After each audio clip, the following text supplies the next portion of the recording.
Just a couple of announcements. Later today, we will have bags of previous year's crap available for donation in Reg.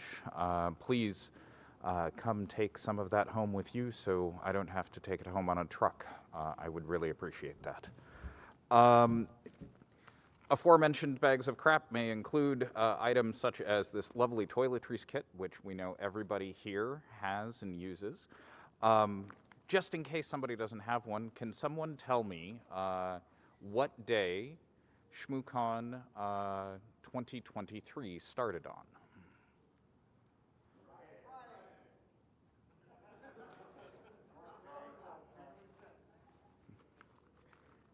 How about ShmooCon 2022?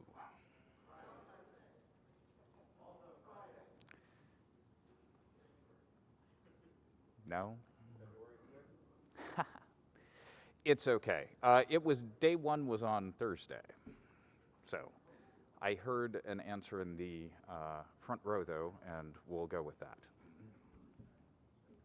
Excellent. All right, so our very first presentation today is from Vyrus. He has remoted in for us quite, well, we're very lucky to have him from California today. So his presentation is Pages from a Swordmaker's Notebook, Part 3. So please give him a warm ShmooCon welcome.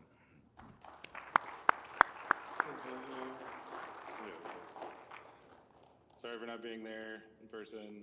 It sucks. But, you know, I still have a house. Yay. It's like not burned to the ground.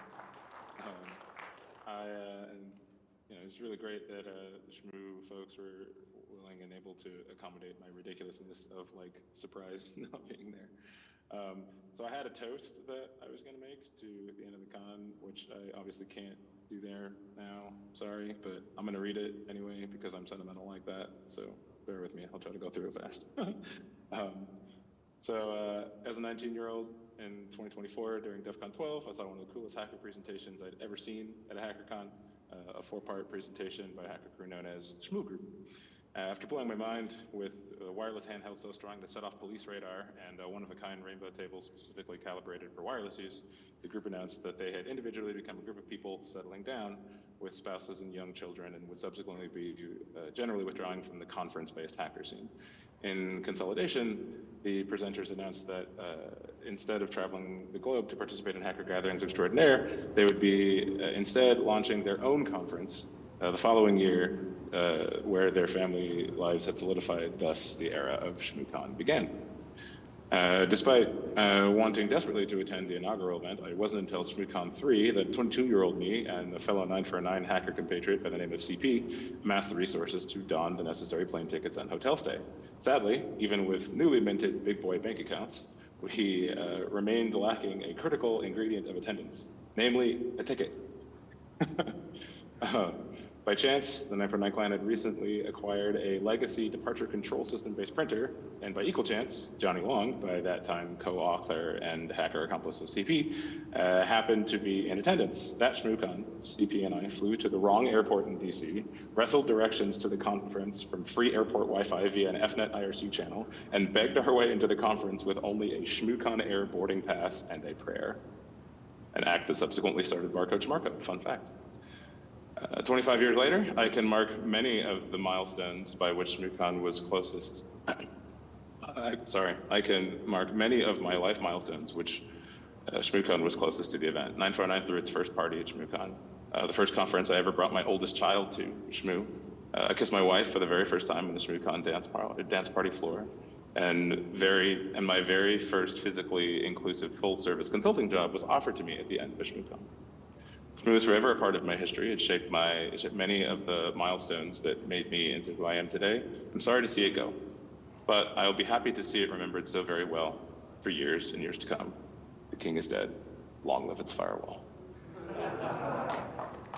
All right, so today we're gonna talk about malware that I wrote a while ago, like a few years ago, and then I found out bad guys were using it. So I messed with them, and it's basically just a trail of hilarity and carnage, and hopefully you all get entertained. So once upon a time, I wrote a Mimikatz packer.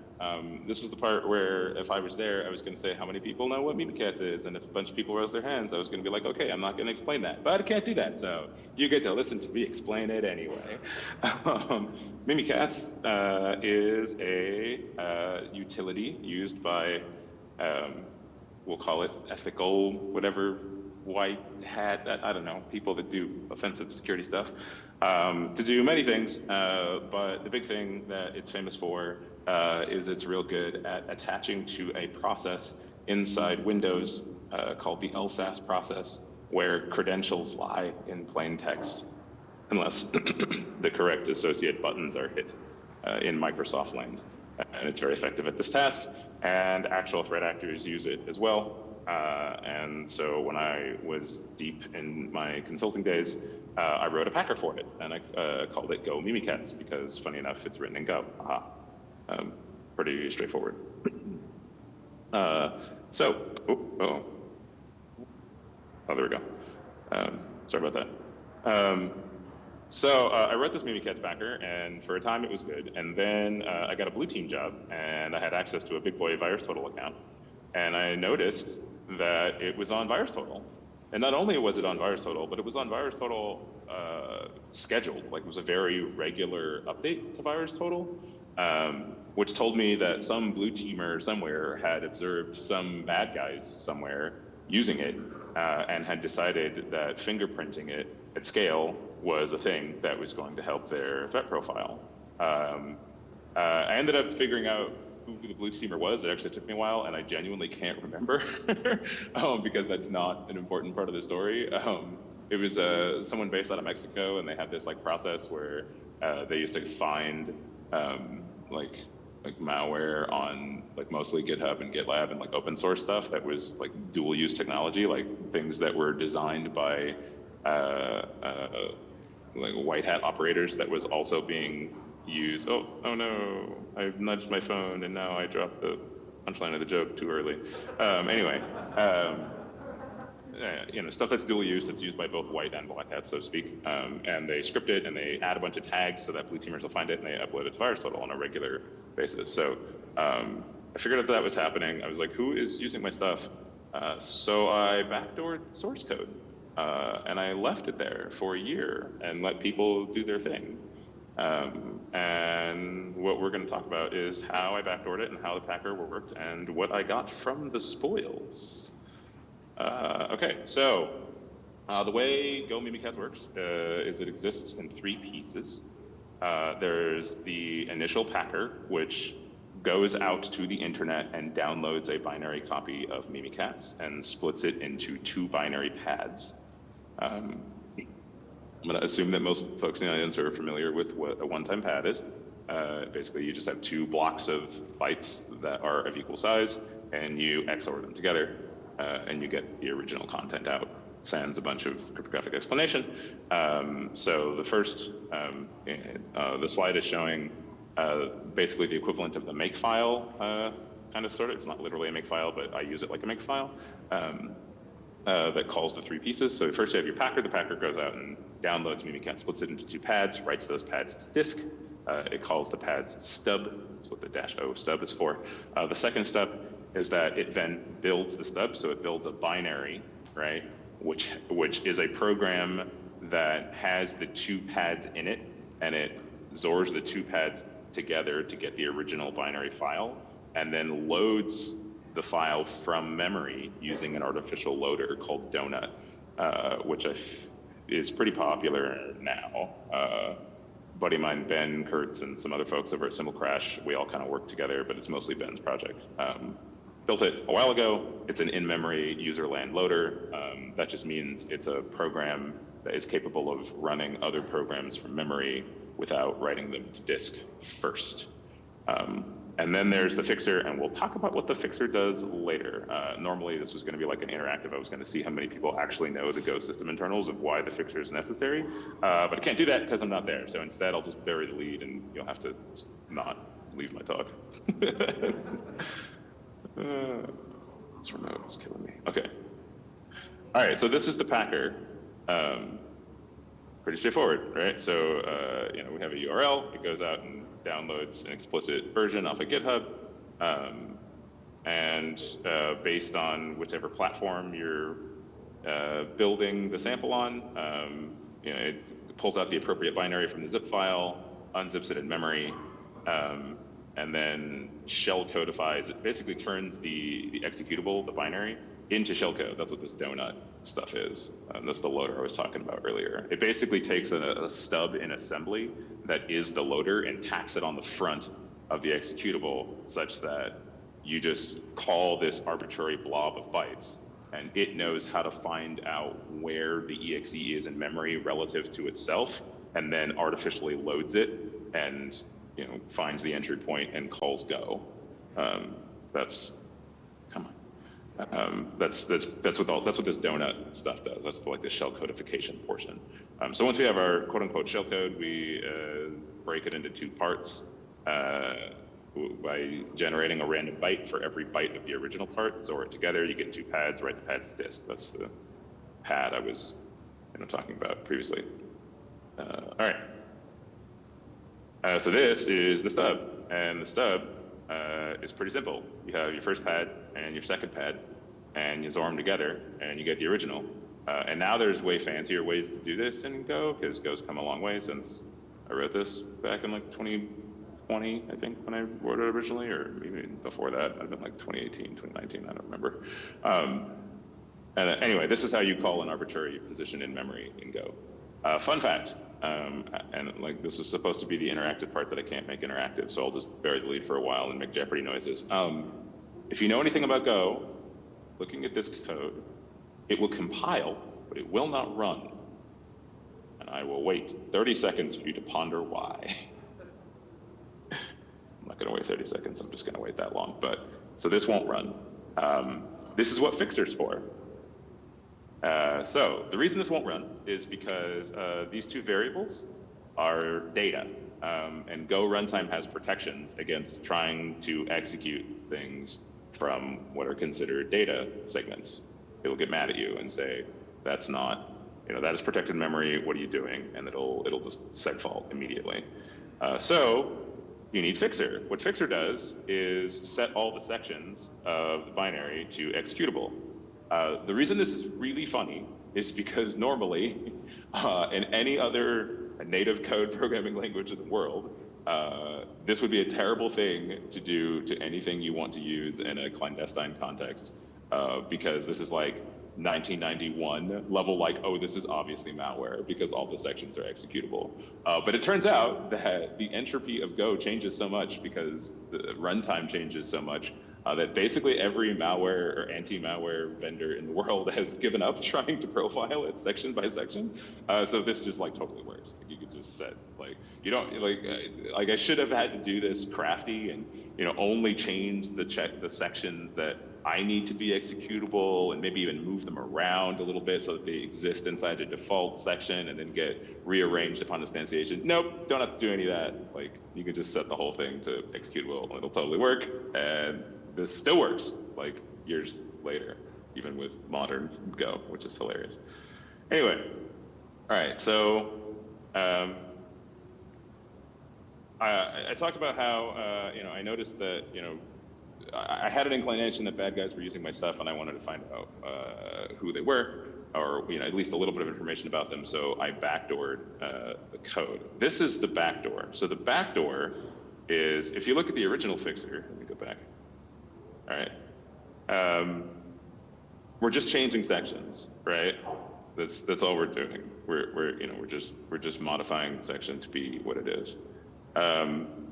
If you look at the and I should note that when this was on BT, as soon as I noticed it, it went from like 0 out of 60 getting flagged to like 35 plus. It was like all of a sudden, like all the big kid blue teams like noticed it, and it was like significantly getting flagged from anti-malware vendors.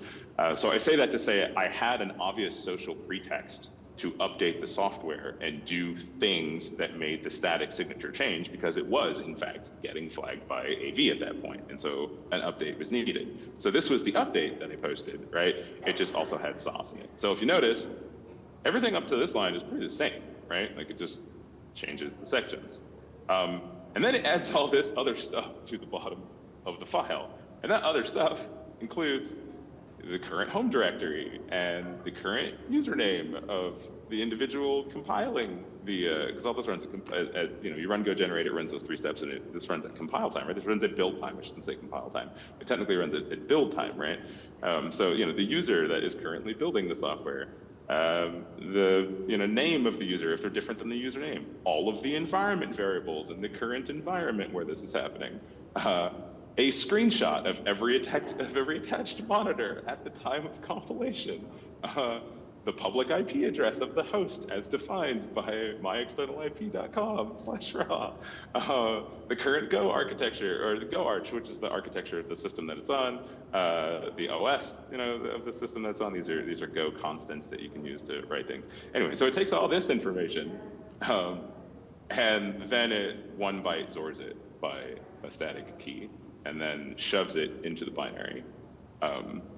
The shoving it into the binary part is arguably the most important part of this whole endeavor, because it's why I get to give this talk. Because if I would have had this, well, I should say lawyers tell me that. If I would have had this reach out through the internet and take all this information stolen from someone's machine and deposit it someplace, like on a Dropbox or using Twitter or email, or even written some kind of C2 that would make some kind of external connection, even with things being open source, doing this surreptitiously would have been legal gray. That would have crossed a line and no, you can't do that. But I didn't do that, right? The data just got wrapped into the sample itself. So if you didn't send me the sample or do something nefarious to the point where someone else put your sample on VirusTotal for others to download, I would not have any of this data. So by definition, everything I'm about to show you was willingly submitted to the internet. It's not my fault. No one can come after me. This is all legal. Anyway, so that's why I get to give to them. So yeah, this was my poorly worded excuse at the time for posting the update. I was like, okay, hey, I heard this is getting flagged by AV. Sorry about that. Here's an update. Party on, guards. Let's do the thing. And I just left it there for a year and waited for people to use it, and waited for waited for more samples to show up on BT, which they did. They did indeed. So a year later, I dragged the swamp of VirusTotal, and I decrypted all that data, and I made all the slides I'm about to show you. So Exhibit A. The user environment belongs to a username called ChrisBSD. Nothing super special about it, other than the fact that I can't remember where it is in here, but somewhere in the application directories of the user settings is a word called Bilkewit, which is in German it means cloudy. Oh, it's in the screenshot. Down here you can see the weather is cloudy, which told me that it was German. And it turns out that if you take this exact username and you go to GitHub/that username, you get a German who conveniently posted his picture as his avatar on GitHub, and happens to work for Google, and does a lot of pen testy, exploitation, blockchain-y stuff. And so yeah, this is a great textbook example of how the backdoor works. He built my software. This is, if I go back, what was it gonna let me do that? Yeah, this is, sorry these images are kind of small. I tried to, originally I was gonna have them as separate slides and scale through them, but it's kind of easier to do in a one-on-one physical context. It's kind of hard for me to do remotely. So when I do later on questions or slide releases, I'll blow these images up. Some of them are full screen, so some of those are cool. But anyway, I'm sorry in advance for the smallness of the images. They're full resolution. They just look real small to you. But yeah, here's a screenshot of what, you can see all the output messages, and like this is what it was, building my stuff. And I took a screenshot and I sent it to me. It's kind of funny. All right. This one is really interesting because a few reasons. So first of all, the IP address that's down here, the public IP address of the operating system, supposedly is in a province in China called Chengdu. This is very interesting because it's not just in Chengdu. It's actually, according to Chinese backed like geo IP locators, a specific building in Chengdu that belonged in 2022, the day this screenshot was taken, to a company called iSoon. If any of you have read the news over the past few years, you would know that iSoon is it existed under some pretty intense scrutiny over being an IT shop that wasn't actually an IT shop. It was actually a bunch of military-backed threat actors who were just pulling smash and grabs on American and Indian and Southeast Asian targets. Also, the username on this machine is Scoop. This was super funny. So apparently, so Scoop is a reference to a CBBC or BCC, whatever, Canadian TV show with a dog in it named Hacker the Dog. And it turns out that like Hacker the Dog is like super popular randomly, like Chinese hacker room culture things. Super funny. The Go proxy, there's an environment variable in here. The Go proxy is set to the Chinese endpoint for Go. So again, more confirmation that it's in China. I wish I could scroll around a little bit easier without messing up the screen share, but in the screenshot, you can see that they have GitHub open, and they have an account open, which is 4T145, right? Is the account on GitHub. And then the repo that they have open is something called rehash, sorry. You can't see the hash on the other side of it because it's it's obscured by the secondary window where they're building the software and it's having a connection problem. But just trust me, it's called rehash. It's still online, you can go find it. So the numbers are in reference to, like, this is super common in the way that like Chinese hackers do their thing, is they will often say words by saying numbers, because the way that when you say the numbers in Mandarin, the way that you say them makes words. And so you can say whole sentences or tiny phrases by just like typing Romanized characters. This is like a common way that like it's operators who are Chinese but who are interacting with a lot of like Western endpoints that aren't necessarily on the same like key standards will make names and stuff. Anyway, the reason this is interesting is because, okay, this person is looking at this repo and they're looking at this account, but how do I know that that's them as opposed to them just using some software or having the window open in the background while they did this build, right? Like, why is this significant? Well, because it turns out if you go to this exact repo, the very last commit was on the day this was built. And you can see like the commit history in the back. So this is clearly the person, like that's your boy, like iSoon guy, there you go. I have it on good authority that this went somewhere. Like full disclosure, this is technically the second time I've given this talk. The first time I gave it was at a clandestine like Intel Exchange meeting that was blessed by certain parties. I'm not allowed to know how this may or may not have been used, but gremlins have told me that it was useful in stuff. So anyway, I feel a bit vindicated knowing that this information was accurate. But yeah, iSoon operator, that was fun. This one I assume is Russian from all the Cyrillic. I don't know, I can't read most of it. I've asked trusted friends to translate most of it and it all kind of came up benign. The user is like Dexty, D3XTE. I've Googled around for it a lot. I've looked for it on Russian search engines. I haven't seen it at all. It doesn't show up on Telegram, at least as of the last few years. So whoever it is either has really good OPSEC or I just suck at OSINT. Very possible. But that's basically all I got. This one is also super funny because it is a Tencent employee on a Tencent laptop. in like April-ish, like May-ish of 2022.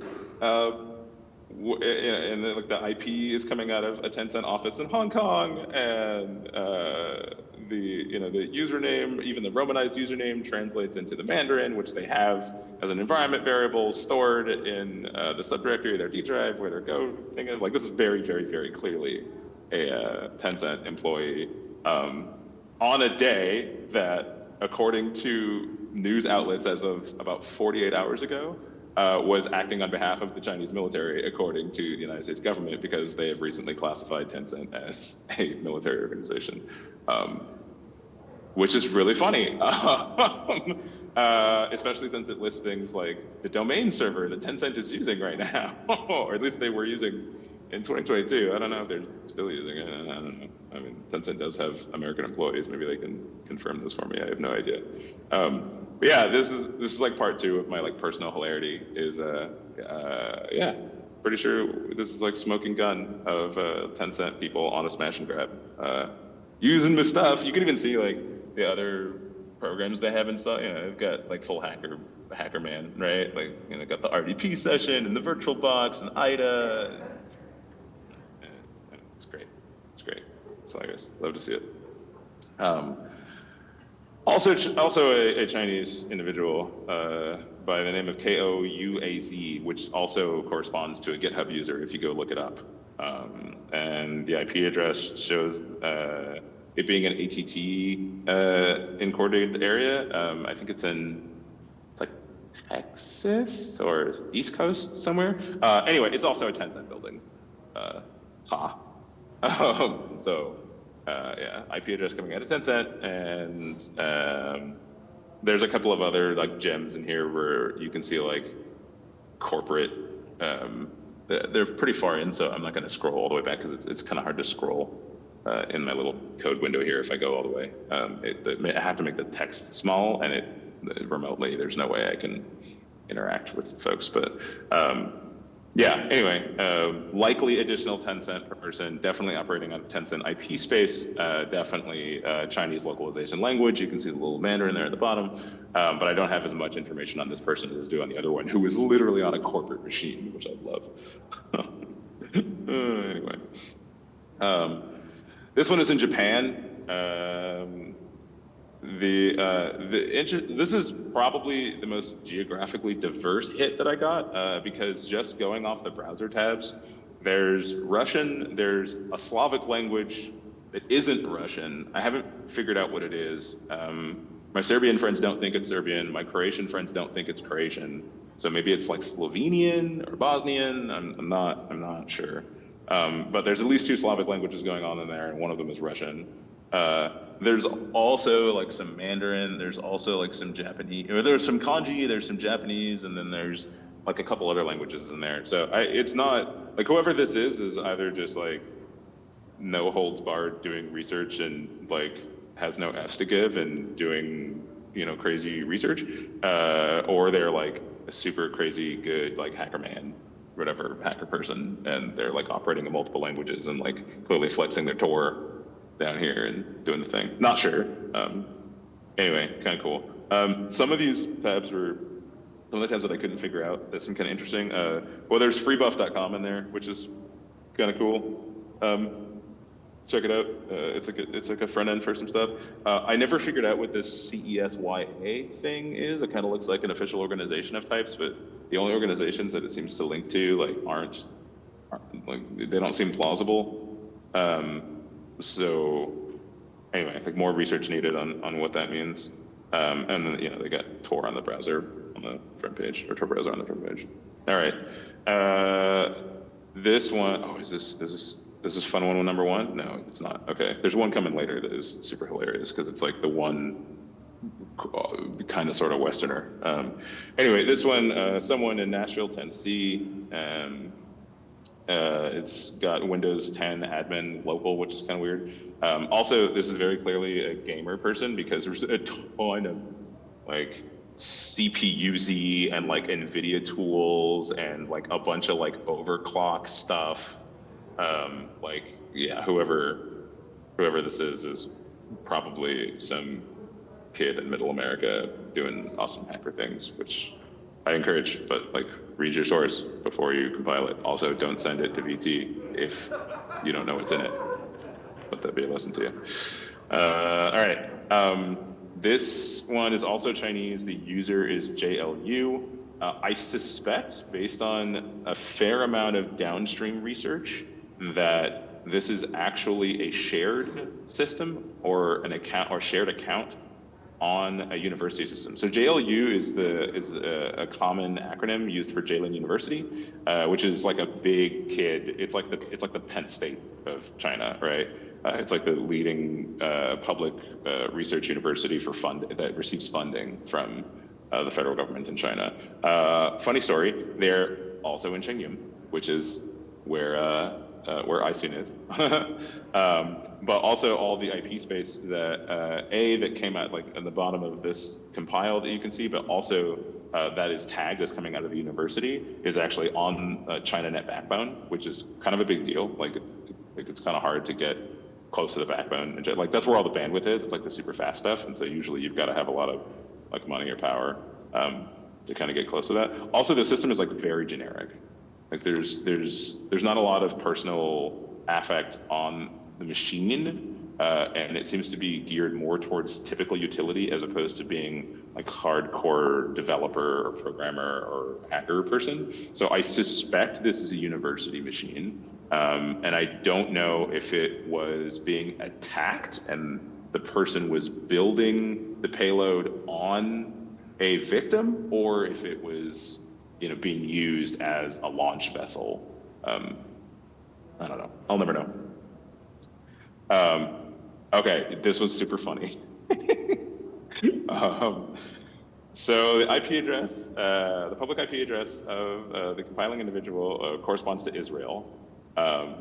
It's a super, I wish I could make this screenshot bigger because it's a turducken of information. So it's an Amazon workspace, and the Amazon workspace, the person using the Amazon workspace is RDP'd into somewhere else where they are building the sample, and it's actively setting off AV.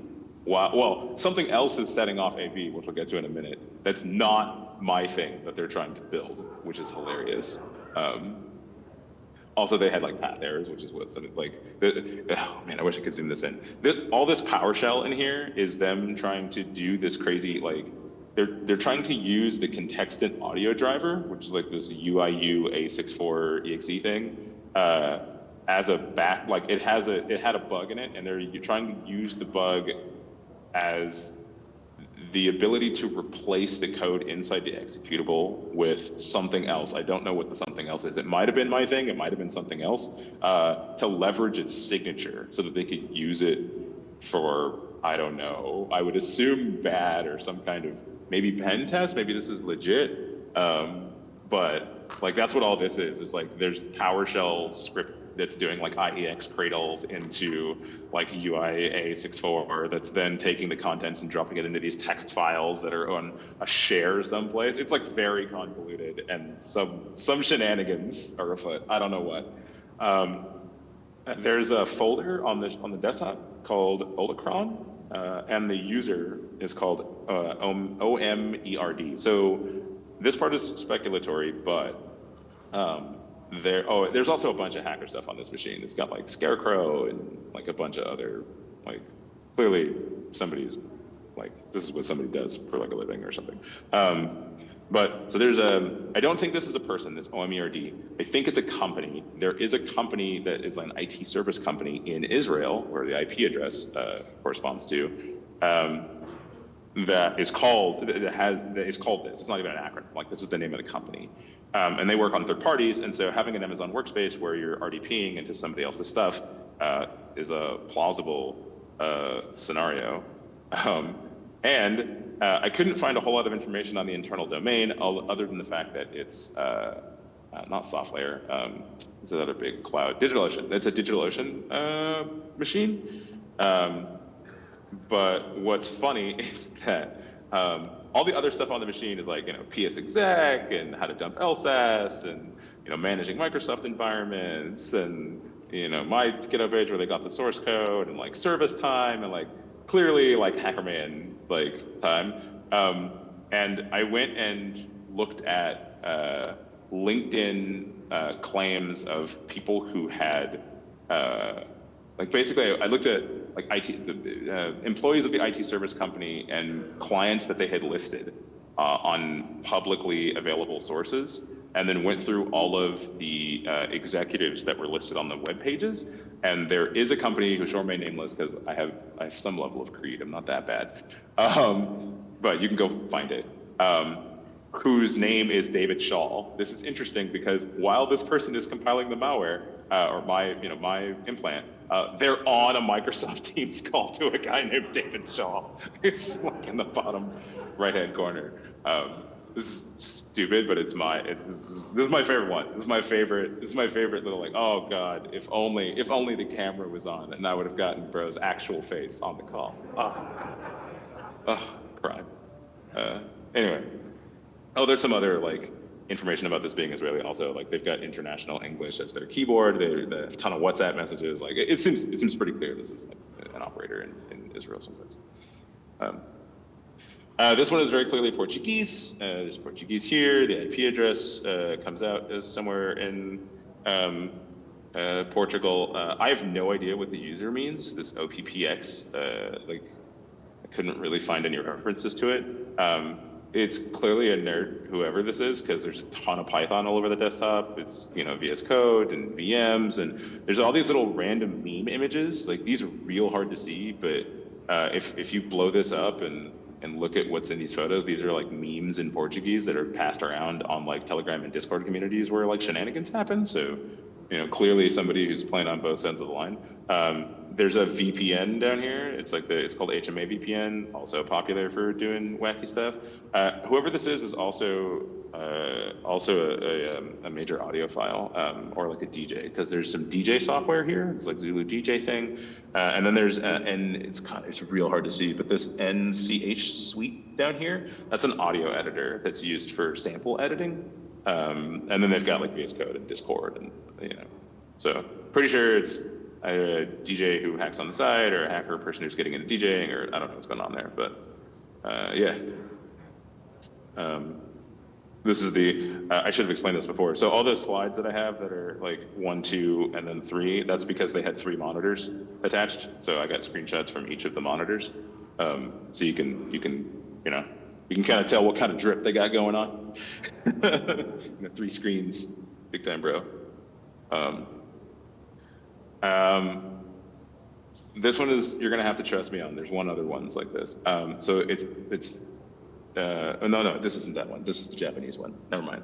So yeah, the IP address is Japanese. It's like this PC MAD. I don't know what PC MAD is, and there's not a lot of other information on the machine. What's funny about this one is that they tried again. I think it's either my last slide or my second to last slide. Is the same box. It's the same person, all the way down to where'd it go?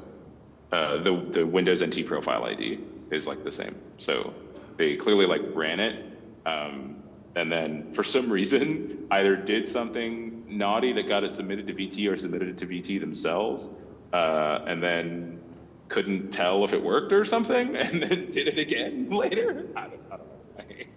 They did.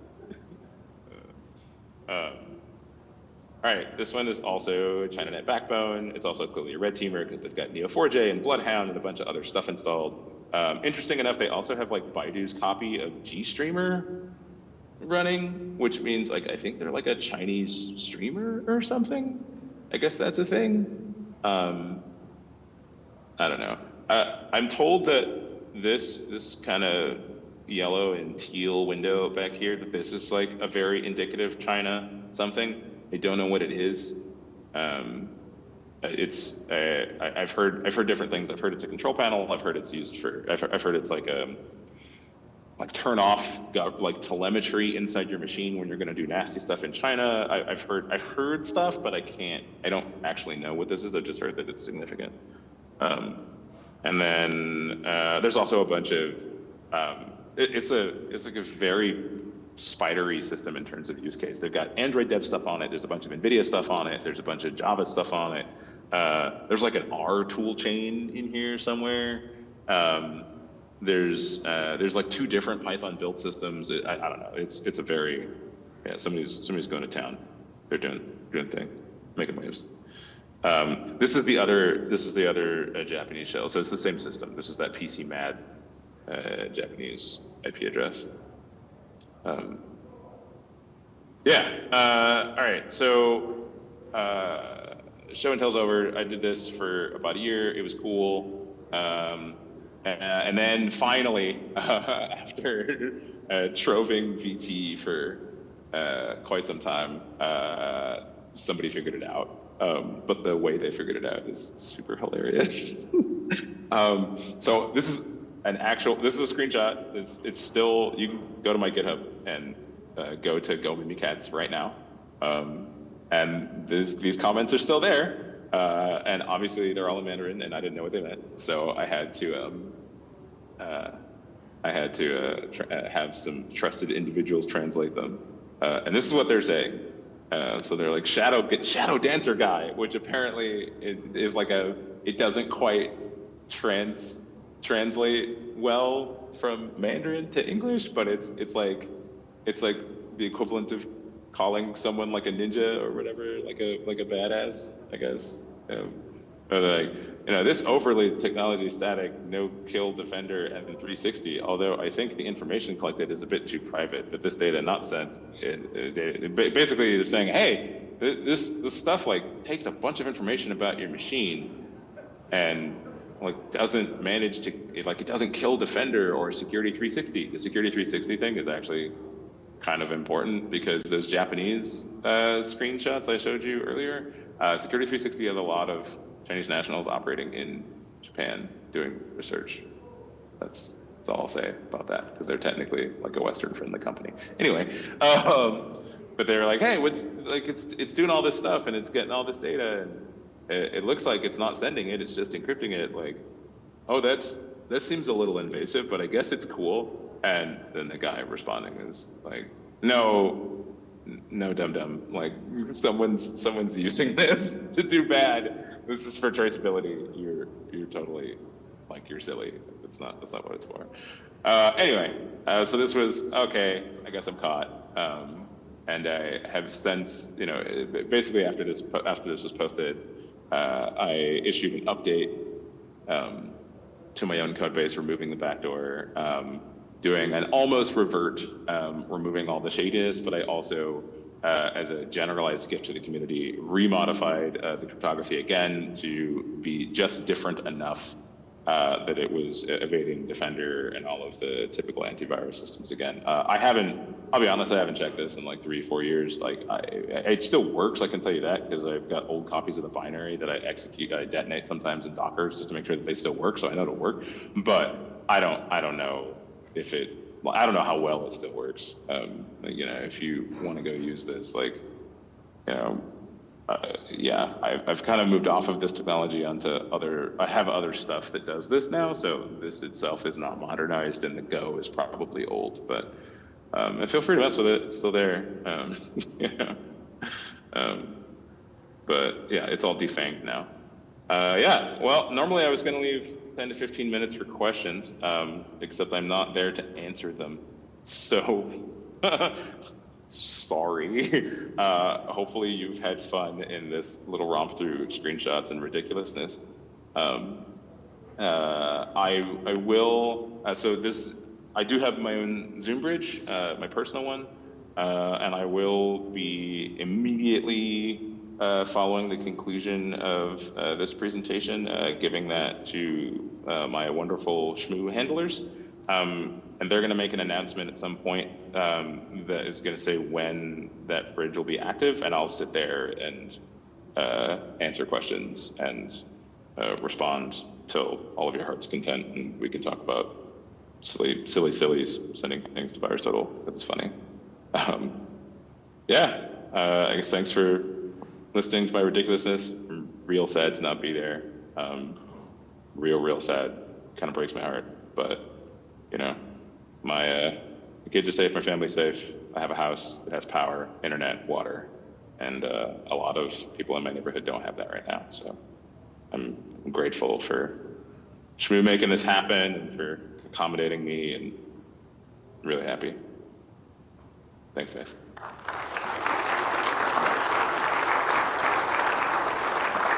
Definitely a thank you to Vyrus for being here today, and we will get the Zoom Bridge link up on all of the socials. You can find us at ShmooCon on Twitter, on Mastodon, and on Blue Sky. So we'll have that bridge link up just as soon as Vyrus gets it to me. So thank you again to Vyrus and for everybody to being here today.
I need to go rewire something in the other room. Okay. I'll come back and go check the computer.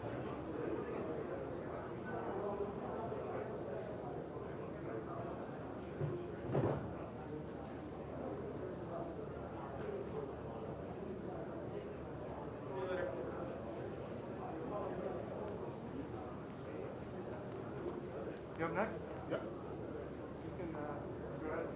it's okay to go ahead and get set up. Yeah, you can set up the red cable on the podium is HDMI output.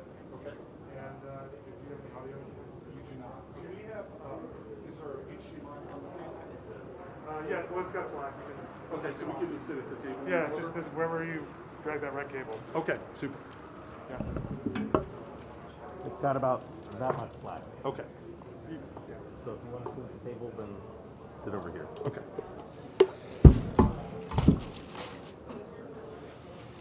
So hi, my name is Brian. I'll be introducing you all. Okay, shaking hands okay? yeah, It's, fine.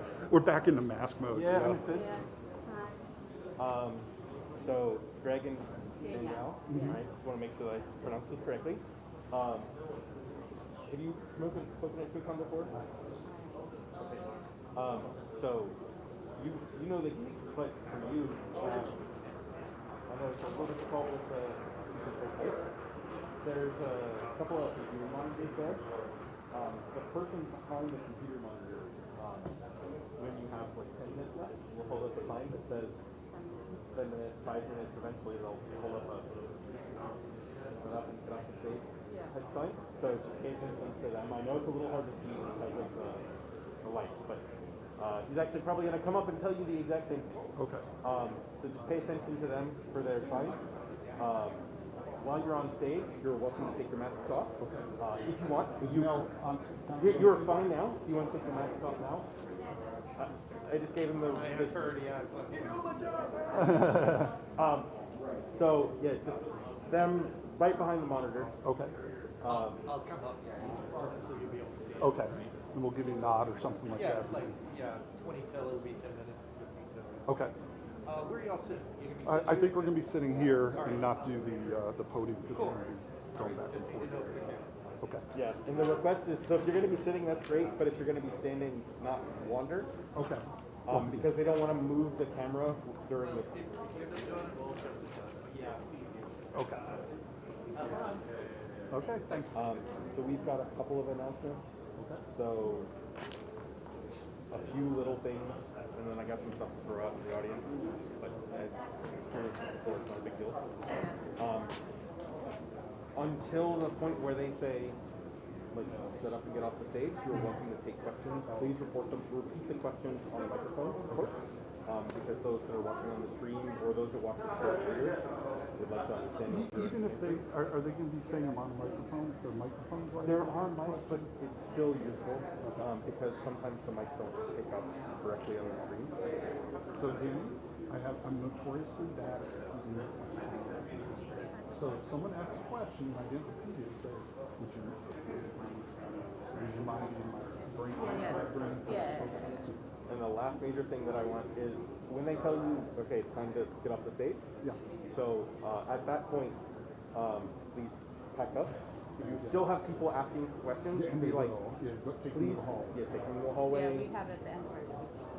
That's absolutely great. Otherwise, I'll let you guys get finished. Okay. You have a staff photographer that's... Hi, I'm the photographer. Okay. One of the three here. Super. Which angle do you want? What's your best time? Our most flattering angle. I don't. I don't really have one. Yeah. I have your permission. Yes. Yes. Thank you for asking. Hello. Hey, good to see you. How'd your talk go? Good.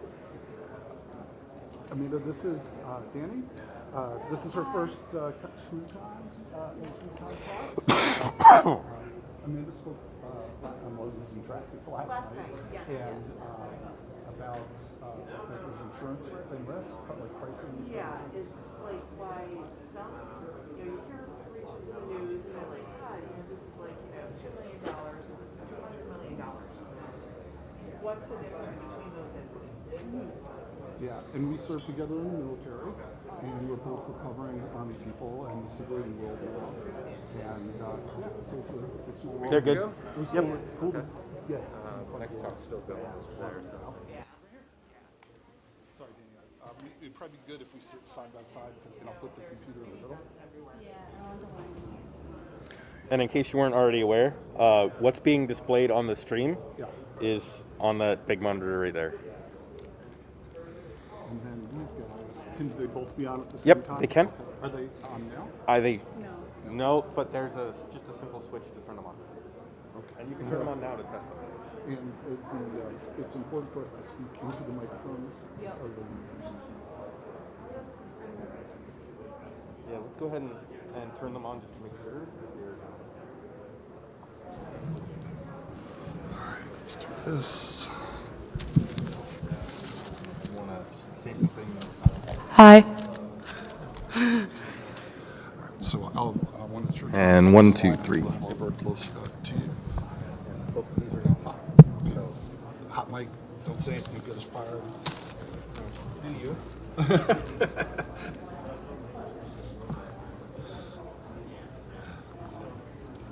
When it comes down to poster, I may ask you to pull one out and wave it around that or something. I got enough. I'll put it on the table. Okay. I mean the chair. Is there only just 2? There's about 12, 15. Should I take out the ones and just put them here so I know which one to grab? Yeah, they're all the same. But, Oh, okay, then but I'm you can pull them out. That's cool. All right. Yeah, it's hard to say whether we're going to like this many or full rooms. That's right. It's a big room. Have you seen Heidi yet? I did, and she's like, "Hi, bye." It just kind of ran by me because it's like she's running the whole show. Is she coming to this one? I don't know. It'd be really nice if she did. I'd love to put one of those in her hands, but.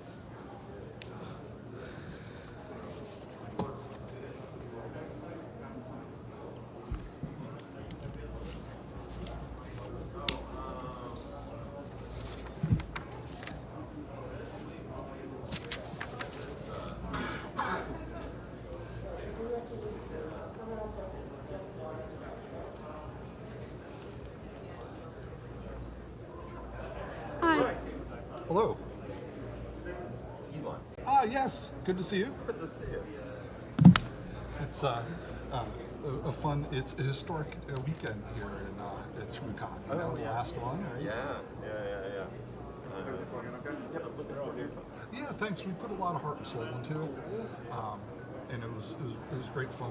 We tracked down 801 talks, and then watched parts of them, read all the abstracts and things like that. Tried to put something interesting together from all that. Yeah, it should be good. I appreciate you coming out. I know it's there's a lot of competing demands here. You know, with everybody's in town. Yeah. Well, I would. So then I'm staff now. Oh, okay. So you're helping run the show. That's an insane lens. Yeah. It's heavy. Yeah, I figured. Bill, I just want to. Hey man, good to see you. Good to see you. Yeah. Like, you gonna be around tonight, or? I've got a thing tonight. I've got a thing. One of my Tom Cross, my friend, his friend is throwing a thing that I'm going to. You gonna be around tomorrow at all? Yep. Like, Yep. okay. All day tomorrow. All right. We'll catch up. Yeah, that would be cool. Yeah. Hopefully we'll have a chance to choose something. Yeah. All right. Cheers. Yep. So that was Bill Swearigan, who I worked with at IronNet. He was the chief information security officer of a telecom. So, yeah, it's a small world. It is. So you were cool with at the end. You were cool at the end with mentioning the job search. What's that? Yeah. Okay. All right. Yep, we're good.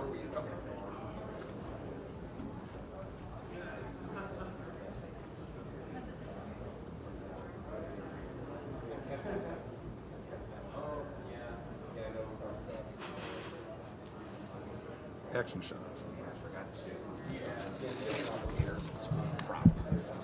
Yeah, it's like it's right.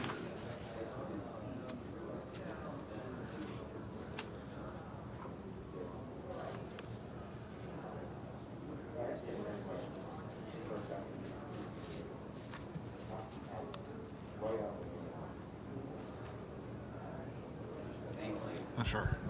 I'm Buddy, by the way. Brian? Brian. Do you mind if I get you in the photos while we go? It's fine. I'm just doing Danny's announcements. Is Danny's dad. All right, cool. I'm just doing some ShmooCon announcements, just so in it's fine. But Yeah, if I catch you in the photo. yeah, it's fine. Okay? I'm totally okay. Okay, cool. All right, welcome back. We're getting ready to start our next talk in Bring It On. So welcome back to the final ShmooCon. As always, we have some stuff to give away. So if you want to get some of the stuff that we have we throw out, ShmooCon branded swag, you need to sit closer to the front because some of these things would hurt if I throw them.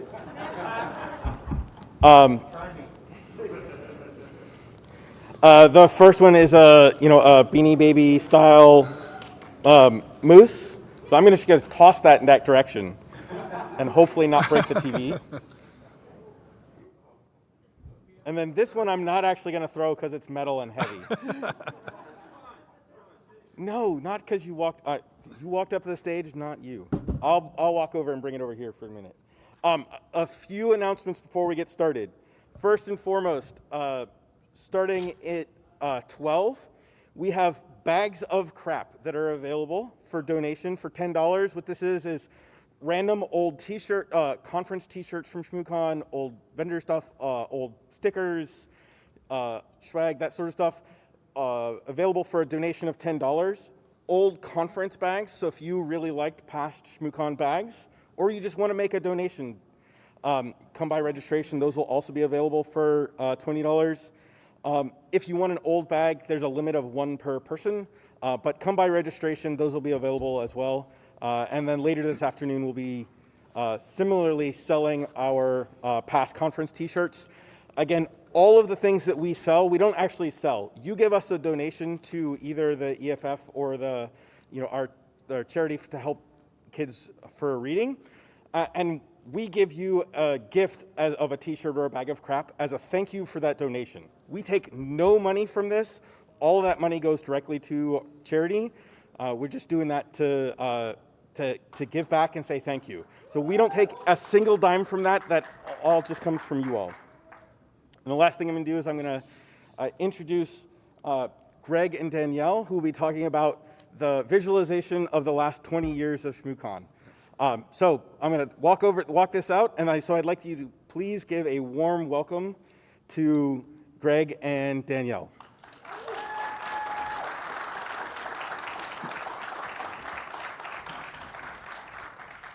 All right, well, good morning. Thanks for coming out. It's a very exciting time here at the last ShmooCon, sad face. What we wanted to do in this talk, though, was celebrate ShmooCon. So we began with the idea of over a 20-year run, what happened at ShmooCon, right? What research, what talks were presented over 20 years? And we thought we'd gather up that information.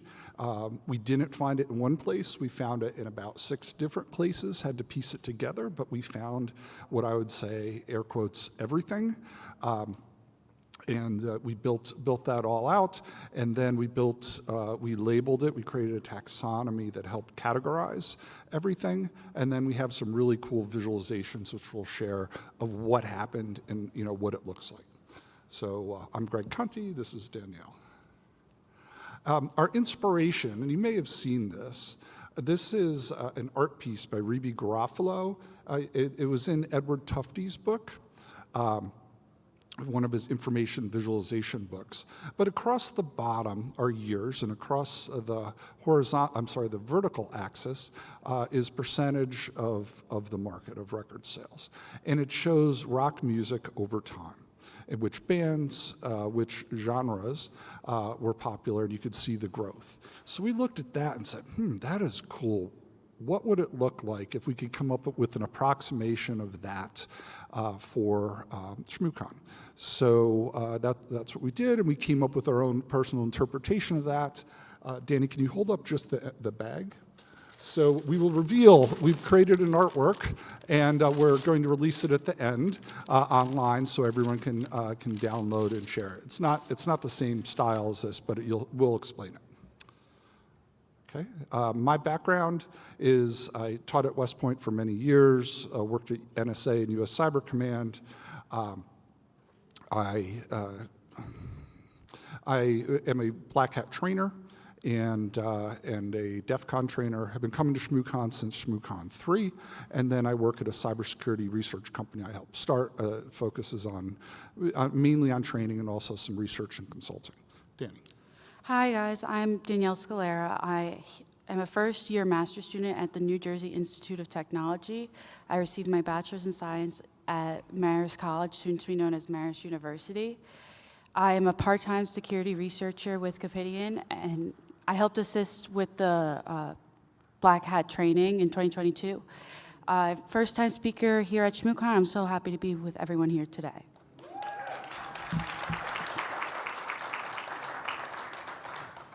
All right, so do they still give out Shmoo projectiles to throw at speakers? Oh, yeah. Okay, I would ask that you throw them at me, not at Danny, because this is her first time, okay? And for Danny's father's in the audience, it's a normal thing that they throw, the audience throws things, so.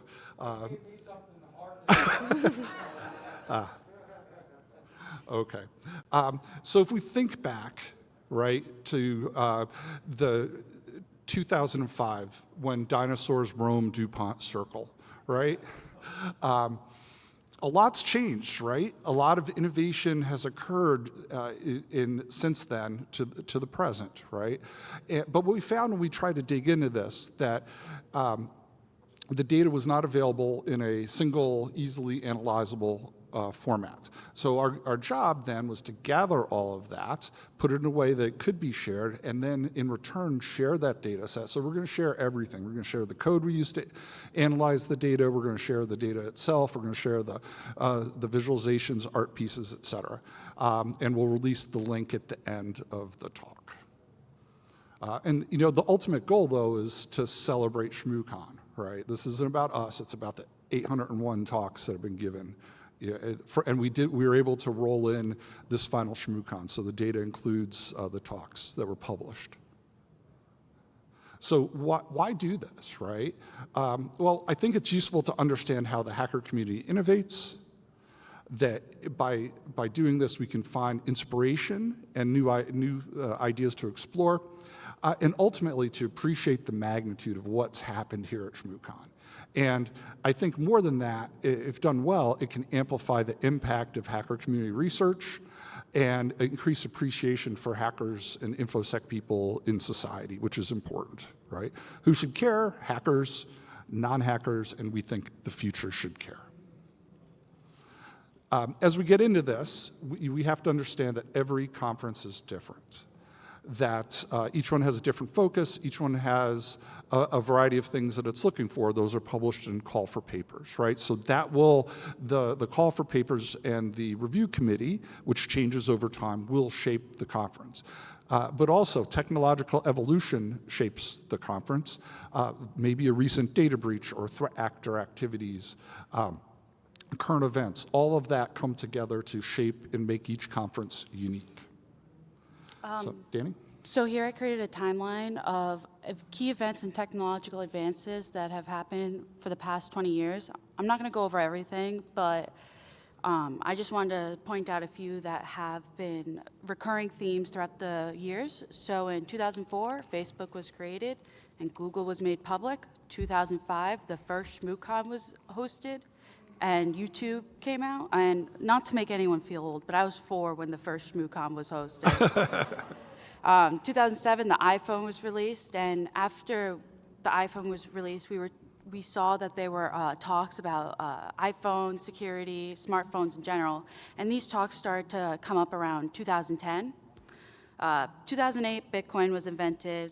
2009, 4G/LTE was invented, and 2010, the United States Cyber Command was founded.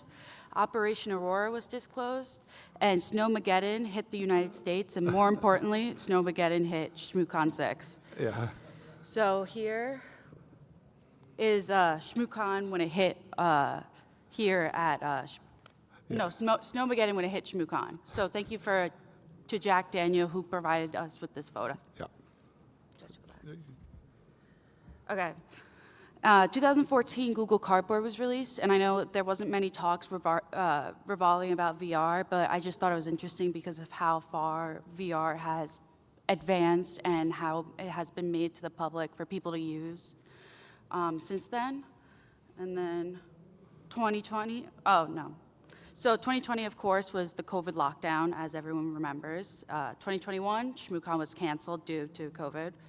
2022, ChatGPT was released, and it was the first look for the public for AI, and we know how fast AI has been evolving since then. And 2024, SpaceX caught the Falcon 9 booster, and the telecom hack, which is still currently ongoing, happened.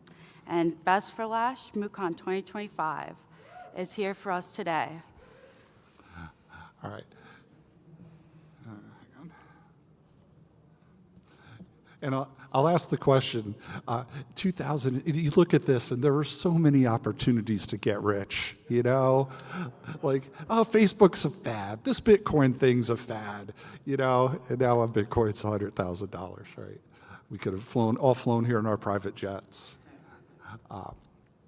Okay, so this was the approach we took, and it's kind of a loose outline of our talk. And we're not going to deal too much on the process, and we'll spend more time on the results, but I think the process was interesting. So first off, we built a master list of all the talks, and then we had to put time in to clean up the data and try and get it as accurate as we could. And then we focused on building out a taxonomy, which is like, imagine a tree. It's a categorization of all of the different talks, of the types of research, and we did that.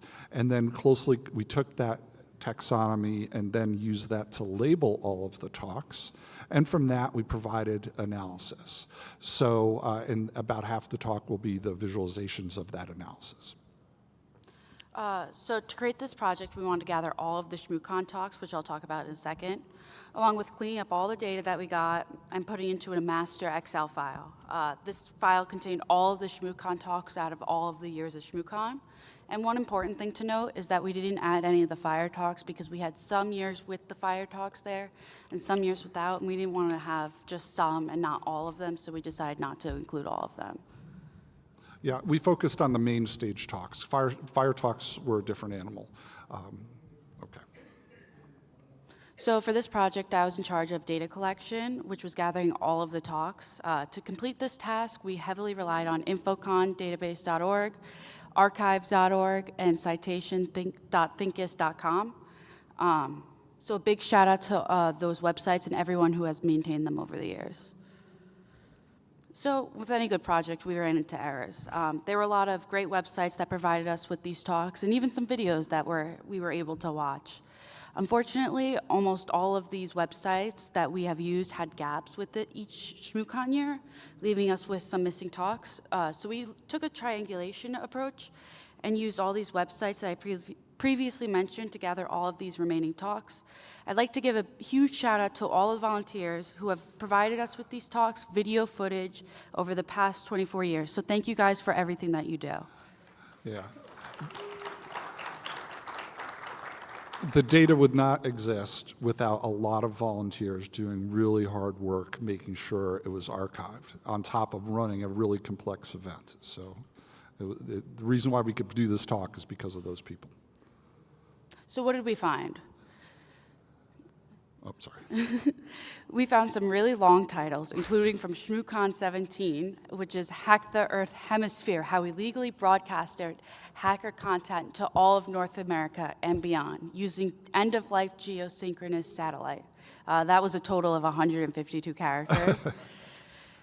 We found some edgy titles, like from ShmooCon 13, can a drunk person authenticate using brainwaves? Hashtag not alcoholics, just researchers. We also found some hard to discern titles, like this one from ShmooCon 7, defending against targeted attacks using duct tape, popsicle sticks, and Legos. Like, what is that about, you know? Well, we found out. And we also found just a little bit of Bruce Potter stand-up. So here is a top 50 words and talk titles out of all of the talks given. Out of all of the talks given, there was a total of 801 talks, from a black hat tools chest, to Zoom 0 day, how to not handle a vulnerability port. To black hat's tool chest, how we tear into that little green man, to Zoom 0 day, how to not handle a vulnerability report. Yeah, and when I sorted it, there was all sorts of people use special characters and things, but that's just the alphanumeric ones.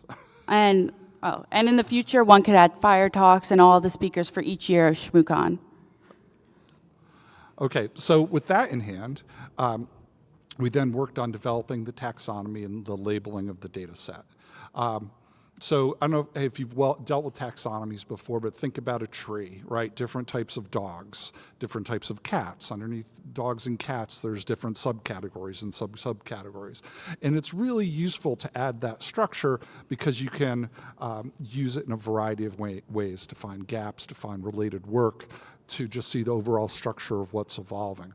We're calling it a straw man taxonomy because it is really hard to take 20 years of the hacker community research and create a canonical, highly polished survey, or taxonomy.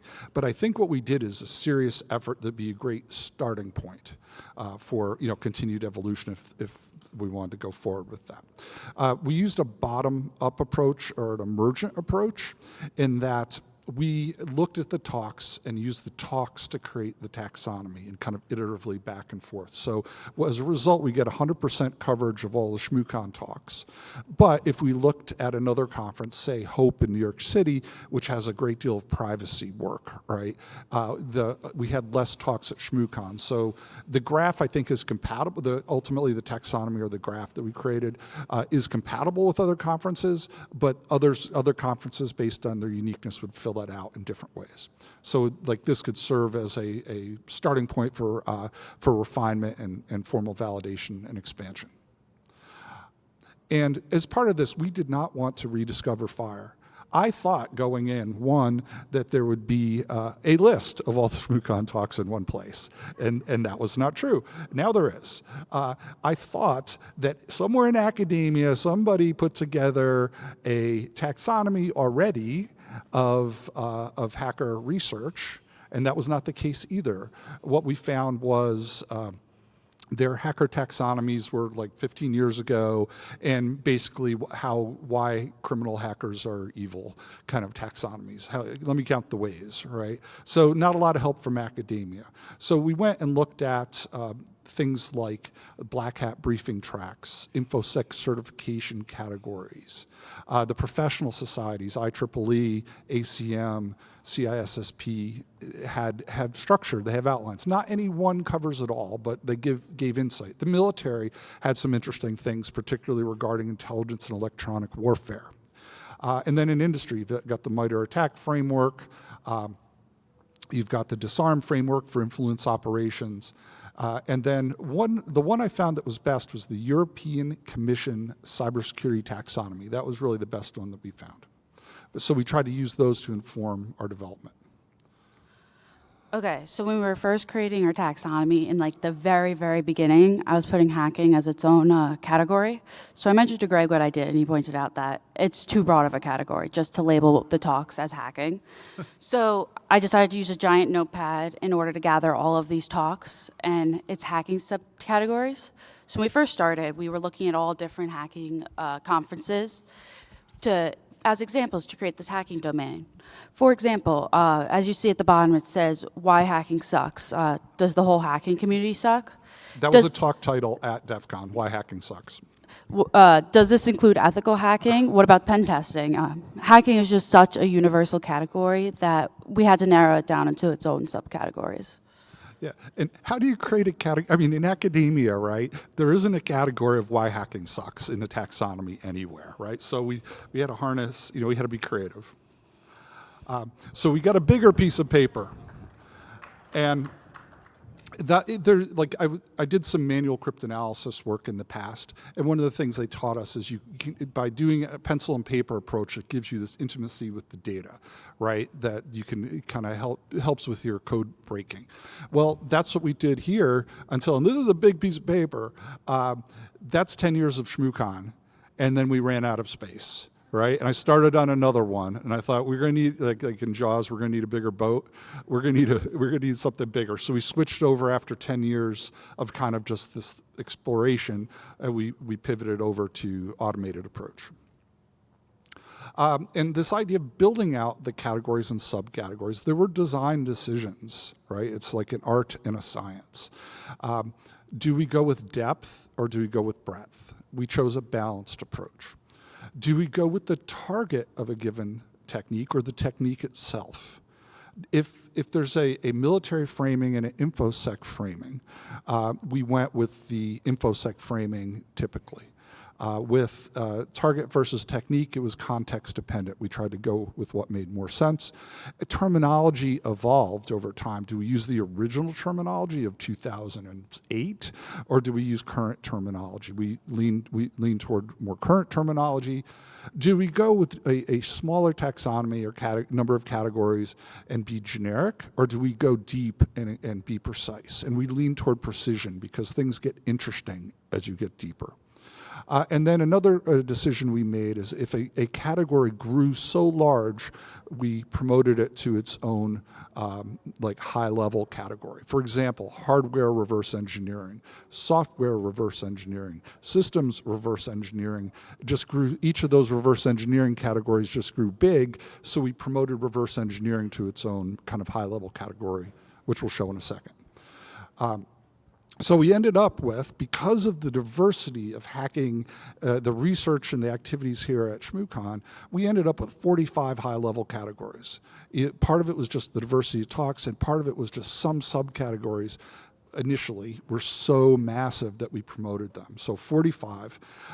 There are examples of some of the larger categories. Exploitation, which I'll define as hacking of things, was the biggest category. Other big categories were law and policy, defense, detection, intelligence were all big aspects. And part of this, we didn't want to just like make, we wanted to provide some rigor to what we were doing. So we came up with some heuristics or rules of thumb for doing the labeling, right? So we would review the title. And as you saw, titles aren't all that helpful, right? Titles lie, actually. Then we would read the abstract at a minimum. And if we felt that that was enough, we would apply a label. But sometimes it wasn't. We would then go and review the video of the talk or other materials to try and then give an accurate label. And in very rare cases, we had to go out and read news stories because the video wasn't available. We used a rule that said that we applied a label based on 51% of the content. Some talks had multiple categories. Any Dan Kaminsky talk, if you'll know, he went in like 5 different directions, right? And they were all brilliant and genius level work, but applying a single label, unless the label was Dan Kaminsky, it was a hard thing to do, right? So in cases that we applied, the 51% rule didn't apply, we then moved a level up and kind of created a more general category. And if a sane home for a talk, as we're building it out, remember that iterative, closely linked process, that we would expand the taxonomy with the new idea. And one of the challenges we faced as we were looking, that intent mattered, right? A given talk could be a defense-oriented talk, an exploitation talk, or even just an explainer of a new technology, right? So we had to understand enough of the intent to then put it in the right place. Wanted to give a shout out to all the helpful search engines. I'm sure you've never run into it where you type in exactly what you want and it gives you, did you mean something else that you didn't want? And here's an example. We used Johnny's greatest hits, the best of Johnny Long, ShmooCon 2006, and Johnny with a 0, right? And it said, did you mean Johnny Mattis's greatest hits? So shout out to all the search engines out there helping us out. So I thought we'd give you we talked a lot about labeling, wanted to give you a few sample labels, and some of these are my favorite talks too. So, and that's how I didn't lose an eye, emergency data destruction. Any talk involves creating thermite and melting down data center hard drives is a good talk, right? We used physical security, physical infrastructure destruction.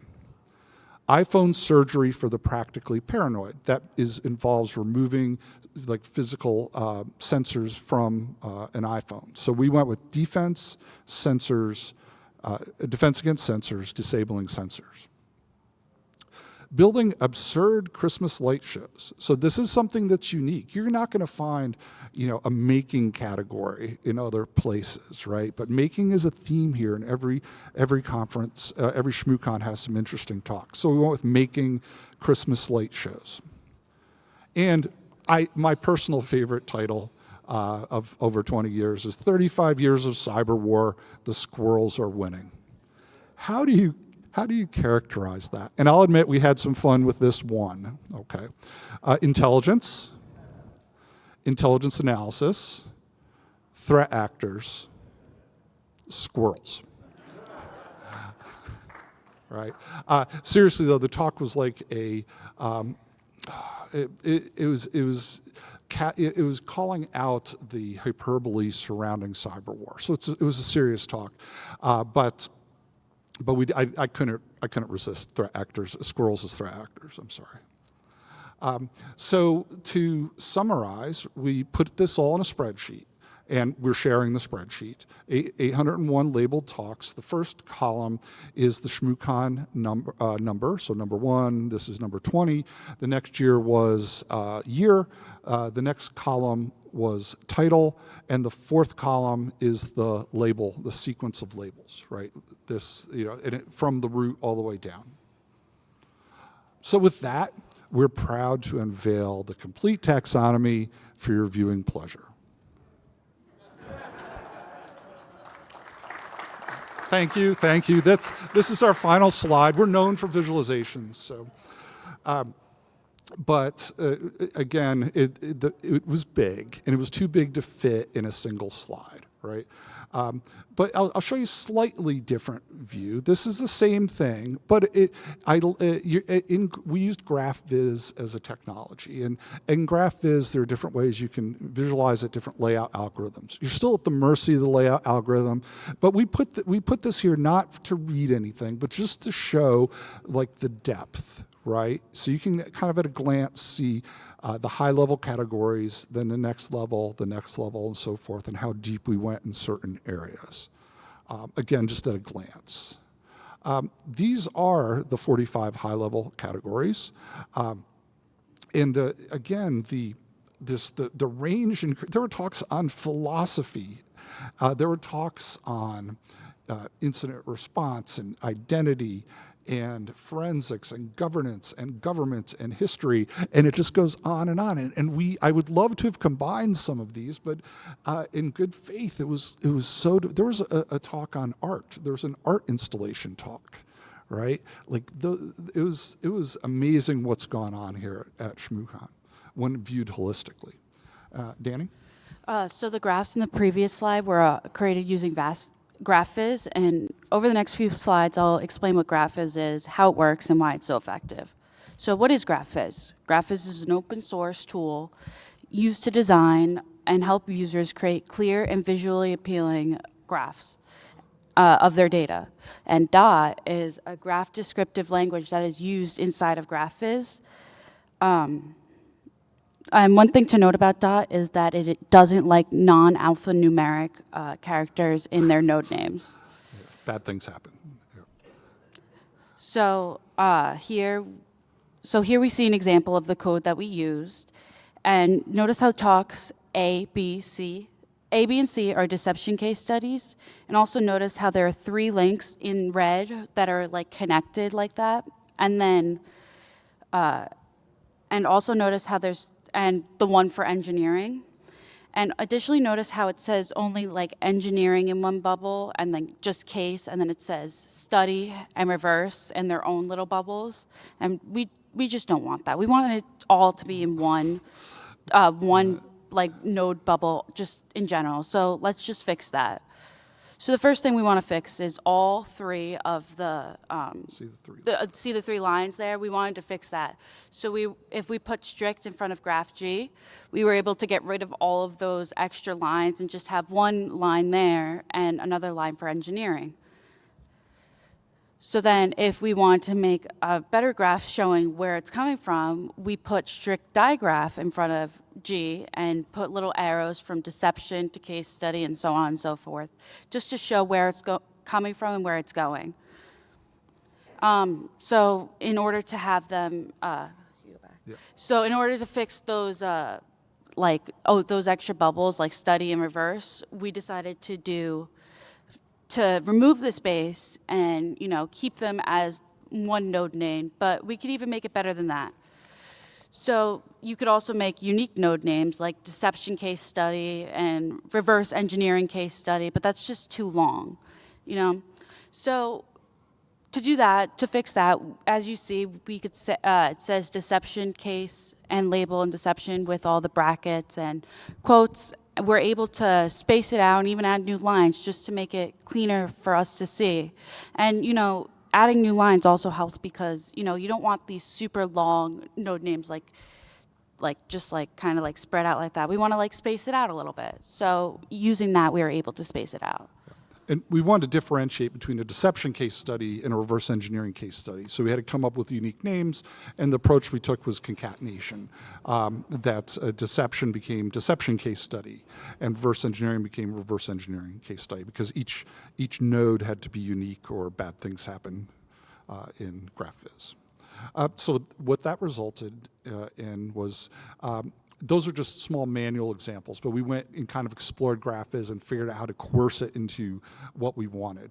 What we began with is the spreadsheet on the left, and we wrote a parser in Python that then would take a TSV, not CSV, but a tab-separated or tab-delimited value file, and then it would take that TSV, run it through our parser, and it would output valid graph viz. And we're going to share that code in case anyone wants to. It would also create statistics.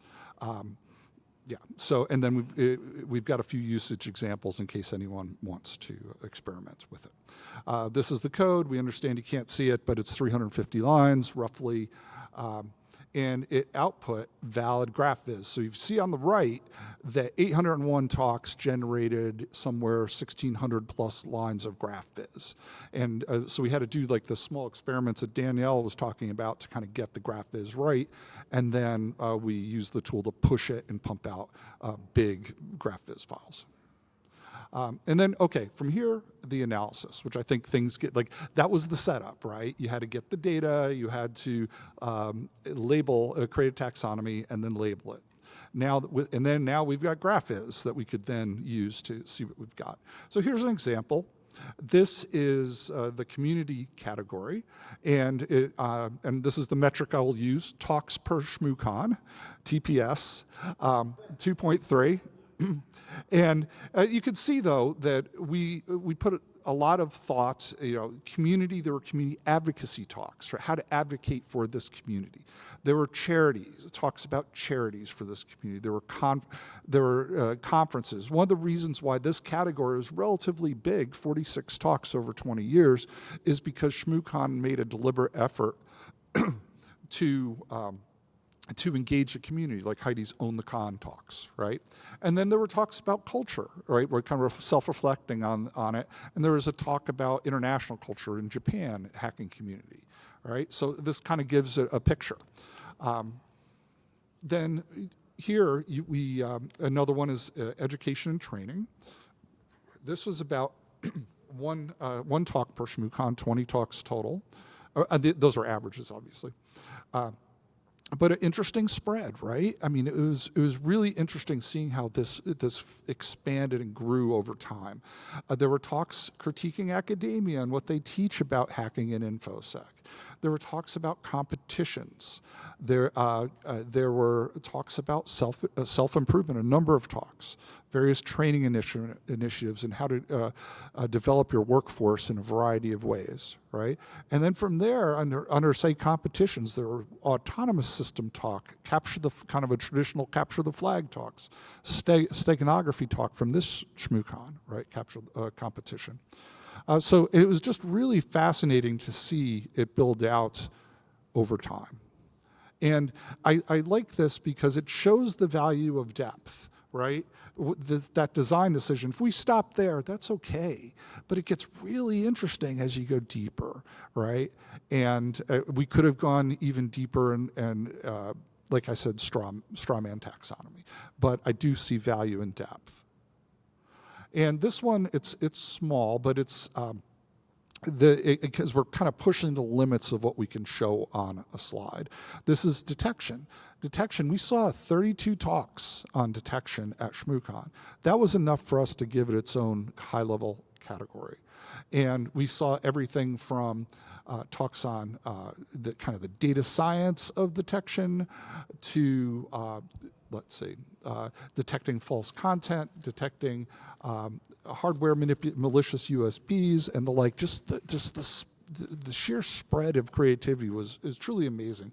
And we'll have the slides out there that you can kind of stare at these a little more because I think it's fascinating stuff. Law. And what's, I think, a differentiator at ShmooCon is that there's really great legal engagement here. 43 talks over the years. And they covered everything from explaining new laws, major court cases, all in the context of technology, right? And kudos to the legal community for remaining so engaged here. And then the biggest category was exploitation. So this just shows the highest level. And again, exploitation is the hacking of the things. Much hacking of things occurred here at ShmooCon, right? From AI and cloud to firmware, hardware, humans, just across the whole spectrum. And just one subcategory, right, in hardware. Well, the hacking of biotech implants, of cameras, of keyboards, of jukeboxes, right? Of pinball machines. It's pretty crazy stuff, right? And it's fascinating as you kind of explore this. Then, cryptography, right? Cryptanalysis, cryptographic algorithms, cryptographic case studies, and implementation, right? Were the high level. And I thought the implementation piece was important because there were a good number of talks about how to get cryptography right and how to do it. Because the math is often sound, but it's the implementation that'll get you. And at this point, we started combining it with, well, what were those talks? And we thought, wow, it'd be really interesting to build out a graph year by year to see how it evolved over time. So that's what we did. And we did it with deception because it was small. We wanted you to be able to see things on slides, right?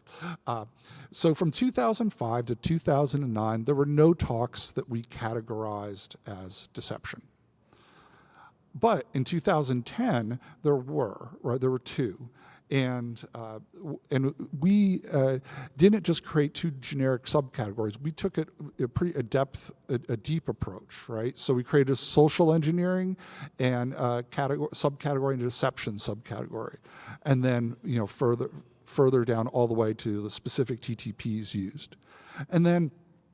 You can see over time that, the next year, there was a talk on deception using Evite. Well, we put that under TTPs. Then there was a high-level talk on deception for the cyber defender. We put that at a high level because it covered a wide range, not any one particular technology or social engineering. This is where the art comes in, right? LastPass, social engineering. AWS honey tokens. 2 more on different types of TTPs in 2023. And 3 more in 2024 on homophone attacks, pig butchering, and canaries. And then 2025, another different type of canary talk. But then we added a new high-level subcategory called deception operations because that, we didn't feel like it was covered in the other areas, right? So it's cool, I think, to see how the graph evolves over time, and also to envision where it'll go in the future, right? With combining conferences to build it out, but then how it will evolve and shape over time as new research comes out. So what were our kind of insights from all this? Thinking about ShmooCon. From the internals of chips to the entire internet to friggin' space, ShmooCon covered it, right? The taxonomy, I thought by year 10, it would converge, right? It would keep growing and growing, but it grew, and I think in really interesting ways, right? I think other hacker conferences are compatible with this, and that there are other approaches that maybe you could create instead of a directional graph, you create a fully connected graph, right? Where everything points to a single reverse engineering node or whatever. Could be, a different way to visualize it. Maybe an ontology is appropriate. So as we move forward, we think that future community research could build this taxonomy, this graph, in amazing ways. Okay, so now for some fun things. This is a bar chart race. And across the top is the year, so you see that's going to slide across. And these are just the largest categories of ShmooCon, cumulative number of talks. So if it works, and this is where you get a blue screen of death typically in a presentation.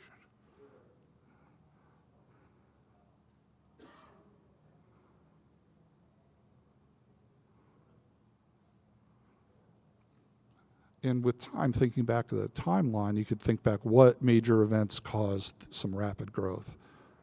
All right, see that the hacking of things, much hacking.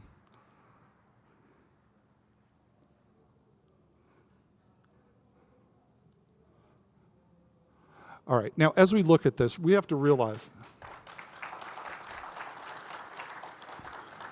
each one of us has a different mental model of how all this interconnects, right? So there are different ways you could do that, organize things, and we acknowledge that. But and if you look too, you can think like one of the charges raised against some security conferences is they're almost entirely focused on offense. Well, here you can see the uniqueness of ShmooCon come out. You see community as a strong one, defense as a strong one, law and policy as another major category because perhaps why it's in DC. Also, intelligence was another major category, right? Because again, because probably some of the roots of the background of people who attend, who speak, are from the intel community. Now, this is the same one, and I understand you can't see it, but I put it in here just so you could see all 45 categories in the distribution of talks over time.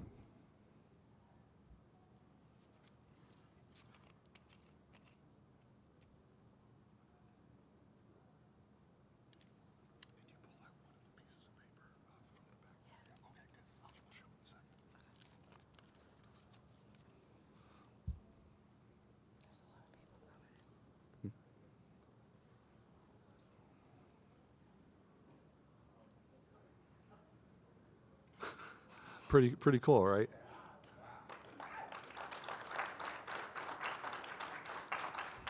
So at the beginning, we promised you an art piece, right? And so I collaborated with a friend who's a graphic artist to help put something together. So what this is a visualization of the horizontal axis is the year by year, 20 years of ShmooCon. The vertical axis is the percentage of ShmooCon dedicated to a given subject, right? 45 subjects. Each line shows how many talks were given in that year, right? And we actually got a few printed out. And we're releasing a high resolution version of this if you want to print it out yourself. The artist friend was inspired by Tolkien's art. And the idea is that you've got the sea in the front, kind of you hit the beach and then the grasslands, into the mountains, into the snow-capped mountains, and the sky, right? That was the idea with this. And we made a version of it, again, the file's available, that if you want to print it on canvas, right? So it doesn't have the menu at the bottom or the legend at the bottom. It's more designed to be printed on canvas and just shown as an art piece, if you will. So again, these are all out there. Lots of potential for future work. Like I said, you could work to refine and expand the data set, refine and expand the taxonomy, apply it perhaps to other conferences. There are opportunities to automate this, and we thought about AI, right? And today is not the day. Right? It didn't have ShmooCon in there. I mean, maybe in 10 years we can do it with 3 or 4 well-written queries, but today is not the day. But could this be, and again, it would need a home organization to do this, but at inception, could people self-label their talks? And you can see these graphs grow over time, right? Interesting stuff. So takeaways. A huge freaking thank you to all of ShmooCon and everybody, including people who've come, the people who've made it happen, right? We're living in this crazy golden age of hacking, and I'll channel Jason Scott here and all the great work he's done on being an archivist for the community. That we need to document it, right? That we should support these archivists and these archive sites. And also, if you're trying to learn InfoSec, trying to grok all of a hacker conference is a really great educational experience. We both grew a lot through this. Here are some sources. They'll be in the slides. I'm not going to go through them. They're all hyperlinked. And then some other places you can explore further. But if you want to take a picture, that is the link. It's not linked to the menu structure of our site.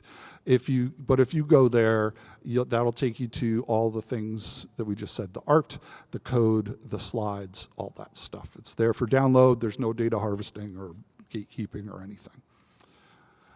All right, so many people to thank. But the archive sites in particular, but also we'd go on websites and there'd be like 0xDade or Christian 008. the reason why some of the ShmooCon talks, abstracts existed because those people took time to post them, right? So thank you to them. Of course, the Potters, Jason Scott already mentioned, and a number of people at Copidian who helped us prep for this, and then Jack Daniel for the Snowmageddon slide. All right, so with that, we've got like a few minutes. If you have any questions, happy to field them.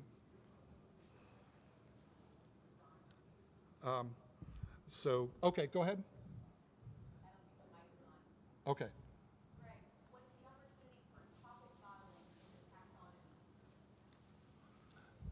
So the question was, what's the opportunity for topic modeling?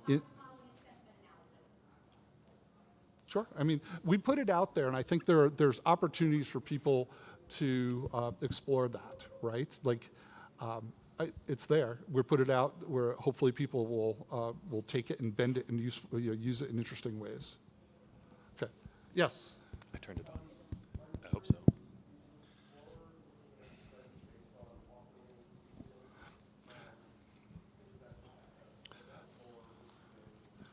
So we did not put in speaker names. Oh, yeah, the question was, did we explore speaker names? And please, I have a tendency not to repeat questions, so it's totally fair to tell me to. We did not include speaker names, basically because this project was 10 times bigger than we thought, because we had to find the talks, we had to create the taxonomy, and then do the labeling and the visualization, right? So I think the data set could be expanded with with speakers, which would be really, really interesting or to track over time. Thank you. Sorry. Other side. Go ahead, yeah. So, a quick question, then maybe a slightly harder one. First, is the graph, I assume it's acyclic. Is it also a tree graph? It's a tree. It's directional. It's a tree. Yep. Starts with the root node of ShmooCon and goes all the way down to the individual leaf nodes. Okay, so the question was, how was the graph structured? Okay, go ahead. Second, when you looked at the data, what did you see kind of characteristically over time? Was it like kind of topical for the time, and so the talks were always about what was happening at that time? Was it progressive, and so you saw things where we investigated and then we started to learn about it, then we attacked it, then we defended it? Or was it cyclic, where we learned something, then we did it, and then we forgot about it for 5 years, and then we came back to it? Yeah, so the question was, what patterns did we, I think I'll paraphrase and say, what patterns did we see in the data, right? So Danny, you were seeing iPhone would come out and there was some patterns with every that's why I added the timeline, with everything that was added and invented. I saw sometimes there was talks about just in general, just things that people have started to use. People started talking about them. Would hack them.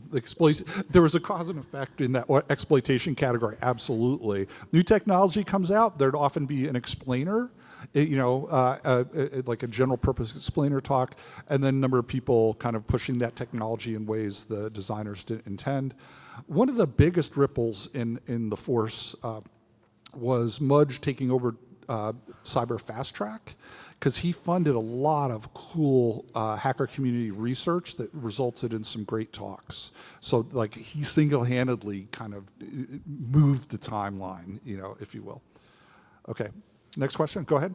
Yeah, so my question is, did you see topics on the reverse side drop off? Were there any topics that were initially, there were definitely talks in 2005, or early years, and then just disappeared from then on? Absolutely. Yeah. Go ahead. There was talks, and there's new things that come around every year. So if something new comes up, there's always new problems to solve. So there was just people just evolving with time, thinking about new things to speak about.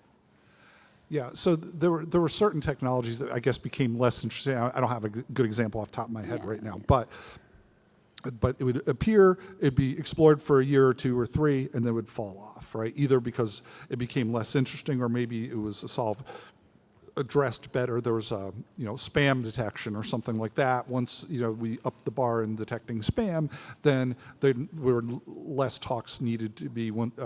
It needed less new work to push the boundary forward if we kind of had a solution in place that was good enough. Yeah, go ahead. Hey, Colonel Conti, Mudge here. First off, thank you very much. Oh, hey. Thank you very much. I didn't know you were in the audience, man. Yeah, thank you very much for the kind compliments. I have a cadet, or who used to be a cadet, while you were at West Point, you might remember as Ed, and we would like to come up and present you with something. Okay. All right, cool. That was Mudge. Oh, okay. So, Mudge, I heard part of that. He was just thanking me. Oh, okay, good. Okay. Oh. I'm not I don't know if this is on. I'm not actually interrupting. I want to come up here and comment because this is fascinating to me. Is that better? Well, we're going to. Oh, well, hang on. We're going to. Oh, okay.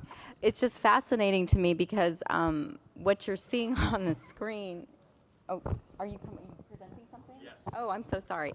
Hang on. We couldn't hear you up here, so we didn't actually hear what you said. Could hear out there. Okay. I did not mean to interrupt. Come up here and do that. Okay. Colonel Conti, if you would stand, please. Okay. Well, I'll talk later. Okay. We couldn't hear anything you said, so we thought you were just Cadet, saying no, you're good. Cadet Ed, if you would open the first But you should use bag. the- Yep. Come here, use the Oh, microphone. Some people in the audience might recognize something like this. If you would be so kind, Cadet Ed. Is it handcuffs? Then first layer is open. Mudge, do the honors. Layer 2, please. There's protocol. I'm looking at which people get nervous when we're doing this up on stage because that's a giveaway.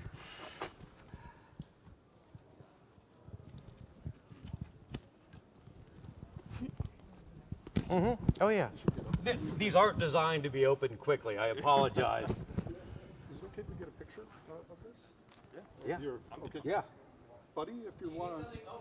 No, but and hold up the other bag. Yeah. You recognize these, Dean. Oh, Eli, can you get pictures? Here we go. Okay. Thank you, Greg, for everything you've done on both sides of the green door. And thank you for inspiring me and hopefully vice versa. We appreciate your years of service, be it silent or public. All right. Thank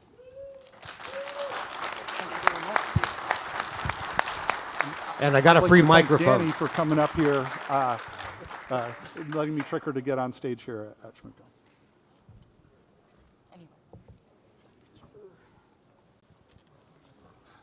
So this was, I don't know if you captured what the interpretation of what this is, so we printed one out, wanted to give you one. So, all right, sure. I love it. I love Yeah, it. it's an amazing thing. So all I was going to say before, I'm so sorry, Mudge. We couldn't hear you up here. It's really interesting to see this because what this actually sort of represents is the corpus. It's the accepted talks, right? Yeah. So that is completely and utterly sort of biased on, and a couple others, right? So it's there is part of that. That is part of that, right? Yeah, sure. And so it'd be a whole lot of work, but it'd be super interesting to, like, if all the data was there, to actually look at what the submitted work was overall, because that would, I think, give even more interesting trend data, because you saw the exploit line was like really huge, and that does tend to be because our breakout category is always the most popular category, and I think the community influences, like the ShmooCon bias comes into that a lot. So I just think it's fascinating, and I'm really, really happy to see this. It's just amazing. Thank you so much.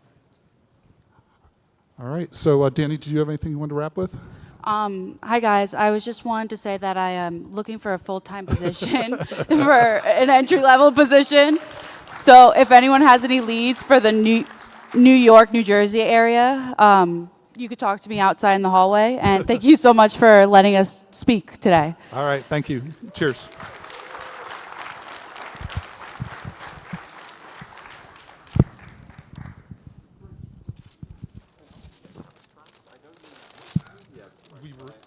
We did not collect all the abstracts. Because into one not place. all of them were there. They were there, but they were like in YouTube descriptions and stuff. Like it took. Seriously, so really fascinating. watch that. Well, it's a testament. Yeah, it was. I mean, I was sitting out there. I was like, oh my god. I'm really happy we got in. I love you so much. Thank you. Yeah. Yeah, you can keep that. Sure. Yeah. Well, I'm sorry. Like, here's this giant thing you have to carry around. We have a couple extra copies. If you can double check it. You know, John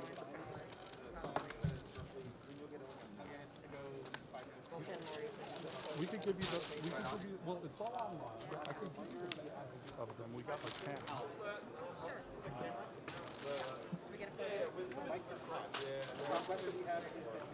I'm going to stay by the lectern. Pardon me behind you. Oh, we do like each other. Yeah, these are amazing. You too, man. We'll get out. Oh, I'll get one of these. Yes, you do. Yeah, let's start pulling shit out. As you're walking up. Power is somewhere. Power is at your feet. This red HDMI. I will be. There's power. I'm good. Okay. I'm a, to what? Take your picture. Yeah, yeah. Do these move out of the way? I mean, I can't promise you that. All right. Do we have? How have people been getting their laptop screens open? You know what? I can go. You can put it on the table. I can go like, look at that. This is turbo unprofessional, and I can't see shit now. But These can fit down. not really. They're pretty jacked in. I might just So put it the here. other thing that you can do is when you display, it will be on this TV. We're doing presenter mode. Oh. Not yet.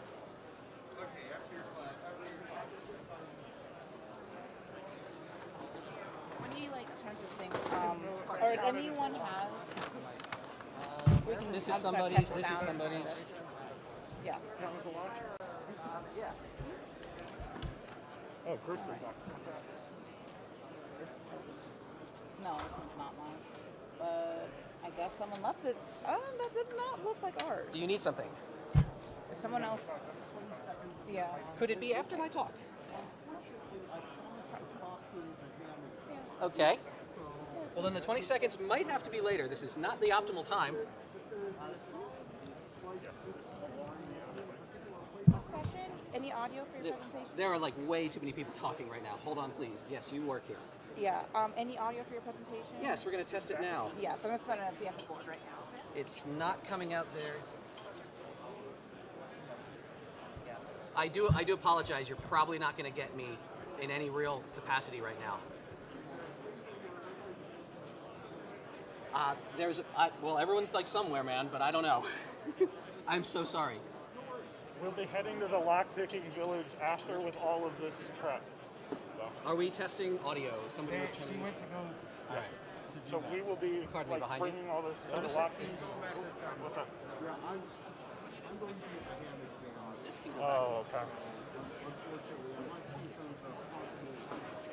Unfortunately, everything's so All right, chaotic. we're going to get started, and It's just this something mic guaranteed is like no longer that. hot. All right, is this mic hot? All right. How are you, Dwight? 1, 1, 1. So, Can I find a glass? Bob, this camera's not up. Any kind of glass. Any kind of glass that holds liquid. Not up. Yes, sir. I can't promise it's clean, but it's a glass. Yeah, it's fine. This is just kind of set dressing, but I'll point at shit. Yeah. All right, we're going to get started in just a minute or two, letting Deviant get set up and getting some audio stuff handled. So if you could all be making your way to your seats, we've got a couple of announcements before we get started and some stuff to throw into the audience. Thank you. No one can hear you. I can't see. I got a live one. I got a line. All right, welcome back to ShmooCon 2025, the last ShmooCon. We're getting ready to get started, so if you can be making your way to your seats while we do the last bit of setup. Deviant's got some audio that we want to get running. We have some announcements to make. If you are interested in past con t-shirts, some of the swag that we've given away in the past, you can come to registration. We have both past what we call bags of crap, so we provide a bunch of really interesting, usually somewhat valuable, so things like t-shirts. Those are all available at registration. If you are interested in past ShmooCon bags, you can come by registration and get one of those. And you make a donation for either Reading is Fundamental or the EFF. We take none of that money as ShmooCon. All of that money, 100% of it, goes directly to these charities. So please come buy a bag of crap, and all of that money goes directly to these charities. So are you almost ready? As long as we know, I mean, sound is Do we not know bad. if audio is functional yet? There's still. Do you have the? Are you still hitting play? I am hitting play. All right. So audio is still not functional yet. We might. It's not really that important. All right. And I've got. My audio is important, though. I'm going to have to, like... I've got some stuff to throw out into the audience. This one's actually I'm gonna throw it. So hopefully you all are paying attention. How many of you played with light brights as a kid? Cool. I know that means that you probably have to be over the age of 35 to have played with light brights. So you're all paying attention. I'm going to try and avoid the lights, but otherwise, good luck.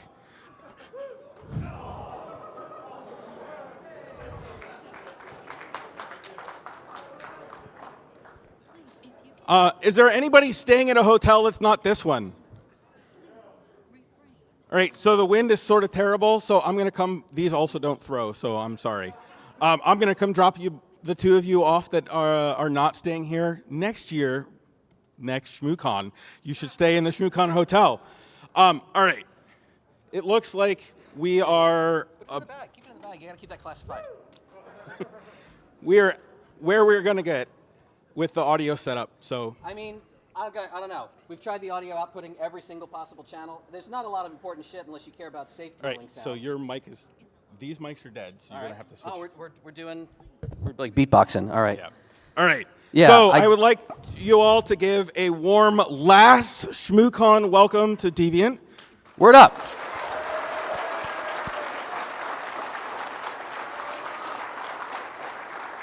Thank you.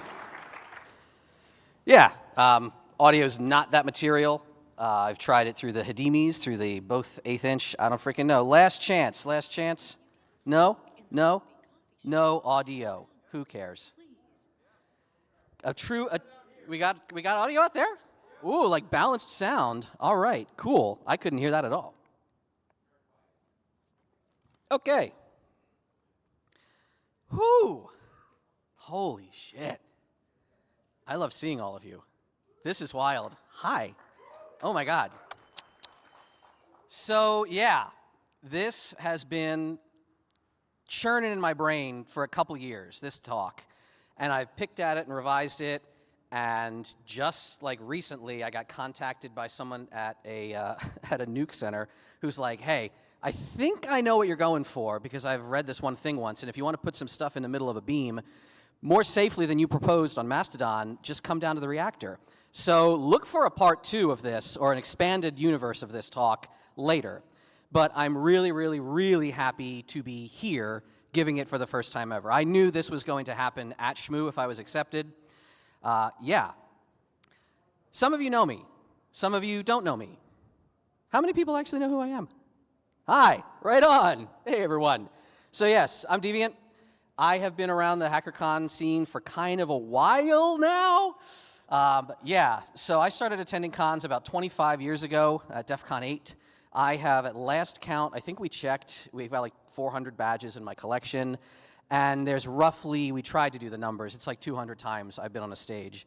And as people in the hotel room this morning will tell you, every single time that I'm about to get up here, I am all giddy, nervous, and like every last one of you can do this, can get up, can talk. If you have something to share, please share it, because it's what moves the whole community forward and makes us better. And everyone you've ever seen present is just as like, oh my God, I can't believe I'm up here, whether it's their first time or their zillionth time.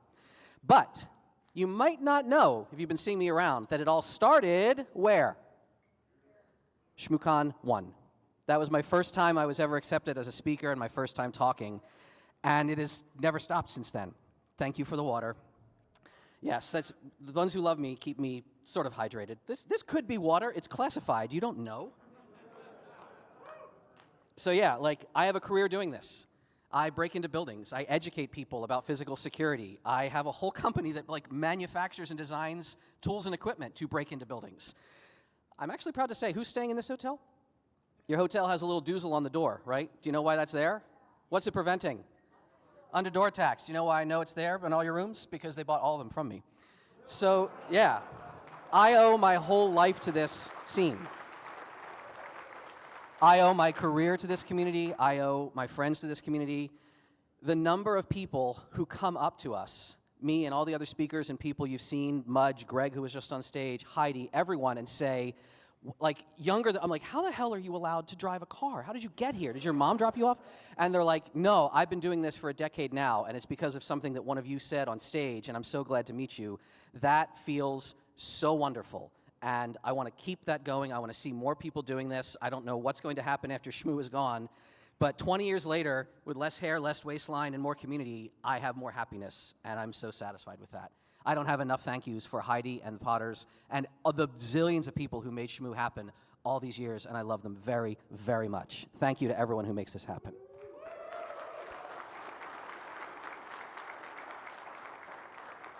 So people know me as like the lock guy and the teacher and the tool guy, but not everyone knows I'm also a safe technician. So I am SAVTA certified, I'm GSA certified. I spend a lot of time working on vaults, SCIFs, military bases, like breaking into containers. Yeah, that's a thing I do, and I don't talk about it much until here. And I'm going to talk about a lot of things in that world that are known to like other people in the safe and vault world or in GSA, but aren't really widely discussed. And I thought it was time to do that. This is Air Force One, not the current one, but it's one in a museum. This is the one that Kennedy and Eisenhower and I think Johnson would have used. Carter was on this one. No, was this? Well, basically, that's the GSA safe on Air Force One. And the docents had said, wow, you just got that open? That hasn't been open in a long time. And I was like, it was set to the out-of-service combo. Don't you know that? They're like, no, this is like stuff that's normal to me that the world doesn't know. It's not set to that combo anymore.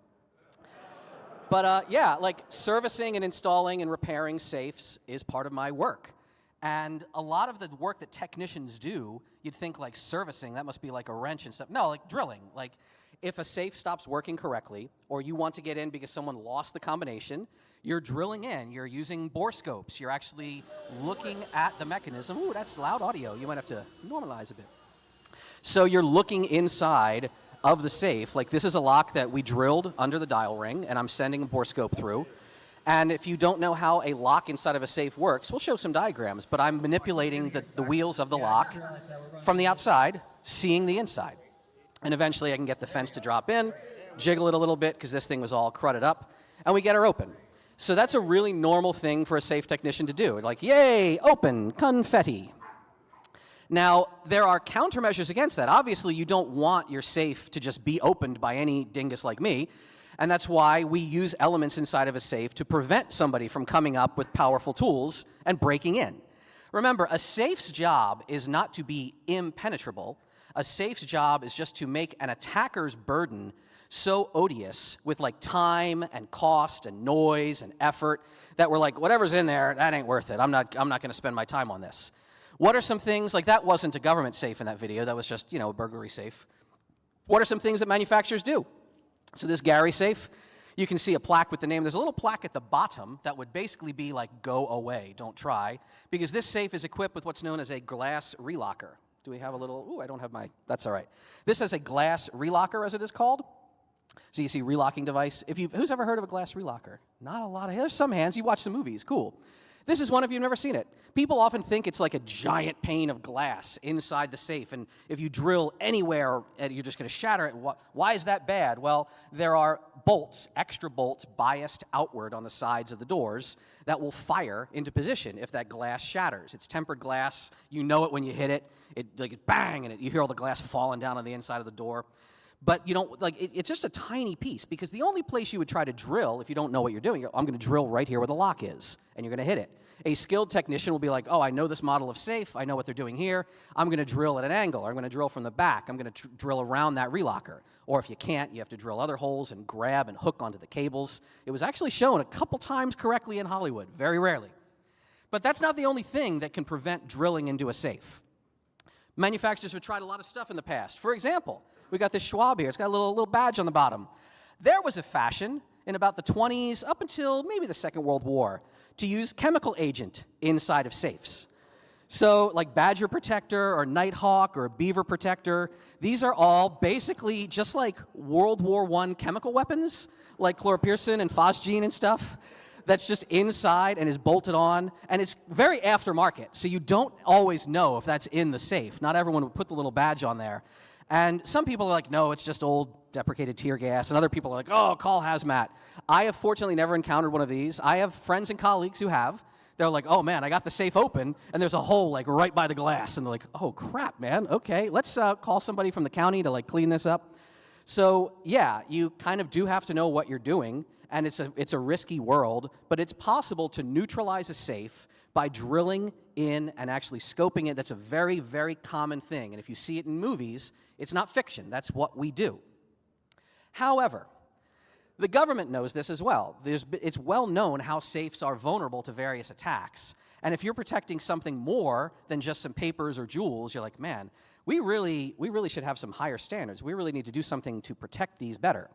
So what does the government use? Right? If we have national security secrets, national security information, we have to keep those kind of documents and special list of the spies who are operating in Berlin. You keep those in a safe somewhere. Do you think maybe, all right, well, the government would just get like a better, bigger safe, obviously, right? Like this is one of the most robust safes you can buy on the market. This is ISM Super Diamond. It's about a $50,000 safe. Probably one of the very few TXTL 60s that I've ever seen. And you're like, oh, look at that thing. But this is not a government building. This is a biomedical research lab, I believe, that installed it. So you're like, what about really, really multi-mega millionaire, billionaire people? They've got to keep their secret defense plans to get away from the guillotines when we all destroy them. Like, do they have like super crazy safes? Well, no. Most residential buildings, even if you're super wealthy, you're not using highly robust safes. In fact, all the safes in this screen here, what do you think the best one is? It's the tiniest one all the way on the left there. That's the only burglary safe in this screen. The others are all gun safes. Gun safes, if you have, who's got a gun safe at home? Who's got more than one? Who's got like ones upstairs and downstairs and in other places? Yeah.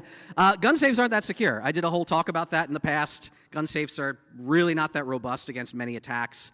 But you might say, all right, so then, man, you're showing me all this stuff like the jewelry safe and the crazy research. And what is the government safe, man? It's like a filing cabinet. Most government safes, people are shocked to learn, are even another order of magnitude like weaker than your gun safe or your jewelry store safe. Like this is called a GSA container. There's some that are like filing cabinets, some that look like little map and plan containers, like this one here. But the idea is that, okay, yes, someone could attack this safe, like you could chop into it or drill into it, but like DoD Manual 5200, I think it's Enclosure 3, Book 3, it specifies like if you're storing classified material, you have to have it in addition to armed guards that come around every 2 or 4 hours, depending on the materials, or you have to have an alarm system covering, and this, you can see this safe has a little alarm mounted right on it. Every 15 minutes response time or 30 minutes, it's classified or secret or top secret. This is not the government, by the way. This is kind of adjacent. It's public sector. Do you know what this safe is? This is a Type 2 map and plan container, postal safe. What is it? Yes, yes, you get a drink if you want to come up and grab the bottle, or I think my wife has it over there. Yes, who remembers a few years back there was a root key signing ceremony that couldn't happen because like the safe was locked and they couldn't get into it? That's this safe. That is the safe. And they are drilling it open. That is the technician getting it open.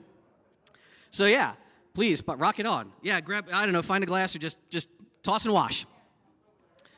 Right on. Oh yeah, there's cups right here. Rock it out. So let's say you neutralize a safe. Go for it. You were there? Oh, dig it. Were you the guy on the ground? Were you the guy taking the photo? Awesome. Awesome. Jesus Christ, man. Well, now I definitely do want to talk to you. Dig it. Salud. Right on. So let's say you neutralize a safe. Is it just like a giant lump of crap now? Like, all right, well, we got to throw this thing out. Help me lift it, boys.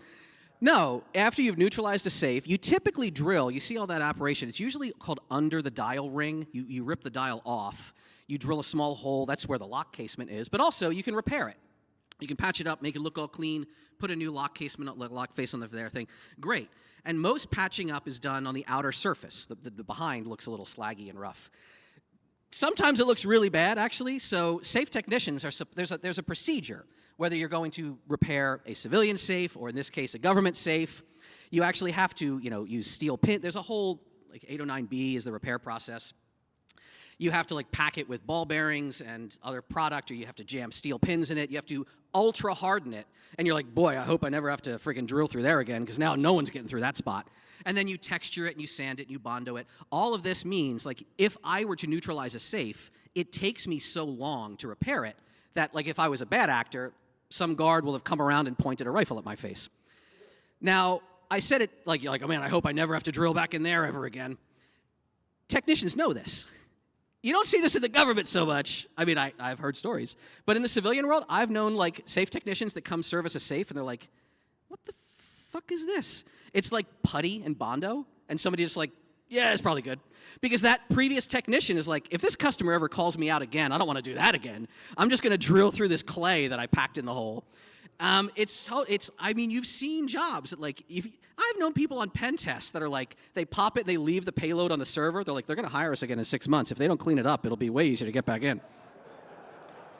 That happens in the safe world. Technically, we're supposed to do this. There's a very standard repair process, and you have to paint it the right color.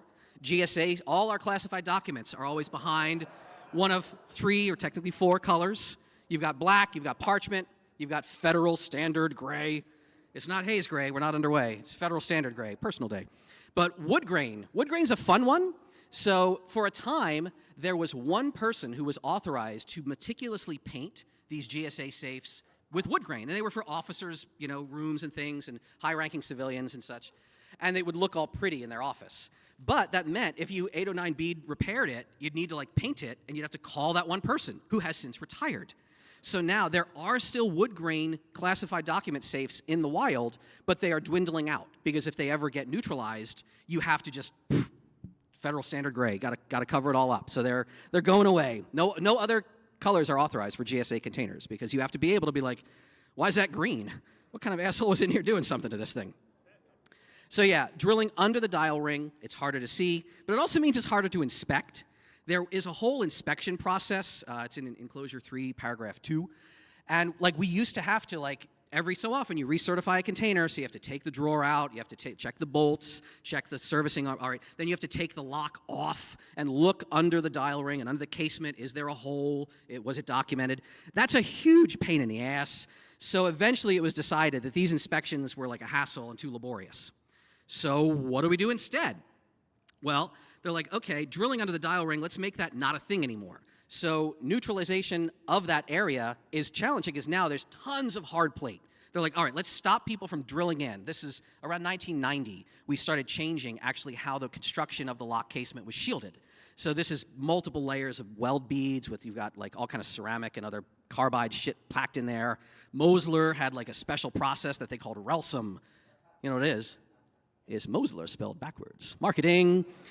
And you're well, how the hell you're never going to get through that. Well, yeah, what we do now is we just go for the bolts. So loads of times, this is some Secret Service office, and I'm just measuring, not on the lock itself, I'm measuring the bolts, and I'm just slapping a rig on. And again, if you want to watch videos of sparks flying, they're online. And it makes a huge goddamn mess, but I can chew through this thing in about half an hour. Chock the bolts off. I think we got one of the bolts sitting up here if you want to play with it. And you're that is not an easy repair, is it? Well, during the changeover to this program, they mandated, and it's funny how technology takes a while. Someone's What if we did it a better way? Nowadays, the drawer heads are replaceable. So you just order a new drawer head, drop that on, Bob's your uncle, you're done. So yeah, classified safes aren't built with more than about 10 minutes of forced entry resistance. But it should take much longer to remedy that, to actually repair it, right? And that's why we have physical access control systems, we have guards, we have ID systems, like we have all these things. Speaking of resistance, many of you raised hands when I said you have a gun safe. Your safes at home might have a fire rating, right? Who's got a safe that's actually, you bought it, you're like, oh, it's fire rated, I'll keep my important shit in there. You know that's not rated for electronic media, right? It'll still get really warm. Your flash drives are not surviving that if you're in California right now and you had to evacuate. Sorry to say. The government, however, used to use like our original containers, Class 1 and Class 2 containers, way back in the 50s. They were fire rated. They had fire endurance. And then somebody said, wait a minute, don't we have like embassies and consulates all around the world in hostile zones that sometimes get like lit on fire or bombed? It's probably bad if after the debris and smoke clears, all the building has come down, but there's like all of our safes just sitting there with all classified things in them untouched. That's probably not what we want. So our modern containers that we have Class 5 and 6 now, they do not have fire endurance at all. We have, fire suppression systems in our buildings. I gave a whole talk about that. But where does this bring us today in terms of like protecting our secrets, as I'm going to tell you about it during the Cold War? Okay. So, non-destructive attacks are a whole different animal. And that's really the scary thing. If I make a whole mess chopping and drilling into a safe, you'd be like, all right, we knew something happened. The government especially is really leery of non-destructive attacks. For example, manipulation. I teach a course on manipulation. Lockmasters teaches a class. Mark Bates teaches a class. There's a few schools that do this. I could teach just about anyone in this room how to manipulate a safe lock. It's not like the movies where there's a stethoscope. You're basically just doing really fine observation of what are called contact points. We're not going to dig way into it, but like you're looking at fractions of a number as you're running the dial. If you want to see absolute like granite gonads, you could watch a video from ShmooCon 2 where my good friend Renderman was on stage and brought some safe locks, and someone in the audience was like, actually, I have a safe right here, and plopped it on stage, and homie got it open during our talk. Like, I'm like, Jesus, man, I wouldn't try that. I would need way more to creature to try that. What is happening when you're actually doing this? So inside of a safe lock, you have multiple wheels, and you can see these wheels are being driven around because someone's operating the dial on the outside. And the wheels themselves, they have obviously very large slots in them. You might have seen that when I was using the scope earlier, right? Those are called gates. And if you input a combination, you turn it one way and another and back and forth, you can align all of those gates. The first digit has now been entered. Coming around, we're picking up the second wheel. We're going to enter the second digit of the lock. That is now entered. We've parked that wheel with its gate under the fence.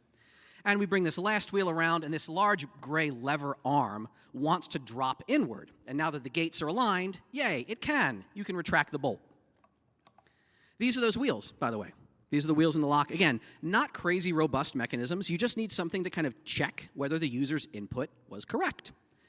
And if you're looking at these wheels, you might say, oh, that's the gate. I see it there. That's the notch that you just described. What's that other stuff? You got like holes and stuff on the bottom. Why do they have to have those holes? Well, if you didn't have those holes, this wheel wouldn't be balanced, would it?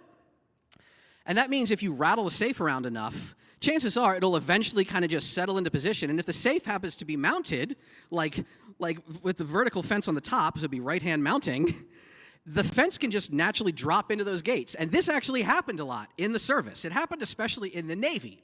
So vibration attacks were accidentally discovered.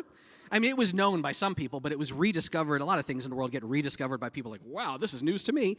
And it was news to a lot of people in the service because they'd be steaming out at sea, and they're like, just like steaming, and somebody would come into the radio room, and like a safe would just be hanging open with the code books and everything. And some, lieutenant goes like screaming at a bunch of petty officers and ensigns, like, who the hell, blah, blah, blah, blah, blah. And then they lock it up and change the combinations. And then they're like 85 nautical miles in some other direction, and another goddamn safe is open. And they're like, what is happening? And they would pull into port, and people would come and check the safes, and no, there's nothing tampered.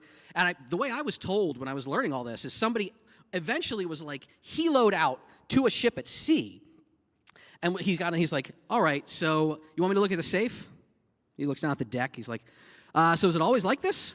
They're like, what? Like when the screws are turning, is the boat vibrates like this? Yeah, I know your problem. And they're like, oh, and that actually resulted, they're like, wow, this is such a useful, I didn't know the safes you guys were using were this vulnerable. There's a tool called a Jacob's Jiggler that was invented. And it's just a little like cranky box that you attach to the handle, turn up the speed, and just chung, chung, chung, chung, chung, chung, chung, chung, and it makes a safe vibrate all the wheels. And you could get safes open for a long time like this. You can do it yourselves with a palm sander on really cheap safes. It's an actual thing. Like someone in Tool, she was reading a post and was like, hey, we have this model of Sentry safe. She's like, well, turn it on its side and strap a palm sander to it and call me in 45 minutes. And then they're like, okay, she's like, try the handle. And it opened. And they're like, wow, that still works. Yes, it does. Now, let's say you're worried about someone opening the safe, maybe with no manipulation at all. They're authorized, but they're not supposed to be opening the safe at that time.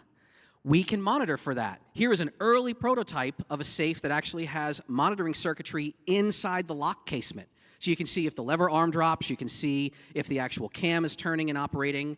This is an early prototype from the Miller collection. We'll talk about the Miller family a lot in this talk. Yeah, amazing, prolific safe inventors. How about circuitry inside of a safe that if you're opening at the wrong time because someone's sticking a gun in your face?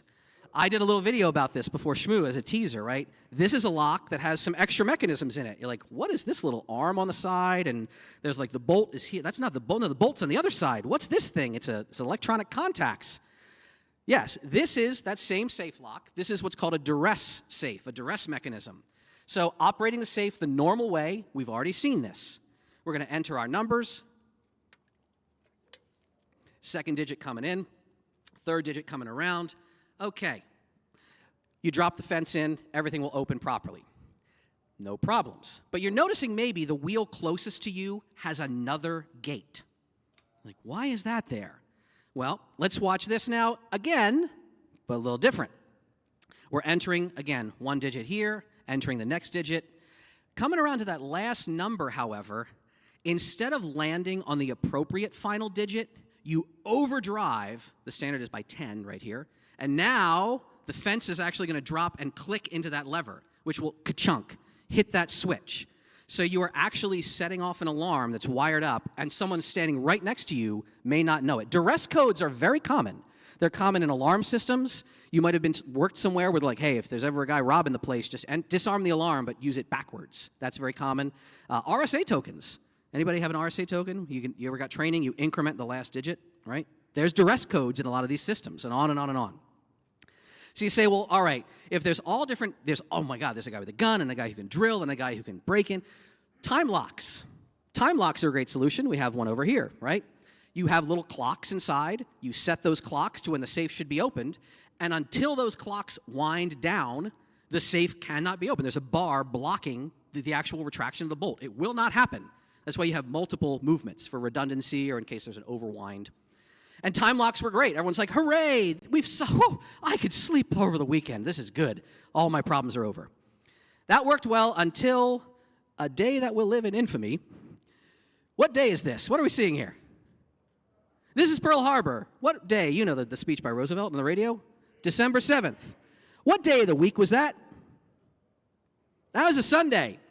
There were people running all over like Hickam and Schofield barracks, like trying to smash safes open to get national defense plans because Japanese Zeros were banging out of the sky on a Sunday. War is 7 days a week, kids. So we're like, oh God, okay, this is not going to work at all either. And that's where we start to see really fascinating stuff in the safe world. We start to see the idea of what are called manipulation resistant, or they call them manipulation proof mechanisms.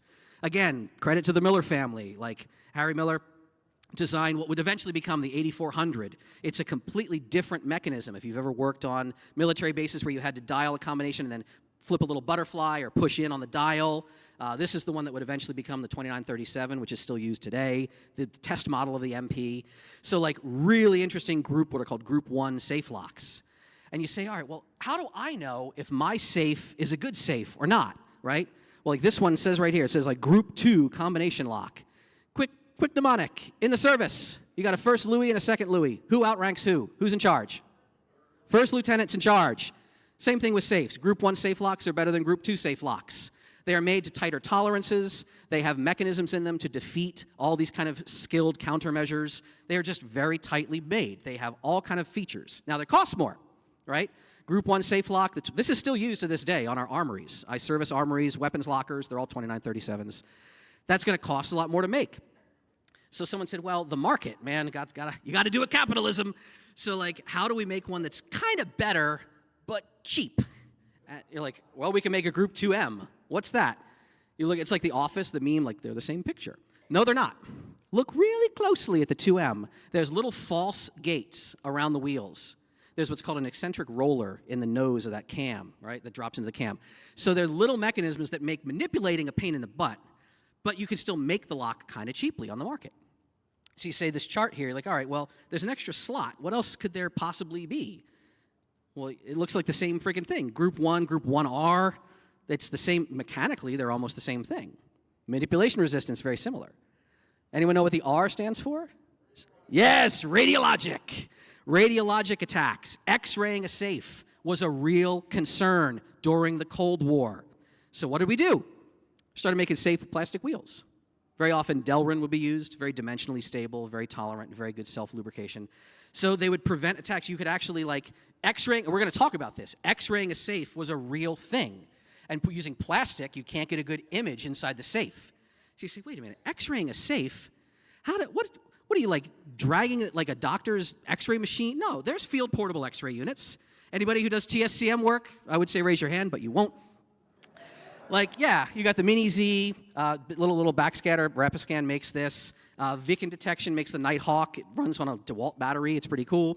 If you have, like, concern that someone is going to, I don't know, send you a bomb in the mail or something, you can scan all your mail. This is an example of that happening. And the question is, are they being shipped a bomb? Nope, just a multimeter. Yeah, you can find these on like GovPlanet and GovDeals if you want to do dangerous stuff and not have kids later. Yeah, you can get these, and yes, you could try to use them against safes. I strongly recommend that, does anyone know what this is? Yes, TLD means something to people on the internet, but to people who do X-ray things is this thermoluminescent dosimeter badge. Right? If you're doing TSCM, all the people who do TSCM work, they look like they work in a cancer division in a hospital because they have these little badges. I know about a lot of these tools because a buddy of mine in the UK who does spooky stuff, he was telling me a story about, he's like, oh yeah, you got to check out the Nighthawk. It's kind of a cheaper version if you want to play with that. And he told me one day somebody's badge, because they collect their badge and medical checks it out, and one of his colleagues got a call. He's like, hey, Nigel? Yeah, okay, you answered the phone, so you're not dead. But you got to come in, because if you're not dead, you've developed Marvel superpowers by now.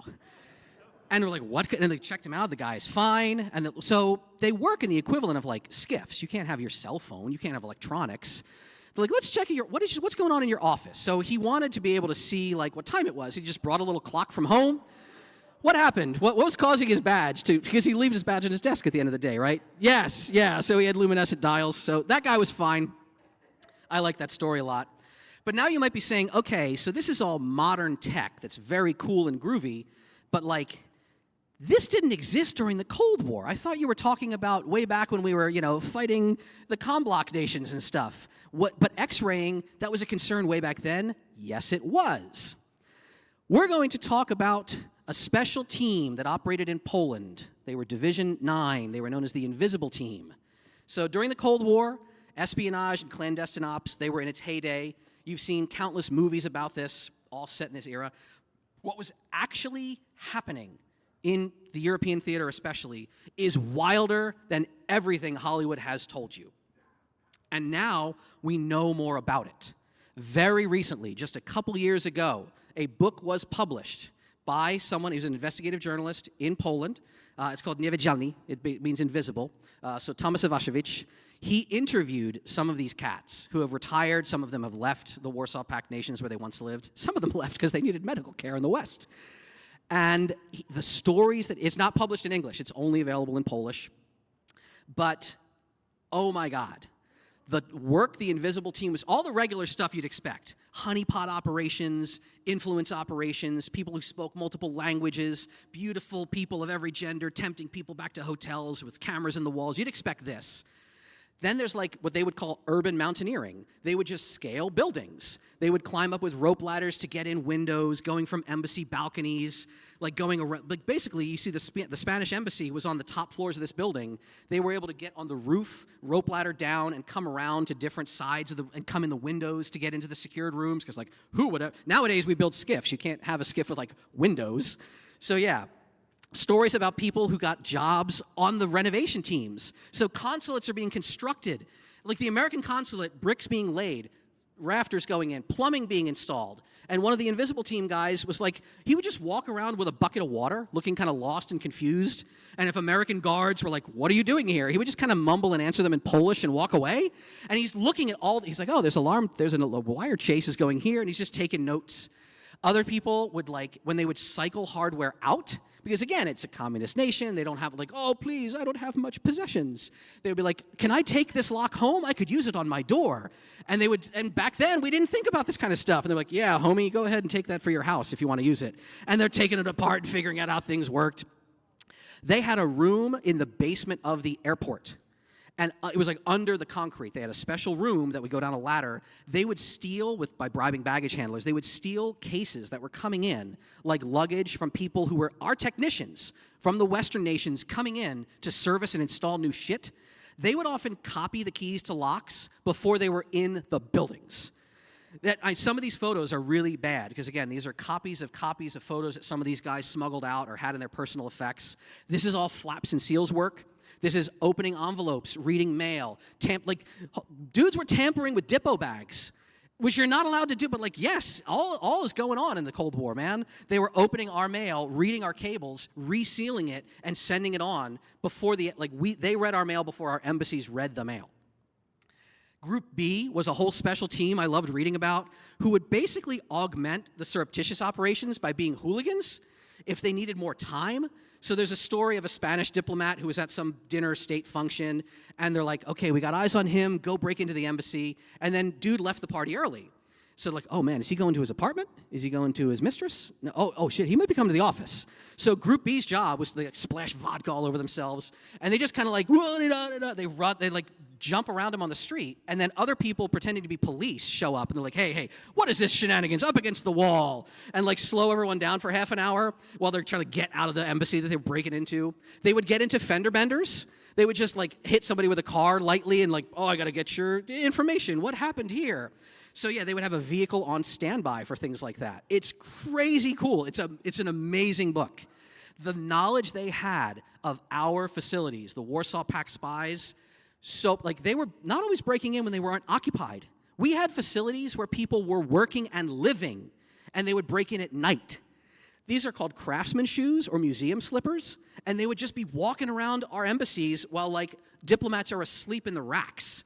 They had notes that are things like, remember, the third step squeaks on the left side. They were in our facilities so often, they knew it all. This is a skiff in one of our buildings, right? Our buildings were renowned for being hard. The American and the Swedes, we were told, like, in the notes, like, oh, those were they had what they at the time would call a bunker. Now we would call it a skiff, right? They were like, oh, the Spanish and the Venezuelans, you can break into those very easily. This is one of our skiffs, right?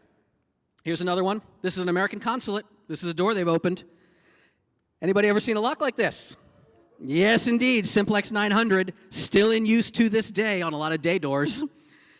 They brute forced it. One of the team members he's showing this photo to Tomasz, and he's like, oh yeah, we worked out. And now this is well known.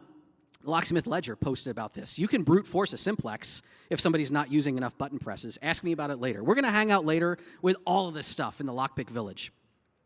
This is a Spanish ambassador's safe. Again, poor photo because they're taking this at night in the dark with an X-ray, with an infrared filter, like on their lens. They got the Spanish ambassador's safe open. They got a skiff open with a time lock in another Spanish embassy. I recommend you have to, I guess, anyone can speak Polish and read the book. So just treasure troves of information. Getting cipher encryption machines. Like you say, okay, but you said the Polish team reported that some places were easier to break in. The US and the Swedes had really good security. Yes, they did. This is them breaking into those facilities, though. This is them getting all the keys in one of the skiffs in the Swedish building that opened all the diplomats' houses and their offices all throughout through Poland and the Comblock nations, right? This is a safe opened in there. This is an American consulate in Krakow. They got into all the rooms and found the hidden room behind a panel that led up to the radio room in the attic. And they installed their SIGINT gear up there, right? The U.S. Embassy in Poznan, they were breaking into the innermost rooms, and it was thought of as nothing sort of witchcraft by everyone else in the Warsaw Pact who heard, and they weren't really a well-known team, but the people like, how are these guys getting all these documents? They must have a lot of like sex workers on their operation with these honeypots. No, this is where radiologic attacks started. The radiographic attacks, this team was given a building. Department 9 was so good, they got their own building, and essentially they built it up from scratch, and they're like putting all their equipment in, and some guy's like, what's that room in the back with like a giant hole in the floor and the gantry crane? Yeah, they had radiological isotopes, they had radioactive isotopes, which are used for actual machining purposes. They were ordering them through scientific front companies to do like metal testing. If you've ever had like a gun barrel that's undergone what's called X-ray testing for like, yeah. Again, you put a tiny bit of isotope inside of a piece of material, you put film on the outside, you develop that film. Now, you're seeing footage in a modern engineering sense, which was doing it very safely. They were not. They were like purchasing stuff off-label from nuclear research institutes and just going in hardcore mode. The way they did it, if you have a safe, you want that safe open, you put film on this side, you put an isotope on this side, you make an image. And you're like, okay, I can see the safe lock now. Now, they described it as kind of like a doctor looking at an ultrasound. If you're not a medical technician, you're like, is that a baby? Is that a foot? I don't know what that is. But a doctor is like, oh yeah, it's a boy. So they would have to figure out which wheels were in what position and reverse out the combination. It took them a little while to be like, no, that one's probably in the front or the back. Now, anybody who's ever done X-ray work or worked in a dentist's office, you're like, well, they need a dark room. Yeah, they were doing it in our embassies. They would go in the bathroom, would set up all their wet gear, put in a near-infrared bulb, and they were developing film while diplomats were asleep upstairs. That's hardcore! The team member Chesio was known as the best one on their team who could do it in like a couple hours. And they would say, like, oh, before we did all this crazy stuff, we had our dossiers, we would try people's birthdays and their mistresses' birthdays. And Tomasz is taking notes, and he's like, oh, man, that's hilarious. And they're like, well, don't laugh. The Warsaw Pact safes probably would have all had that shit as well. Like, everyone does that dumb crap. It's always, the users will do dumb things. But yeah, dumb things abounded during this time. Oh, my God, 10 minutes. We're going to make it. Basically, like, this is how you transport isotopes the right way. They were basically just using the inner pot and lugging it around with not enough shielding. They kind of made it man-portable, but they knew. They measured it. They're like, oh, man, this is no good. This is, when they would caravan, first of all, they'd put it in the car, and like it would be riding almost off of its front axles and floating along the road. They would put one car ahead with one dude, and everyone would caravan behind, and they would stop every so often and change people out. Because, again, dangerous stuff. You don't want to be near it. And also, when you're operating, they're not like wearing lead lab gear. You're getting a full blast of isotope. So what were they actually using, right? They were using mostly cobalt-60. They're very small. You're talking like the size of graphite in a pencil. You can still encounter isotopes like this in like brachytherapy and cancer oncology wards. Now, they were kind of handling these isotopes on the types of devices that you would use in brachytherapy or in materials testing. But again, like they're taking it out of the pot and waving it around the room with like pliers and attaching it. All of these guys were getting zapped hard. Now, how would they do this on site? We know this now. We didn't know before. Some of them was really easy. Some of them, the safes weren't bolted down. They would just move the safe away from the wall, put the isotope behind it. Bob's your uncle. Hey, there, all right, awesome. What if you have a skiff door? Well, team members would reach through the keyhole, because there was a mechanical key, like, well, we have the safe lock and the key lock. This is a rod going up through the back side to the actual safe casement, where they would feed that isotope up through, hold their film, go develop their film. Sometimes they would make a pinhole in the door frame, because who checks the door frame? It's just, we'll cover that up with a little piece of tape, piece of putty. They would feed that isotope all around, right? There's a story of them like getting caught on a sharp angle, and they're like, "Oh God, wait, can you get this out of there?" And the isotope's like stuck in the door, and they're like all farting around with it, like, "Oh Jesus!" Now, if anyone is, again, a long time ago, Eric Schmiedel talked about this a little bit at DEF CON 14. I'm old. Those plastic wheels, they started encountering the radiologic, because the Americans, like the NATO nations, like something's up. There's rumors of something radiation. So like, what if they're X-raying our safes? And we started seeing those plastic wheels. At the time, when Eric gave his talk, he's like, there's always been this rumor that the Comm Block people, the Warsaw Pact nations, could beat that. We don't know how. We now know how. They switched from cobalt to iridium-192. And if you're not familiar, like you're not nuclear techs, I'm not going to have you read decay schemes, but like one of my now new friends who was talking to me online, he's like, oh yeah, so basically like if I'm near cobalt or near iridium I can be around for like an hour, and then I would get, hey, you got to go home and you've exceeded your dose for the year. Cobalt, 20 minutes, and you got to stay away from spicy rocks for a year. So iridium is less powerful. You're like, well, how would the X-ray wouldn't show shit? They were using a scintillation counter. They were literally putting iridium, super low power emission, and even those plastic wheels were enough to raise or lower that little dancing needle, and they could figure out, as they're staring at it, right in front of the beam, watching the needle, watching the dials, getting safes open. I have since learned that scintillation counters exist in very cheap Bluetooth form now, and I plan to do things very stupid in the near future. These are some of the Group 1R safe locks that you can see in the Lockpick Village. Yeah. I have people that want to work with me to put some of these into a beam, so again, like, watch for part 2 of this talk. Eventually, we started to see like lead. This is the Chubb Mark IV. You got lead shielding all around it. So they would just use even harder core isotopes with their film. They were talking about getting isotopes from Russia, and they would put them 17 meters away, and it was still strong. And again, all these guys were just roasting their balls. This was their document scanner that they were using. If you've like the Google Books project, yeah, they were harvesting tons and tons and tons of documents at the time. I know I'm going to run out of time, so I won't keep going. There's so much more. I want to talk all about the electromechanical locks that came out. How many people have ever worked with like an let's say a lock that might look like, let me show you, maybe a lock that looks something like this? Show of hands in the room. All right. We're not going to have enough time to talk about it here on stage, but again, like right around the 1990s, the switch from the black label program to the red label program. The 1990s, we had all the whiz-bang footage coming out of the Gulf.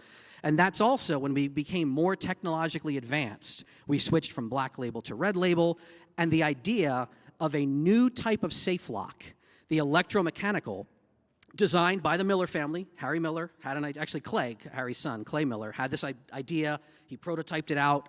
And then this is the origins of a company called Moss Hamilton. Never more 1990s has a logo ever existed. The story of the Moss Hamilton lock and the story of what happened was detailed in a book called Safecracker, which a book that I strongly recommend. Dave McComey, very notable safe lock technician, wrote a book called Safecracker. I will talk about the rest of this in the Lockpick Village. But essentially, the investigation, the moment this lock came out, Sargent and Greenleaf lost tons of their business. And the government is a huge cash cow. Many companies in this room would probably go under if their government contracts just went away. Sargent and Greenleaf panicked. And they're like, oh shit, we gotta this new player on the market. They figured out how to beat it. Internal engineers figured out how to beat it with bent wire. And like, well, that's gotta be the end of that. And then no.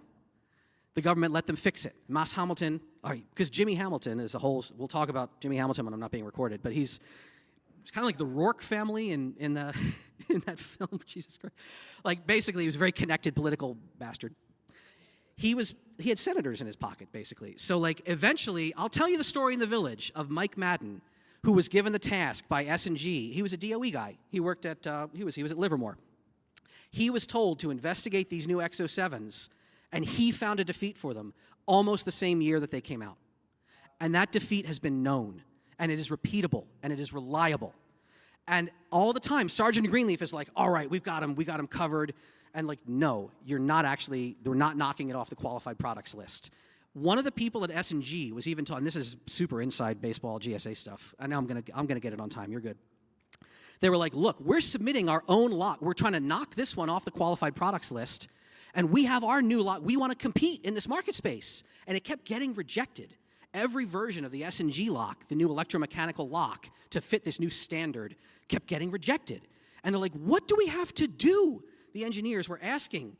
And privately, one of the people in the government was like, you have to stop trying. Jimmy Hamilton has senators in his pocket. It will never happen for you. And that was it for years. Mike Madden's research got shelved. He was threatened, like they classified his research, then it was unclassified for a while. He had to leave the lab because he got so much heat for the testing he had done. Dave McComey's book, remember, he's a whole prolific author. He has a whole chapter about this. At the time this happened, Dave McComey, who was, in addition to being an author, he had a magazine, he had a whole publication. He was ready to go in the trade press. And by the way, so their colleague, Don Shepard, the slogan for the XO7 was the only way to pick them is to choose them. Don Spinard gave them, he said, hey, Mike, I got one of those old shirts from the debut of that lock. So they had this photo ready to go in the article. ShmooCon's been around 20 years. This is what I'll end on, this story. Anyone remember way back at DEF CON, remember Cisco Gate, right? If you're not familiar with this, kids, this was a time at Black Hat when literally Cisco Systems and ISS, they were mad at Mike Lynn and his research, and the night before Black Hat started, Jeff is here, I don't know if Jeff's in this room, but all of his volunteers were like ripping pages out of the Black Hat program and shredding the DVDs and stuff. That's what happened to the article. The Dave McComey, same thing. Dave McComey called for comment, and hey, Moss Hamilton, I'm gonna publish this story about this research about your locks. Everyone hit the roof, hit the fan, lawyers freaked out. This was all those pages from Black Hat that year. I'll end with saying, though, when Jeff was like dealing with the lawyers at Black Hat and Cisco and everyone's like, oh man, get those, he was like on the phone in real time. Dave McComey tried, he really tried. He wanted to put this out in his trade publication. He was working with the attorneys and back and forth, and Mike Madden was worried about getting sued, and he was like, no, we got to pulp it.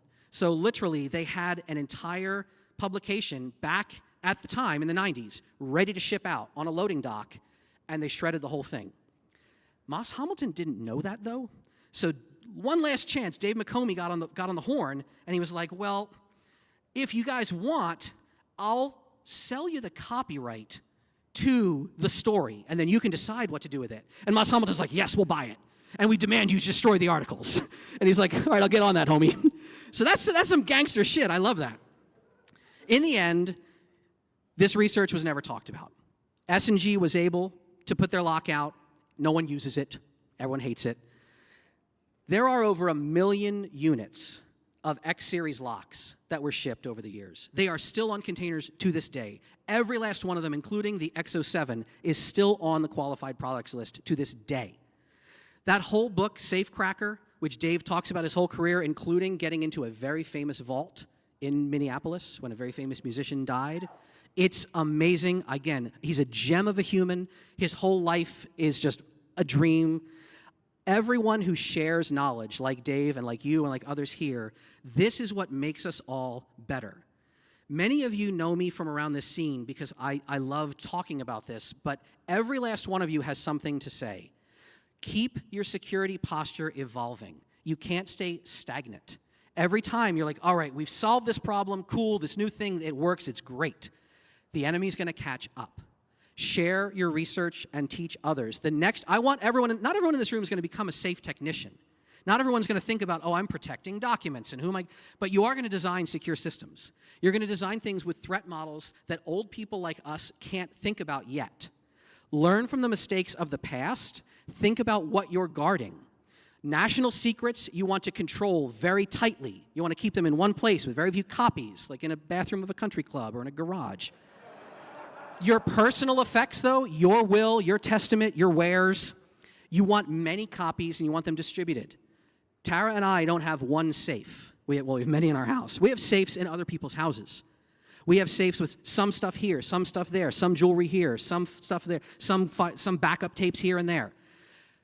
People and defense in depth is the best solution for everything of your personal life. The government's the government, and some of you are going to work for the government, but your life is based on community and distributing your defense across many people who you trust and you love. We protect us. Thank you very much.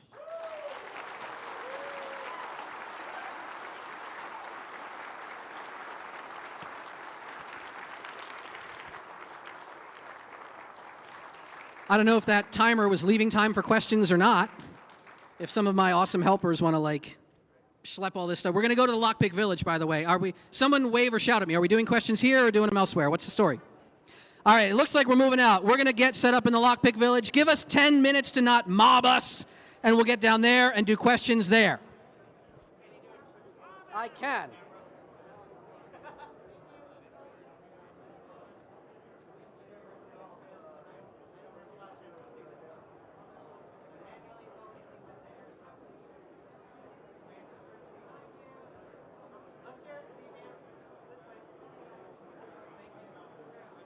All right. Yes, thank you. Thank you.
themselves. So please give Estelle a warm welcome.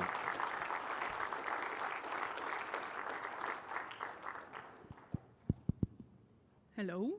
Yes, I think you all guys can hear me loud and clear. Okay, great. So I'll be the one presenting you probably the tale of the most interesting Stealer logs I've researched on.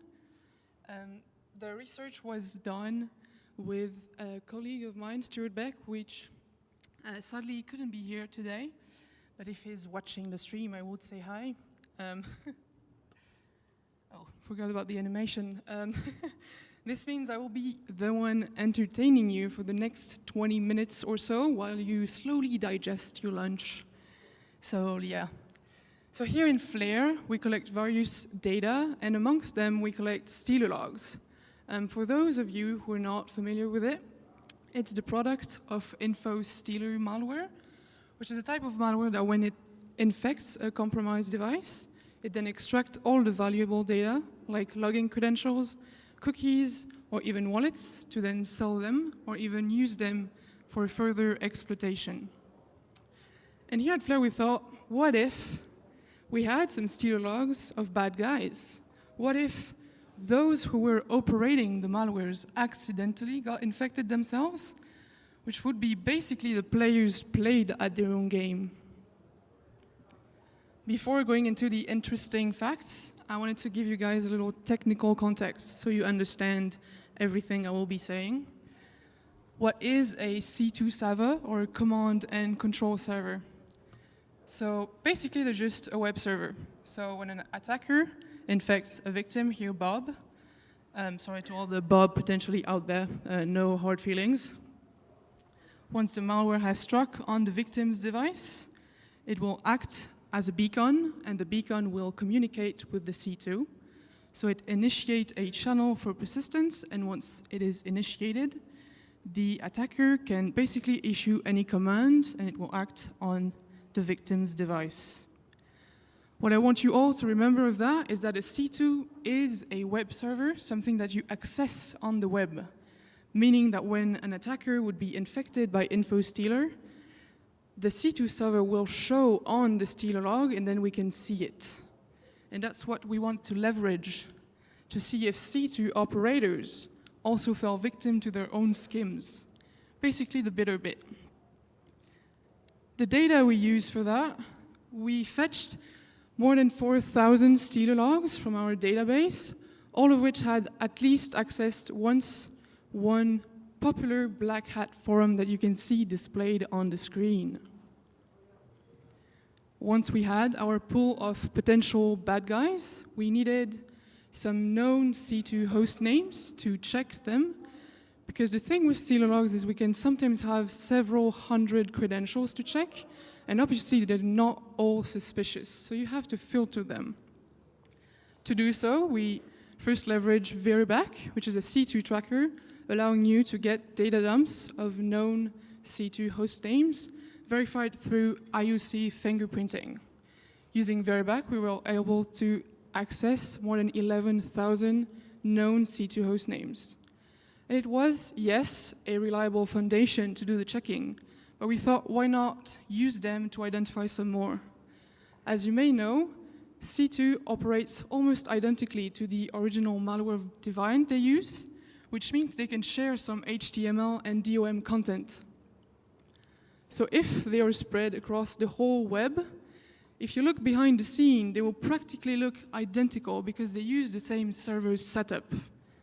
Leveraging URL scans feature to do some DOM content matching, using our known host from Vyrus, we were able to identify 8,000 more C2 host names. Using our Stealer logs and C2 host database, we tried to see if anything matched, and bingo. Using our known C2 database, we went from thousands to just a few. To be precise, we found and flagged 5 Stealer logs having accessed at least one known C2 hostname. The infected devices were located in Ukraine, Iran, Italy, the Netherlands, and in Hong Kong. They were all infected between September 2023 and April 2024, and all 5 users were operating on Windows 10 or 11 with either a Pro version or an Enterprise version.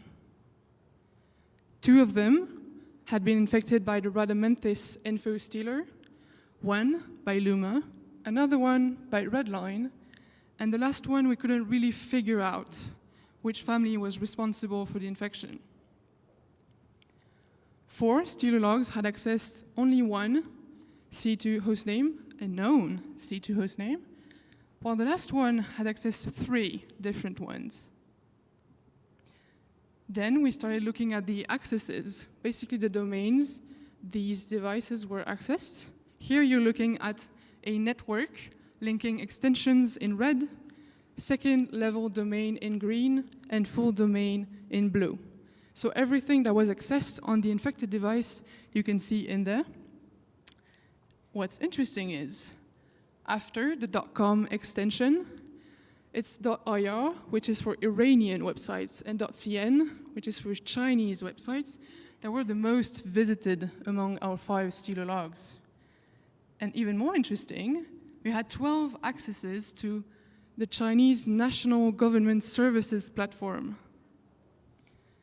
So we had access to transportation, social security number, even the human resources of the Beijing municipality were accessed in those logs. Continuing on the website accessed by those 5 stealer logs, we found some shared interest in web development first, also hacking, because they all accessed those cybercrime forums I talked about earlier. They all used Discord, GitHub, and Dash.Cloudflare as well. They had a common interest in cryptocurrency and trading. And as a last thing, the stealer logs accessing mainly .ir and .cn had a recurring theme of operating bots and like services for social media such as Instagram. And while we were examining those stealer logs, we began to have some serious suspicions, because 4 out of 5 of them had several hundred credentials, meaning they had accessed more than 100 different websites, and the majority of them were all quote-unquote normal or daily life related, meaning like a Gmail account, a Netflix account, or shopping like Amazon account. In contrast, the last stealer logs only had about 30 credentials, all related to malicious-looking activities. So basically, that means that the infected device's sole purpose was for a malicious activity. So following that observation, we thought, why not investigate it further? At first, we nicknamed the device the Dutchman, obviously from the geolocation of the device, and as we progressed, we gave it another nickname, the Malware Maestro. When we took a look at the accesses of the Maestro, we found 4 interesting ones. 2 of them I want you to direct your attention to, which are raccoon.biz and stereo.app, which are both connected to the operation of the back end of the Raccoon info stealer malware. If you direct your attention to the green domains and their extensions, you can see that it accessed /logs and reg, which are both not accessed by ordinary users, but more by the administrators or those operating the back end of the Raccoon info stealer malware. These access actually corroborates the hypothesis that the Malware Maestro was at least operating the back end of one kind of malware. Continuing on the accesses, we found those 10 to a dozen really suspicious-looking URLs. The Maestro had administrative credentials for all of them. And when we used our C2 database to flag them, the first 3 had a match. So the first one pertained to the Mystic type of malware, which is a multifunctional malware. The second one was recognized as being part of the private loader C2 known hostnames. And the third one was recognized as being part of the Asuka Trojans C2 malware family. As you can see, the remaining URLs follow quite a similar pattern. And this pattern is actually consistent with C2 operations, where you hash the victim's name or ID to maintain some kind of anonymity. So here we are in the presence of someone actually operating 4 known families and type of malware, which are the Raccoon InfoStealer, the Mystic multifunctional malware, the private loader, which is a malware loader, and the Asuka Trojans. And the remaining ones, we don't even know if they're other types of malware, but it suggests the Maestro was actually operating kind of the comprehensive malicious ecosystem. Using that hypothesis, we tried to draw what would be happening backstage and how it would be used to maximize the exploitation of a target. So now I'm going to be presenting to you the Maestro Symphony, which is in 4 movements, 1 for each type of malware. And it is a quadruple threat symphony, where each piece of malware will build on the previous capabilities of the others. The first movement of the symphony is led by Private Loader. As the name suggests, Private Loader is a malware loader, and its primary function is to deliver malicious payload onto a compromised system. In our case, to deliver the malicious payloads mean delivering the Trojan, the InfoStealer, or the Mystic malware. This first movement is the initial infection. Then the first wave of malware would come by. And this is the multifunctional malware, like Mystic. Mystic, once deployed, can execute multiple tasks in order to exploit the compromised system, such as, for example, stealing data, keylogging, or even creating persistence. This second movement really is all about system exploitation in various ways. Then the second wave of payload can be delivered by the loader. This time it could be the InfoStealer, Raccoon.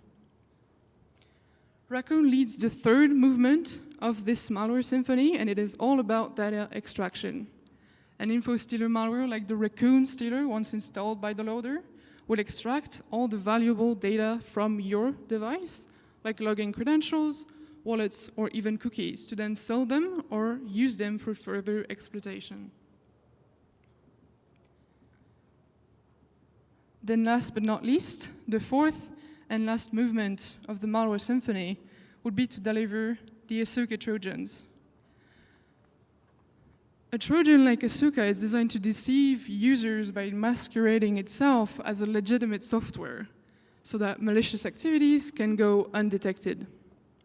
It helps maintain control over the compromised system, could disable security feature, and create persistent backdoors so that the attacker keeps an access to the compromised device even when it's restarted, basically. This fourth movement was all about persistence and control. And as you can see here, all movements create a very comprehensive malicious ecosystem where each type of malware would build on the capabilities of the previous one in order to maximum exploitation. Here, the loader would be essential for the initial breach, bypassing initial defense, and then deliver multiple waves of malware. Then, multifunctional malware like Mystic would maximize exploitations in various ways. InfoStealer like Raccoon would extract valuable data. And finally, Trojan like Asuka would ensure persistence and stealth. I would direct your attention on the fact that this ecosystem is based solely on the 4 types of malware we could identify based on the known C2s we had in the database. If you remember earlier, we had identified more than 10 URLs looking exactly like the ones from those families, meaning that the ecosystem could have been even more complex using even more types of malware.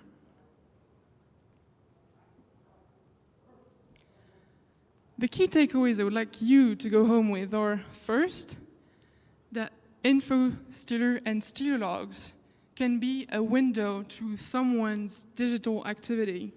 Here, they allowed us to enter the backstage of a complex, malicious infrastructure and study the services and the behavior of the individual inside.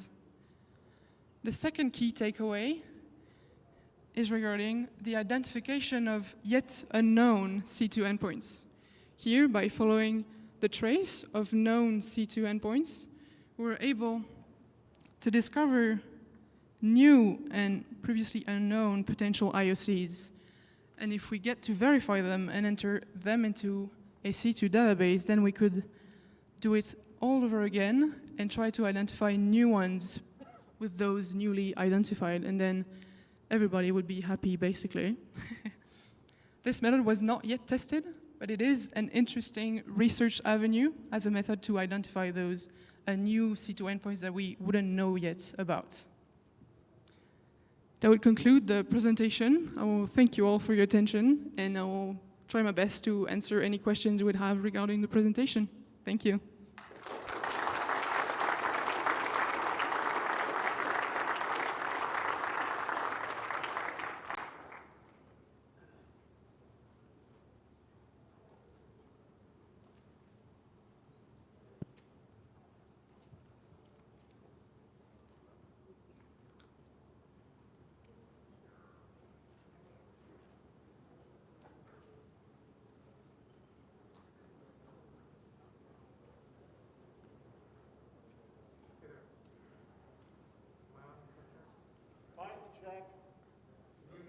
Yes, I can. Did you make any attempts with the data that you collected to attempt any sort of open source collection on the Maestro, or attempt like personal identification of that individual? So the question was, did we attempt to basically identify the identity of the Maestro? The answer is we tried, but didn't yield any interesting results. We tested every email we saw, but nothing really came up. And based on the accesses they had, we also guessed that it was not a Dutchman, probably someone from somewhere else using VPNs and everything, so we were not really successful in that one.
Around for a little bit, you probably know Russ. So we're super excited to welcome him for this talk on deception and ops planning frameworks, and handing it off to you. Thank you. Yes, sir. Well, good evening.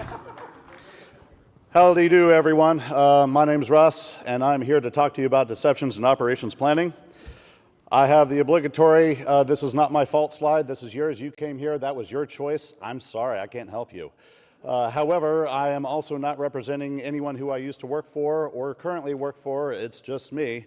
And I'm not going to teach you any secret skills or dance moves or handshakes or unless y'all want me to do this through erotic interpretive dance. All right. Bonus material at the end of the DVD. So, this would not be a deception talk without the obligatory tribute to Sun Tzu. So let's get that behind us. Let's just jump into kind of where we are as an industry and how we started. For those who have been around for quite some time, we all remember the Rainbow books written by our friends down up north from here, south from me. But they kind of set the cornerstone of a lot of the things that we understand and practice as our day-to-day controls that we take for granted nowadays. Everything from log access and controls and analysis, role-based access control, all that sort of stuff. And even some of these concepts have been rolled into current certifications that carry some weight, some that don't, some get jeered at, who cares? But it's establishment, it's cornerstone material. And it's been around for quite some frickin' time, right? But it is the year 2025 of our Shmoo, and it's just not working that well. And ransomware attacks are still at an all-time high. Breach notification settlements are more common than your warranty renewal notification requests. Even on the more extreme side of things, there are companies who just buy stuff to implement it to do a checkbox and do like the cargo cult mentality of purchasing and solution implementations. They don't understand what they're actually doing. And then last, but there is external assistance available, but it's not always reliable or consistent in the industry at large, which is why we keep hearing the same songs over and over again. Well, going back to the original Rainbow series books, there's one in the back called the Little Pink Book. And in the Little Pink Book, it even states and has some subjects in the chapters that discuss deception, operation, plannings, and design, but from a technical perspective. Everything about taking a look at how the CPU architecture, the memory architecture is working to do deception operations against adversaries inside the infrastructure, but also to tell if something hinky is going on against your own infrastructure. So everything, these are some of the high-level subjects that are in there. But there's, that book is called the NCSE TG 030. It's a Guide to Understanding Covert Channels Analysis of Trusted Systems. And not everyone's really into policy book reads. You could read this at your own leisure, at your own time, but it's very informative and really has a lot of the cornerstone knowledge and tool chains that we now see as deception operation tools and practices as a practice. But it's still not all that great. The guide is a little over 21 years old.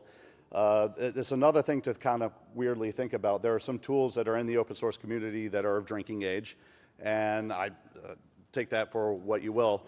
But the positives of it is, yeah, it's still useful. Deception operations are useful to conduct, but you have to have a robust infrastructure. You have to know the cadence. You have to have a lot of that other foundational stuff in play. If you do have that stuff in play and you decide to run a deception operation, it is a strong signal that something hinky is going on in your infrastructure. If you happen to have a threat intelligence team, this is a massive force multiplier for them because, for instance, like in Deviant's previous discussion, one of the safes has a panic switch sort of mechanism in it. If that alarm goes off, you know something like a duress switch. If something goes off with a duress switch, you know something's bad as a defender. Well, unfortunately, not a lot of places get the fundamentals right even today, which is why it kind of feels a little bit lonely in the room when it's just like you and the electrical outlet at the party and no one else is really trying to do the right thing. But when it comes into some of these companies that are trying to roll out deception tooling and tradecraft and solutions, they're there to sell a product. They're there to get you on as a customer. They may not be really thinking about what it takes to develop, enact, and roll out an actual deception operation. So what ends up happening for the engineers is that they get frustrated. It becomes another IDS that's just spamming them with noise, and they have to write a report about this thing, and it's distracting. It can become very, very distracting if you don't do it right. So let's talk about what goes into a punch list. First, as I've stressed, you have to know your infrastructure. You have to have a handle of your inventory, your log analysis, and your cadence. But you also have to think that a deception operation is not a honeypot. It is more than a honeypot. It is a strategy that you have to think about and implement very decisively and willful intent. You have to define what your problem is. What type of deception operation are you trying to develop? Who is it you're trying to deceive and why? For how long? How much money and energy are you willing to put into this? So as far as the folks of who you're trying to deceive, are you trying to go like, crazy and deceive a nation state who has resources that you don't? Or are you just trying to protect yourself against insider threats from the company or other forms of espionage or whatnot? You got to really define who you're going to try to deceive. Now, how long is this going to be running for? What's your backstoppage? How in-depth are you going to go into this? Does this need to run for hours, days, or weeks, years? Do you need to form a company, an LLC, create additional paperwork for this entity that is going to be adjacent or a part of an institution for your deception operations? Now, how complex are you going to make this is another one. Again, this is a time and commitment type of question. Is your goal to just slow them down and let them just like whittle through so you can study them? Or are you trying to thwart them and completely keep them from getting to the crown jewels? A question that no one asks is, okay, you're done with the deception operation. What do you do? How do you dismantle it? How do you walk away from it without tipping off to the adversary that you were running a deception operation? And then on the right-hand side of the slide deck, I talk a little bit about the different types of actors and the complexities associated with them and the amount of commitment, and I'm serious on the amount of commitment that you have to have in order to do these sort of things. And, well, that is the overall set of questions that you need to start thinking about if this is something that you want to do. So let's talk about a practical exercise of this particular set of questions and a framework that was derived out of that through a practical exercise. So for background, I've done some things in my life that did a lot of deception operations plannings and responses and such, and then I left that life to do other things. And along the ways in the journey, I was fortunate enough that my wife and I purchased about 140 acres of land, which was great. I love the woods. I need to get out, touch grass, and do rust stuff in the wild. And but the problem that I quickly found out as a first-time landowner is that because it had been abandoned for 30 to 40 years, it was not posted, meaning trespassers were abundant. There were people who were hiking on it for like day hikers. They weren't meaning to do anything malicious. There were people who were going on and shooting. You don't want that happening in your backyard. And there were also trespassers who were hunting, which is a thing that I do, but I don't want them hunting on my land without my permission because it's also a safety thing as well. Then we also had a squatter. Someone was living on it. So we had to manage that person off. And because you had all these things going on, it still kind of is generally trashed up, and we're working getting the garbage off. Like even the township illegally dumped in a corner in it because who was going to report it? So I got them to clean up that mess. But anyways, at the end of the day, all these people in the area, right or wrong, had the idea that this was an extension of their backyard. They had as much right and access to it as I did as the owner. Well, I needed to establish new rules, mostly to be safe for everyone, but also it's mine, motherfuckers. So anyways, I started doing what I would describe as the Cybersecurity 101 playbook. Put locks on the gates, put cameras in various places, I even did patrolling with friends, and we looked like crazy woods people, and I've got a fun story about a father who rolled up on it with his quad and his son, and we come running out of the woods with rifles, and it scared the hell out of him. It took him about 4 or 5 tries to enter my phone number correctly because he was so scared, but his kid was having this shit-eating grin, like, Dad got busted. But at the end of the day, like when you do the cybersecurity 101 stuff, it'll solve most of your problems, but if you do it well, it'll get you to a point. And doing all those things, I was able to catch audio of people and their voices and time who was coming back over and over and do direct interdictions with them. But it still wasn't perfect. I still had problems. Because I was, I just want to make sure I did, yep. Because I love policy guides, I was reminded of the 1-16.00 DOJ policy on use of force, meaning you increment the amount of use of force to match the threat of the adversary in front of you to deal with it. So still had problems. So I started rolling out technical solutions. I put surveillance cameras up. I have 2 pineapples from Hack5 that are up there. I did this spooky solution stuff. So I have signs that say, danger, you're downrange of an active firing range. And I have friends from law enforcement that'll go up and just make noise for me to kind of help subtly reinforce that that is a case. I also turkey hunt up there. And one of the things about turkey hunting in that state is you don't have to wear orange. So I go full-blown like ninja mode in the woods. And I've had a person walk by and I go, hello. And they don't like that.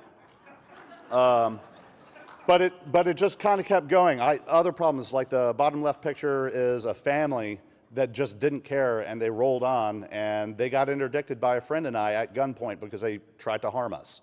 And we had to walk that back. That tree with the bark blown off, someone shot at me and they struck the tree about 15 feet away from me. That's an example of a deer stand that someone had erected on it.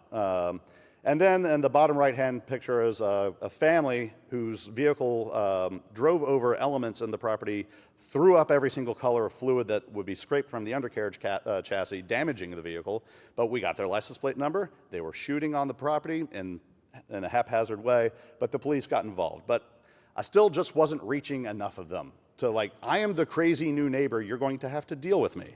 Now my neighbors know who I am, know what I was, but I'm still that crazy frickin' neighbor that does spooky, weird science experiments on the roof of a garage. Like I was putting a GOES weather satellite receiver on the roof of the garage, and the neighbor was walking the dog. He's like, Russ, what are you doing? Another weather experiment. Okay, hey, just another thing. So I had to come up with a new plan because clearly things weren't perfect, and I was still having issues and problems up there. So I reflected on my life and created.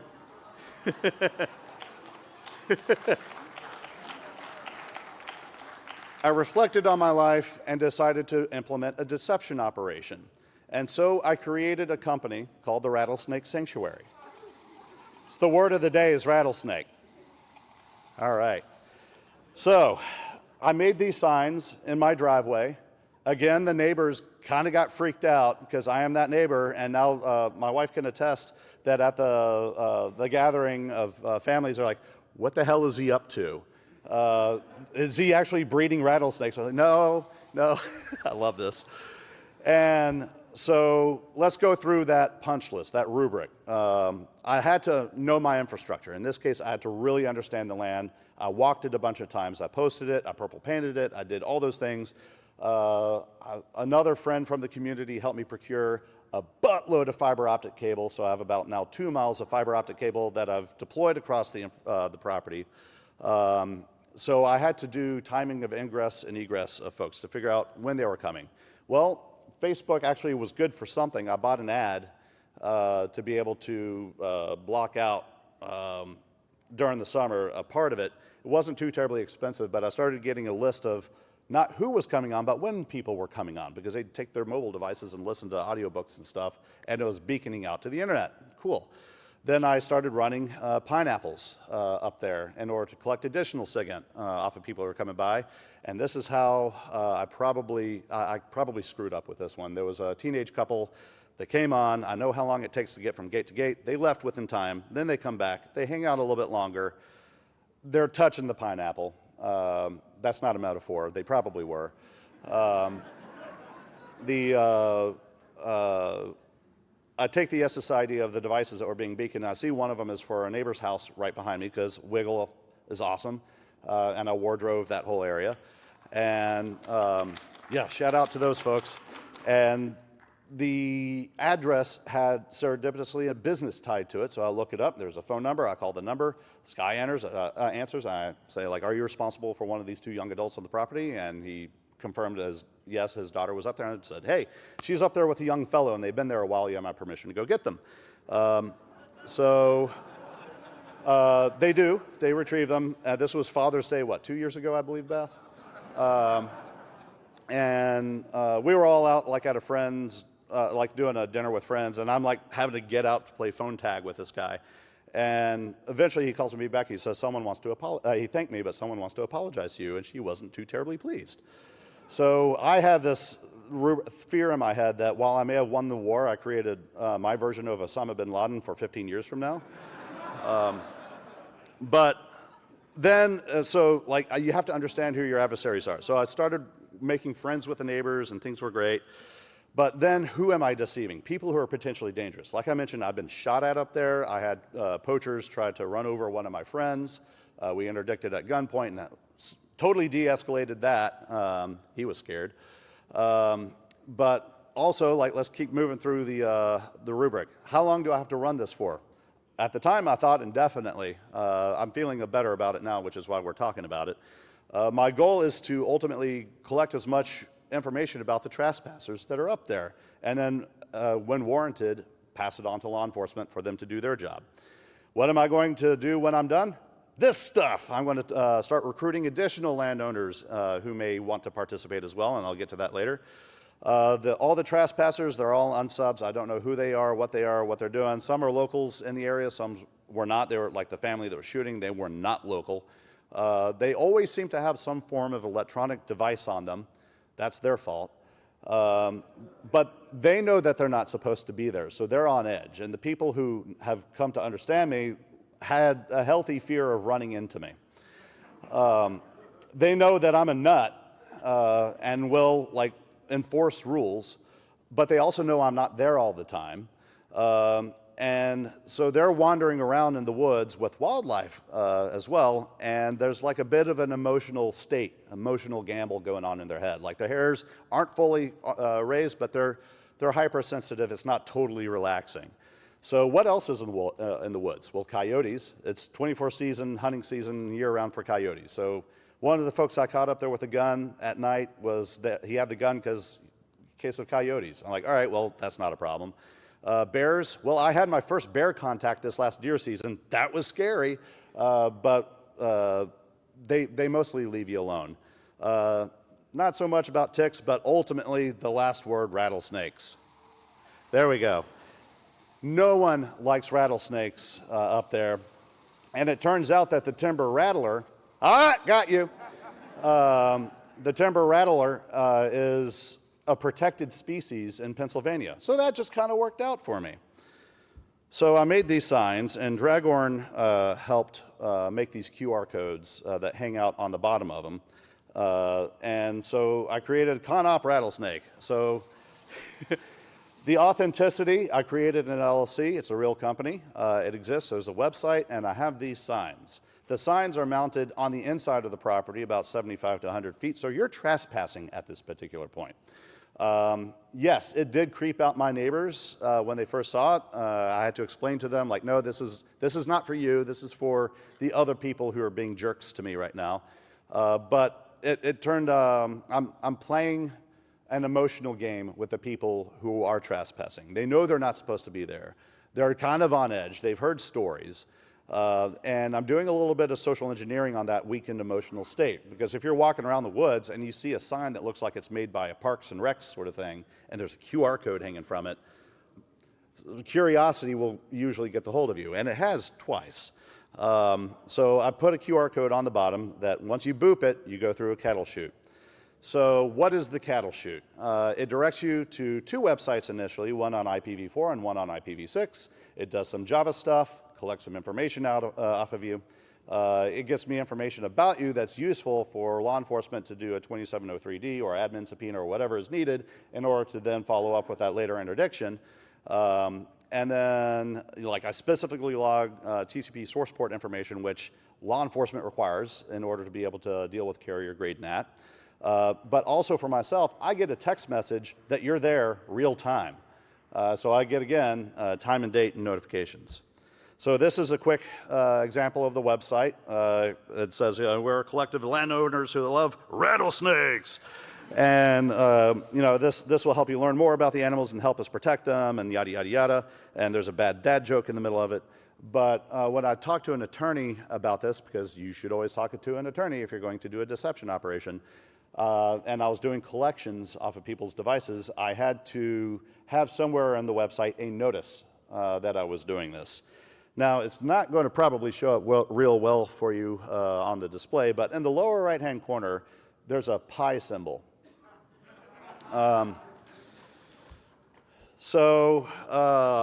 If you click that pi symbol, it then discloses the intent that, yep, you found this page, good for you. The cold hard truth is, yep, while we do like rattlesnakes, the purpose of the site is to find, track, and identify trespassers.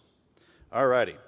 So what do you do when you're done? Since I'm thinking about actually closing up the LLC because it's more of an administrative burden to file like taxes that say I've done nothing with this, no.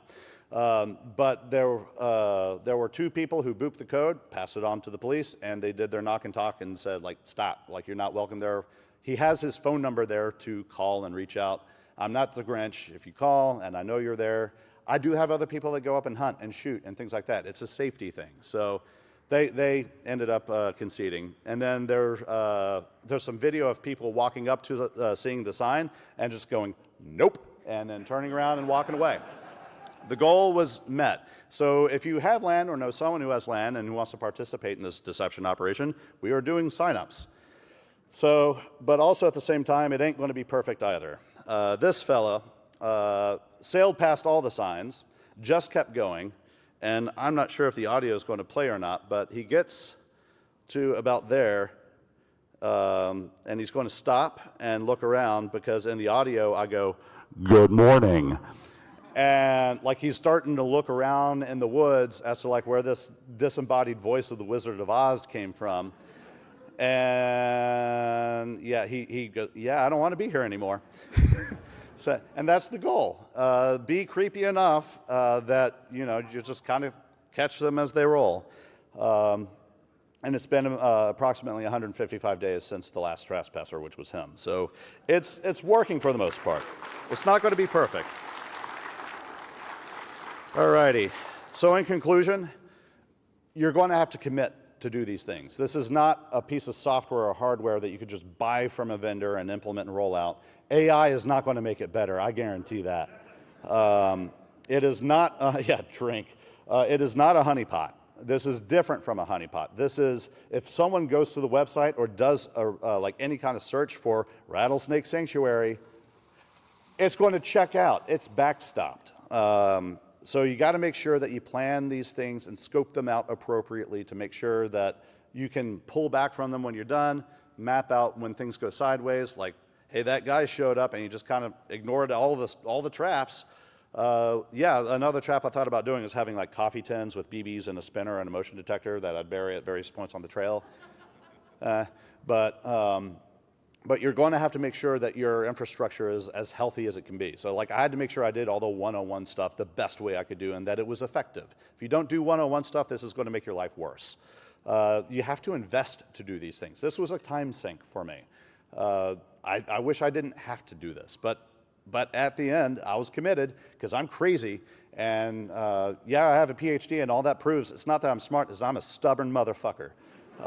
That's all that means. Anyone who has a PhD is stubborn. Do not piss them off. So I don't know if we have any time for questions, but if you have questions, here's how you can get a hold of me. I am doing, legitimately, I think I have about 4 or 5 other properties signed up who are participating in this as well. One who was having a meth head trespasser routinely show up. That person's gone. They don't want rattlesnakes to be in their bags. I love that. Great use of seeds. And if there are no questions, then I'm at time. Perfect. Fire questions there, and otherwise I'll be wandering around, and I'll catch you all on the flip side. Thank you all kindly.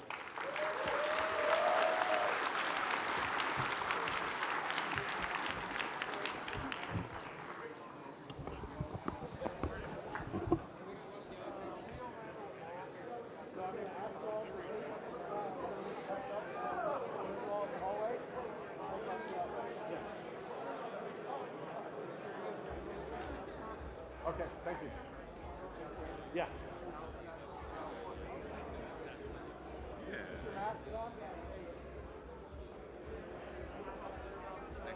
Stuff. Yeah. Yeah. Yes. Fucking hilarious. Thank you.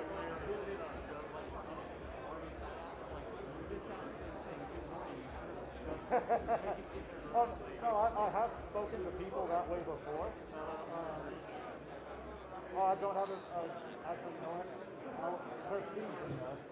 I'm going to walk in. Let me get off the stage.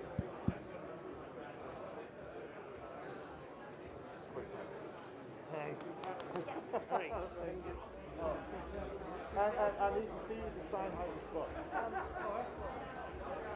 Is there power? I think I'm just a... Thank you. Oh. Oh, HDMI too. Ah.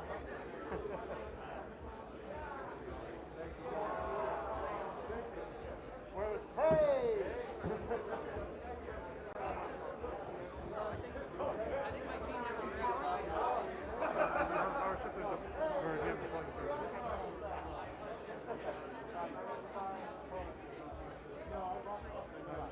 Are you playing any videos with audio output? Okay. No need to plug that. Sorry? There's no need to plug this in. Oh, right. Okay. We're just plugging me in.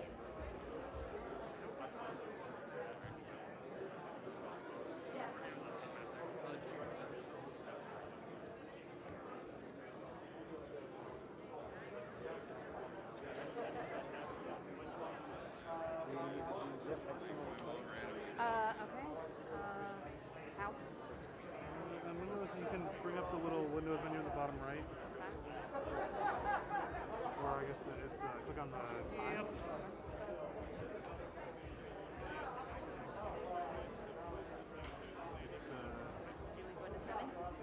No, there's like, what's the key to like bring up the time? Oh, so I don't even bother with that. Just do the Windows key and type display. Oh, yeah. Display settings? Yeah. And open. Okay.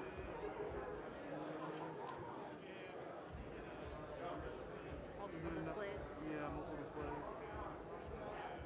Time detect, yeah. I didn't find another display. Interesting.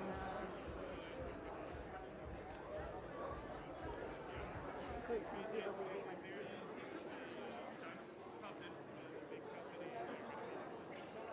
So Cathy, while you're getting set up, and he's hooking up the video, you are welcome to take your mask off while you're on stage. Okay. You're not required to, but you're welcome to. Okay.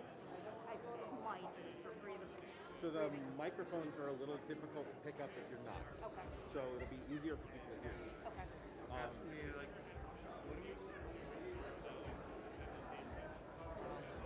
I need to do something like reboot? No. Do you have a USB-C? Yes, but I'm using it for the power. The other one's broken. Oh, the other one's broken. Did you upload your presentation to our website? No, but I got it on the jump drive. Okay, let me grab we have a backup laptop, if that's all right with you? Yeah, that's fine. Okay. All right. So while he's getting to that, I'm going to give you some updates. Okay. So do you see the camera? It's kind of hard to see, I know, because of the lights. Oh, yes. There's a camera on a tripod Okay. and then a couple of computer monitors. Okay. Somebody behind one of those monitors will hold up a sign. Okay. There's a green one that says 10 minutes left. Okay. There's a yellow one that says 5 minutes left, and then a red stop sign. Okay. Stop sign is shut up and get off the stage. Okay. we ask that if you are taking questions, to please repeat them. Okay. My understanding is that you agreed to have your talk recorded and streamed. Sure. So if you could please repeat the questions so those that are watching the audio the sake video of stream posterity. can hear them. Got it. Well, and those that are watching it live Okay. should be able to hear you. Okay. So please do that. I've got a few things to throw out into the audience, but nothing special. And if you've seen any of the talks, it's the same you've seen for anything else. And then how do, I'm using my own computer or your computer to do the flip and I just press the button. Okay. And so he'll bring it to the computer over in a second. Okay. This microphone is. Try using this instead. Okay. And I'll jump it in the middle of the turn. Oh, you can give me power. Oh, good, because Please work, please work. I do have a. You may have to click the. Oh, that did a thing. That did a thing. 6 minutes to sync.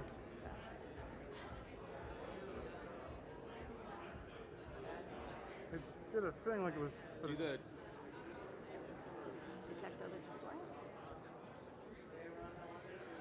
Didn't find it. Do you have another laptop? Hi. I'm back over here with the camera. I just gave him the. Are you going to stay here? I'm probably not roaming, but at the moment I'm All right. starting. We're working through some AV issues. We'll get started in just a minute. So please bear with us. Working through some AV issues. No.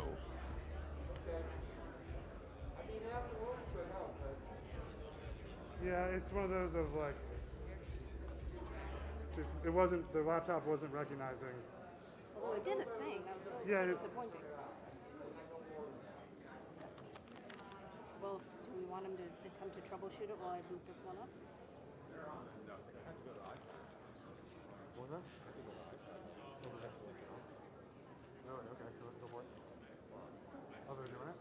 They're doing it off of theirs, but I don't know about the next piece.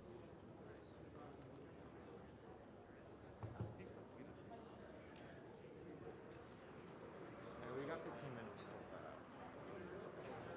Wow. Are you going to still try and use this?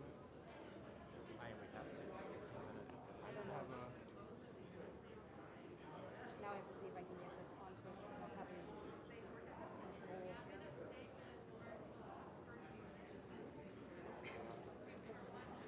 It's always a thing.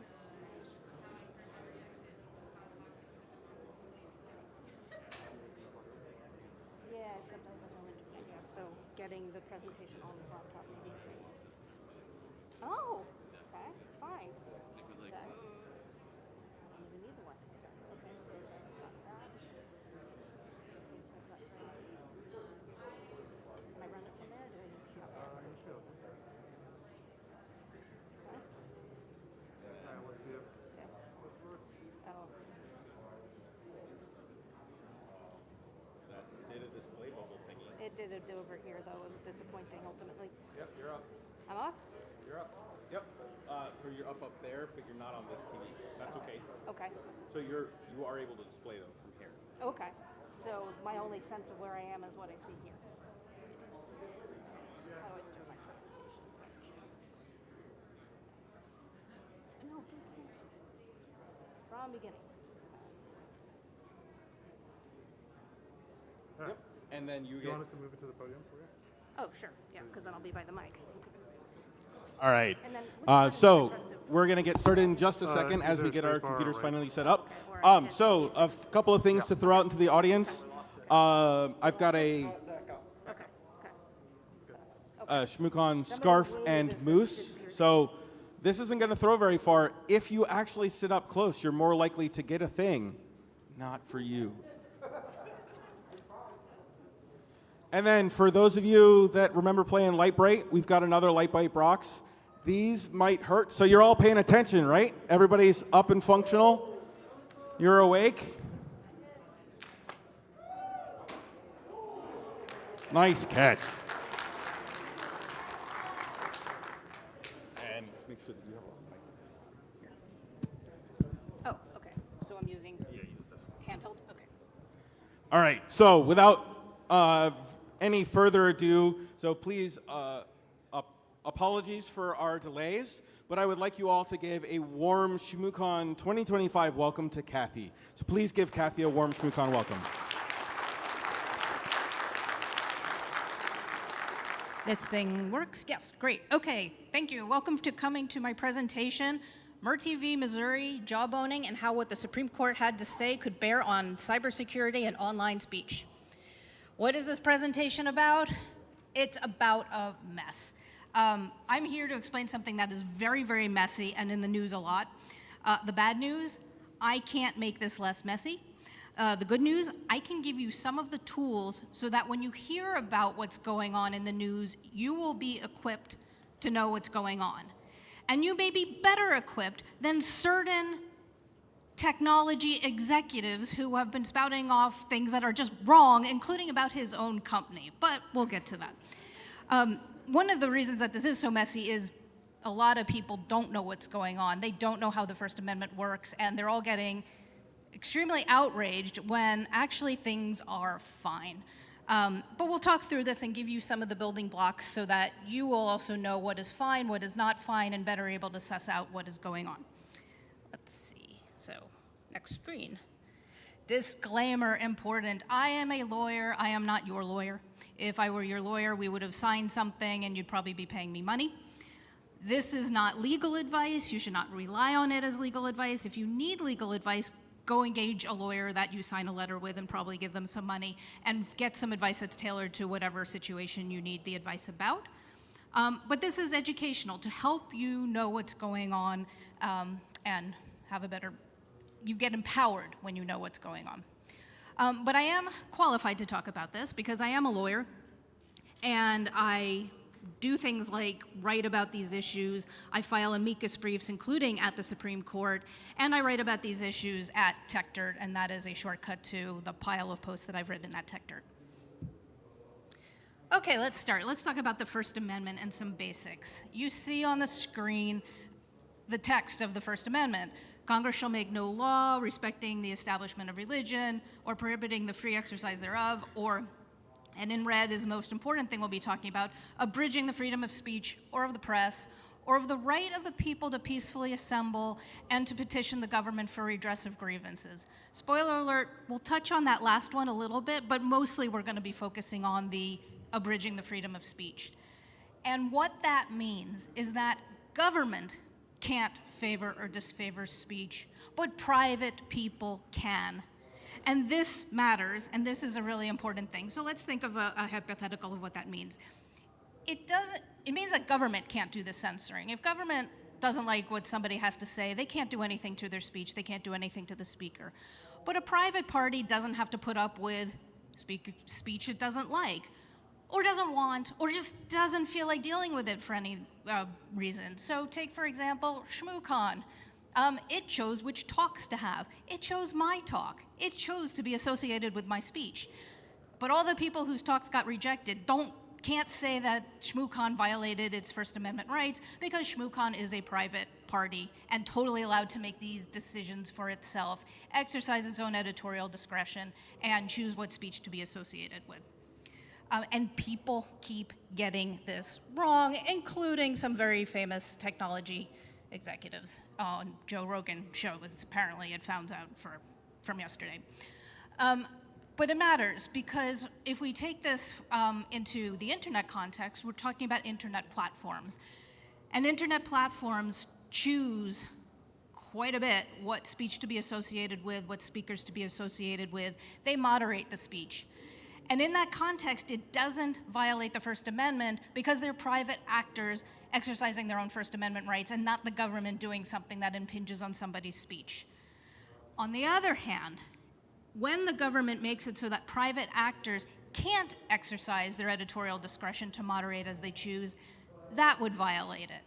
So this brings us to one of the buzzwords from my talk title, jawboning. Jawboning at its essence is what happens when government doesn't like some speech, but the First Amendment says you can't go after that speech directly. So they'll say, okay, I will go after a third party and pressure the third party to act against the speech that I don't like. And that's jawboning, that's what we colloquially call that, and that violates the First Amendment. And so the Supreme Court last year also came out with a decision in a case called NRA versus Volo. It's an offline example of this dynamic. So in that case, an NRA insurance, a New York insurance regulator didn't like what the NRA had to say, so it went after the insurance companies that the NRA was doing business with because I don't quite understand the arrangement, but the NRA needed to do business with these companies. And basically the official was like, you won't do business with the NRA if you know what's good for you, as a way of hurting the NRA. And the Supreme Court said, nope, that's not okay. Violates the First Amendment to go after speech you don't like via a third party. But then we get into internet platforms. And one of the key things is this idea that internet platforms themselves do have the right to choose what speech to be associated with. And last year also was a case called Moody versus NetChoice. It was part of, there were two cases, Moody versus NetChoice and NetChoice v. Paxton, and these were the upshot of Florida and Texas passing social media bills that would direct platforms of how they needed to moderate speech. I don't think it caused them to delete any speech, but it definitely took away their discretion to delete certain speech. And the upshot of this decision is the court said kind of explicitly for the first time that the platforms have the First Amendment right to choose what speech to have on their platforms and to moderate. And this was key because we already had this idea that it worked for newspapers. In the 70s, there was Miami Herald versus Tornillo, and in that case, there had been a Florida law because, again, Florida, and that law said if you run certain op-eds, you have to run certain other op-eds, and Miami Herald said, wait a minute, it's our paper, we should get to decide what goes into our paper, and the Supreme Court said, you're right. So this was the first case that really sort of applied that idea to internet platforms. They have their own speech rights and get to decide how to moderate. Let's go forward. That brings us to the big case that was the title of this talk, Murthy v. Missouri. This is the case where large platforms were developing their moderation policies, and they were doing it while talking to agencies in the executive branch. And it was a variety of executive agencies, but the one that's obviously of most interest to this audience is the agency that I'm going to mispronounce as CISA, CISA, whatever makes you happy. In that one, I think the sum total of the conversations was that the agency was running sort of a switchboard of when they were hearing like suggestions that there was some election disinformation, they were passing that along to the platforms so that the platforms could be aware of it and run that into their own moderation policies. And then in many instances, the platforms would delete it. But what is really key here, and I need to emphasize every time it contextually comes up, is there was no coercion to it. There was no, this is bad speech and you better take it down. There was no you better. There was no or else. There was a, hey, something relevant to your interests is here, but the platforms are still completely free to leave it up or take it down or do whatever that pleased them. The platforms moderated, often consistent with that advice, not always consistent with that advice, but speech got taken down, speakers got removed, and some of the speakers who were affected were unhappy and they sued the government for violating their First Amendment rights for basically doing what they accused was jawboning. You didn't like what we had to say, so you pressured the third-party intermediary, the platform, to make them do your bidding and get rid of our speech. And these plaintiffs lost. So the reason why they lost, again, is they couldn't show that the government caused the removal. We knew that they were having conversations, the government was talking to the platforms were talking to the government, but that's not enough. So they technically lost on standing grounds, and standing grounds basically means you didn't have, you couldn't show that you had an injury, there was not enough causation, they had no, if you're gonna sue, you gotta be able to show that you had a real injury and there's something for the courts to fix. And here the courts are looking at it and saying the record just doesn't get there. The record says, yeah, they were having conversations with the government and the agencies and the platforms were talking to each other, but it doesn't follow that there was no compulsion and the record doesn't show compulsion, and you need that compulsion to show that the government did something that they were not supposed to do. So you really need evidence of some sort of that or else, some coercive threat that something bad would have happened to the platform if it didn't do what the government wanted. And that makes sense, because after all, what if the platforms and the government just happen to agree? Like, if that were the case, you would have an issue where, like, you could sabotage the platform and make it that certain moderation policies were impossible because, oh my gosh, we accidentally heard that the government felt this way and we feel that way, but now because we talked to them, we couldn't make this decision. I mean, that doesn't make any sense. And one of the other reasons it doesn't make any sense is because there's that other First Amendment right that I pointed out at the beginning, which is the right to petition. The right to petition kind of means a whole bunch of things, but at its essence here, it means the people can talk to their government. And if you're having a democracy, you totally need to have that happen. How can the government know what the people want if they can't talk to each other? So we have the right to petition to make sure that there's that open flow of dialogue, that if the people are unhappy, they can talk to the government, but it also means that, you know, they can just find out what the government has to say. The government has a whole lot of expertise. And it makes sense that a platform would choose, when they're deciding what their moderation policies are going to be, to talk to where the expertise is. So if you're doing a policy for disinformation about vaccines, why not talk to the vaccine experts that we have in our federal agencies? It would seem to make sense. And that has to obviously be on the table. That can't be something that the First Amendment would prohibit. But when this lawsuit was filed, up until the Supreme Court decision, it was chilling those conversations. There were people in the executive agencies who were not talking to the platforms anymore, canceling meetings, and all that expertise and resource became unavailable to the platforms, and the platforms were on their own. And to the extent that there's utility and usefulness in government agencies, you want to make sure that flow of information can happen so that the people who need it can connect with it. So that would also apply to, you know, what the cybersecurity knowledge that we have in our federal agencies. When the platforms need to know it, it would be good if they can still talk to the agencies who can supply them with the information that they would choose to have. So now we get to the question, so now what?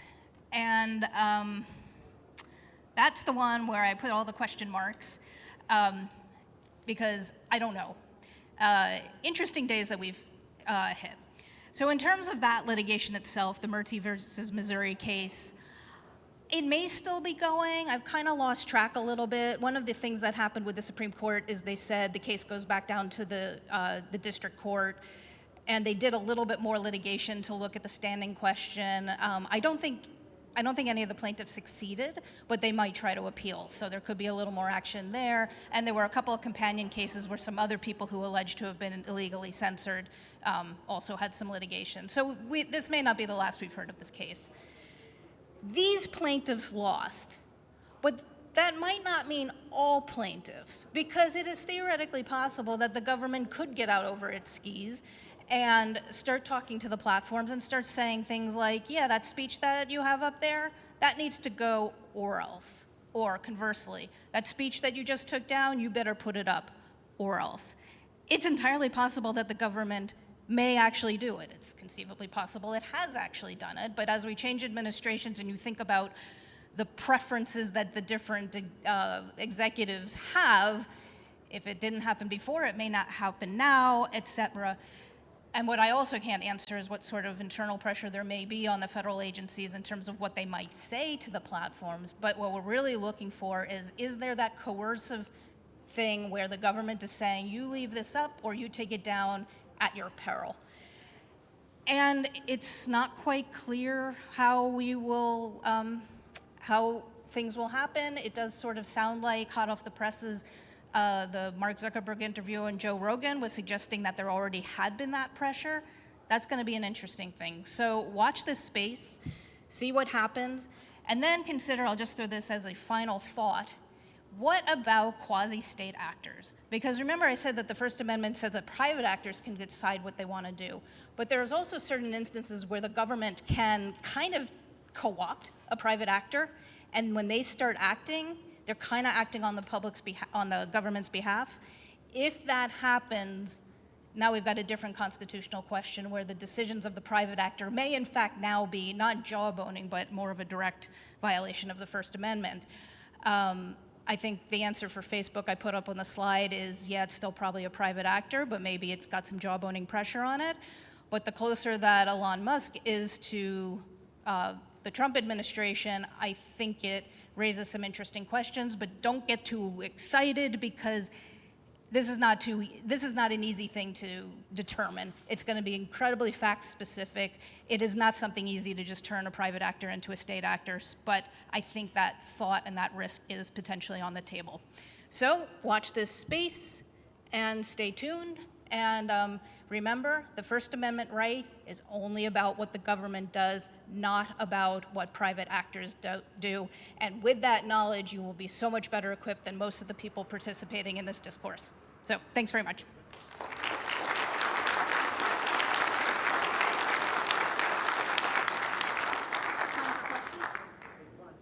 Any questions? We've got time for one or two. You got your hand up first. Okay, you got your hand up. Okay.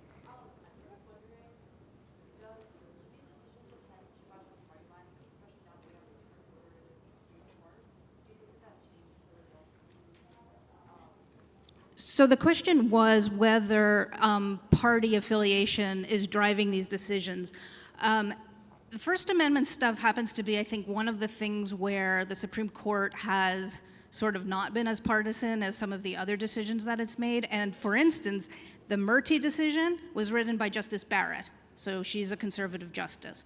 So I don't want to get too confident. There was just a hearing in the TikTok ban case yesterday.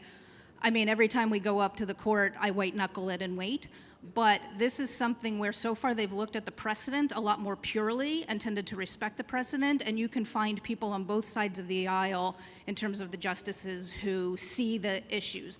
There's also a couple of justices who are much more reactive in their jurisprudence. I don't count on their votes, but I think they're in the minority, and you can put together a majority of the justices who are left.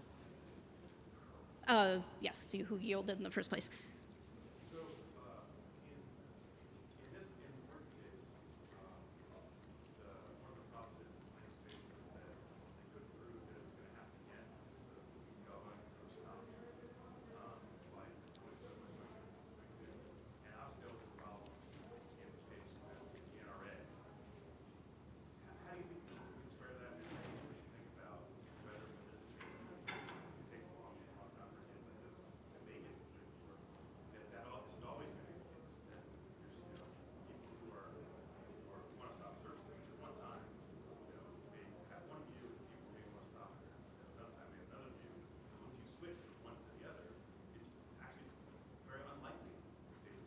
Well, it goes into, it's more technical than, obviously we have 10 seconds, so we won't have time, but the question is, one of the issues that came up in Murthy was whether the problem was going to continue.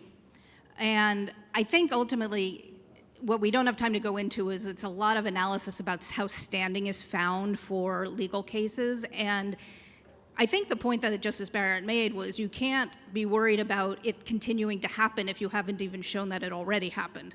And so it didn't change things. Yeah, it could get mooted as the administrations change, but and the reason for an injunction might get mooted. But if you're also talking about past injury, that goes into the question of whether you need the injunction because, hey, we just changed administrations. It's not going to be the same problems, presumably.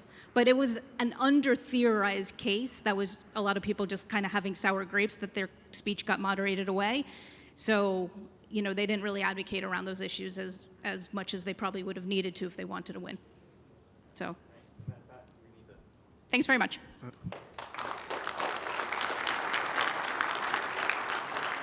you willing to take questions in the hall? Sure. All right, for those of you that wanted to talk to our speaker, they are willing to take questions in the hall, so if you want to let them finish packing up their laptop, they'll be out in the hall to take questions. We'll be starting with the next talk in another couple of minutes, so please hold on. Dylan, I'm Brian. I'll be doing your introduction. So as soon as she gets back up, we can do the setup. I'll just move. I think I've got all my stuff over here. So HDMI, if you can do that, otherwise use the seat. So go ahead and get your computer set up. Now that you are on stage, you are welcome to take your mask off. You can leave it on if you want, it's your choice. The microphones don't work as well with a mask on. That's still in order. We ask that once you're done. So while you're getting set up, I'll give you a little bit of advice. So you see the cameras right in the middle aisle next to some computer screens. One of the people next to the computer screen will hold up a sign and you have 10 minutes left. Then you see a yellow one that says 5 minutes left. Then you see a stop sign. Stop says shut up and get off the stage. My understanding is you would need to have the talk recorded and seen. So what we ask is, we do have two microphones. So you and I may if they don't use the microphones to ask their question, please repeat it such that those are on the screen. The law allows, there's a case, Will do. case that Nazis are allowed to know. I have an adapter. You have your own adapter? You know, they're expressing hateful ideas. The First Amendment is really sort of, it really means the government doesn't get to be an arbiter of what is good and what is bad. So everything goes. The slight exception is there are certain. And I tested this during the break, but it's a very. You'll also talk about. We'll have to make sure that the house knows. Okay. Something much closer to a powder keg of like as of the last batch. And then we're not using these, is that right? Or? They are not working very well, so use one of these, and I'll make sure that you have one that's turned off. Sounds good. Which a little borderline. And he's going to show you the signs. Normally it doesn't. So most part of America. Yep. It's very difficult to have speech that is illegal, and we do that on purpose because we get. I'll move a little bit.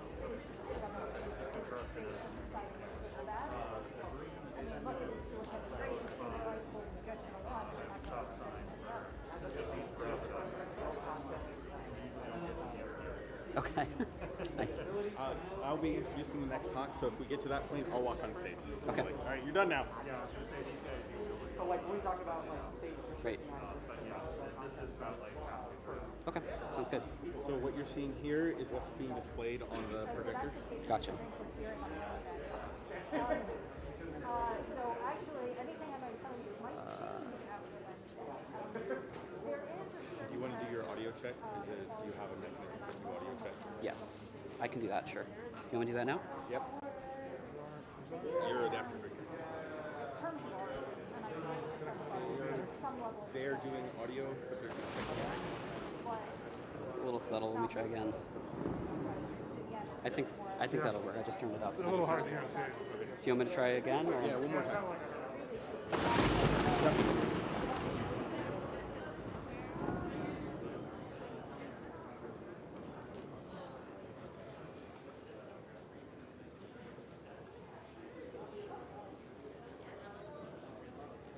Dylan, you pronouncing it right? All right, just want to make sure.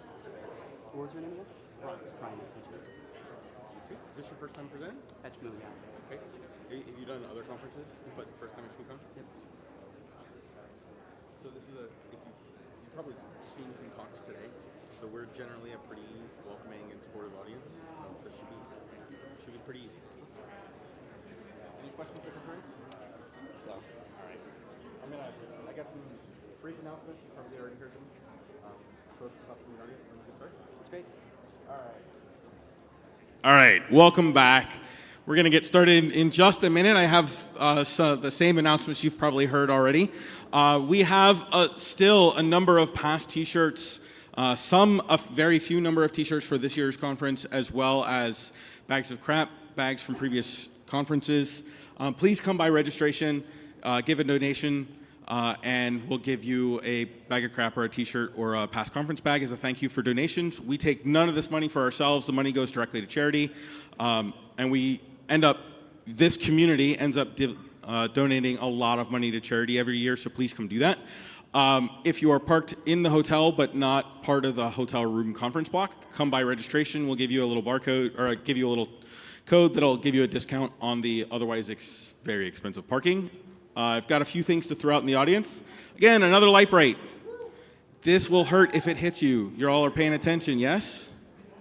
So this is coming that way.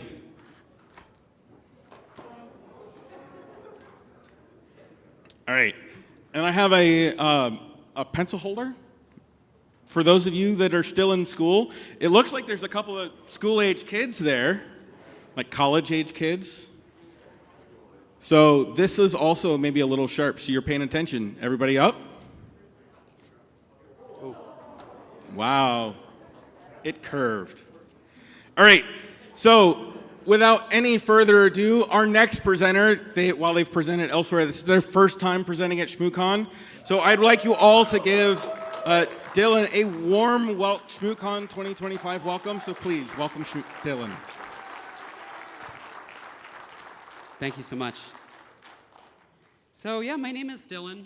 Some people know me as that guy that wrote Truffle Hog a few years ago. Some people know me for some of my cloud security research. Some people know me as that weirdo on TikTok, which you can enjoy me for another 10 days, I think. But most people don't know me, so nice to meet you all. I figured I'm going to do something a little bit creative, and I'm going to open things up with a dramatic reenactment of a fictional company. But before I do that, let me just see a show of hands. How many people have worked at a startup before? Like most hands. Now keep the hand up if the startup that you worked for doesn't function anymore or like no longer exists. Just everybody look around and see how many hands are up. This talk is relevant to all of those hands, and we'll get more into that. But without further ado, the dramatic reenactment.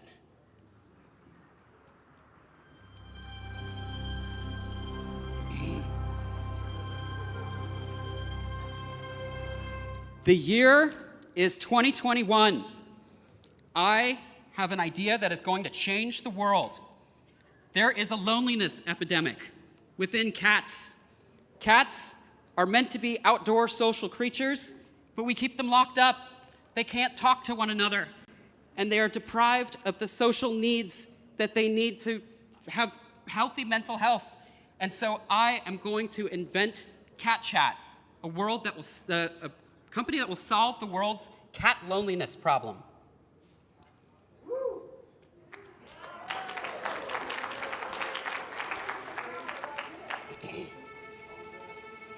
All right.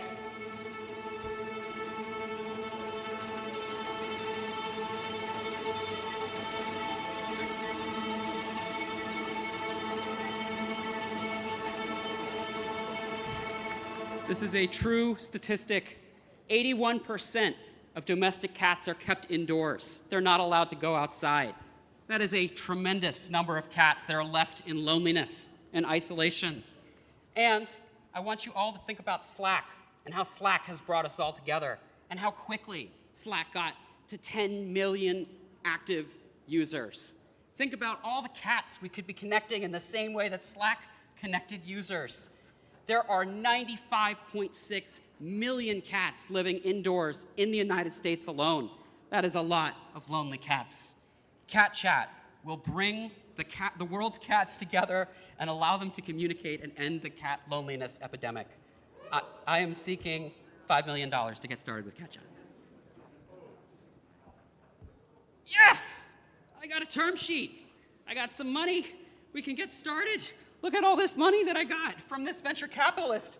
All right, now I can finally hire a team and we can change the world.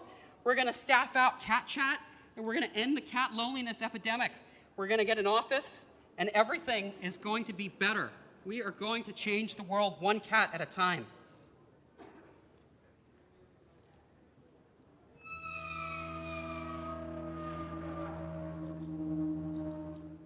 All right, so unfortunately, we're running a little bit low on capital here, but not to worry. Our user growth between 2022 and 2023 was pretty good. We quadrupled the number of cats on the platform. And it is true that we're not making any money yet, but that's okay, because if the growth continues like this, in just a couple of short years, we will have more cats on the platform than there are cats in the world. So this should be no problem. I'm going to go out and fundraise, and this, based on my last experience, like this should be a cakewalk.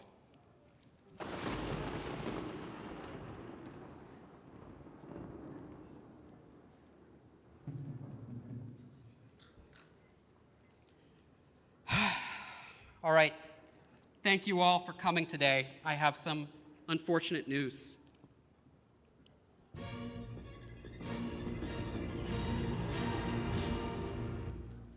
Today will be your last days at Cat Chat. I know, we were going to change the world, but unfortunately the world was not ready. Your final paycheck will come on Friday and we'll be spinning down all Cat Chat services. This will be the last week of Cat Chat.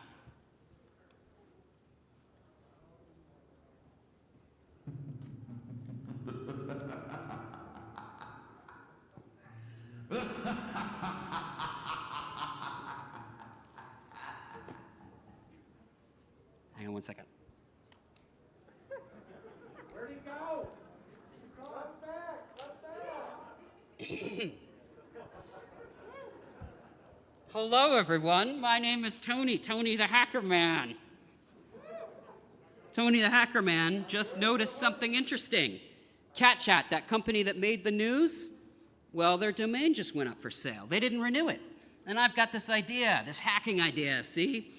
I've never tried this before, but it just came to me. What if all the employees that worked at Cat Chat, all of the accounts that they've logged into over the years, you know, the login with Google buttons, what if I buy the old Cat Chat domain and try to log into all those old accounts? Is that going to work? I've never tried this before, but in my head, it seems like it might work.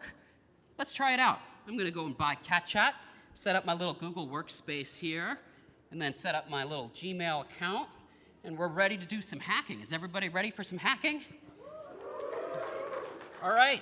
Now my next step is I'm just going to go to a random service provider, and I'm going to click Create Account and see what happens. Well, would you look at that? That didn't make a new ChatGPT account. It dropped me into somebody else's ChatGPT account. That wasn't supposed to happen, but we're in business now. Now I can start logging into all these accounts. Tony the Hacker Man is going to make a lot of money off of this hacking. Okay, that is the end of the dramatic reenactment.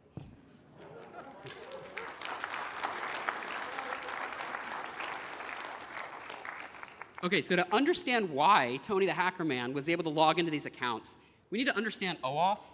And OAuth is not as complicated as you might think if you're new to OAuth.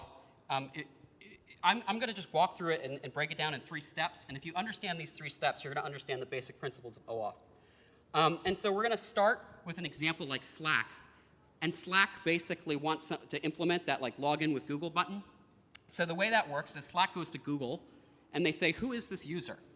And then Google goes to the user, and they say, hey, Slack wants to know who you are. Is it OK if I tell them who you are? And the user says, yeah, that's no problem. Go ahead and tell them. And so then Google says, OK, that's Bob. And Slack says, oh, I know who Bob is. I'm going to let them log in. And that's it. If you understand those 3 steps, you understand OAuth. And every time you've gotten one of these prompts that said, would you like to give access to your email, that's what's happening behind the scenes. You started with Slack. You got taken to the, is it OK if I tell Slack who you are page. You click the yes button, and then Slack knows who you are and then allows to log in. What does that look like from Slack's perspective? Like, what are the actual claims that they're getting from Google to know who you are? Like, does it say you're Bob, or what does that look like? Well, these are the default claims. So if you implement a login with Google button, you get these default claims from Google. Slack can ask for more. Slack can change the defaults and say, hey, Bob would like, I would like to know all this stuff about the user. And then that would be in the prompt to ask, hey, Bob, is it OK if I give him all this stuff? But by default, this is the list. And usually, there's 2 of these claims that websites use to determine whether or not someone should log in. The first claim is the HD claim. And the HD claim is literally just a string, and it has the domain. So this is useful if Slack wants to say, anyone from example.com is allowed to join this particular workspace. So it doesn't matter who they are, but if their email ends in example.com, if they have a workspace that's example.com, I'm going to let them log into that workspace. The second claim is the email, and that's for the specific user. So Slack will say, OK, they're allowed to log in, but do I have an existing user that exactly matches that email? Yes, I do. So now I'm going to give them access to all the direct messages and things like that.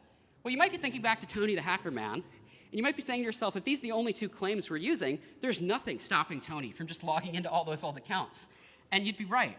But is there anything in this claim set that we might be able to use? Is there any unique identifier that's specific to the account that if we make a new account, that identifier will change and we'll be able to recognize that and not let the user log in?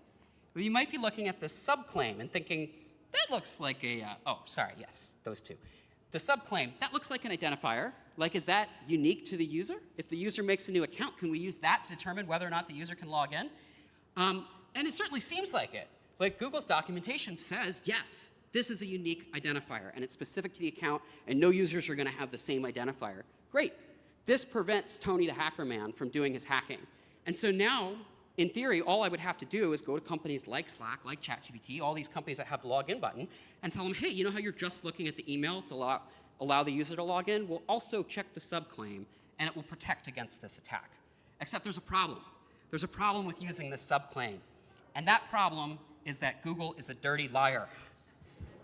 It does change. And Stack Overflow is filled with people saying this thing changes. Like, people are logging in, I'm writing down the identifier, and the next week it's a different identifier. Like, we can't use this thing. And sure enough, I go to and tell the service providers, switch over to the subclaim, and one of them is a friend of mine. They look at it, and they actually got the numbers. They said in a given week, 0.04% of their logins had the subclaim change. Even though the domain didn't change ownership, it's the exact same account, it changed on them. And for them, that was hundreds of users per week, and so they couldn't implement this protection. And what that means is we have no solution to this problem.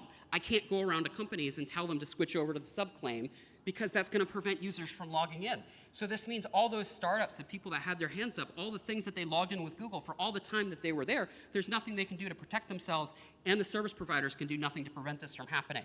So in my head, I'm thinking, okay, what we need is something from Google. This is not a problem with the service providers. Google needs to give us 2 identifiers. One unique identifier for the workspace so that we can see example.com, okay, it changed ownership, the workspace ID changed, and one for the user. So we can see, okay, well, it is, the email is Bob, but it's a different Bob. It's a Bob under a different workspace, so don't let them log in under the old Bob. That's what we need. So I'm like collecting all this information to present to Google, and I need to like put it all together. One of the questions is like, how often are these startups failing, and how often are their domains going up for sale? And I wanted to know the answer to that before like putting all this stuff together. And the way I got the answer to that is almost every startup is listed on a website called Crunchbase. Y'all are probably familiar, Crunchbase. And as it turns out, Crunchbase has a free data set. They have a CSV file that anybody's allowed to download. It's like a couple gigabytes big, and it literally has millions of startups in it, and the domains for those startups. So I said, great. Now all I need to do is take all those domains and see which ones are available for purchase. And if a domain is available for purchase that was a startup, and then that startup went out of business, and now I can register the domain and do this attack for that given company. Well, I don't know how many of you all would expect this number to be, like how large of a number you would expect this to be, but I'll tell you, I was not expecting the number to be 116,000 companies. These are 116,000 companies that went out of business. All of those companies had employees, and all of those employees logged into multiple accounts. It's a huge, huge number. It's so big, I had trouble visualizing it. How big is 116,000? And I wanted something visual to show you all, just to represent 116,000. And so what I wanted to do is I wanted to print out all the domains and hold up a thick stack of papers to show you what that looks like. And it turns out the cheapest way to print hundreds of pages is actually to publish a book on Amazon. And so I took 116,000 domains, and I went to Amazon, and I got the biggest book they would give me and the smallest print that they would give me, and I tried to print the book out. But it turns out they can't make a book that's that large. Like, it was literally too big. And so I did the next best thing, and I published as many possible failed startups as I could in the biggest book that they would give me. And the answer was they would give me 10,000 in one book. That's what this book is. Y'all thought you were going to a security talk. It's actually a book signing. But it's just pages and pages and pages of failed startups. And this is 10,000. This is 10,000, and the number is 116,000. So you have to take this and multiply it times 11, or 11 and a half. It's a lot of startups that are vulnerable to this attack, and all of them have employees, and those employees have accounts. It's a really big number of accounts. You can just instantly register the domain and start logging in as these accounts.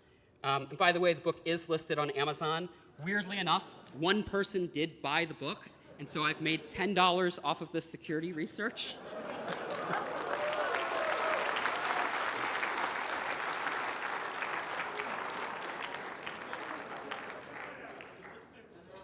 So the next step to prove impact is actually going and trying this out. Because in theory, I'm thinking like the Tony the Hacker Man, like there's nothing stopping somebody from doing this, but if I'm gonna submit all this stuff to Google and I'm gonna make the case to them for why they need to add these 2 identifiers, I need to take screenshots and show that things are actually working the way we expect that they work. So I literally just opened the book and bought a random domain. I know nothing about this account or this company other than their Crunchbase listing. And I went and I went to Namecheap and I purchased the domain. And I went to go set up a Google workspace. And what I wasn't expecting is if you try to set up a Google workspace and previously there was a Google workspace the same domain, they'll actually stop you and they'll say, hey, someone already has a Google workspace with that domain. You need to prove that you own this domain. So I proved I own the domain. And I registered a new Google workspace with the old domain. Of course, this doesn't let you sign into their old Google Drive. It doesn't give you access to their old emails. But it does allow you to OAuth into services. And so I had no problem setting this thing up. I registered this domain from this old startup, and then I went to go create accounts on random SaaS services. And instead of creating accounts on those SaaS services, it dropped me into old employee accounts. And the most eye-opening, which I don't have a screenshot here, and I'm not going to give step-by-step instructions, but the most eye-opening were probably HR systems, which allowed you to log in and view the W-2s and social security numbers and bank routing numbers of the old employees. So it's, I don't know if I'd clap for that. It's bad. It's as bad as you can imagine it. And then what was worse is some of these providers provided the user list of the old employees. And if you have the user list of the old employees, you can go back to the Google workspace and then create accounts for all the old employees and then log in from all those old employee accounts. And so this is just napkin math, but this is how we get to the clickbait title. If you take 10 employees on average per company, and you take 10 accounts that those employees over the time that they were at the company they logged into, and you multiply that times the number of failed startups, you get 10 million accounts that can just instantly be taken over. Like just logging in, clicking the create account, it drops you into an old account. So it's a big problem, right? And I collect all this evidence and I put it together in this bug report for Google. And I basically tell them, like, you need to create these two identifiers because, like, there's a lot of things that can be taken over. And immediately they close the issue and they say that this is working as intended. And they also said that this is a fraud and abuse issue. Like, I was trying to make the argument that this is like a technical OAuth problem and they need to up-level their OAuth game. They said it's a fraud and abuse issue, and they closed the issue saying everything is working as intended. This was October 2nd is when I opened this up, so a little over 90 days ago. Fast forward to December 9th, I get an email from Heidi saying, your talk is accepted at Shmoo. And I assume, like a little bit after that, the talk was put up on the schedule and made public. And without poking Google, on December 19th, they reopened the issue and said that they would pay out 1337 for the bug bounty. But when I pressed them on, hey, what is this fix going to look like? Are you going to implement these two identifiers? Like, I want to go to the service providers and tell them that there's a fix coming. They wouldn't give me any answers. They would say, we don't know. Like, product says that they're going to fix it, maybe, but I can't give you any details on what the fix is going to look like. So we are past the standard 90-day public disclosure window, and as of right now, this issue is not fixed. We can open this book up and buy any domain from any failed startup, all the people that had their hands raised at the beginning, and you can just log into accounts. So we're past the 90-day disclosure window, and there's currently no fix. My hope is that they'll implement those two identifiers. I've been told from Google that they're going to do something to fix it, but I don't exactly know what. Also, a small little thing that people might be thinking about is, and the reason I'm getting into this, I originally cut it out, but I just got the flag that said 10 minutes, so I have a little bit extra time. What about password reset flows? Not the Google OAuth login, but what about accounts that don't implement Google OAuth? What if I click password reset and they send an email to say, here's how you reset your password? That's vulnerable too. You can also, anybody who uses a username and password to log in, if you click password reset and the password reset just sends an email to reset the password, because you have access to that email inbox, you can also take over those accounts. But for this, service providers can actually do something to protect themselves. And what you can do is you can require that they do some extra step to reset their password. You have to confirm an SMS code, or you have to enter the last 4 of your credit card number. You could speed bump it with some two-factor authentication in the password reset. So service providers can do something to protect themselves for the password reset. But for the logins, nobody implements a speed bump when somebody's trying to Google single sign-on. And you can't, right? A product person will kill you for adding friction to the login. And so there's no direct solution I could think of to the Google single sign-on. But for password resets, there is a fix. And the fix is to put a two-factor authentication when a user goes to reset their password.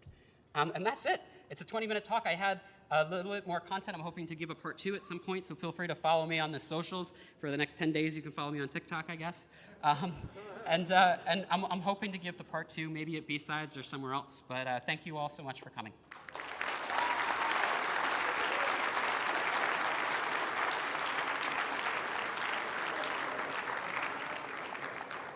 And we have maybe 3 minutes for questions, so if people want to go to the microphones and ask questions, we can take a question or two.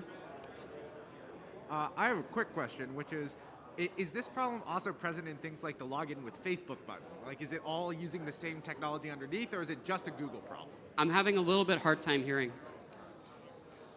Oh, is it not? I'll just be loud. Is this a uniquely Google problem, or like is the login with Facebook button also broken? Oh, that's a good question. So, like, a few conditions need to be the case. The question was basically when you do a social login, like when it says login with GitHub or login with Facebook or login with Apple, are any of those also vulnerable?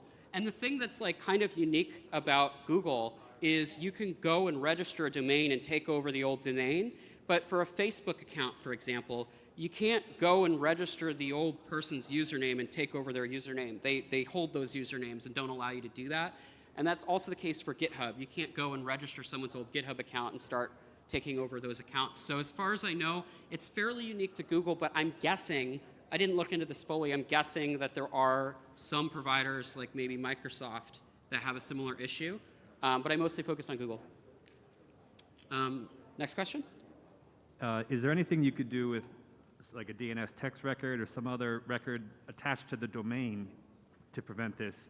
Like the service providers would have to implement it on their side, but if Google still is not interested in fixing it, could you implement some kind of additional record in DNS to? Sure, but you would have to be able to recreate their. Yeah, so the question is there anything that the service provider could maybe do with DNS to fix the issue? I couldn't think of a way to do that. Like, for example, let's say Slack sets up a requirement that says that every domain that single sign-on's in needs to set a DNS record. I can't really see a clean way to do that, but maybe. I did think through that, but I think the service providers are a little bit tied. In terms of the Google account, Google does require you to set a text record to prove you own the domain. Well, I own the domain. I purchased it. And so I was able to do that, and I proved it, and I took over the account, or I registered a workspace with the same domain that way. All right, we're at time. Thank you all so much.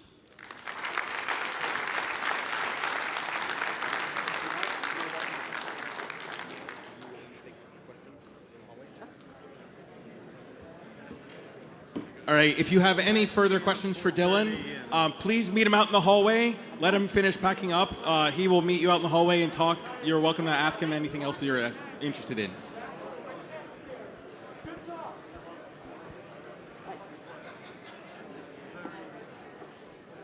Long session. Do you have any idea what it was? That looks awesome. Great talk. Thank you. Let me meet you out at the mall.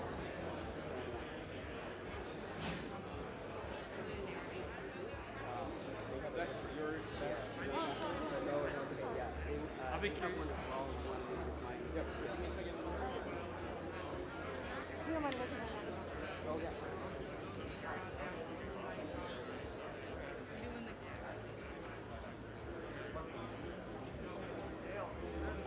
I am.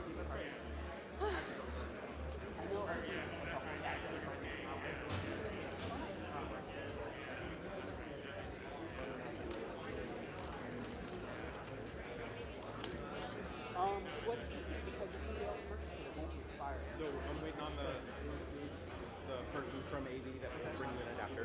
So while we're getting set up, so we'll take a step back because the microphones are hot. So you see the camera, a little bit hard to see. There's a camera about 30 yards back. And next to it are a handful of holders. This person will have a sign there. When you get 10 minutes left on the green sign, at 5 minutes left, when it's time for you to be done, you'll then see stop. If you go past that time, you'll get a. But also, I'm introducing the next talk. So no, we. On stage, he's like, great. Yeah, don't worry. Also, who is chances dramatically? So some. I like that. So is this your first time presenting? No, I did. I'm played on stage. So I got okay, you do it at ShmooCon? Yeah. Oh, awesome. So you're a return presenter at ShmooCon. Well, welcome. Do you have a mic? Radio? There should be one back. So we need the video adapter for USB-C. I haven't seen either of the two guys yet. So we have some stuff to throw out. This is not a new thing. Do you have any questions? Oh, okay, fine. Great. How do you pronounce your name? Yael. Yael? Yeah. All right, I want to make sure that I pronounce that correctly. Yael. All right. Awesome. So do you remember what year? Okay. So, but a return presenter. Awesome. Oh, are you going to say that? Okay. Well, yes. It's a assistant.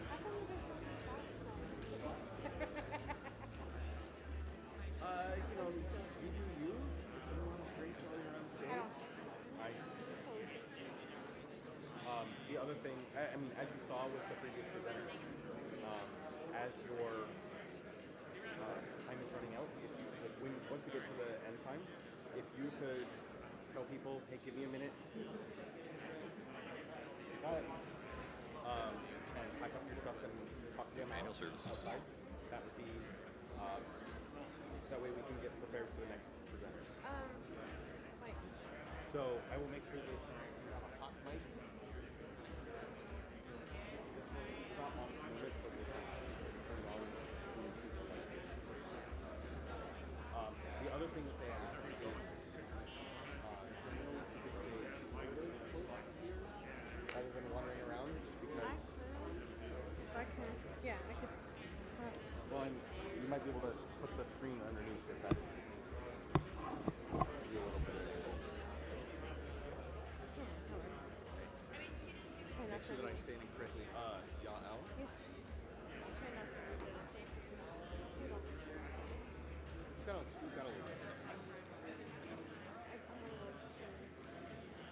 You'll be fine. You've done this before. But everyone is I'm like, I don't know if this one.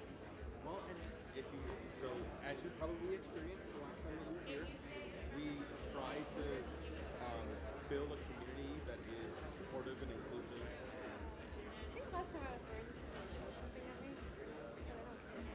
While we do give people some balls to throw, and you know the story behind it, everybody wants to keep them as a kid. So there's very. Travis was upset with me. He asked me. No, actually, last time I presented, I had a book that was really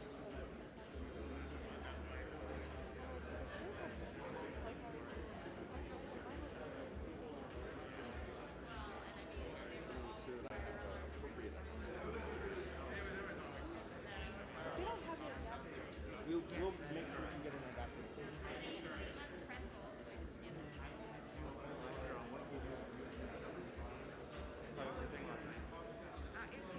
Figure out how the machine works and make a drink, I guess. I mean, yeah. Chill out. You got snacks, you got coffee. What else do you need? All right, yeah, I'll text you when I come back down. Yeah, I'll see you guys.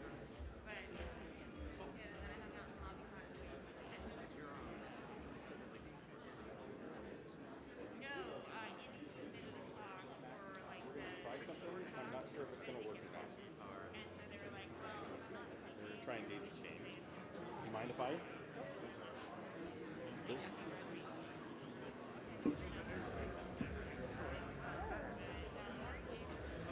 Oh, you might actually have a good adapter instead of this. I pulled it out of the box. Yep. If it doesn't work, we can. This is the one we tested. All right. Yeah, you need. Take the exact one.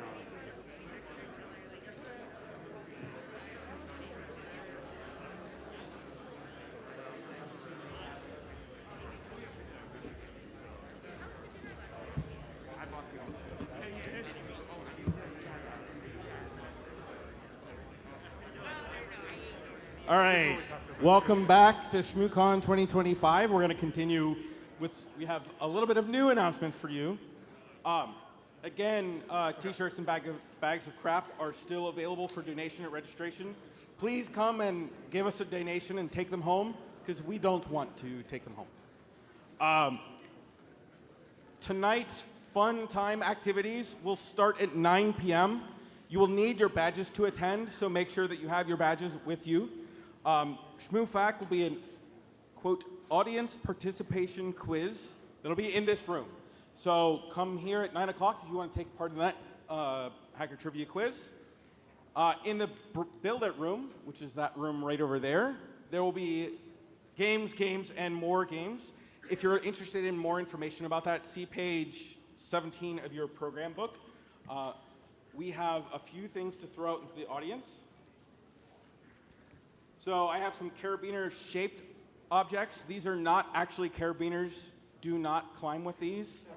But also, pay attention because they're metal and they might hurt.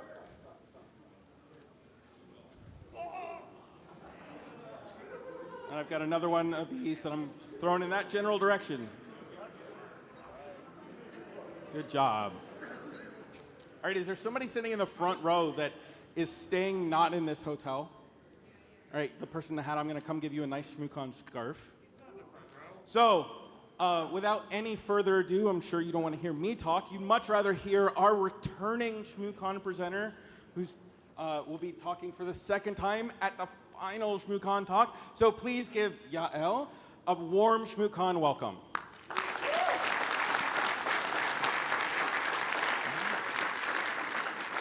Thank you. Hi, everybody. I'm so excited to be here. This is probably my favorite conference I've ever presented at. Oh, my bad. Hi, everybody. Is this on? Oh. All right, here we go. Take two. Hi, everybody. I'm super excited to be here for the last Shmoo. This is probably my favorite conference I've presented on. I gave a talk on VPNs a couple years ago, and I'm super honored to have the opportunity. For those of you who don't know me, the most important thing to know about me for the purpose of this talk is that sometimes people get angry at me on the internet. Completely unrelated to that, I work at Consumer Reports. I'm a program manager working on cybersecurity research on the policy team, and I also do freelance investigative tech reporting. And then I maintain a data broker opt-out list called the Big Ass Data Broker Opt-out List, or if you want to not swear, you can call it Bad Bool. I think a lot of people I know who get into doxing prevention came into it from Gamergate, but for me it was actually from MMA writing. I learned that when you say things about fighters people like, that like when they do stupid things like driving on the sidewalk and you call it out publicly, people get really upset. And so I had a nice soft landing into learning about doxing because the person who tried to dox me was posting in the comments section of a site that I moderated. So it's a lot easier to delete the information and also find out who he was and where he worked and all of his email addresses and IP addresses. But of course, I'm like, oh my God, all my information is online. And so of course I Googled myself. I still get shocked at what I find about other people when I casually Google them. Name, address, past addresses, social media handles, relatives, a million handles that you thought were secret. I think I found a live journal I kept in high school that like 3 people read once that was somehow linked to everything, even though I used a fake username. And so I started really worrying about this because aside from MMA fans who get mad, I also did a bunch of freelancing and tended to anger all sorts of people. And then I did some activism work, and I was a woman online. I ask follow-up questions that make people angry sometimes. And of course, like, I just want to point out this is like not as bad for me as it is for some people. Obviously, there's entire communities that are targeted. I have a lot of friends who have had to leave their homes, and so yeah, it's a big issue, especially for marginalized communities, the queer community, people of color, etc. But I thought I was pretty good at scrubbing my address from people search sites, so it was kind of okay if people got mad at me because they probably wouldn't figure out where I lived. And then I started this data broker opt-out list because I was constantly going through these sites trying to figure out how do you remove your information. And they keep changing how you do it. These sites buy each other out, they go out of business, the links fail, and it's very annoying. And also people didn't know how to prioritize it. Like, where do you even get started? Because you can spend hours removing yourself from obscure sites and still be on these main ones. But unfortunately, what I learned is that this isn't if you're a voter or your own property, or your adversary is someone who has access to either a data broker you can't get your information off of, or like a trace skipping service, or even a sketchy private investigator, they can still figure out where you live pretty easily. And so I guess like what I do is sort of security by obscurity, because I'm like, oh, I'm hoping that people that want to find out where I live are not very tech savvy and will give up if they can't find it right away. But the really annoying thing about opting out of these sites is that it is like whack-a-mole, because it keeps cropping back up over and over again. And you have to also do annoying things like sending your ID, filling out weird CAPTCHAs. Sometimes they want you to have access to an address you no longer have access to confirm that it's you. So it's very annoying. And then so to speed things up, some people will use paid services that do a lot of the heavy lifting. And I was lucky enough to work with Top Poppy to analyze a bunch of them for Consumer Reports. So we recruited a bunch of volunteers. We looked up all of their information on 13 of what we thought were the most invasive people search sites. We signed them up for a data removal service. We had a control group that we opted out manually. And then it's like a time-consuming and frustrating process. But what we did was we checked on the information a week, a month, and 4 months later. And overall, the people search site removal industry, at least based on the data that we looked at, was not all that effective. We still found people's information. Like, you're paying money for these services to remove your information, and we still found them on a lot of the sites we paid to have them removed from weeks and even months later. I will say we had some limitations. We didn't actually like log into every dashboard and get really involved in the process. We just kind of let it spin. And there were some services that did better than others. The two that did the best for us were Optory and Easy Opt-outs. And I personally use Easy Opt-outs because it's only $20 a year, which is pretty amazing, and performs almost as well as much more expensive services. But they don't, none of these services cover everything, and so I also created a separate sheet where you can see what the paid service you signed up for doesn't cover, because you still have to remove things manually. And I tried to prioritize this as well. But one of the most disturbing things that we found is not just that these services don't all work very well, and none of them work completely, is that there were these really disturbing misaligned incentives. Where you are paying somebody to remove your data from a people search site, and some of them have partnerships with those sites. And personally, I would not give money to, I don't think your motivation is in the right place if you're implicitly endorsing this like inherently problematic people search ecosystem. This is my hiding spot. So funny story, I was at LabsCon, I gave somebody a challenge coin, and he wanted to send me one back and asked for my address. So I playfully challenged him to find it, and he was able to locate my information within 15 minutes after a decade of me wiping myself out from all these sites.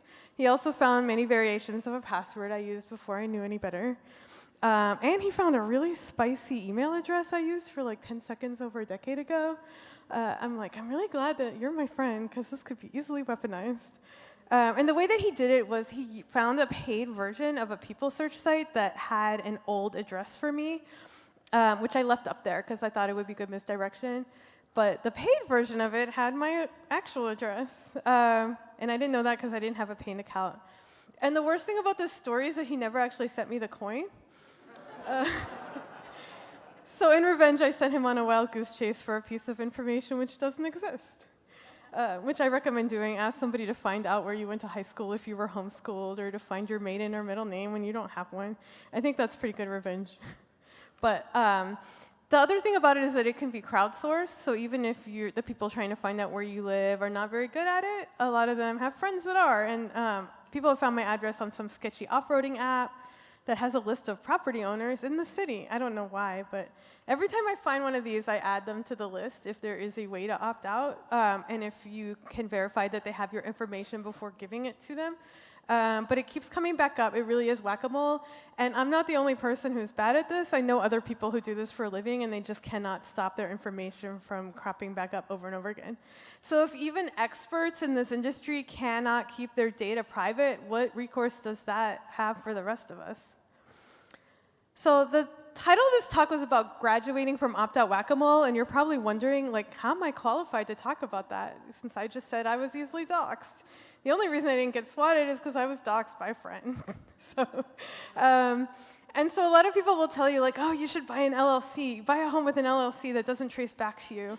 And I've actually talked to 3 people just this weekend who have tried to do that. And some of them did trace back to them, or there was historical records, or they couldn't do it because they would lose on property, some kind of tax thing. I don't know. It's different in each state. Or they just, when you bid on a house, they don't always want to wait for you to form your LLC. So I don't really have a foolproof solution for that, unless you want to, live in the woods and throw all of your devices into the sea, which I can't do. In fact, I found it really hard to stop looking at my phone while making these slides. So the secret to getting out of opt-out whack-a-mole is that we need a policy solution, because we cannot graduate from this game of perpetual whack-a-mole without doing that. You can minimize information, and it does have some effect, but the reality is that you cannot get all of this information taken down easily. One of the annoying things about the need for a policy solution is that it's something people have been asking for a really long time. So I wrote about this in 2018, and the FTC had a 110-page report on data brokers that it released in 2014. And they were like, there should be a centralized mechanism or portal to allow consumers to access their data and opt out in one click. And I'm like, yeah, that's a really great idea. But we still don't have a federal law governing data brokers. We do have some state laws, and the Delete Act of California is going to implement universal deletion next year. And that's really cool because it has a provision saying if your information is not, like they have to check to make sure your information is still deleted every 45 days. But unfortunately, there's a loophole. There's a carve-out for what they call publicly available information. And actually, when we did our study, we found that I was thinking that people in California would have less data on them online, but that was not the case. So even if you live in a state with a privacy law, it doesn't actually protect you from this. Maryland is doing something really cool. They have a data minimization law that prohibits sharing information with data brokers by default. And that's cool because companies cannot collect information unless it's necessary to provide the service that you're paying for. And I love that because the less information that's collected, the less likely they are to sell or share that information or have it be compromised due to an inevitable data breach. But there is still a carve-out for publicly available data. In fact, this carve-out exists in every single state that has a consumer privacy law: California, Colorado, Connecticut, Delaware, Indiana, Iowa, Montana, Oregon, Tennessee, Texas, Utah, and Virginia. So I have a belay here because I thought I was in the belay track until 2 days ago. So this is the belay portion of my talk. Because we are in DC, and so I'm going to recommend a policy solution. I think we need to make it easier for people to restrict availability of their data. And I think we need to make it harder for companies to share and sell that data. I think we need to create constraints on what data is made publicly available and how to access it. We might want to revisit what information is stored as public record, because it can get copied in bulk and used in ways that cause harm. But what about the First Amendment? People always say this when I bring this up, and it's a good point. There's good reasons to have public records for reporting. Aggregating and selling information linked to individuals, though, I don't think falls in that category. But I can't tell a company you shouldn't use public data when it's publicly available. But I do think we should be able to add some friction to inspecting that data, so it's not available to everybody so easily. And there's actually precedence for this. There's a lot of times when I file public records requests and I'm required to go in person, or there's some kind of paper trail. You might have to physically retrieve a document from a physical filing cabinet or a local server. It would require filling out a form, providing ID. And a lot of states also have a process for removing yourself from these records if you're a public official, like a police officer or a judge, or if you have a notarized report identifying yourself as a victim of stalking or domestic violence. But I think we should do this before you become a victim of stalking or domestic violence. We should make this easier and more available for people who want to use it preemptively. And then the second belay part of my talk is the technical solution, because I've noticed that sometimes tech companies are incredibly good at removing information quickly. Like, they will ban you if you post the Vance dossier. So why can't they enforce their terms of service with that same level of fervor? And the fact that I spent literally years opting myself out and can still be easily doxxed by, I don't want to say anyone with an internet connection because my friends do have skills in this, but they didn't have to use those skills. And there was no record, there was no paper trail of how the data was acquired. I think that contributes to the type of world that ShmooCon fights against, where intimidation and harassment run rampant. And I think we can do better. We can do better than telling people to live in a cave or throw all their devices into the sea. We can do better than security by obscurity, which is ultimately what my list is, but don't tell anyone. No, I don't think it should have to exist. We can do better than hoping that the people who come after us are not very good at this. So ideally, we wouldn't need any of these opt-out services or this list. They wouldn't need to exist because we'd have a single opt-out mechanism that includes your personal address and other information.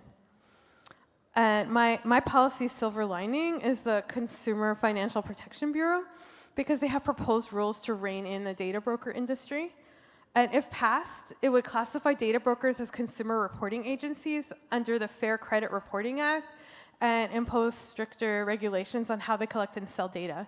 So customers would get access to it. It would limit the sharing of income and other sensitive data for illegitimate purposes. It would require consumer consent before information is sold. And I bet everybody in this room has thoughts on whether consent opt-ins work. So if you're a policy person or if you went to Hackers on the Hill, this is your moment to shine, because there is a public comment period through March 3rd. And I really hope this passes. It won't solve all of the problems with people search sites, but I think it's an example of a really creative solution from an organization you wouldn't necessarily expect to be one of the first to crack down on these issues. I don't know if we have time for questions, but here is my contact information. I love talking about this. I'm on all the things, and thank you so much for listening.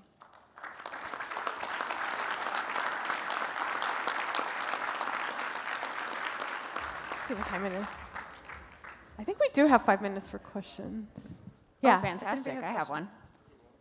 This is a little bit of a leading question. I'm over here, Yael.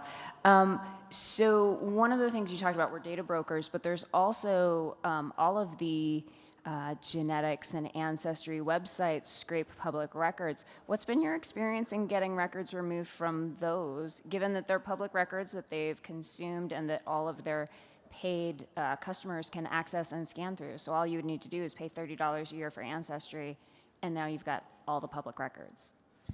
Yeah, I think I heard most of that, so I'll try to answer. You can tell me if I missed anything. Public genetic databases, one of the things that's difficult with them is that if you've signed up and agreed to allow them to use your data, you can't scrape that back, because they do actually try to anonymize it in a legitimate, like the scientific definition of anonymization. And then also, if you have family members that use these sites, they have your genetic data. And so, yeah, it's kind of a tough one. I know, like, I'm a 23andMe person. Like, I used it a really long time ago to write an article, and I asked them to remove my data, and it was such a pain in the butt. They made me, I wanted to download it before removing it, and they gave you each section of it separately in a million different ways. I also had a friend who didn't remember she gave them fake information on her birth date, and they wouldn't let her access it to be able to delete it because she didn't have what they thought her birth date was. And so, like, yeah, it's a problem. There's a lot of issues. It's really hard to kind of put the toothpaste back in the tube. Just a little thought for you when you think about trying to register property and stay away from it. If you said putting in an LLC, but the problem is an LLC, you have to register who the members are with the state, and that information comes out. The answer is really to do a land trust. And what you do is you get an attorney to be the trustee. You're the grantor, and you're also the beneficiary. The land trust doesn't have an EIN. It doesn't have a place of business, but it does exist as a legal entity. And at least in the state of Florida, you can hold your homestead through a land trust, which is a tax question you were asking about, so that it will limit the rate of increase of your property taxes if you owned it in your own name. But your name appears absolutely nowhere except on a document that's in the safe of your lawyer's office. Yeah, honestly, this is different for each state. I have people who tried to do a trust, and they wouldn't have gotten the taxes in their state, so I can't really speak to Florida. I'm sure there's ways to do it. I just found a lot of people have trouble with it for various reasons. One of them is that it's not as anonymous as I thought they would. One of them is the property tax issue, and the third issue people have come up against is that when you are bidding on a house, people haven't done it far enough in advance. And sometimes you get outbid for houses, so it can like slow down the process. So yeah, I'm not saying it is impossible, but there's issues that can come up. But I think it's really state by state. So that's a good point. So talk to a lawyer in your state.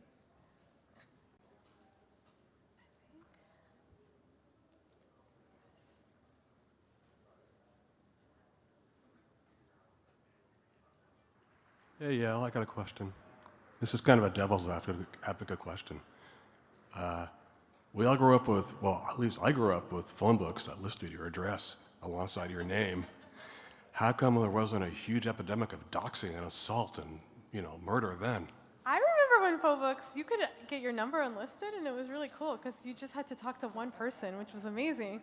Yeah, and also, like, I think it was more difficult. It wasn't like available for everybody. You could try to use 5551212 to get an address for a different person in a different state, but it wasn't like a common thing. But yeah, that is a good point. Thanks. Sir. Sir.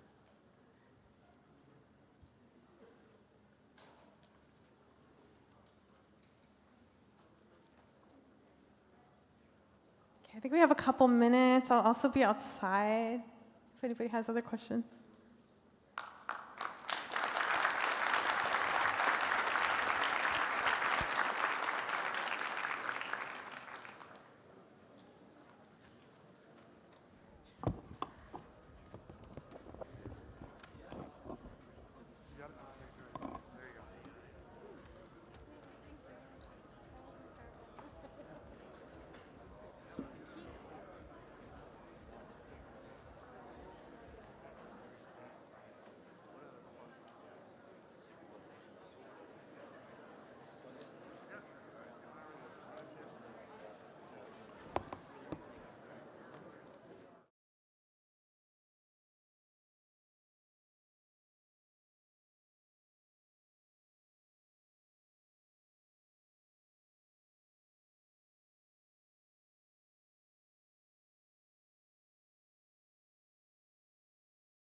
parked in the hotel and you are not staying in the hotel room block, you can get a discount on parking, so you can come by registration and get that.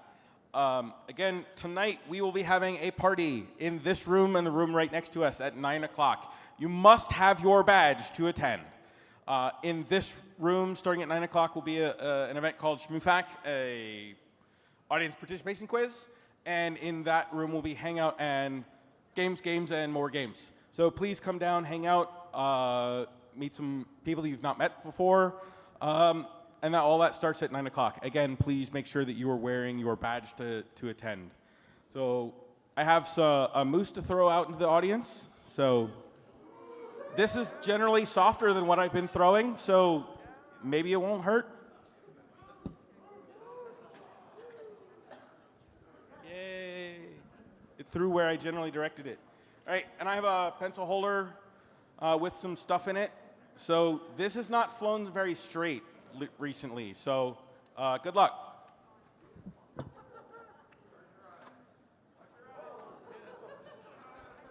Into a dead zone. All right. I don't have any further announcements, so I would like you all to give a first time to ShmooCon welcome to Adam and Matt. So please welcome Adam and Matt to ShmooCon. Thank you very much. Thank you. Thank you. And thanks for having us. We're super thankful to be here on the last year for ShmooCon.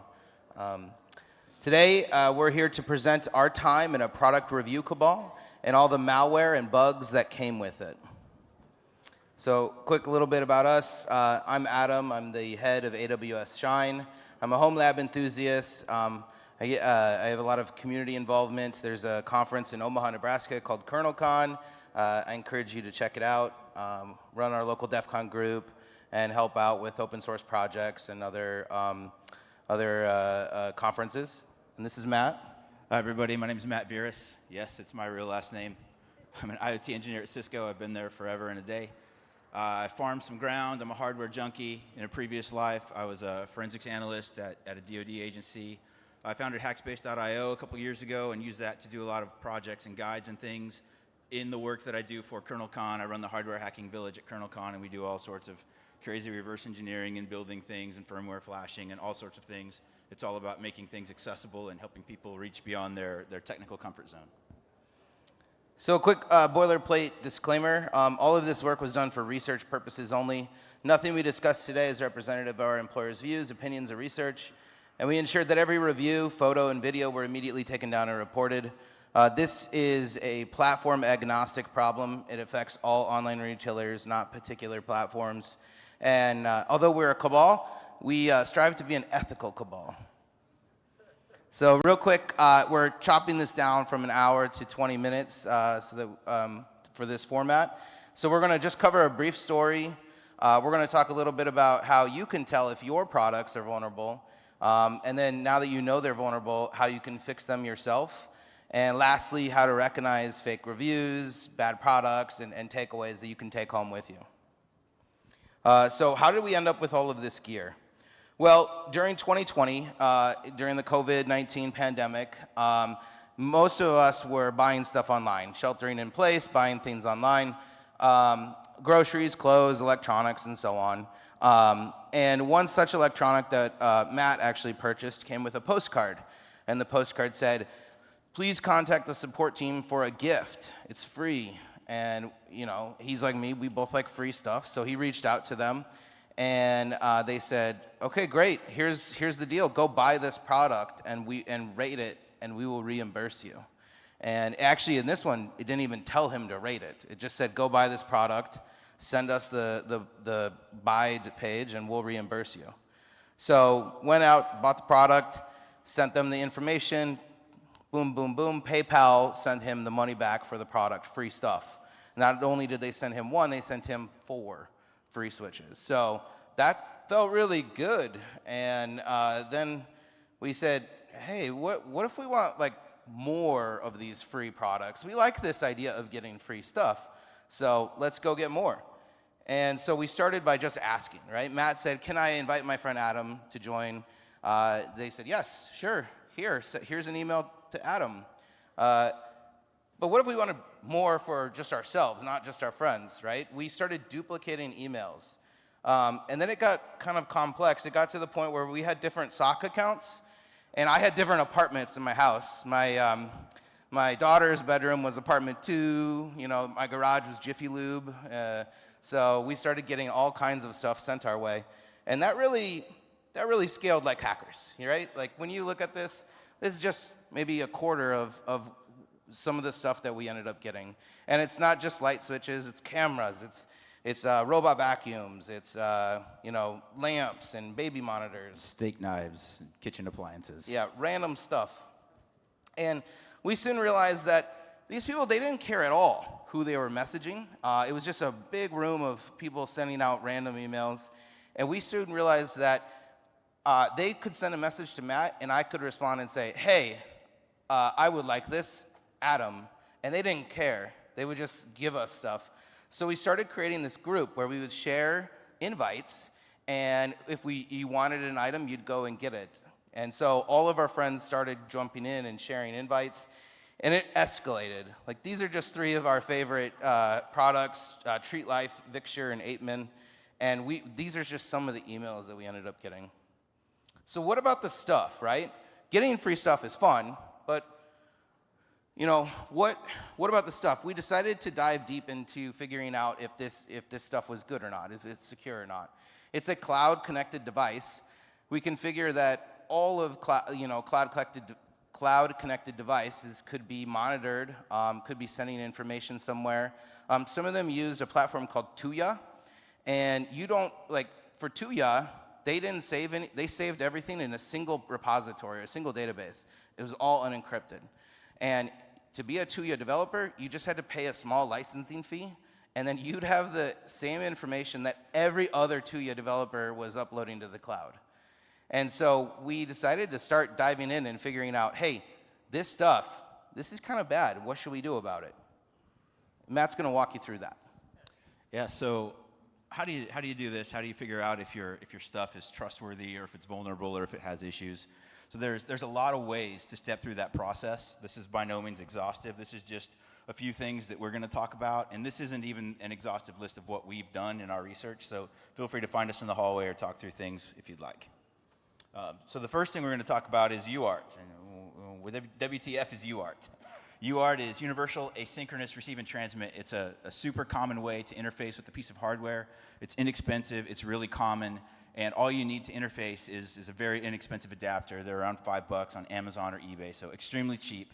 And generally, usually, most of the time-ish, you can get UART access to a piece of hardware without soldering. Sometimes you have to use a pogo pin like we have in the slides here, or sometimes you have to just insert some DuPont wires and connectors to get connected. But there are ways to get UART access without soldering, and it's a really good place to start. It's the first place you should start when you're examining hardware, and you can get a lot of information from UART. It's not necessarily a root level shell with access to the device. You can generally get there with some effort, but it's always a good place to start, and you never know what you're going to see come across out of that debug port or that UART port once you get connected. So that's the first place to start. Now, moving on beyond UART, you can do traffic monitoring. So you can plug a camera into the network, put it on a router where you can sniff the packets, do some spans, do whatever, and start collecting traffic. And you can learn a whole lot about what's going on by looking at traffic. So we could see that some of the cameras that I was working with call out to China, some of them call out to Oracle, and there are lots of cloud provider connections from some cameras. So just because a camera isn't reaching out to China, that doesn't mean it's trustworthy, because all an entity in China has to do is get some space on a cloud provider, AWS, GCP, Oracle Cloud, wherever. They can just get space wherever and do the same things. So just because you say, oh, my camera is not reaching out to China, I feel so much better. Don't feel better about that. Make sure what's really going on. And the other thing that you can do is, we talked about looking at UART. So this is some of the information you can get from a UART connection.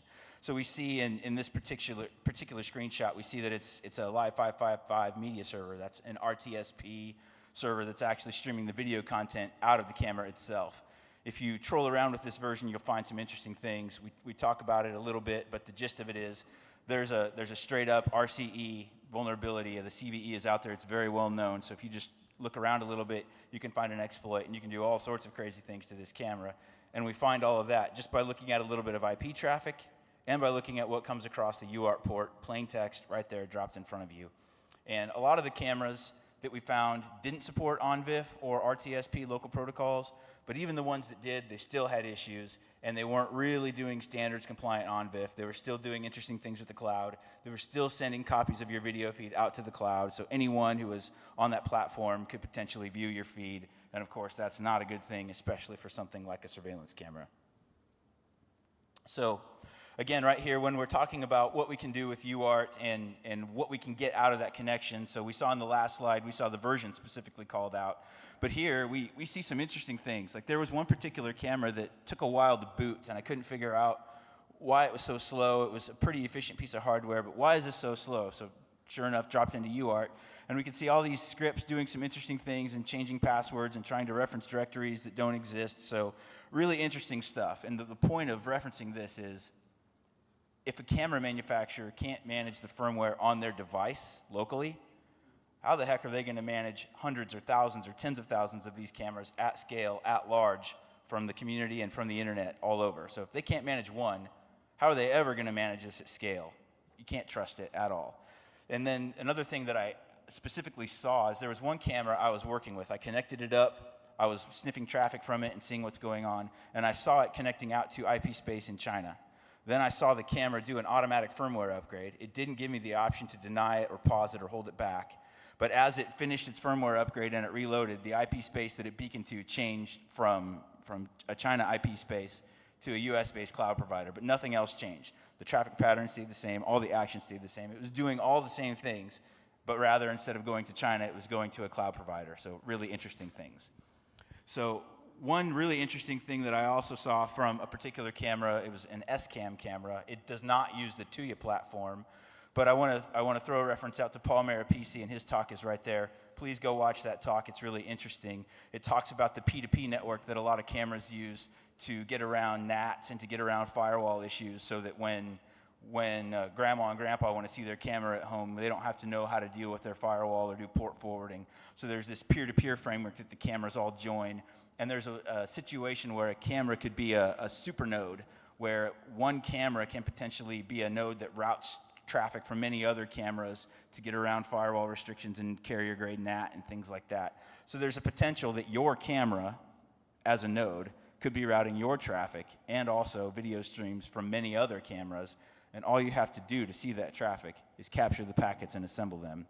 So you can go watch Paul's talk. He goes all through it. And all you need to authenticate to anyone's camera on this P2P network is the UID of the camera itself. And the UID is able to be calculated. It's programmatically enumerable. So you can figure out a UID and just troll through connecting to as many streams as you want. So really dangerous stuff. Oh, and by the way, if you set the SCAM camera up with their included app, this PS6 Lite app that runs on Android that they tell you is required to set it up, if you use that app to set up the camera, you cannot disable the P2P connectivity. There's a way around it. There's a way to connect directly to the camera and set it up via its local web interface and go around the app that sets P2P on.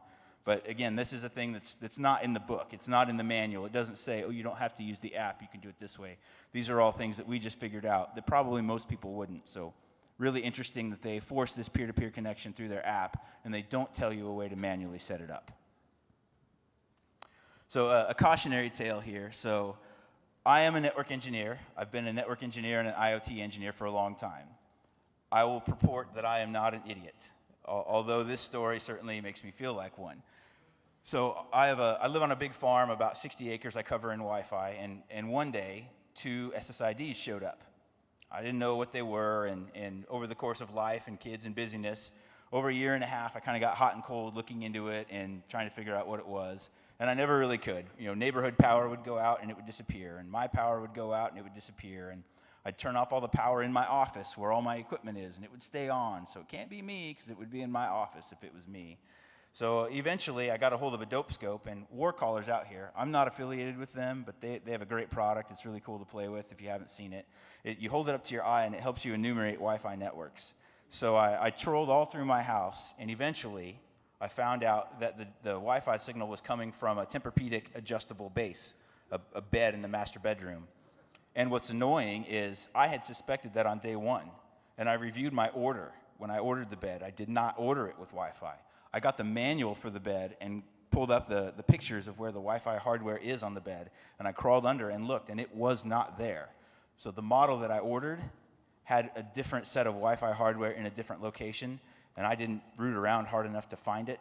So after a very long time of trusting this device and thinking it was good, here I come to find out after some really deep analysis that it was this device, and I had no idea. So the point of this is, even if you have a device that you think you trust, or you think you can trust, or you think doesn't connect, chances are it does. Be diligent and really work at it and try to figure things out. Don't be like me and let it sit forever, and make sure you focus on the right things. Then you have friends that come over and say, what are these? And you as a network engineer have to say, I don't know.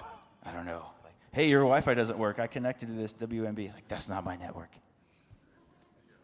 So we figured out kind of how to see what's going on and how to find out a little bit of what's going on. But how do we fix it? How do we work around some of these issues and wrap some controls around them? And why should we care? So the first thing with any device, but especially with a camera or a network device, is very easy to create a DHCP reservation that has no gateway. So if a device has no gateway, it has no layer 3, it can't get out of your network. It's still on that layer 2 segment, but with no default gateway and no route out, it can't call home. That's one. You can do a layer 3 ACL, you can do ACLs with the routers. There are a lot of things you can do at the network level to prevent a device from leaking out and to prevent a device from crossing network boundaries and things like that. And again, we talked about how UART and JTAG is available on most cameras or all cameras. I won't say all, but most all. You might have to dig around to find it. You might have to do some disassembly to get connected. And once you're able to get connected via UART or JTAG, you can flash open firmware. There are some really good packages for a lot of these cameras that are open source. They're on GitHub. You can audit it. You can compile it yourself. OpenIPC is a good one, and there's a whole group of firmwares for the Yi cameras and the Realtek S390 cameras. Pretty mature firmware. It's not going to be plug and play. It might take some work, but you can know for sure that this firmware is trustworthy, and I know what it's doing, and I know it's open source, and I control it. And again, all of this stuff is done by UART or by JTAG, and now we all know what UART is, right? Great. So as we work through, this is an SCAM camera, and by default, it was running some garbage firmware. So this is what it looks like after you flash it to OpenIPC. So we see it's pretty clean interface. I have root access. I can run all of my commands. I see everything. I have access to the U-boot bootloader that's written as part of the OpenIPC firmware project as well. So I control the bootloader. I control the firmware load. I completely control the firmware, and I can audit all of the code. There's a few platforms, OTA exploits where you can flash firmware to devices. There's ways to modify the keys that they're using to connect out to the cloud so they can't connect anymore. And then you can flash your own firmware package to them. There's a few links here. You can look at them after you grab the slides. Some of the firmware that's available is LibreTiny, OpenBeckN, Tasmota is a great one, and lots of people know WLED. So all of these firmware packages have MQTT, have local APIs. They have no third-party and cloud dependencies. They're easily flashed, and they're flashed other ways if some of the easy ways don't work. So what if OTA isn't an option? What if the device vulnerability is patched, but it's still running crap firmware that you don't trust? And what if the exploits fail? How do you do that? Or what if you have devices that have different MCUs and can't run the same code, but you want them to work together in the same platform? How do you do that? You can do a chip swap, where you can remove one chip and swap it back with an ESP3212F or an ESP32C3. Any of these chips can run Tasmota and run open source code. It's just a matter of using a hot air station, remove one chip, flash the replacement, drop it on, reconfigure the GPIOs and the outputs, and everything works really well. And as a last resort, if you can't flash it, if you can't remove it, as a last resort, give up on it. It's not worth compromising your security posture to have some cheap device from Amazon, from eBay, from Temu on your network. If you can't figure out how to wrap security controls around it, crush it, move on, buy another one. That's kind of where we'll say if you can't make it secure, then just get rid of it and try again. Okay, and so how do we recognize these types of products? First, it's important to know what white labels are. A lot of this hardware is produced in mass, and they'll have essentially like the branding will just swap. So you can see the same pictures across multiple products. And they do this for, when a storefront gets shut down or when their brand needs a refresh. The firmware might differ, but the hardware is exactly the same and has the same flaws or vulnerabilities. Most of this is actually supplied by Tuya, which we describe Tuya as evil. One of the things that Matt described was a forced firmware upgrade, and that's a Tuya staple. Like you can't reject those. Any developer at any time who just paid a small licensing fee can ship you new stuff to run in your own network infrastructure that you will not know about or get warned of. And so watch out for these white labels. Sometimes they have pictures like this too, where they have these blurred out brands because they want to reuse the pictures. And watch out for fake reviews. Here's one that that Matt spotted. 5 stars every time, no exception. No negative comments. It always has a picture. Generic, very good, but no detail. Overly enthusiastic, lots of exclamation points. And sometimes, like in this case, it's not even related to the product at all. It says excellent dimmer, highly functional, shows pictures of dimmers. Then it describes a digital Bluetooth thermometer. So like this person put in 0 effort and it's still there. There are vendors who are doing it right. This is an example of one. We're not affiliated with them, but Amcrest reached out as a part of this and offered a research fee for purchasing their camera and reviewing it. They didn't ask for an online review. They asked us to reply to their product research email. The product cost $80, the research fee was $140, and we were still able to pass this around our Cabal. And I really liked actually working with the team because I was able to actually help them on certain things. This was their marketing, and notice there's a red lens, presumably for infrared. The actual camera didn't have that lens. So we were able to say like, hey, you're marketing something that you don't actually have here, and it helped them. I feel like it was worth their $140. This is a global problem. This isn't like a problem for just home labbers. You know, we talked about all the different ways that you can detect this.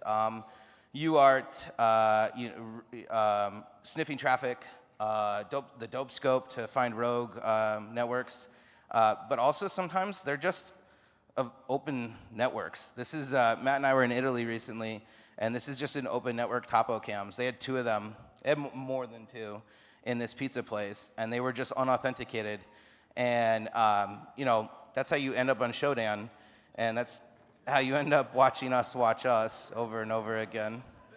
So this is a mom and pop pizza shop in Italy, and if people like that are getting affected by this problem, you know, there are thousands and millions of others.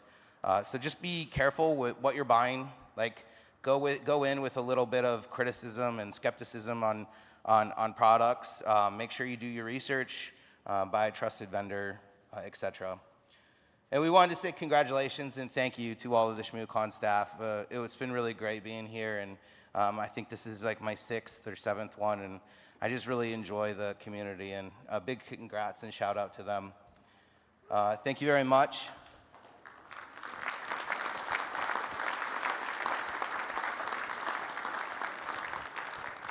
Are there any questions?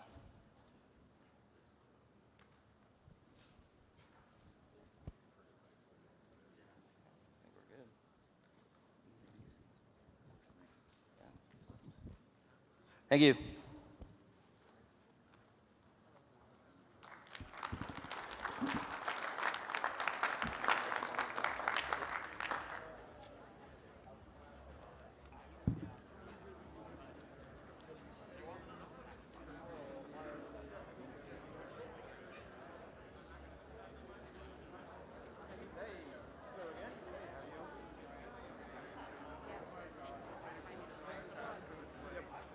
I don't know if you might have to get this set up with Rob if you want to get your stuff going.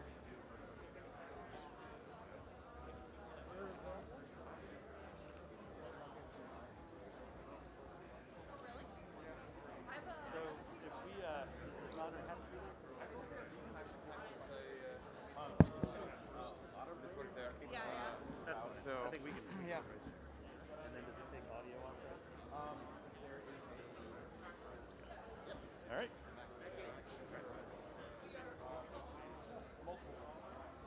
Technically on the way.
the mics up here are hot. Are you able to hear it on streaming?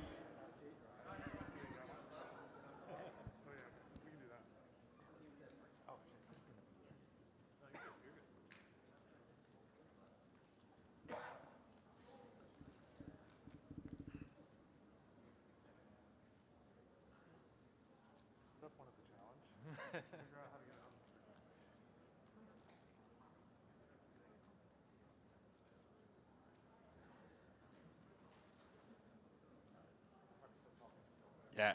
All right. So we're going to go ahead and get started while they're doing the last bit of getting the presentation ready.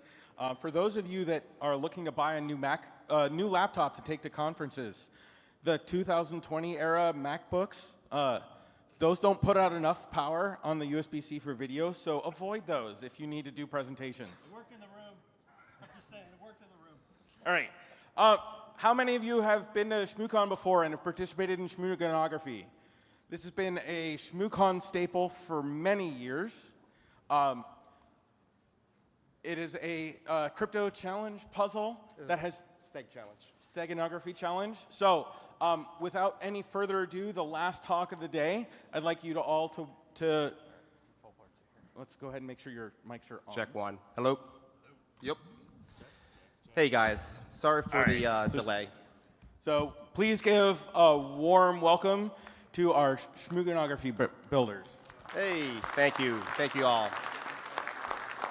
All right, so what we wanted to do today was to kind of give you a behind-the-scenes look of, how we put this game together, what some of the challenges we hit into, what's working well, what didn't work well, right? So, and this was ideally we're going to present it as if you've never heard of Shmooganography in the past, we'll explain what that is as well. Okay, so if you don't know who I am, I'm Will Newton. I'm just a guy who engaged in this community a long time ago through Bruce Potter. He actually hired me into the industry right out of college, right? And then I think 2 years later, he's like, "Hey, we're going to start this thing called ShmooCon." I'm like, "ShmooCon?" So, and essentially, a couple years into it, I was able to attend. And then started thinking about we can, do something more fun from there. But ultimately, I have grown through the ranks in the industry that I'm in, do less technical things, more leadership type of things, and this is a great way for an outlet for me to kind of come back and still stay technical, do the fun stuff, and engage on all you all. Mike, your path here is a little bit different. Well, we did work. I'm not sure if this mic's working, but maybe we'll switch. Let's use this one. There we go. Very deep. So Will and I have been working together for about 20 years, and our paths have overlapped quite a bit. ShmooCon was a key piece of why we worked together, but we, through our normal daily lives, we've been able to keep in touch. We actually go camping together. It's just other fun stuff. I am featured in his light show as one of the trees. I'm one of the voices. That's fun. Do a lot of masonry stuff. We both have old cars, but we're not here to talk about those things. We're here to talk about Shmooganography. Yeah, so let's talk, what is Shmooganography, right? First, this is really just steganography as we apply it to the conference. We stay away from cryptology stuff. We're not doing crypto. We're not doing anything like that. We really just try to hide things in plain sight. So for those of you who are new to this, right, that's all we're doing, but it's at various different levels, right? This is a multi-stage game. We start from least complexity, we're going up to more complexity. We actually have a team right now working on our 5th and final stage. But the coolest thing is that we get to interact with all you guys, all the people. We get to put these games together, these challenges together, and ultimately in the end present a contest and something fun, an event throughout this particular conference, right? And over time, we're going to kind of walk through what we have learned, but we offer prizes, right? And that seemed to be a good driving factor for a lot of teams. It's been a 500 cash prize since we started doing that. Quite some time, thanks to the sponsors, absolutely. Yeah. Yep. So how did it start, right? So I mentioned earlier, right? Bruce hired me out of school. I started working with him and started learning a lot. And he started up ShmooCon with the Shmoo group and amongst many others, I'm sure. I attended ShmooCon 2 by buying a ticket off of eBay at that time. Was really impressed, right? Learned a lot, was very junior in my career, but I was just a sponge soaking these things up. The following year, when ShmooCon came back around, or just prior, I was like, Bruce, would you be okay if we put a challenge together, some type of game? He's like, yeah, I mean, absolutely, go for it. So that's what I did. I did this solo. I haven't met Mike yet. And I ultimately, we came here and we put like I put a 3-stage contest together, right? I don't remember much from those 3 stages. There was some cryptology in there, so it wasn't just pure stake at that time. But one of the things, if you were back in the day, was there was this multicolored pen that's shown here that I took apart. Me and my family took apart 1,600 of these pens, put little slips of paper in between all the ink things in there, and then put it all back together, did a QA check to make sure they stood work, and then gave it back to the conference so they can put them in all the bags, right? And all those pieces of paper had a code that would take you from one stage to another. So really cool. There were no prizes. There was no team registration. There was no tracking necessarily. And we wanted to, or I wanted to, certainly like grow that from that perspective. And I think, Mike, I brought you to that conference at that time. I didn't tell him anything about the game. Nope. He had no idea that I was actually like, putting this thing on. Nope. He actually took a pen apart like, what is this? And, and he played dumb. Yeah.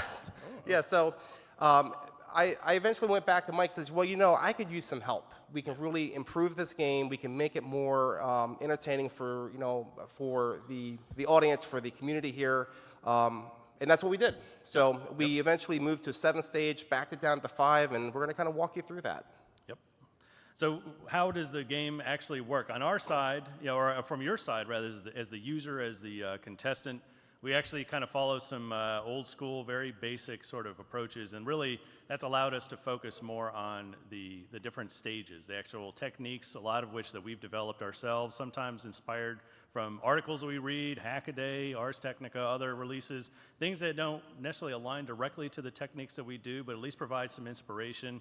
Some of them are very physical. Some of them, there's a lot of development that goes into them, but we'll talk about some of those throughout. But teams, typically, they approach us. There's a listing in the program. So you send us an email. We physically respond back to you. It's not a bot. And gives us an opportunity to get to know you. Actually, some of the teams have been participating for years, so we've continued that relationship. But then we do all the maintenance on the website as well. The program may also point you, if it's not a poster or something in your bag, to really how to get started. And if not, there's the website. So the website also is something that we introduced so that a team could F5 there instead of after they've worked their refresh button for getting the ticket. Now they can do it again for getting hints, for seeing how they're stacking up against the other teams, because we keep those all up to date as well. Each stage of the 5 stages that Will talked about is progressively more complex. Usually the first one's a little more physical, something that you will see, even if you hadn't looked at the program, you're just walking around the con floor, you see something on a poster, you see something in your bag, and it's pretty straightforward. But at each phase, each stage, you will get a code word and you'll get a clue. And sometimes those clues are better than others, and we've learned over the years that sometimes we think something's great and sometimes it's not. We'll talk about that. But each of those techniques is usually a little bit different. There's a little bit of association, but then it all starts to come together in how we actually roll out the game here. I would say there was a little bit of a pivot there, right? So like as we moved from what I initially brought forward to the conference into like here, I was really worried like we'll put all this time into it, right? We'll do this for a year and we'll kind of see what the how engaging the teams would be, how engaging, like how many people would actually sign up and do this thing. And I think when we actually put the website up, which was a scary feat in itself, because again, not a reverse engineer, I don't do exploits, I come here, I like to hack, I like to make things work, right? That's really what I like to do. It's a lot of fun. I didn't want my website to get hacked, so it's like simplicity, and and I put some trick stuff in there, and it has worked. It hasn't at least got hacked that I've seen. But initially, what's shown here in the blue, I mean, like we had, I don't know how many teams are there, but probably 14 to 16 teams registered, one of those first significant years. So I was super happy, right, to see that this was going to be something that you guys would enjoy and it's worth our time doing. And we also evolved, as you can see in some of the screen grabs there. The first, I think the blue is actually the first year that we did the contestant list and just showed you how far each had progressed, but then we started to realize some of the teams are actually stepping ahead because of one of the weaknesses that we'll talk about a little bit later is actually overlapping some of the mediums or resources involved with a given stage. They would actually confuse one for the other and they would just go in advance. Well, we didn't want folks to lose credit, nor did we want it to make it look like they had sped up somehow. So we actually added it out so that each of the code words gets its own white light, I guess, to indicate that something had been identified. But the nice thing too is that same email interaction, again, it's still us behind the scenes. If you get stuck, if you have a question, if you give us something you think is the right answer, we'll give you some feedback on what the real answer might be or how to get you nudged in the right direction. But then, as I mentioned with the hints, it gives us an opportunity to get everyone on the same page so you know where to go next. But I think part of that's also we're trying to be fair. So if you guys ever think about hosting a game yourself, going through something, like how do you be fair to all your teams together, right? You do want to help. You don't want somebody to go down a wrong path, especially if we're giving out wonky clues, as quirky as we can be in trying to theme this and all that, which we'll talk. Like, we want to be fair amongst all the teams, so it's an equal opportunity, especially if there's a cash prize. That's right. That's right. So we'll talk about what happens behind the scenes. So there's some level of procrastination, but there's actually a lot of activity that pulls this whole thing together. It's not just the gameplay, there's a lot of logistics, and those are things that we've kind of learned over time. As I mentioned, though, we do spend a fair amount of time researching and ping-ponging different ideas. There's a lot of planning that happens the moment we leave here on Sundays. Maybe not this year, we'll have to talk about that. But on Sunday, on that drive back home, we're talking about, well, what worked well, what didn't work well, what do we want to do next year, new techniques, what are the themes, things along those lines, and then we start to think through those things and do a little bit of prototyping throughout the year. But then as we get closer to the conference, there's a fair amount of logistics that starts to step up. First, I think the thing that really improved for us is a lot more interaction with the podders, obviously, with the Shmoo group, all the folks that are behind the scenes that make this conference a success. They know what to expect from us, and then we've also learned from a few mistakes over the years. Maybe we don't impose too many requirements on them, where, hey, could you host this for me? Or, hey, could you put this in the bag? And it's kind of a last-minute thing. Trying to get ahead of some of that, but Heidi will tell you if she's not in the room. She does tend to have to remind us to give her like the paragraph and stuff like that, but nonetheless. The sponsorship also is a game changer for us. I would say the most expensive piece of running this contest is the hotel room. The hotel continues to get expensive, and it's higher than how much we give out for the prize. It's higher for the shirts. We started buying shirts through our sponsorships, but it also provides a lot more visibility. It pays for the posters, and it also pays for some of the equipment that we may need to pick up for some of the stages. I mean, for the first couple of years, we were traveling here, commuting here from northern Maryland just to run this game, then to find a hotel that was maybe a mile away from wherever the other hotel, wherever it was being hosted, because it wasn't always here at this venue. And then we would walk a mile with our equipment, and you'll see a picture of that later, but yeah. So being co-located is definitely a big part of it. It also helps us interface with you guys, so we're not just some faceless organization. We run into a lot of the teams on the con floor, or at the party, or at some of the neighboring venues.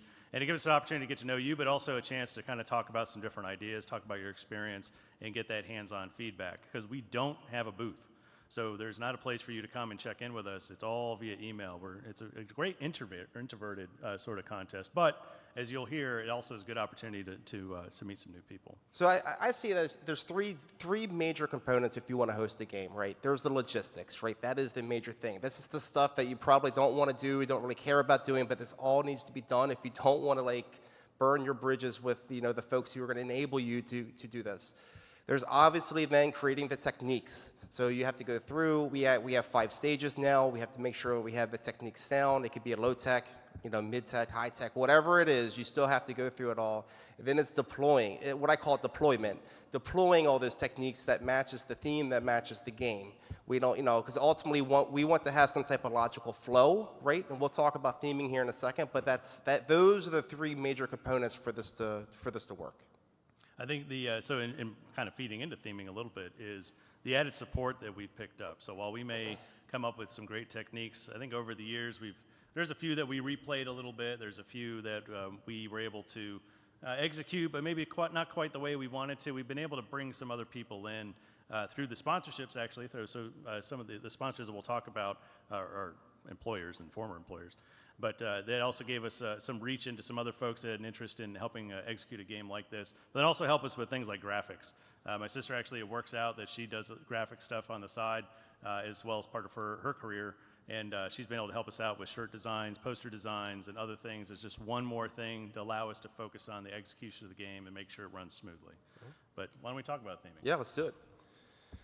So we have rotated our themes. How about you switch to chart number 2 for a second for everybody here, because that shows all our themes kind of listed out. So one thing we wanted to do is to tie all these challenges in some type of logical flow. Maybe they tell a story, maybe they don't, but it certainly will identify, like, if you're playing our challenge and it's related to our theme, you know it's for our challenge, right? You'll be less, it'd be less, perhaps it would be, you wouldn't confuse it with the badge contest or maybe some other contest that's out there. Although there are overlaps that does happen, and sometimes our themes tend to get pretty close, but we change the theme from year to year. Like, it's just something that interests us, from Super Mario to like all these games, movies.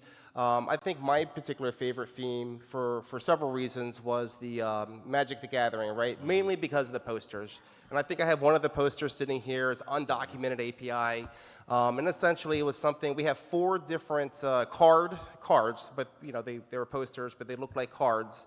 That kind of matched to whatever was going on with either, you know, engineering or something with ShmooCon.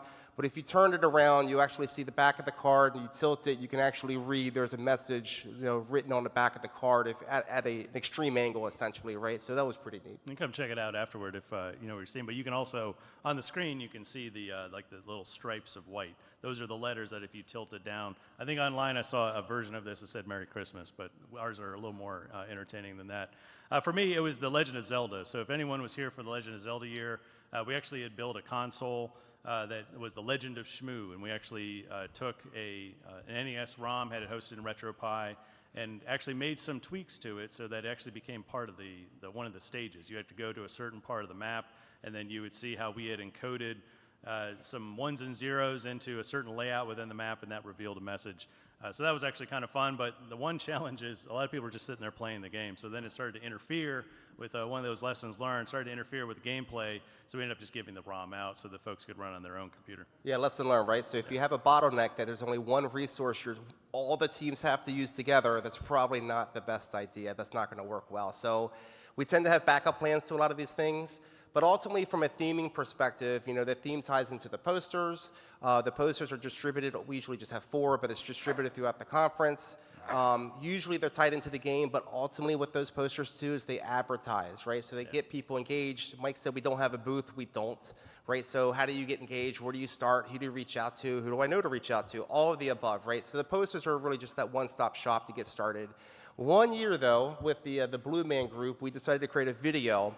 And this video, I tried to, you know, I wanted to advertise our Shmooganography game, but I also wanted to kind of capture some of the intricacies of, like, come to ShmooCon and what does it mean, like getting a ticket and that frustration. So yeah, we wanted to let's show that video. Let's hope that the audio part well, works, given our IT challenges, but I'm optimistic. It starts quiet at first. It does. Now let's review some of the elite hacker skills that you'll want to know before arriving at ShmooCon. It's time to start. Elite hacker skill number 1, get your ticket. Ready, go. Now there's a little detail in this video. Let's see if you can pick up on it. Something's not quite right. You're going to wonder why I can't get that ticket. Yeah. How does someone usually refresh the screen? Oh, yeah. Oops. That was an oversight we noticed after the video was done. Hacker skill number 2, engage the speaker. Ready, go. So these are all slides from just different talks from that year, just general. It was actually up through that year, right? So not just that year. It was all through. So we actually had a couple of things hidden in this video. One particular, these are all title charts, right? So one title chart in here was actually made up, and that was something you had to find and do your research, and that was something that had our message on it. That's right. And I'll say it took months for me to get all those keyboard keys out of the basement. All right, who remembers Backtrack 5? That's a little bit of a flashback, yeah? And this is Will typing without error. How many times do you practice this? Yeah, too many. I did speed it up, though, obviously, right? You did. I don't type this fast. Not that I had a whole script and everything I was following at the same time. Well, yeah. It's good prep.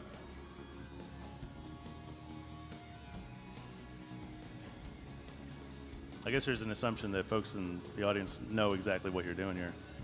Smashing the stack. There you go.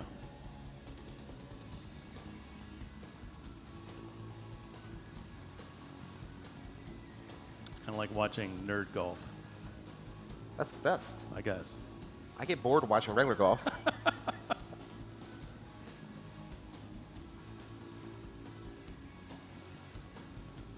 All right, we're getting close.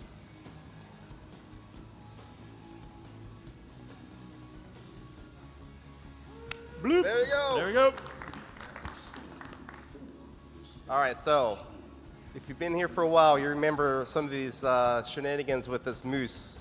They had this, the moose on stage, and it was actually with audience participation. And if you had any issues with what the speaker was saying, instead of throwing a shmoo ball, perhaps, I can't remember if there were still shmoo balls then, but it would light up red and make a horrible noise that you'll hear in a second. And oh yeah, there was, yep, this happened the year prior. Yeah, at this hotel, yeah. We actually got to see it from our room. It was pretty fun.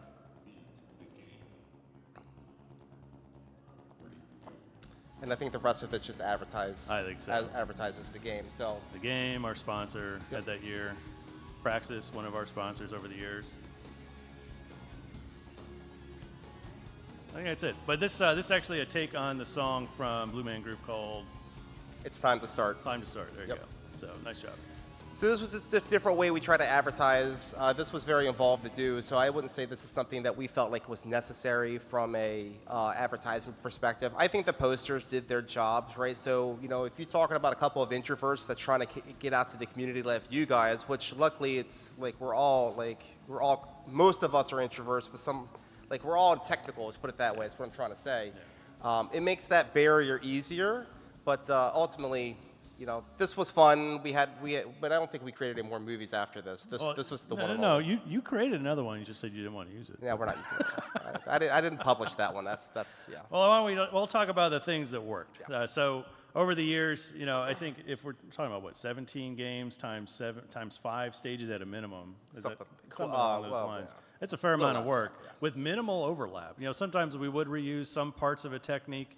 Some of the things you see pictured here, hiding things at different frequencies within a given IQ snapshot or even in audio. So a WAV file, we would actually hide things in higher frequencies that you couldn't hear, but you could visualize if you were to put it through a waterfall display or something similar. But there was a number of things, too, that we did that were just out on the con floor, which always comes with a bit of a pucker factor because you don't know who's going to mess with it.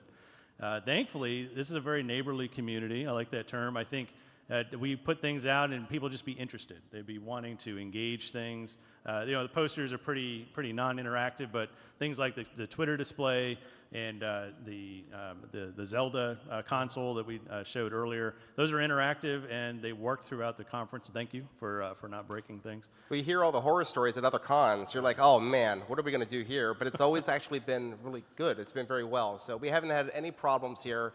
Although we'll do our due diligence, we'll ask others, we'll actually place, if we have something that's more expensive, like a laptop or something, but we need it part of it, distributed down here, we'll take it somewhere like to Reg or somebody who can actually keep an eye on it. That's right.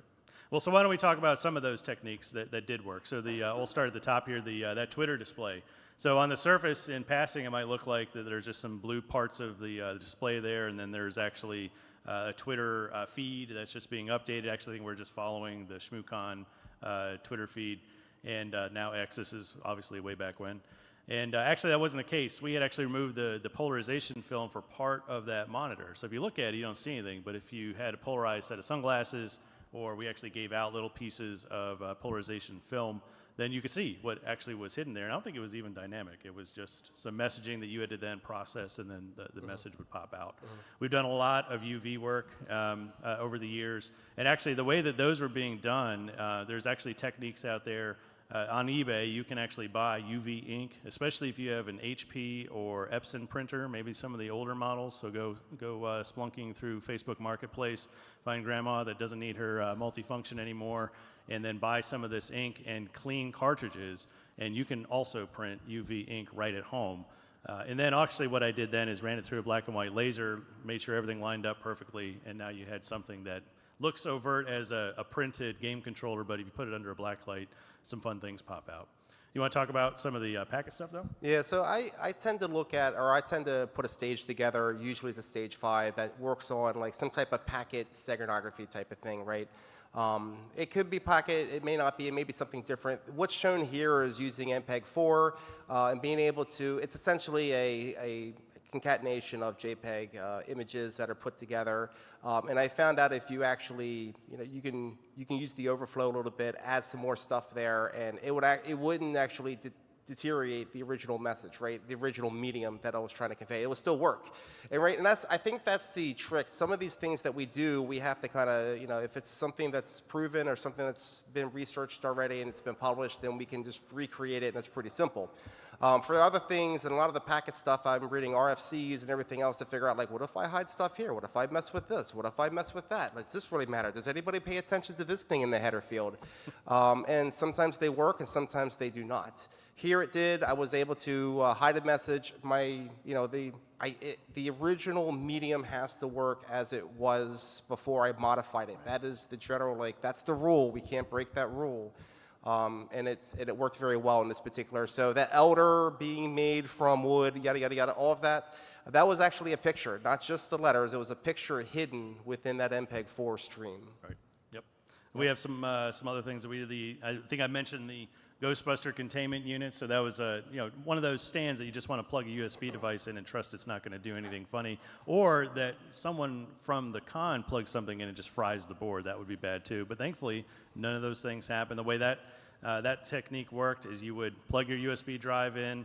It would, I think it actually formatted it just to play a little bit dirty, but it would take a picture of you. It would embed another picture within it, write it to the disk, and give it back to you.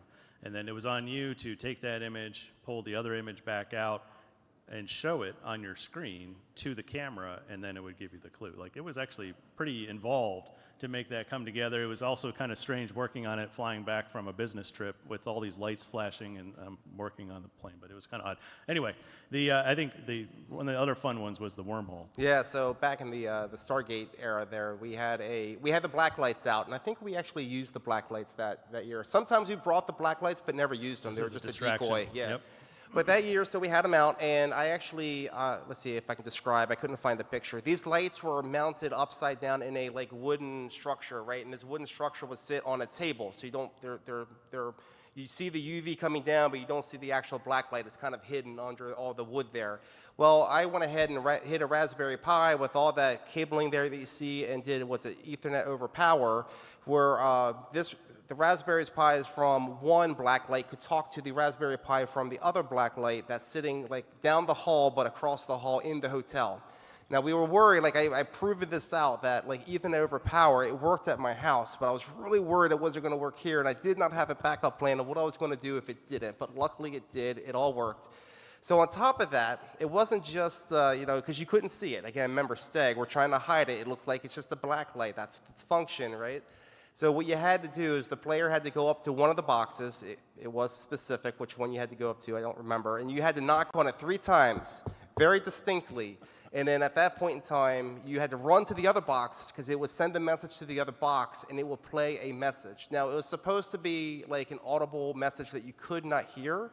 It was octal encoding in the upper registers of that message.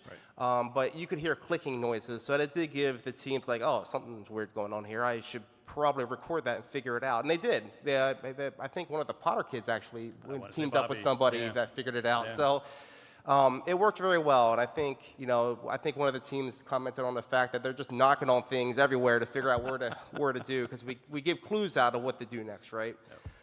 Some more low-tech stuff, we had what's listed here is the bidirectional poem. You can read this forward. You actually read it backwards from the last line to the first line. It kind of brings a different meaning.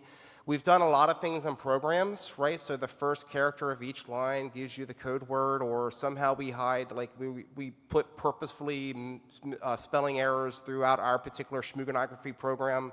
Paragraph, and then you can figure it out. It tells you where to go. We've done all of that before, right? Spaces and tabs, I think we did that very early on. Yep. Added, spaces were 0s, tabs were 1, or it could have been the other way around. But in a text file, we'll just go ahead and and append all of that per every line, and you just kind of have to, it was really easy, right? Just kind of, parse through there and extract it all. I heard recently through the news, but we kind of discovered this actually happened a while ago, that I think Elon Musk did something very similar, or his company did, somebody within his company, I think in 2009, in Tesla, yeah, that's what your notes say, where there was a leak, apparently. I can't vouch for the truth of the story, but this is the story. There was a leak within the company, and somebody was leaking out proprietary information, and they wanted to find out who it was. So they sent an email to everybody in the company.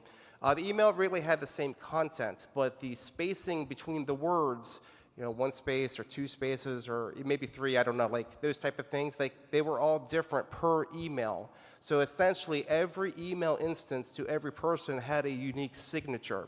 So once that person, whoever that was, forwarded that email out to who, and then it eventually cycled around and got back to Elon or the IT team essentially, they were able to track down via that one signature who they sent it to find out who was actually leaking the information. So whether it was true or not, I don't know, but I can see the application that is a unique way of using steganography in a corporate setting for, trying to thwart those type of things. And there are corporate solutions out there that are aimed to defend against steganographic techniques for leaking information. If there's images that maybe you had hidden information in and you send it through an email server, it reformats the image so all that steg is lost. That's been around for some time, but there's additional more different techniques coming out, or different tools to protect against that so similar leaks don't occur. But I don't think everything always works. No.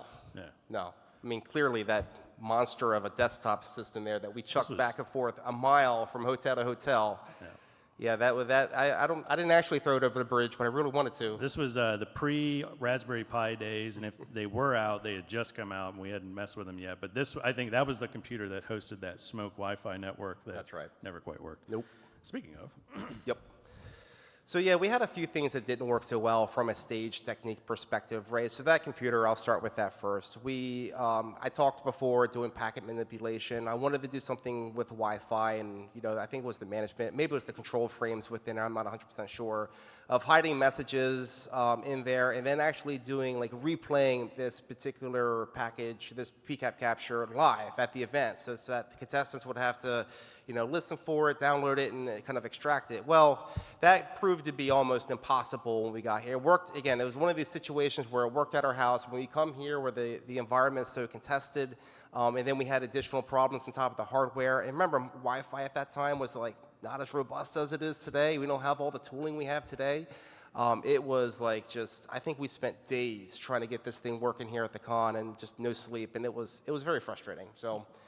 I know there was another one down in the bottom left. We had another sign that seemingly, if you just to the naked eye, all you would see is essentially the Shmooganography written right with all those little icons. But then you'll see cloth, the black cloth on the top and the bottom. You take a picture of it. It's in a shadow box. There's IR LEDs in there that would actually then emit that you could see a message being flooded through.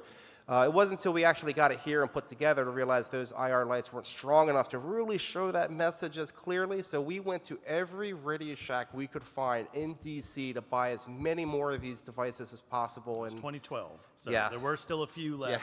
Yeah. There was a lot of walking, and I think maybe a taxi ride. I can't remember, but yeah. Yep. The next is then the center part of the Stargate. So Stargate gets a lot of attention. But it was a multi-stage kind of part of the contest that year. Given Will's light show fanaticism, we actually leveraged that same Vixen-type setup that we saw demonstrated yesterday afternoon to control the lights in the event horizon of the Stargate. And you would actually be able to look at the blue lights and the white lights, and those sometimes they'd be ones or zeros, and I think they would spell out something. I don't think any team got into that at all. No, it was way too complicated. Yeah, it just didn't work. And plus, when we set it up, what the picture shows a black background. We didn't plan for that, so we actually talked to the hotel, and they gave us a black tablecloth so you could actually see the lights. So there's some things that you don't. It all sounds good until you start putting it together, and you're like, well, that's not quite working out. Yep. I think another thing that's bitten us too are overlapping techniques or overlapping media, as I mentioned earlier.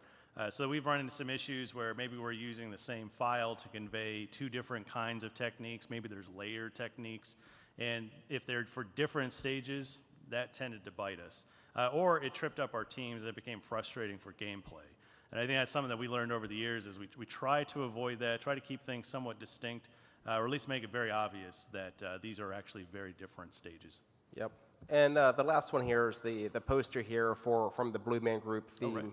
I think in the end, like this was not necessarily a technique hack. It was supposed to be a low-tech thing. If you remember back in the day, the Blue Man Group had commercials with Intel, and they would have that do. You know, this is actually tuned to those. It's really 3 notes that they, you know, it's four beats total. That's actually tuned to that. We were trying to integrate it to the game, but it just deploying it to make it work and themed part of it just never came to fruition. So Well, you can try it. It's down here after we're done here. The other thing too is posters usually need to be done before we show up. Well, we did have a year, again, it was a Stargate year, where there was a mistake just printed into it, and there's no way to recover from that. You can't. It was difficult for us to reprint. These are usually done well in advance of the con, and we didn't realize it in our QA. 2 days in advance. Yeah, well, we didn't have to tell them that. So let's kind of look back. You know, so we've been doing this for some time. It's been enjoyable, but you know, there's been good times and maybe less good times. But overall, it's been a very enjoyable experience, and I hopefully it's the same for all the folks in the audience that have been playing Shmooganography on and off over the years. I think overall the techniques were working pretty well, and if anything, they kind of folded together pretty nice into the theme of each year as we talked about. But you know, we are professional procrastinators, and I think we're probably not the only guilty ones in the room.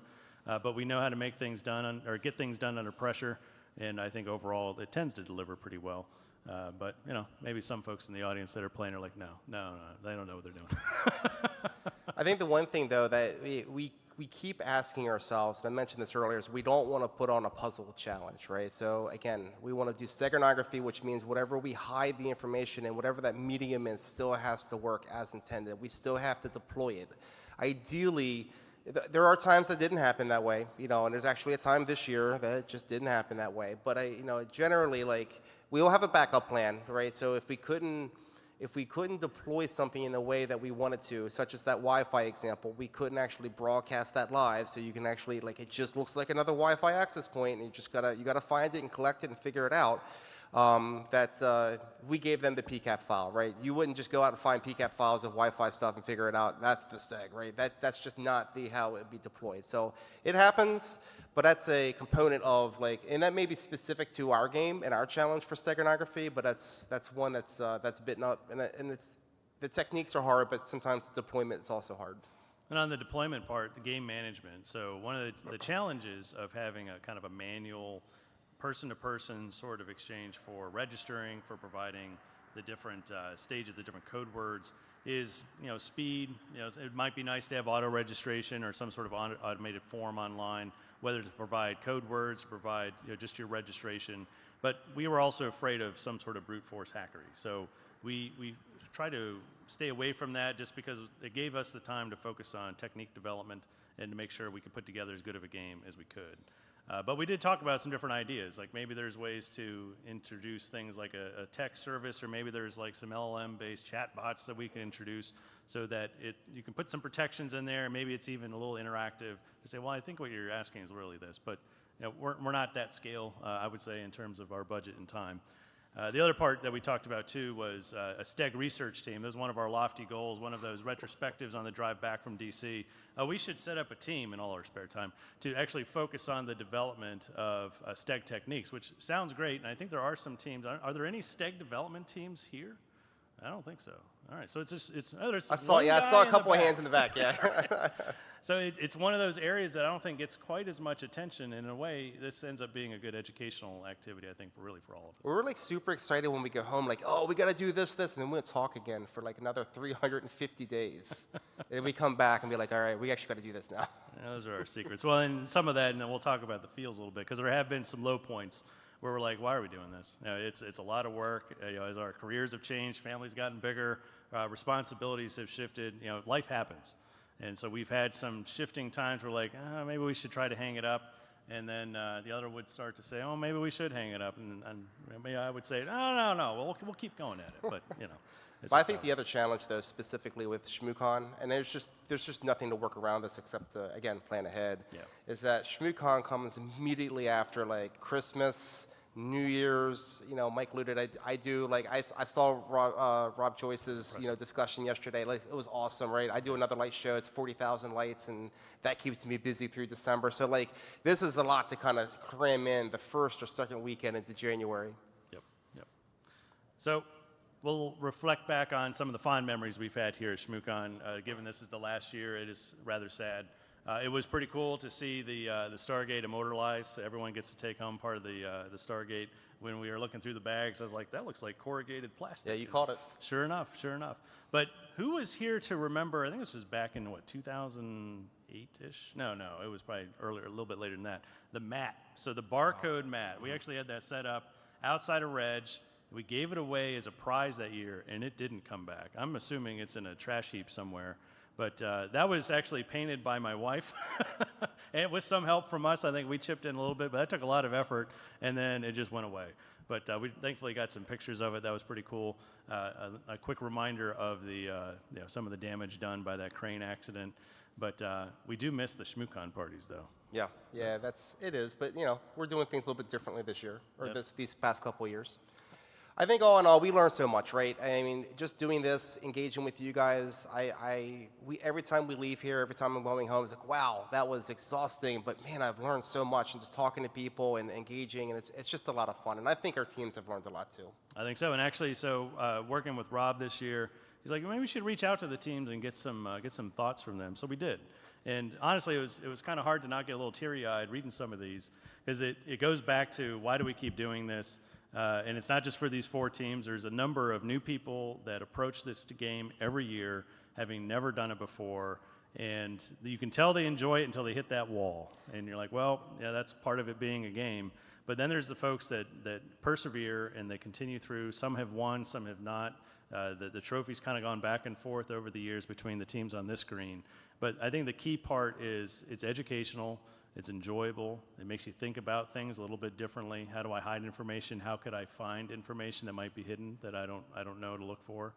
And it's been pretty cool, just to put it simply. Yeah, exactly. I'm not crying. You're crying. No. We do want to thank a lot of the folks that have been involved in making this a success. So obviously the players. Without folks playing this contest, it's rather boring. But I think you guys have come to us with different ideas. You've even offered to help execute this game over the years, and we've been politely resistant. We wouldn't do it if they weren't playing, we wouldn't be doing this. Yeah, that's right. That's exactly right. So we did want to highlight some of the teams that had been participating repeatedly over the years. Obviously, Bruce and Heidi have been phenomenal supporters of ours. Both in, Bruce built the black lights. He's toted that Stargate around, as many others have as well, and then chopped it up into little pieces.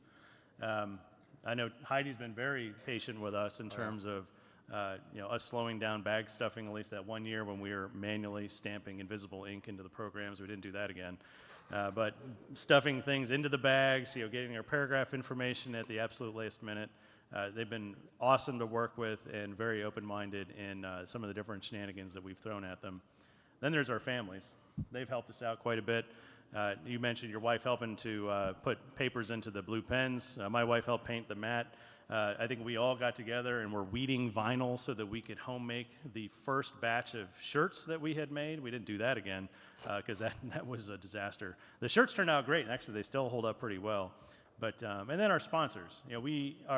I think when we were supporting Praxis for a while, they approached us and said, hey, you guys have a lot of good traction with this. It's an opportunity for us to partner up. And that really helped enable us to expand some of the game and some of the offerings, the prize especially.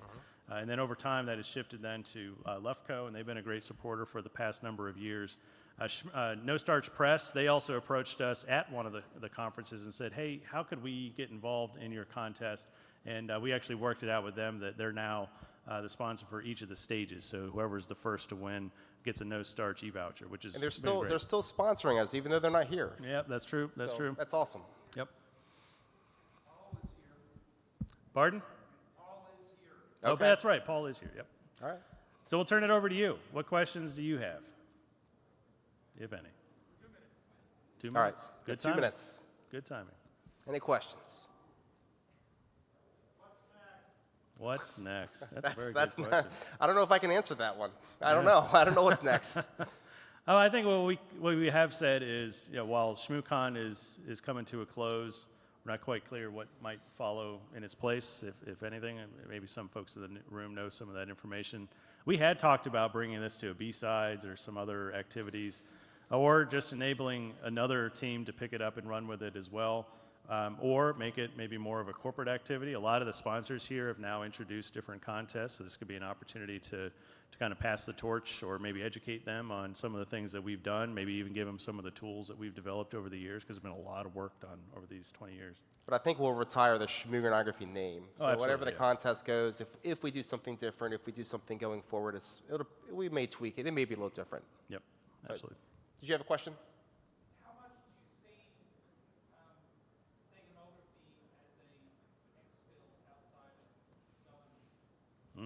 How much do we see steganography being used as like exfil outside of the government, right? So I haven't done the research on that specifically, but I mean, like that one example that I told you, it wasn't really they were trying to exfil out, from the Tesla, and they were trying to find somebody internal and using steganography to do that. But then if they're using steganography to do that, then you can just imagine they're using steganography to bring stuff out too, right?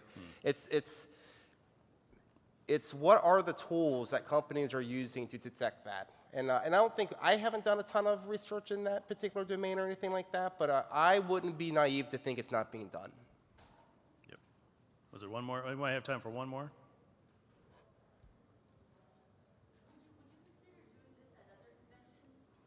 Would we consider doing other conventions? So I think "we" is probably the operative word. Because we did we're actually skimming through the program. We're like, oh, look at all these other shows that are coming up. Some that I hadn't heard of, like ShmooCon, I think, up in Philly. Yeah. So that's kind of in our backyard of sorts. Yep. But it's not clear because it comes down to, like Will pointed out, time of year. Like this time of year is pretty tough. For us, it's the start of a year. For businesses, it is the end of the holiday season. There's just a number of things that start to get in the way. Maybe if we worked a little before the holidays, it wouldn't be as bad. But I think it comes down to that and just comes down to the support. So maybe interfacing with some of the coordinators with another event. It's something that we could talk about. Or if there was a team that is a regular at some of those events, kind of knows how that event runs, that could be an opportunity to team up. I think from my perspective, like it's not like a definite no. But I think if we were going to do something like that, I would definitely build a bigger team of us up here to do it.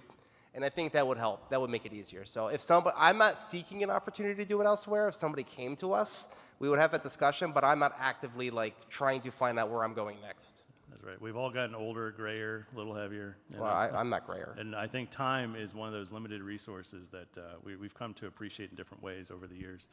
Cool. We'll close on this. Yep. All of the slides for every year that we have executed are on our website. Yep.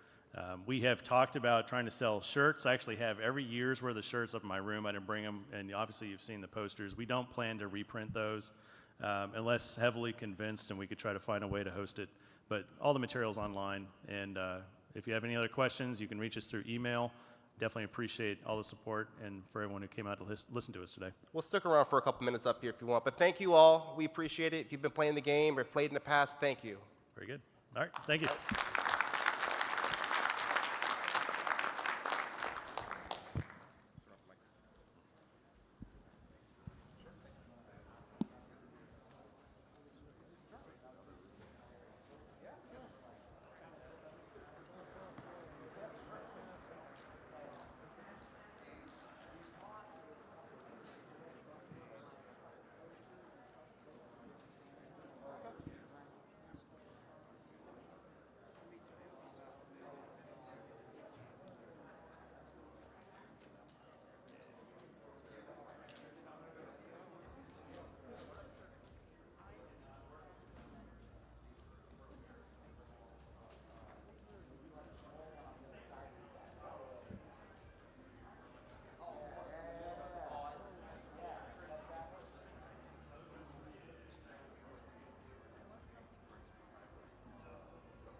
the moose. Now I got to get rid of that MacBook. That's embarrassing. There actually is a method to that.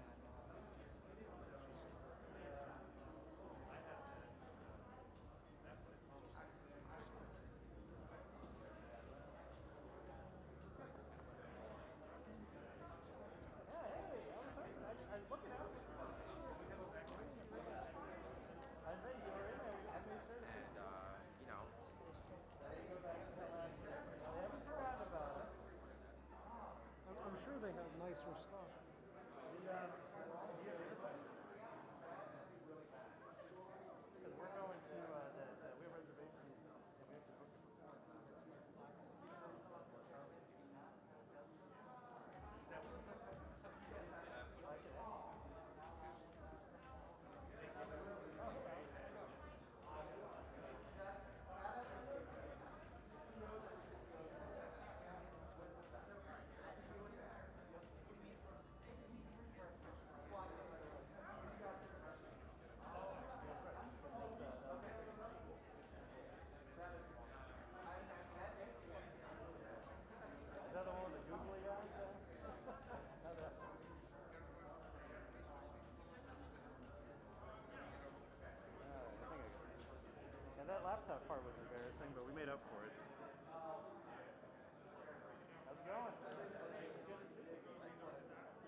bring up the audio there. Check. Yeah. When they bring the audio up.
No, I've got it. He's trying to get some of that, so I see what he's doing. I just need you in my orbit. But I'd be in your orbit if I fell off the stage. I just like the way you wheel the paddles. So It wouldn't be long till you're out of it because I'd be on you. I mean, helping you. I like the way you wheel the paddle. Fell down. You hit me nice and good. Yeah. 3 feet. I think I'm okay. God, these numbers are so fucking small. Yeah, no, that's you. That's all on you. Who the fuck is 16? No, it is such a big number. It's so big. It's so such a big. big number. Biggest I've Oh seen. my god. Oh my god, this is So the big. biggest number I've Plenty ever big seen. for me. Any bigger and it would be too big. Bigger than all of the other numbers. Do me a favor and try to write them towards like all the same corners so that I can flip through the cards. Okay, I will write it everywhere, but give me a pen. 17 Delta. So in Army boot camp, they tell you how standardized your letters have to be, and you have to send the letter information to your family and friends, and then you will get in trouble if they fuck with you. Right. I come back from a detail, they'd already got mail. My platoon starts laughing as I walk in. It's the first time I heard laughing in boot camp. Uh-oh. And I'm like, oh shit. That can't be And I good. look at my drill sergeant, and I just go, how many? He goes, start pushing, and then you can count. Hi. Puts a letter in front of me. My female best friend had sent me a letter, and every letter on the card was written in a different color. Ow. Sparkly pen. And every violation was 20 push-ups. Holy shit, look at you. And then you flip it you over. gorgeous. After I come in front of like Not on 300, purpose. he's like, hang on, and he flips it over and it says, Well, I hope we you get your didn't ass match, kicked for but this. we Each one's matched a different sort of on letter. purpose.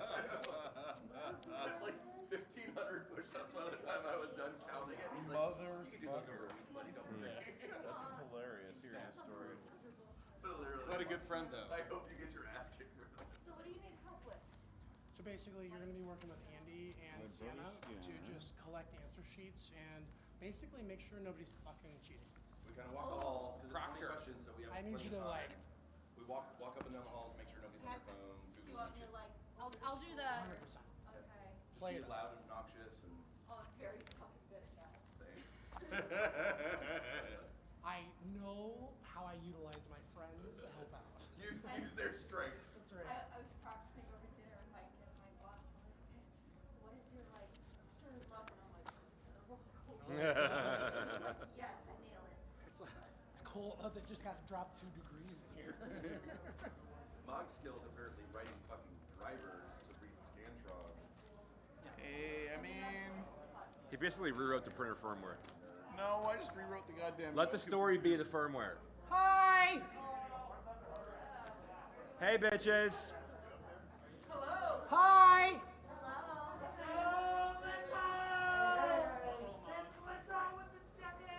Hello. I'm making my first one. Good. God damn it. One sec.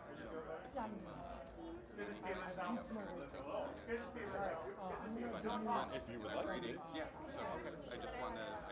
I don't want to be in the. The box came back!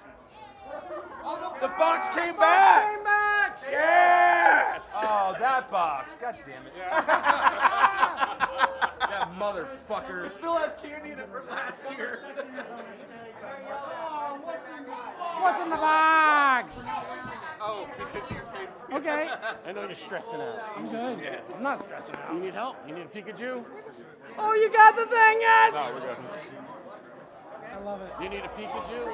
No, you play. All right. Play well. For myself? You need 5 people. Team of 5. Join a team. I'll find a team? All right. The instructions are. Yeah. Nice box!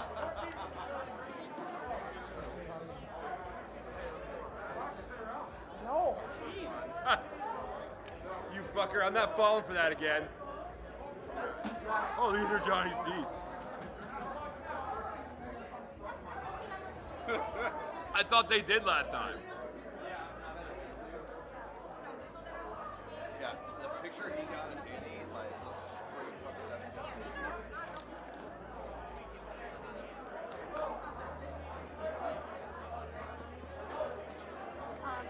I have dates that you and your lovely lady should come visit me.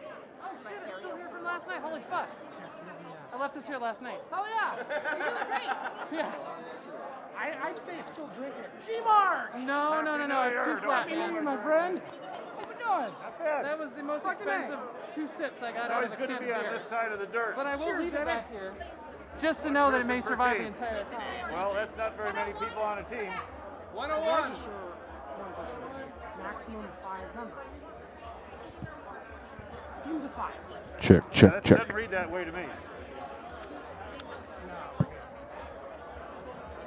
5 people per team. 1 registers. Here if you need it.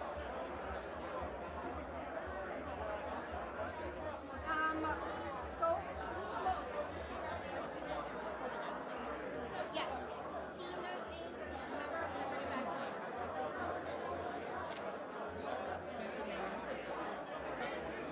Absolutely.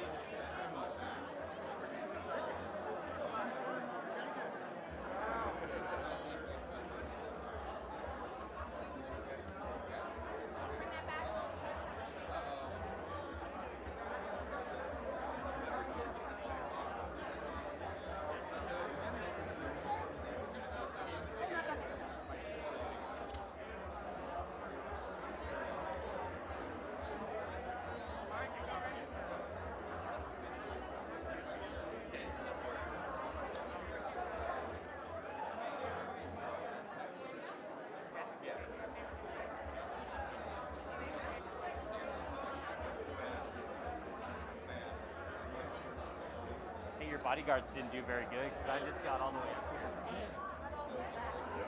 Sorry. Lovely. My God. Yes. That was fast.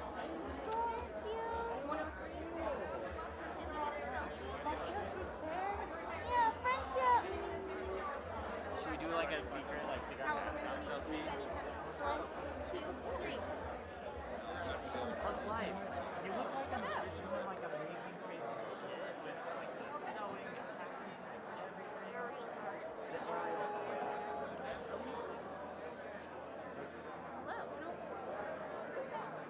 Do you know Poe? Registration. No. Hi.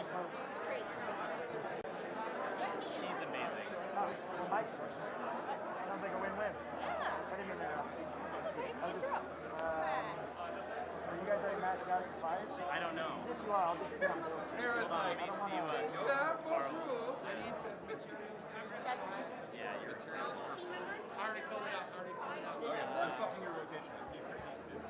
Okay. It's so much fun. Just get away. Yeah, I don't have that. I got a hand muscle. I need to. Yeah, that's the other house. All right, well, just let me know. I need that. You can use anything. If you're counting on me, then add me. If not, then I'll jump on. Go. Hold on, I just texted it. I'm sorry, I should have like said something. Oh, there's Carl. Hold on, I'll be right back. Good?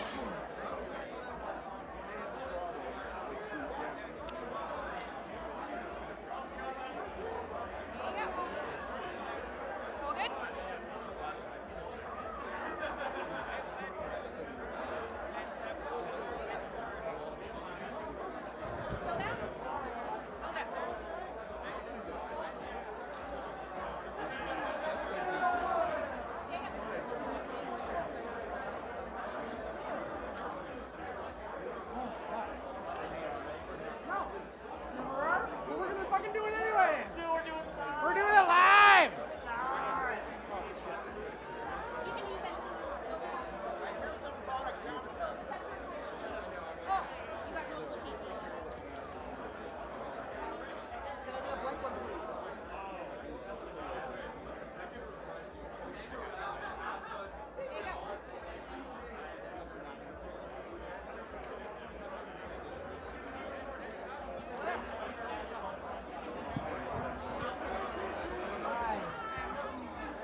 It doesn't lose it. Yeah, it's absolutely.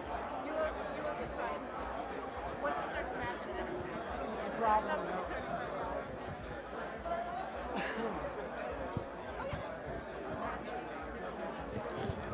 Absolutely. Yeah, I'm sorry. It was literally I was coughing so much that was just.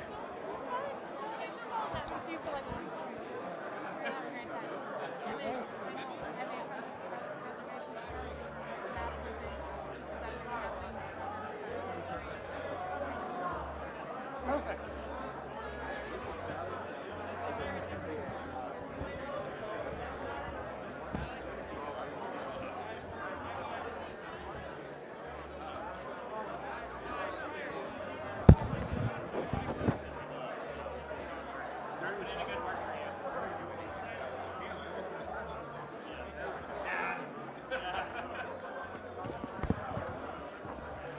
Hi.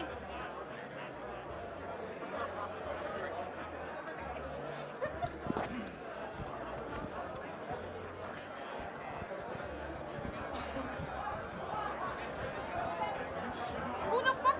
That was Heal. Heal!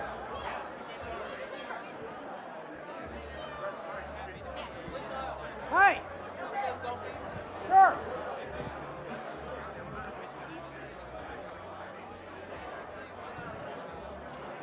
Registration? I missed that. All right.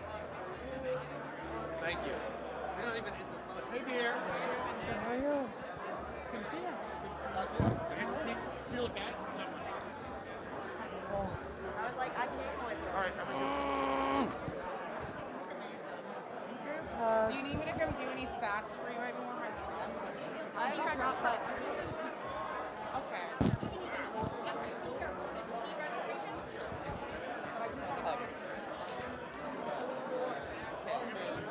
I mean,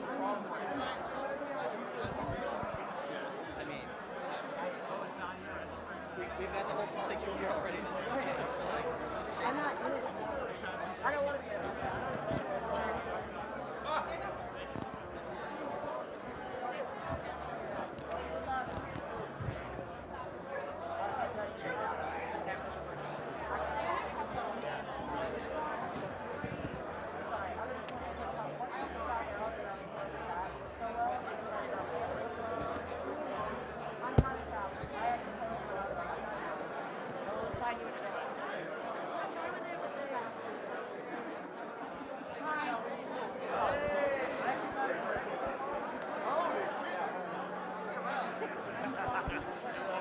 All right.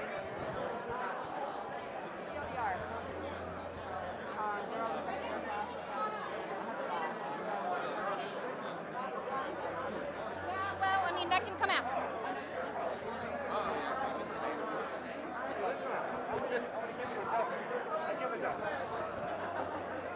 I know, right?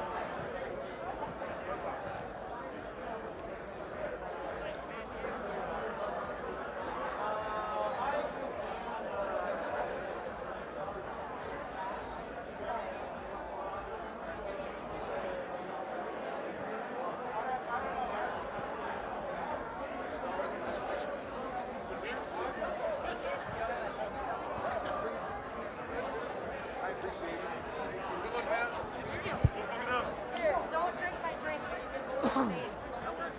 His face is there. His face is on my drink.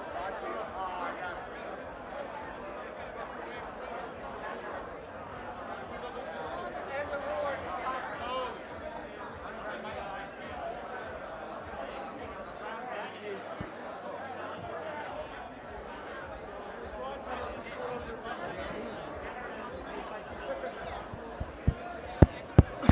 I'll get it to you when we bring you back your TV.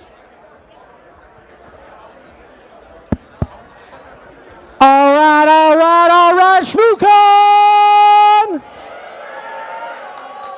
We're finishing up registration, so if you have not registered with your team of up to 5 people, fill out the form up here.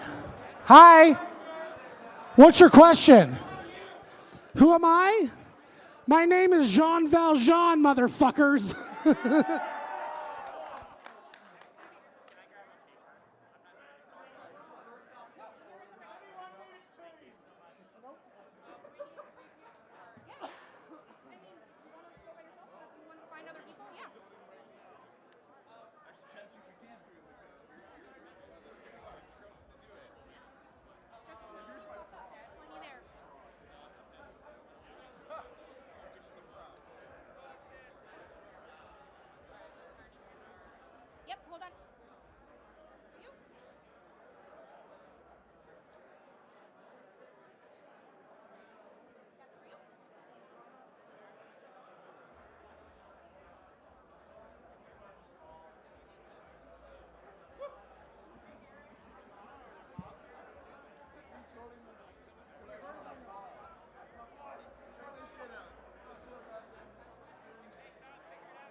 Thank you.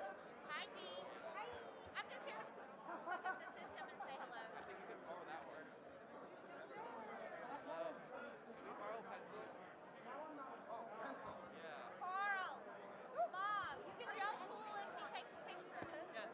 Hi, I'm me. I am one of the 3 photographers. I just want to say. Tell Danny he agrees. See, there you go. Hi, I'm your photographer for the night. Thank you. Am I late? No, you're fine. Okay. Any pencil you want, pen. All right, if you have not gotten in line to register, get in line to register because we're going to get started after the last person is registered. So good to see you, G. Love you, girl. Congratulations on your PhD. Stop fraternizing. We're on a time schedule here, god damn it. I know, I locked that down. Come on.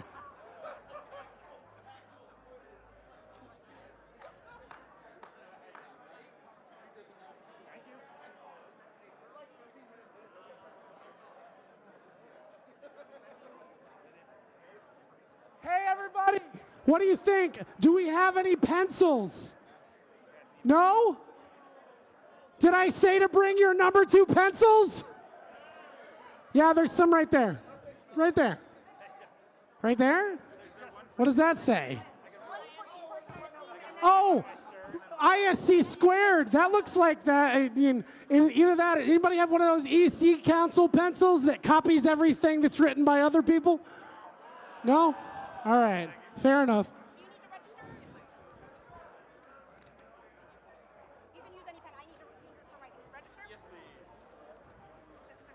Here, hand out all those to those people so they can fill it out.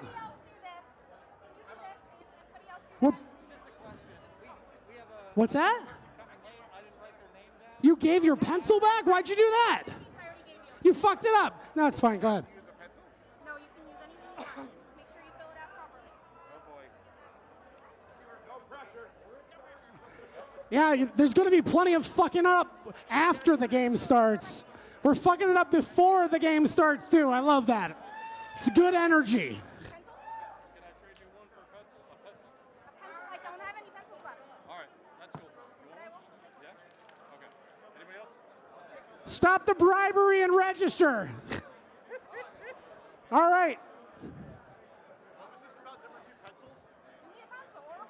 Are there pencils up here?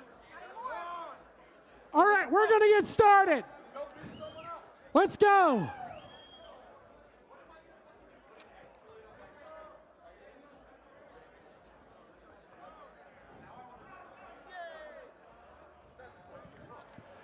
We have since run out of pencils because we're bad at logistics, so pass them around if you don't need all 5 that you have in your hand, please and thank you.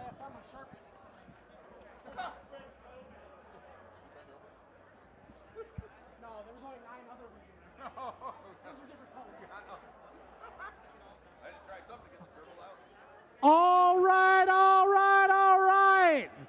Hey, ShmooCon, welcome to ShmooFAQ, the final exam. My name is Lintile, and I have about 20% of a voice. So bear with me tonight. I'm going to use some of my friends to help me out read. But can I get the music down, please? Because I don't need to yell any louder than I need to yell. Like right now? I don't know when he's actually going to do it, but probably pretty soon. Okay. This is how real showbiz works. Yeah, I know. You could start with telling them to turn the music off. Yeah, we need That worked. Even the threat, even the threat. All right, everybody. Oh, go quickly, go. All right.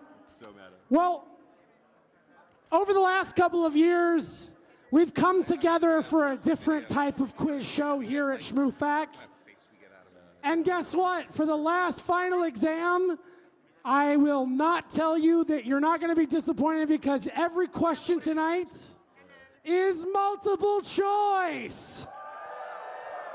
So that means you are at least at a percentage of not fucking it up. We're going to play this in 6 periods with 6 subjects that you're going to learn about. You've got answer sheets, but let's go over the rules. You guys are 164. There you go. Figure it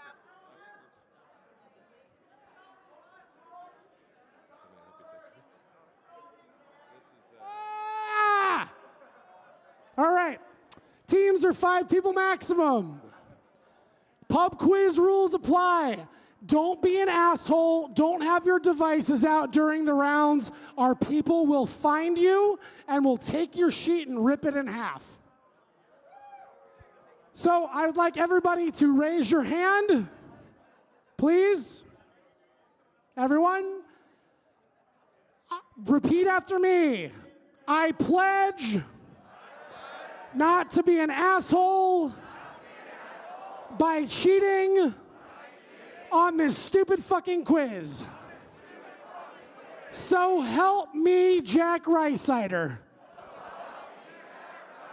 All right, perfect. Also, no shouting out answers. You're not funny, at least not as funny as me, so shut the fuck up. Fill in your circles completely. There is no partial credit. Some questions do have multiple answers. Pay attention. Pay very close attention to your answer sheets. Each answer sheet is unique to you.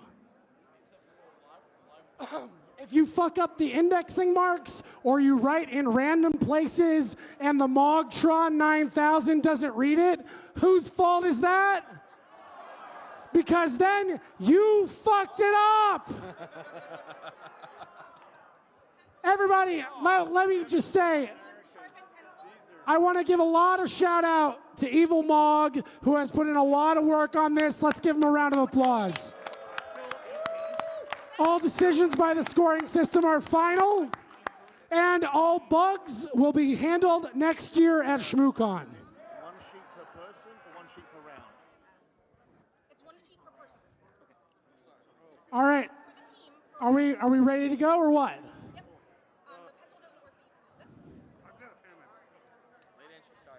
All right. Does anybody have any questions? I'm hanging in there. Not even close to enough. Oh, I've got a whole pocket of them, Whitney. Thank you. Cheers.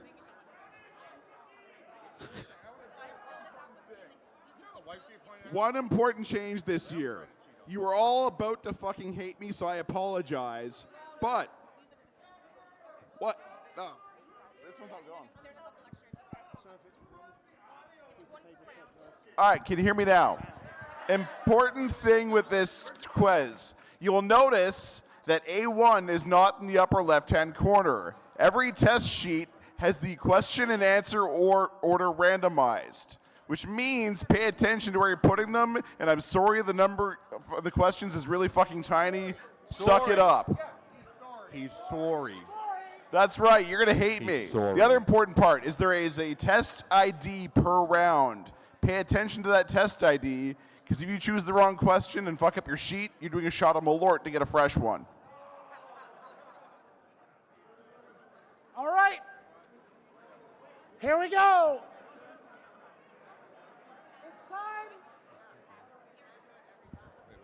It's time for period number 1. And the reader for period number 1, everyone, it is Silly C.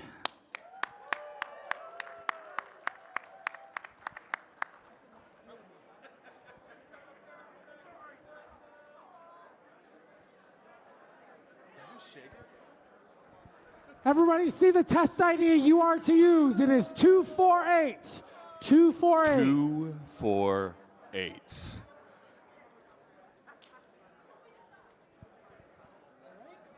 Here we go. Let's do this. Question number 1. Kindergarten question 1, including the current one. How many ShmooCons have there been? A, 10, B, 16, C, 18, D, 19, or E, 20? What? They're all wrong? They're all wrong. No, they're not.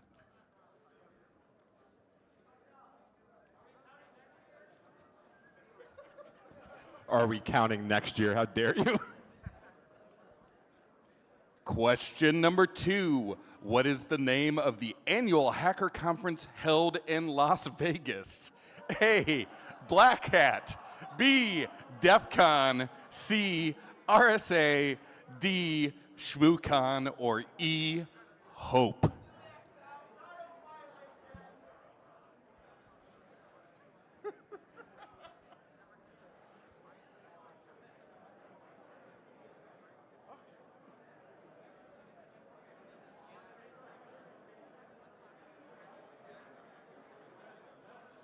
Question number 3. From what comic strip does the Shmoo mascot originate? A, Doonesbury. B, Peanuts. C, Garfield. D, Lil Abner. Or E, you're in my way. I can't read the screen. I have to have a teleprompter. E, Calvin and Hobbes. No.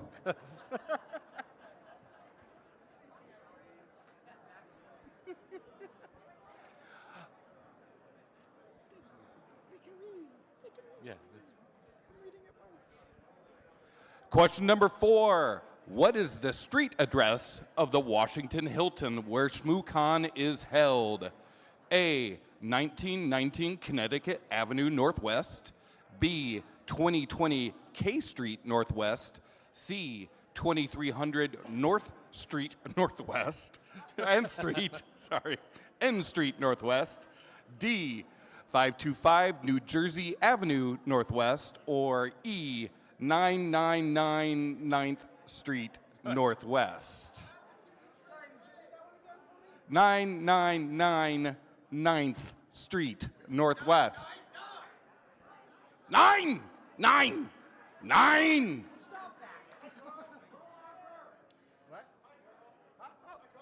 Hi, Johnny. How are you? Good to see you. Security. Question 5. How many twisted cable pairs are in a standard Ethernet cable? Of course you did this. A, 2, B, 3, C, 4, D, 6, E, 8.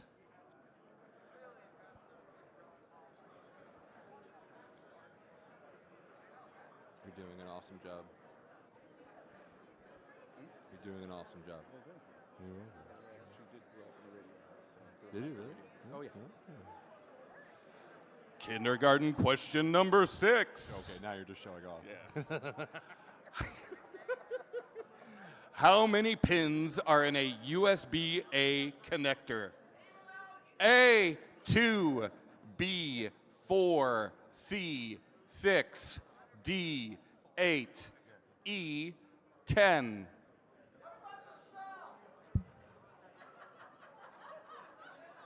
Do you see that word in the sentence? Did you hear me say that word? You have your answer right there.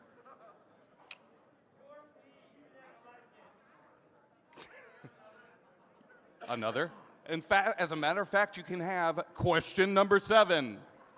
What does the acronym DDoS stand for? A, Distributed Data on Systems.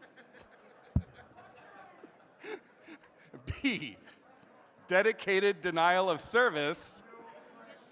C, Distributed Denial of Service. D, Dynamic Data on Servers. Or E, Distributed Disks on Servers.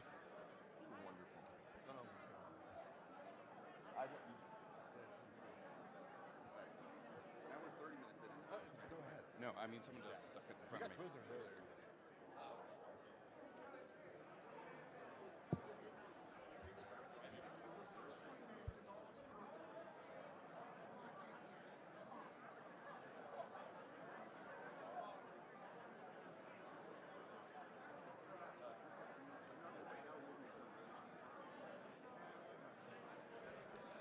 Question number 8. Which of these is not a type of malware? A. Trojan. A type of what? B. Rootkit. C. Hypervisor. D. Worm. Or E. Ransomware.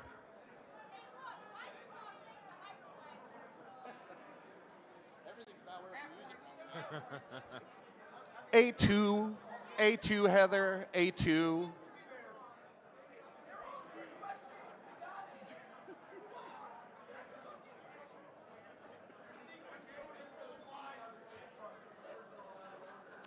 Question number 9.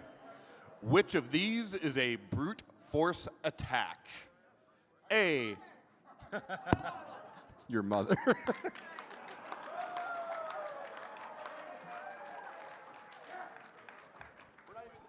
That is the correct answer. A. Flooding. Focus, goddammit. Focus. A.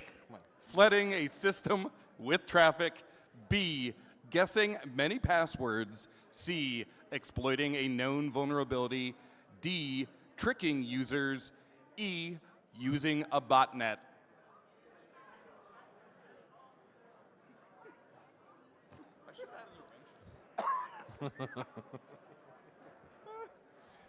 Question 10. What does the acronym SQL stand for? A. Secure query language. B. Structured query language. C. System query language. D. Simple query language. Or E. Secure query layer.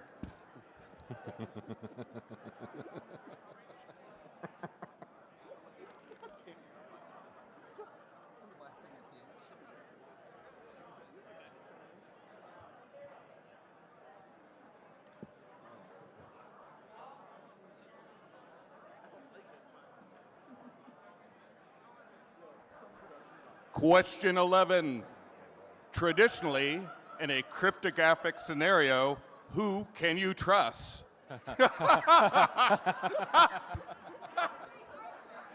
Hey. Definitely not E. A. Alice. B. Bob. C. Eve. D. Mallory. Or E. Trent.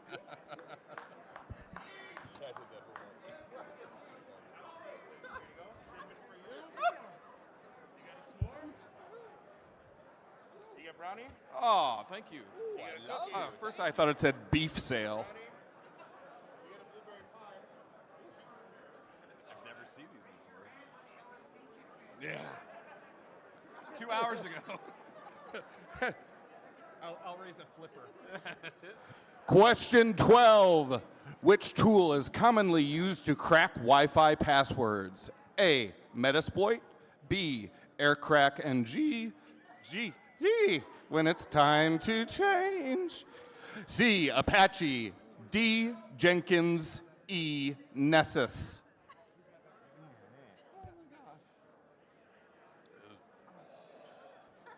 What was that? Oh, this? This shit.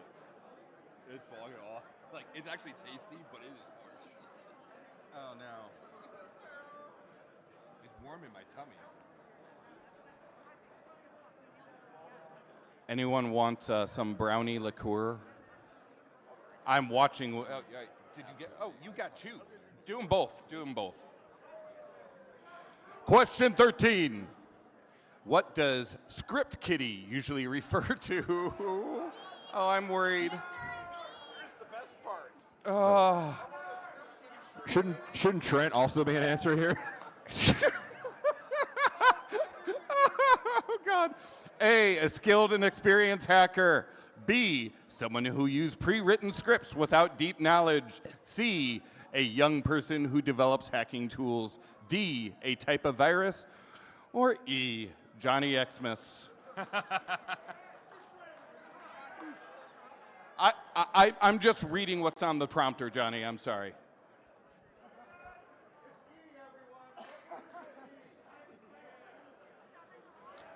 I really like the collective. Who's Johnny Xmas? Who's Johnny Xmas? Who the fuck is that guy?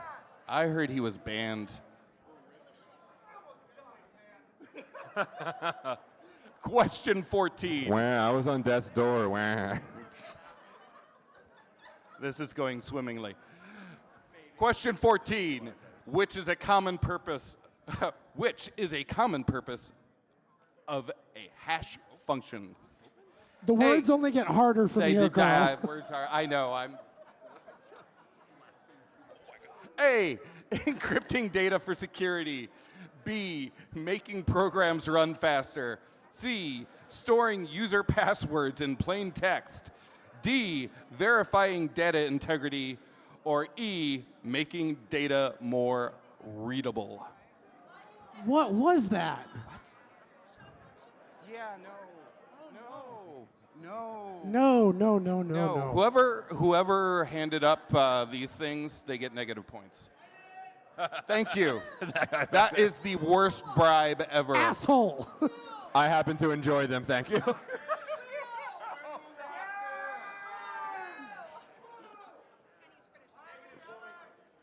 Question 15.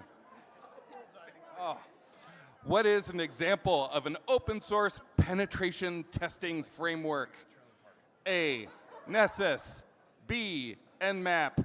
C, Burp Suite. D, Wireshark. Or E, Metasploit.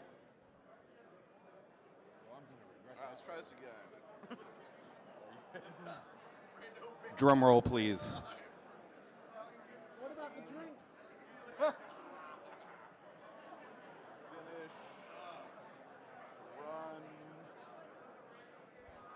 Question 16. What does jailbreaking a device allow you to do? Give Grifter bail money. Oh, yeah, Grifter. Where's Grifter? Where is he? Hi, Grifter. Hi. I'll see you after the show. Grifter is the tits. Yeah, with the mask on. A, remove viruses from a device. B, no. B, bypass restrictions imposed by the manufacturer to gain full control. C, protect the device from hackers. No, we are talking about Grifter. D, securely store data. Or E, none of the above.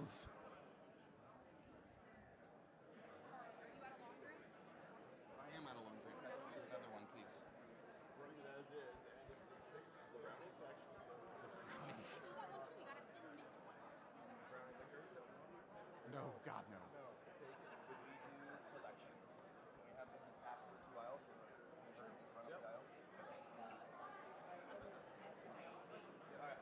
You're entertaining as hell with your voice sounding like that. Oh! Question 17. What is the dark web? Really? A secure area of the internet used for banking. B, the part of the internet that is indexed by search engines. C, part of the internet accessible with special tools like Tor. D, a type of web server used for cybersecurity. Or E, the handiwork of goth spiders. Or F, what Malware J calls his bedroom. Oh! He's somewhere. I don't know where he is.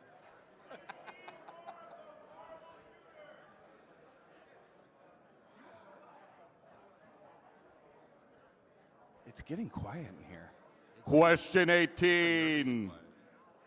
Which of these is not a common file system format? A, FAT32. B, NTFS. I called it FAT. C, HFS plus. D, exe4. Or E, SCSI. Don't do it. Stop it. Just don't. They're so fucking bad.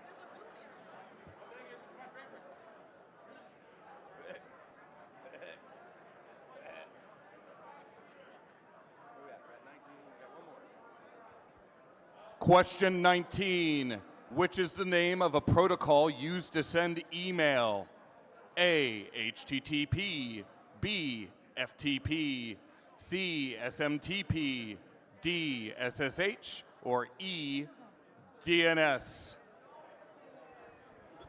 Everybody always complains that my questions are too hard, all right? You know, you really have to make your contest more accessible to people. You really do need to make your contest more accessible, yes.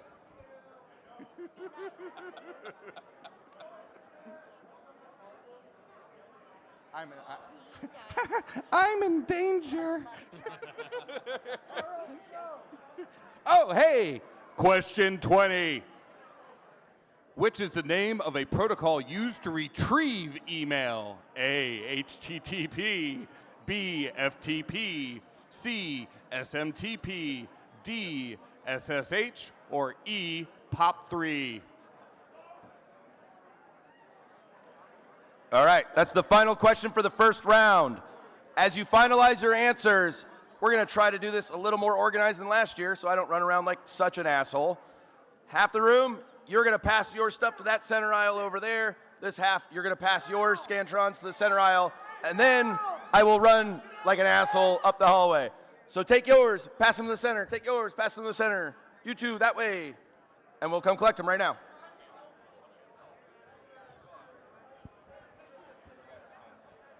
What do y'all think of round number 1? Just fucking wait. Boo yourself. I'll get better next year. No.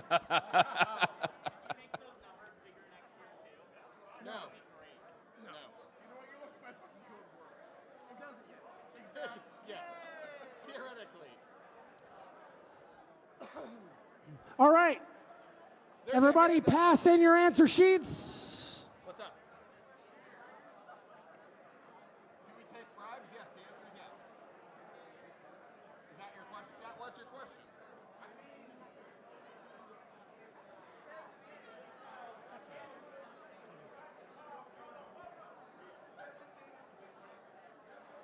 Designated liver? Do you see who's up at this table? This is a super liver. All right. Is anybody not turned in their answer sheet? Hold it up now or forever hold your peace. Right there.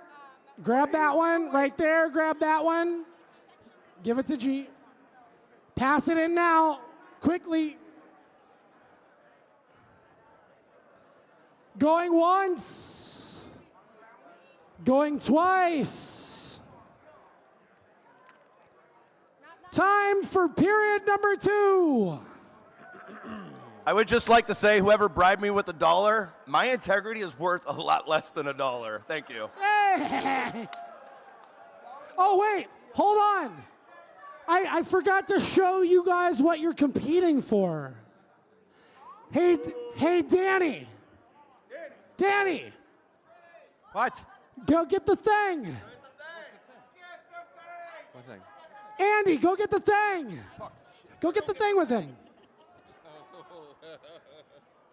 This year, the winner of ShmooFAQ will take home this real championship belt. That's right. Impress your friends. I heard somebody say it takes 2 people to carry it, basically. I heard somebody say they want the gong. It's beefy. Lintile. Yeah. People are asking for the gong. They're asking for what? The gong. At the gong? The gong. Sure. You want the gong? This is the end of period number 1.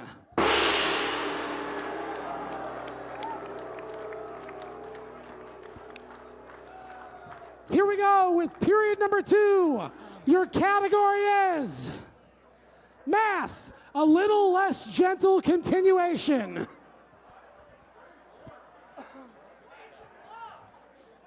Test ID number 37, locate your answer sheets. And to read this round, hey everybody, it's Rando!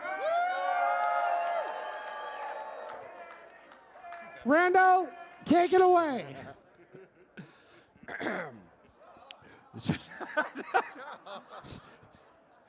In hexadecimal, what is 8 times 8?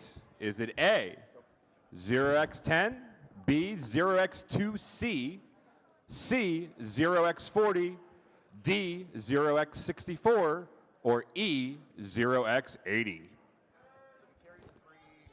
Moose, your approval means everything. You're pretty to me. every time.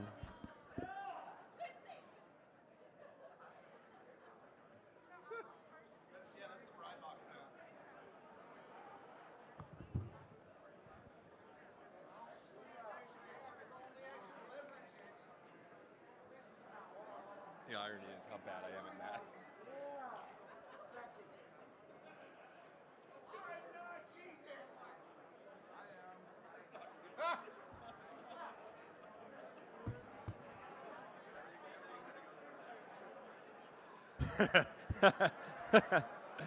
Math question number 2. Telnet runs on this port. Is it A, TCP 21, B, TCP 22, C, TCP 23, D, TCP 25, or E, TCP 2023? Shout out to Jeff McJunkin. Just a little update on the bribe status. If you try to bribe us, I want you to know that's going to go to a donation to EFF, and we just had a $100 bribe hit the box. Bet you can't beat that. What box is that? The bribe box. Oh, it's Lentiles. It's Lentile's box. Don't you let Ophir anywhere near there. Bet you can't beat that bribe. And don't eat the candy, it's from last year, unless you're Grifter, because then old stuff's good for you. Math question number 3. Get the hell out of my way, you degenerates. The storage capacity of a standard 80-minute CD-ROM is approximately this many megabytes. A, 650, B, 700, C, 750, D, 800, or E, 850.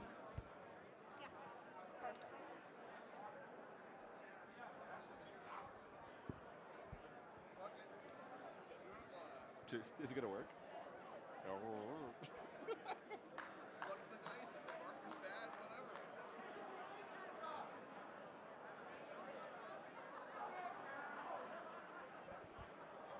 Just wait, I got you. Math question number 4.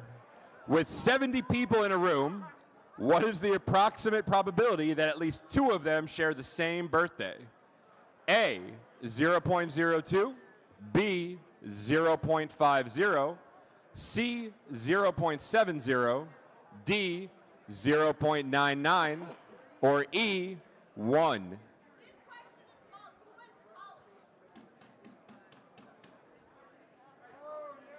No one will stop me. Love you. They are. I love you too.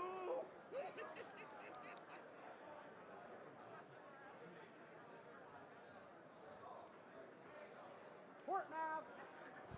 Port math. We got port math. Oh, shit. Math question number 5. RDP minus MySQL. Is it A, negative 2043, B, 23, C, 83, D, 1868, or E, 3000? Hey, the answer I was looking for is not up there, God damn it. What?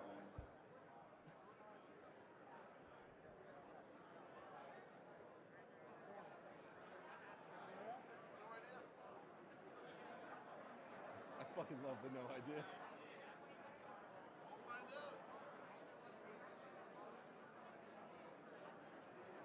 Math question number 6. Mail is on these ports. These ports. These ports. A, TCP 25, B, TCP 587, C, TCP 465, D, TCP 2525, or E, TCP 445? Take note of the fact that it says these, plural these. This will be your last reminder about the fact that it says these. What the fuck does plural mean anyways, right?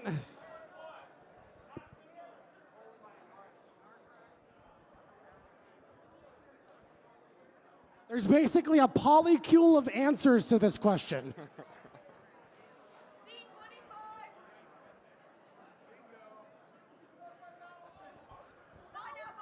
Math question number 7. What is the 2's complement representation of -6 in 4 bits? A, 1010, B, 1011, C, 1100, D, 1101, E, 1110. Am I speaking English still? I want to make sure like I'm still speaking okay. Thank you. I'm getting drunker the more I sit here. All right, good. All right, thank you. Those fucking mixing things was not a great idea. It was not a good idea. Not my finest moment. Yeah. No, I remember when he told me to stop and I did it. Math question number 8. Encrypted LDAP works on these ports. A, TCP 88, B, TCP 389, C, TCP 445, D, TCP 636, or E, TCP 3389. Yes, darling. Suck my finger. That is not blood. That is cherry juice.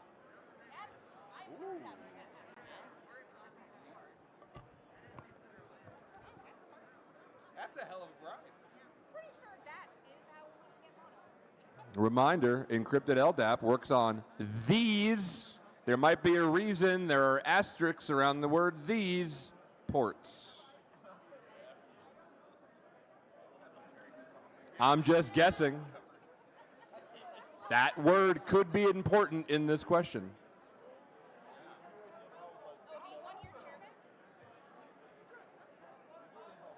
Math question number 9. 9! Stop that! FTP, SFTP, and FTP/TLS run in these ports. TCP 53, TCP 21, TCP 990, TCP 22, or E, TCP 20.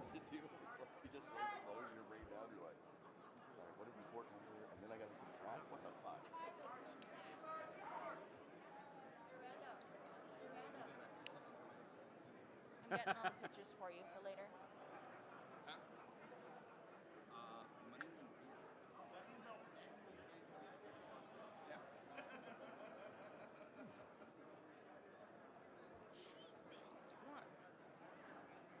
Oh, I thought I missed a question.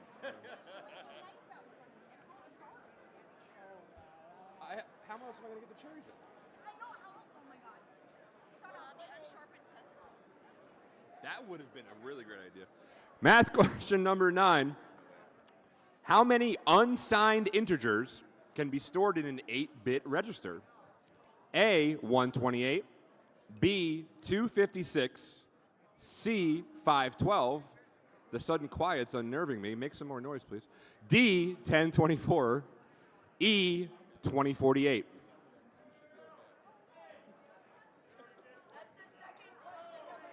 What? Wait, what are you people yelling at me?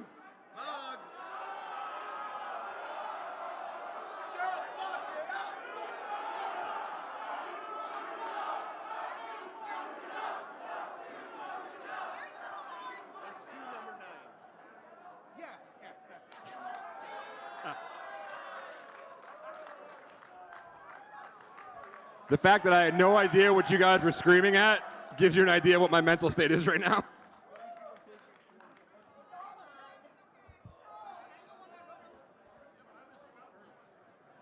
Uh-oh. What the fuck just happened? I fucked up somewhere.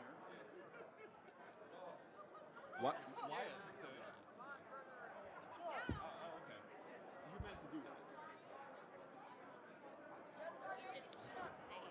No signal. Shift to standby in 50 seconds. 49 seconds. Hey, Danny, Rando, do you know where a mansplainer gets his water? What? From a well, actually.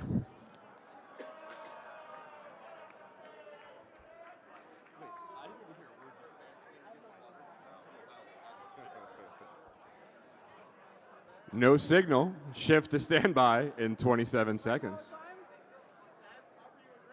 Not the time, man.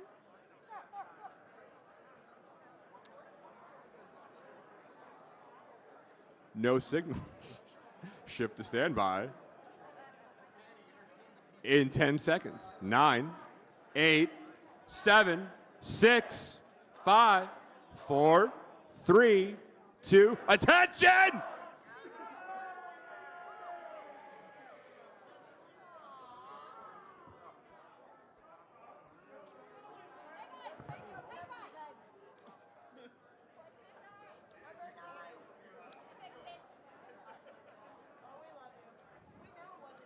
No, actually, it was legitimately me. I made the slide, so it was legitimate. But I took my shot. It's okay. I'm a big girl. I just can't. Please stand by.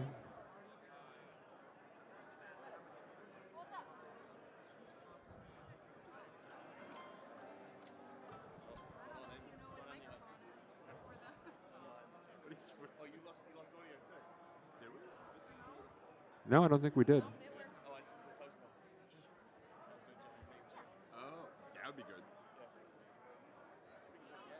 No, I'll try to.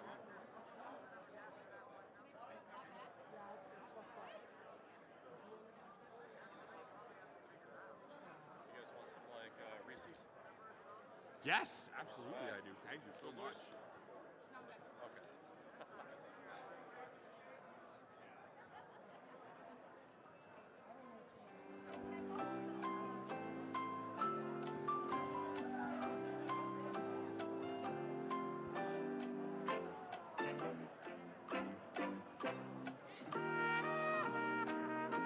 Carl, hit the gong.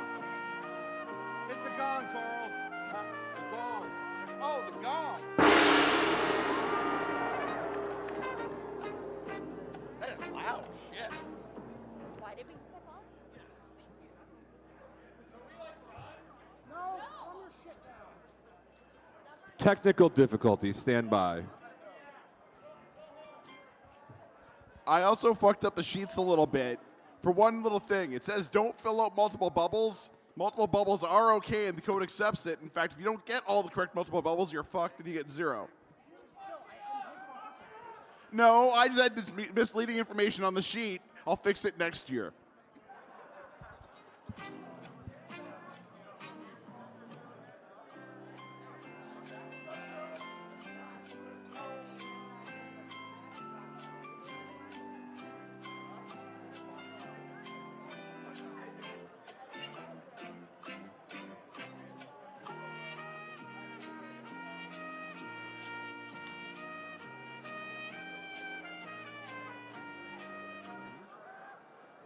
What's that?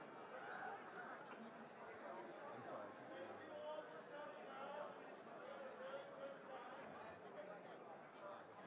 Let him work. We'll see what happens. Invite Danny on stage to dance.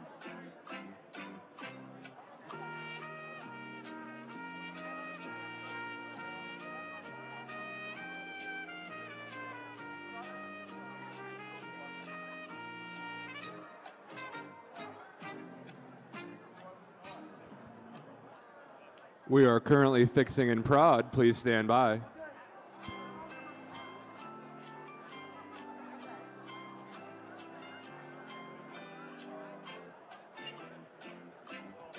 Oh, we're back in the game.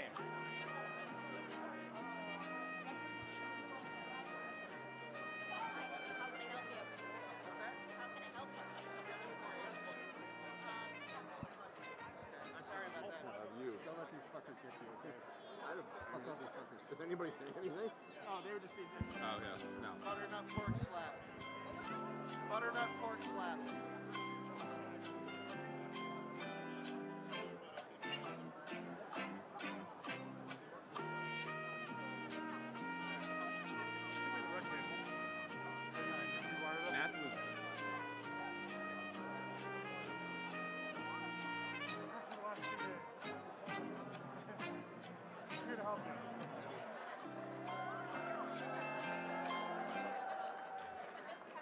I don't have any confidence monitor. Okay. That's okay. I don't need it.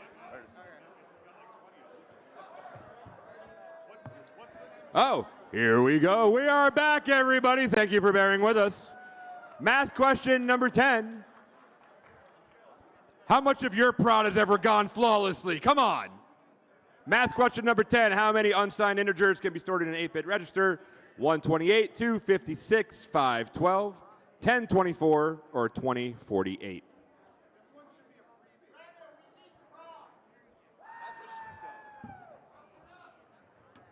Math question number 11. TFTP runs on this port, UDP 69. I'll read that again for you degenerates. UDP 69. UDP 68. UDP 67. UDP 66. Or UDP 65.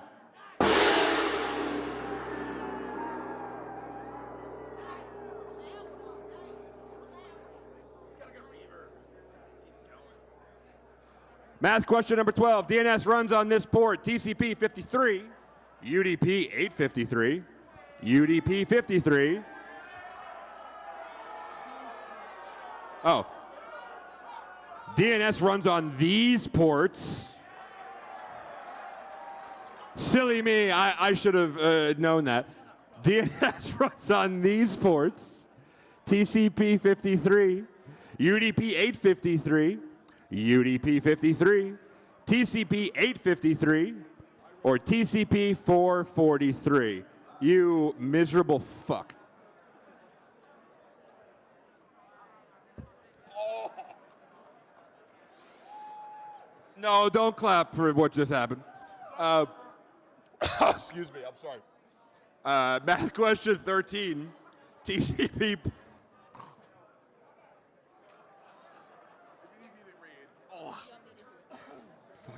TCP ports operate a one-number layer of the OSI model, also known as the worst question interviewers ever ask, you fucks. A7, B3, C6, D4, E5.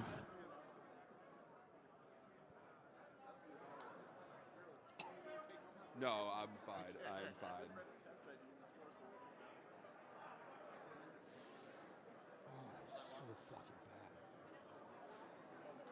Math question. All I hear is, oh, God. Math question 14. Postgres SQL. A, 5342. B, 5234. C, 5432. D, 5423. Or E, 5243. Fuck me indeed. Yeah, you're right.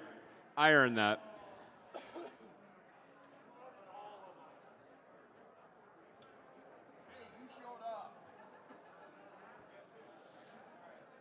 It's not my fault you fault to live. Wireshark, sorry, math question 14. This is getting more difficult. Wireshark will automatically decode X11 traffic on these ports. A, 6000 to 6063. B, 6001 to 6002. C, 60. I like how you think I can hear what you're saying, Jake Williams. Oh, okay. D, 6000, 6002. Or E, 6060, 6063. There's two 14s.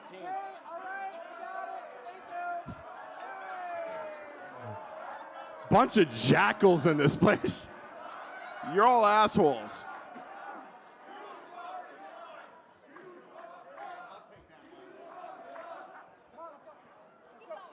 Oh, I literally just read that. Math question 16. What is the Hamming distance between...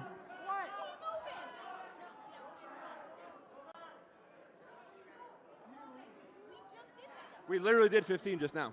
That's 15. It was the second 14. It's 15 now. Last question is 15. 14, 15, 16. I'm trying. Yeah. Math question 16. What is the Hamming distance between the binary numbers 10101001 and 1101100? A1, B2, C3, D4, E5. Not very. People are fucking yelling at me. Welcome to showbiz, bitch. Showbiz, baby. And I can't hear them. I am glad that For our little break, while we're doing this for a moment, whoever brings the highest bribe in to the ShmooFAQ crew wins a cold brew fox and a bag of crap. Must be over $80.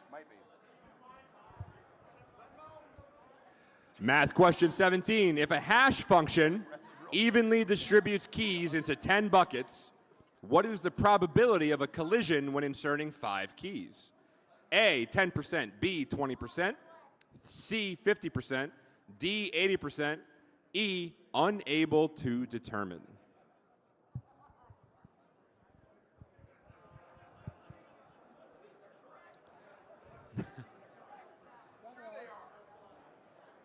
I'm just happy nobody else is yelling at me right now.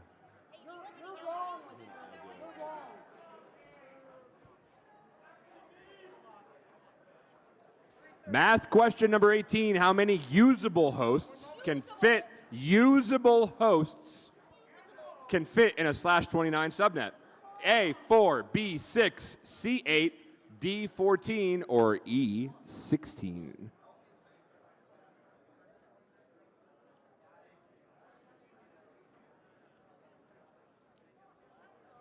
We have the highest prize. Oh my God, is that actual money?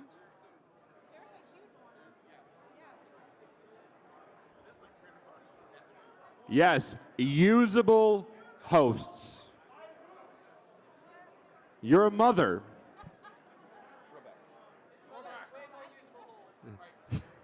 Math question number 19. The Border Gateway Protocol, BGP, operates on which port? A, TCP 179, B, TCP 80, C, TCP 443, D, TCP 8080, E, TCP 8081.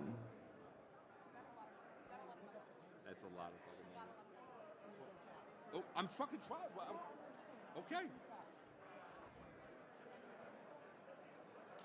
This is so fucking stressful. Math question number 20. When converted to octal, the decimal number 420 represents which permission set? A, 644, B, 755, C, 777, D, 666. There you go. E, 700. All right, as you finalize your answers, same thing. Get them into the aisles. We will come pick them up. Please finalize your answers. Pass them to those aisles. We'll come grab them right now. Let's go fast.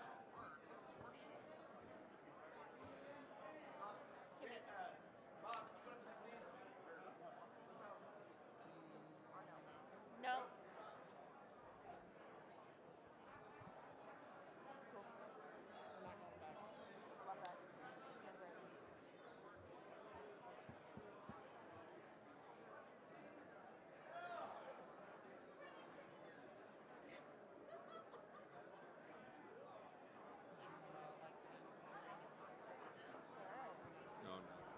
I would like to remind you all of the cardinal rule of ShmooFAQ. Lintel is always right, and hell with your feelings.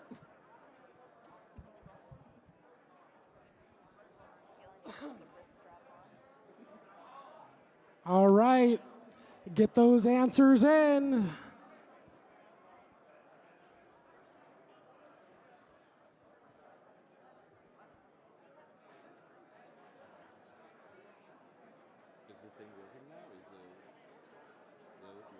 Sorry.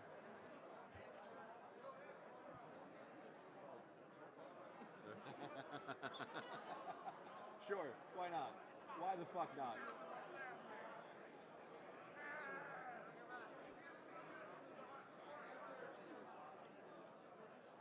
Yeah, so what was happening was it was between the festival and the cities and this and it just occasionally worked.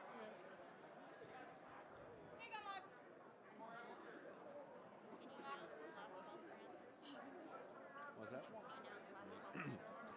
last call for answers? Last call for answers. Last call for answers. Did you? He's taking. Go over there. He's taking a picture. All right. Anybody have that round not turned in? Hold it up right now. Going once, going twice. Welcome to the end of period number 2. Diving right into period number 3. Your category is Arts and Literature, Obscure References. Test ID 137. And to read this one, everybody welcome Strafe.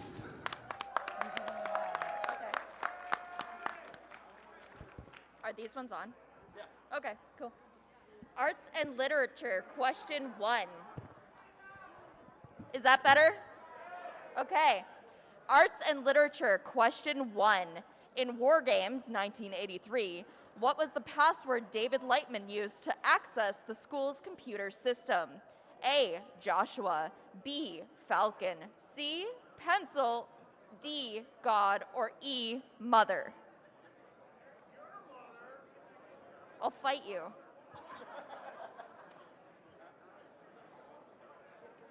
That escalated. No, not with him.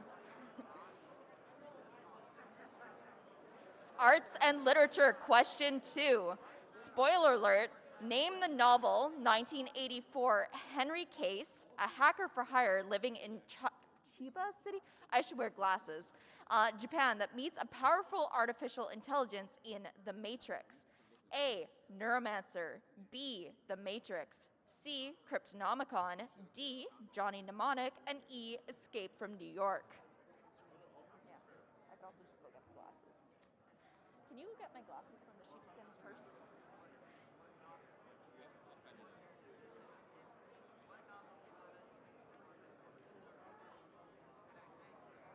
I'm ready whenever.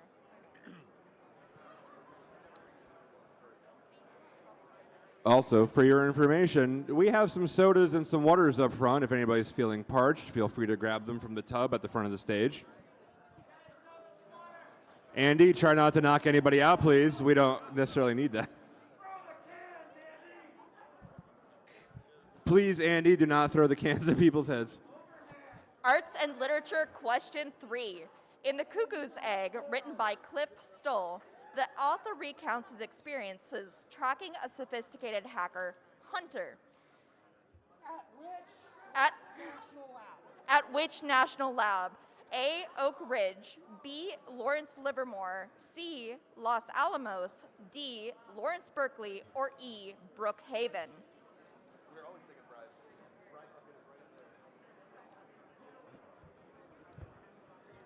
Thank you to everybody grabbing drinks. That means I don't have to drive them home. Bribe bucket.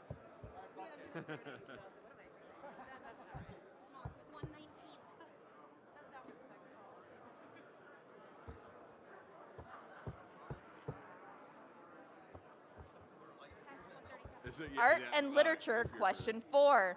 Who wrote the foreword for Kevin Mitnick's autobiography, Ghost in the Wires? A, Jeff Moss, B, Steve Jobs, C, Steve Wozniak, D, Win Schwartau, or E, Dr. Eugene Spafford?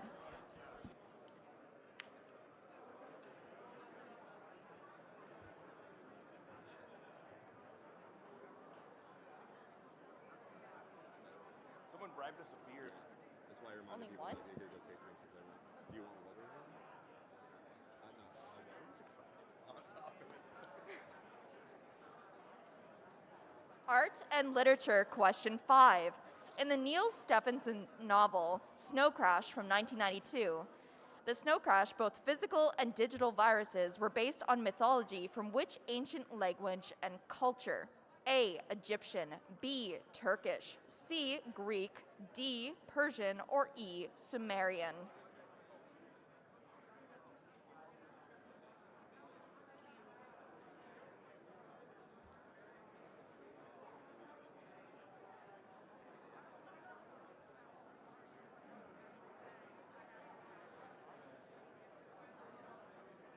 Art and literature, question 6. In Girl with the Dragon Tattoo, Elizabeth Salander has which tattoo on her neck? A, a wasp, B, a Chinese Hanzi, C, a dragon, D, a Norse rune, or E, an Exor gate?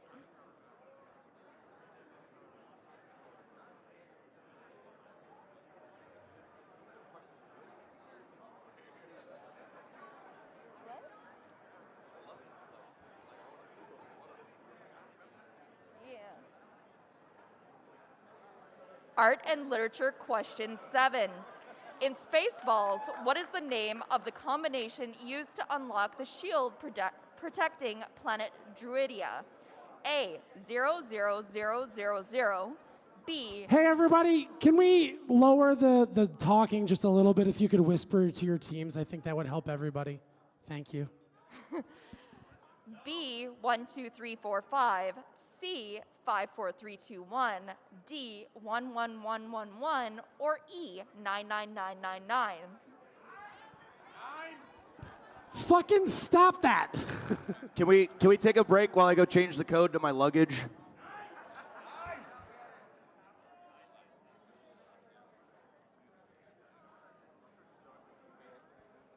Art and literature, question 8. What is MacGyver's proper first name as revealed in the TV series? A, Lionel, B, Seamus, C, James, D, Angus, or E, Kelly?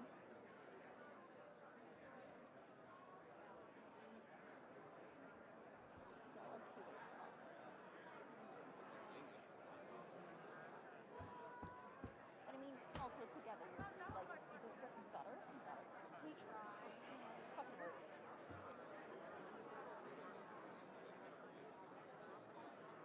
Art and literature, question 9. In Hackers, the organization that Eugene the Plague Belford works for and is trying to steal money from with a young Penn Jillette is called EMC, the Ellington A, Mineral Corporation, B, Mining Company, C, Manufacturing Company, D, Mining Consortium, or E, Mineral Company? Over there. All right, thank you.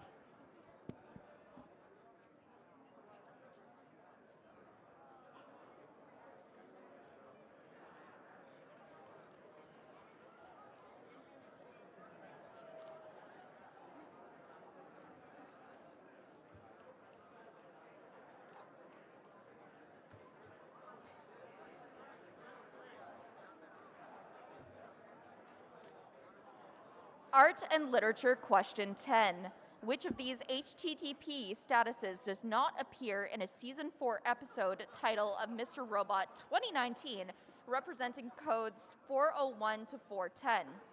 A, gone. B, bad request. C, proxy authentication required. D, payment required. Or E, method not allowed? Don't yell answers. Yeah, stop yelling fucking answers. You're not funny.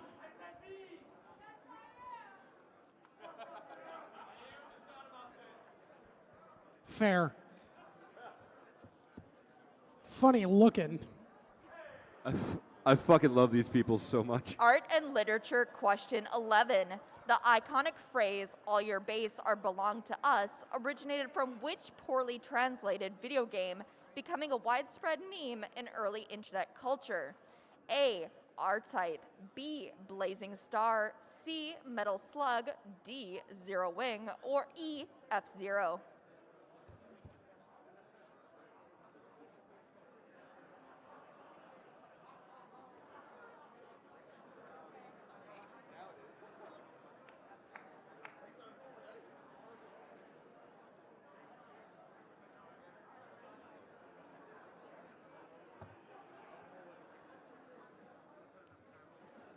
Art and literature, question 12. In Dual Core's song, All the Things, there's a sampled quote, "Not every geek with a Commodore 64 can hack into NASA," quoted from a TV character named Ruellan in season 4 of which show? Scorpion, MacGyver, Numbers, Prison Break, or NCIS? This is an amazing question. You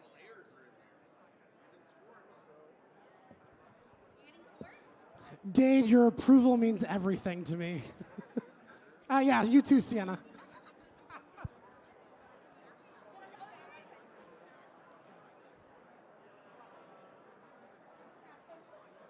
Art and literature, question 13.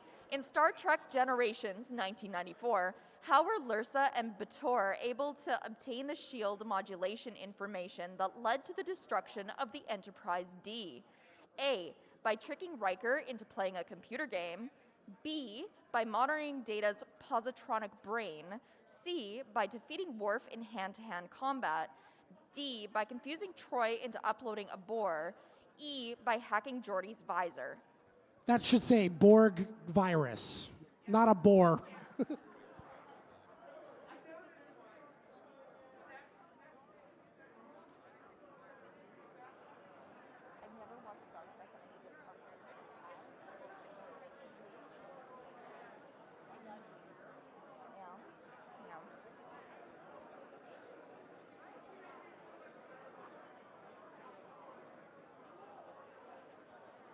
Art and literature, question 14.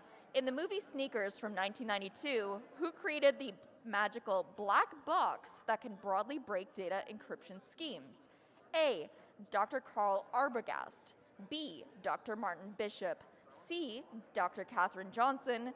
D, Dr. Gunter Janek. E, Dr. Elena Ryzkoff.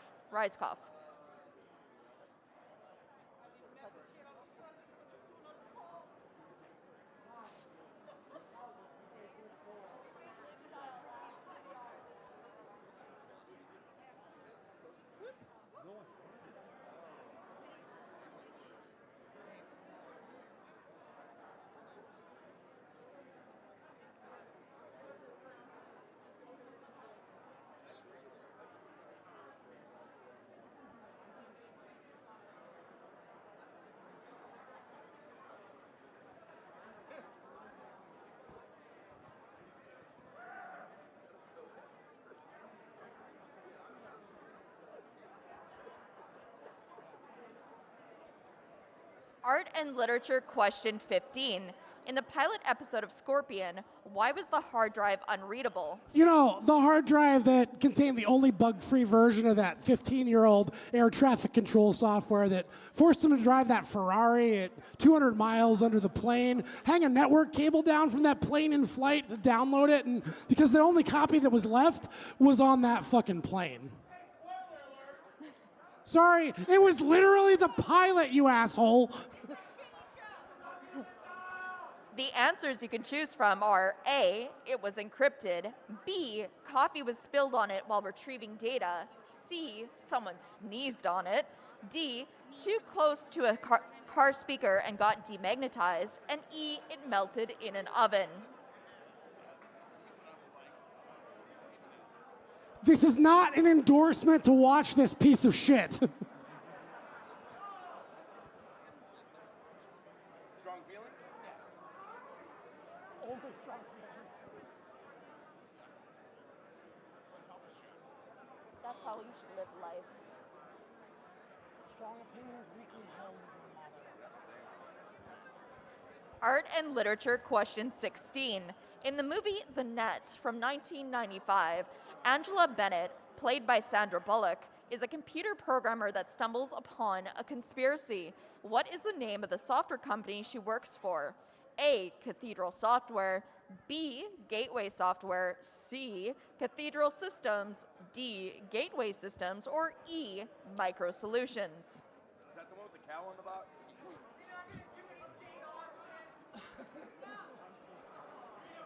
I was listening to Mozart's Ghost last night, and Promise?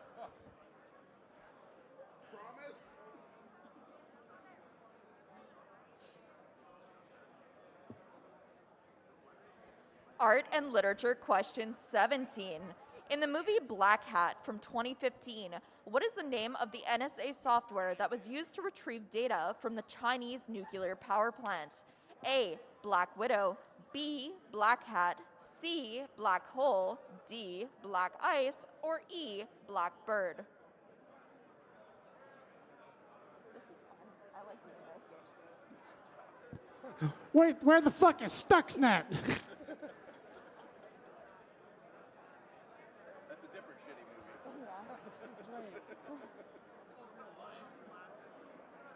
Real life is kind of a shitty movie right now. Art and literature question 18. Andy Greenberg's book, Sandworm, from 2019, details the rollout of the NotPetya malware, which was first spread through what type of software from Ukraine? A. Photo editing software. B. Tax software. C. CAD software. D. Medical record software. Or E. Email client.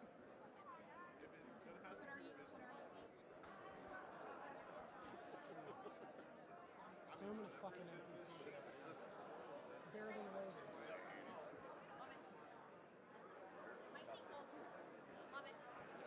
Art and literature question 19. What is the name of the fictional crypto system in Neil Stephenson's Cryptonomicon? A. Arethusa. B. Solitaire. C. Pontifex. D. Enigma. Or E. Bitcoin. Shout out to Hodl Gang. No? Oh, cool.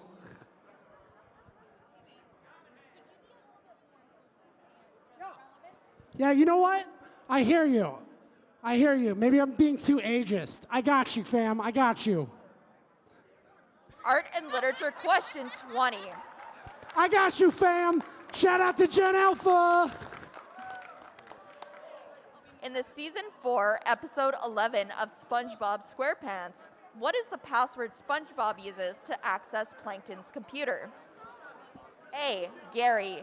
B. Karen. C. Krabby Patty. D. Sheldon. Or E. Password. Yell in there again to collect them. After this, we will be collecting your sheets imminently. Please make sure you pass them down the same way you have been the whole game as soon as you can.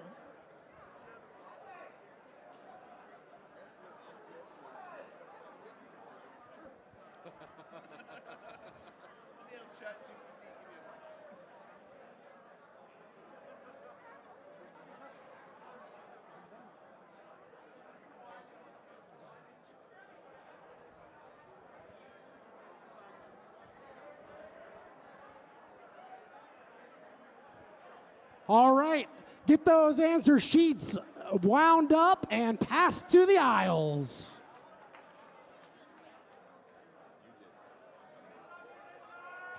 Love you.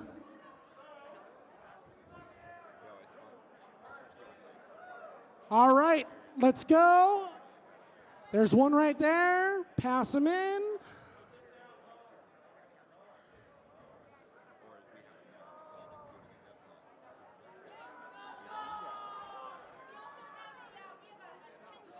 Oh my goodness, we're multicultural? Who's been playing Monopoly? Oh wait, no, that's a Euro. Nice. I think last year we got about $2,000 in fake movie money, so that was nice. All right, going once. Going twice. Where'd my stick go?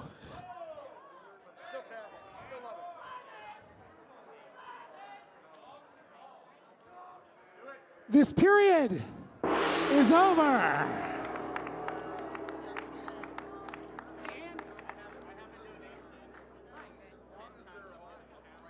£10. That's 8 more pounds. Never mind. Hey, Andy, you want to take a round of this? All right. For period number 4, here is your category. History. When did that thing happen? Test ID in 1985. And I present to you to read this round, Hacker Jeopardy champion, Boo. Fuck that guy, apparently. Boo. I can't hear you over my black badge, motherfucker. Wait, Here did you you say go. you can't hear him over the sound Yeah, of your you've black obviously badge? gone hard, so here's a Baja Blast for you, my friend. There we go. All right, let's rock. Period number 4, let's hop right in. Test ID 185. 185. The year of the first DEF CON conference in Las Vegas. A, 1992. B, 1993. C, 1994. D, 1995. E, 1996. That's surprisingly good. Nope, aftertaste is not. Mm-mm. Well, that was good up front. Hard Baja Blast. Baja Blast. I just got blasted in the mouth. All right, question 2. ARPANET, the precursor to the internet, goes live connecting for 4 universities. A, 1967. B, 1968. C, 1969. D, 1970. E, 1971. C, just so you couldn't hear that, 1969.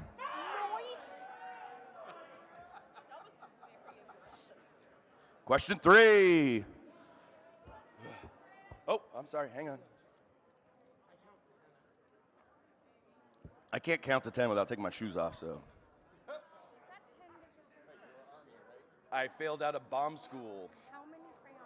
Question 3. The Morris worm, the first worm to spread it extensively on the internet, is released by Robert Tappan Morris. A, 1987. B, 1988. C, 1989. D, 1990. E, 1991. There's a great Golden Girls joke that says he's so cute, but he can only count 21 when he takes his pants off.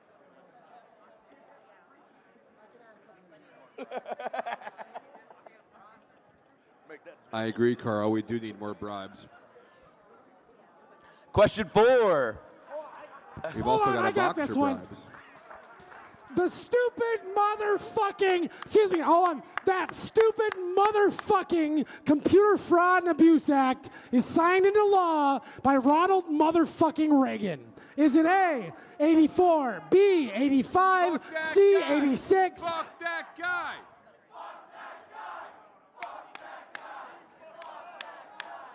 His picture's behind us. D, 1987, or E, 1988?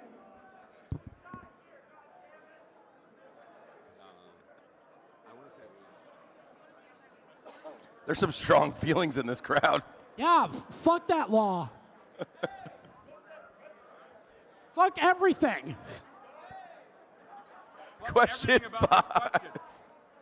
All right, settle down, you heathens. Question 5. The first version of the Linux kernel is released by Linus Torvalds. I can't pronounce his last name. Torvalds. A, 1990. B, 1991. C, 1992. D, 1993. E, 1994.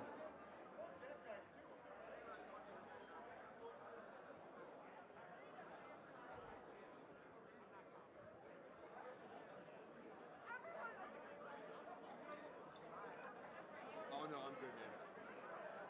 Oh, Baja burps are the worst. Baja burps. It hurt. Came out my nose. Question 6. The SolarWinds hack is discovered affecting multiple U.S. government agencies and private companies. A, 2017. B, 2018. C, 2019. D, 2020, the worst year we've ever had. E, 2021. It was a fun year for us. No. It's the worst year we've ever had yet. Don't set an upper bound on that shit quite at the moment.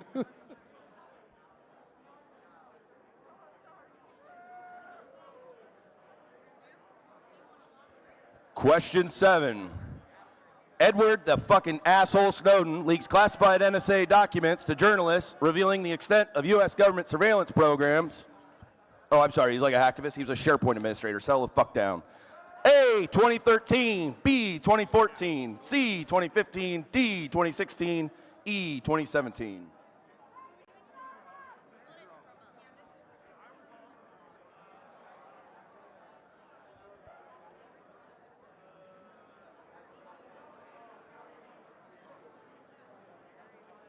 Oh, that's my kryptonite. God bless you. It's deep.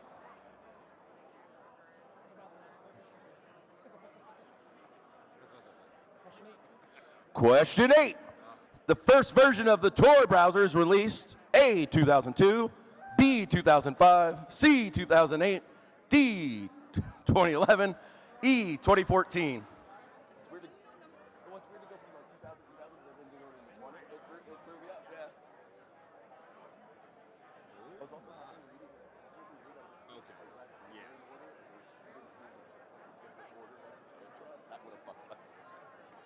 We'd be here all night.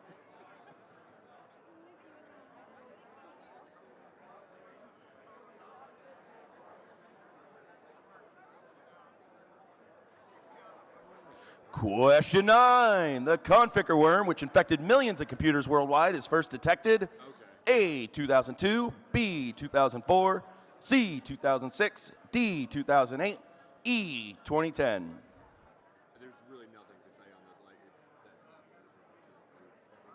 And all of you in 2025 who are adding security to OT environments for the first time will probably still find this worm. We still find it all the time. Did you hold that pose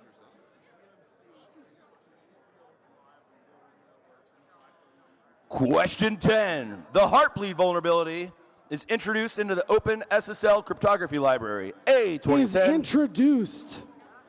Introduced. Like, hello, nice to meet you. A, 2010. B, 2012. C, 2014. D, 2016. E, 2018. And by the grumbles, I can tell you all hate Lintel right now. Fuck off! I'm having fun. He feeds on it. I love you too. The vulnerability is introduced into the OpenSSL. That's a good. That's one.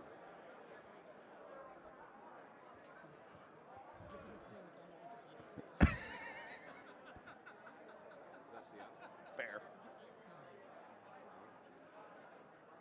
Question 11. Grifter.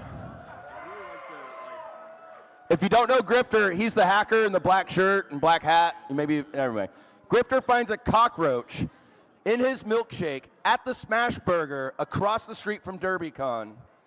A, 2015. B, 2016. C, 2017. D, 2018. E, 2019. Anybody want to take bets on whether Grifter's team gets Yeah, this someone right? want to help Because I don't think Grifter's they're gonna team get that it. answer right.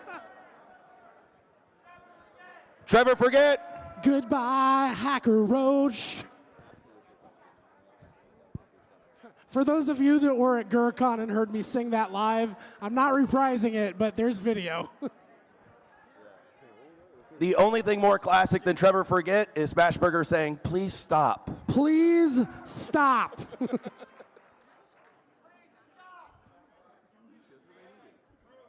Ruined his family. Question 12. Bruce Potter publishes Coming to Grips with Security. A, 2010, B, 2011, C, 2012, D, 2013, and E, 2014.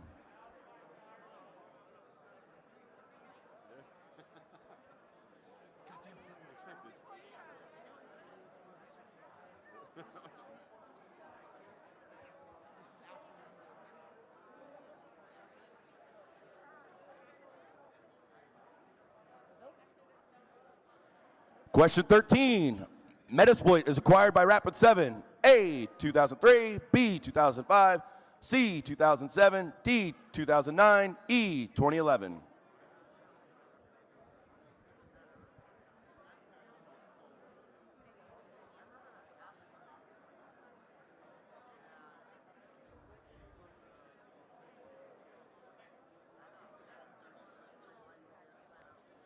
Question 14. Bill Gates steps away from his day-to-day role at Microsoft.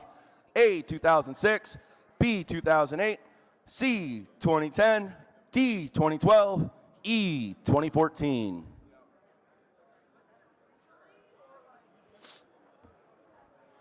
And by the way, those that were worried about Trevor's family, the city of San Antonio right now has a thing where you can symbolically name a cockroach, rodent, or veggie after your ex before they feed them to animals. So you can buy Trevor's family, name it after your ex, and then they will feed it to animals at the local zoo in San Antonio. So that's what they're doing to Trevor's family right now. That's true. It's like 6 days old, San Antonio. Please stop. Please stop. Question 15. Rear Admiral Grace Hopper, the inventor of the first compiler, passes away. A, 1990, B, 1992, C, 1994, D, 1996, E, 1998.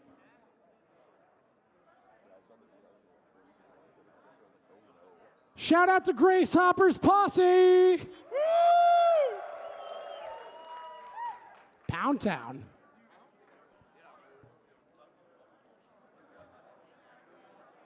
Wait a minute. I was talking about the pounds, not Grace Hopper. Sorry.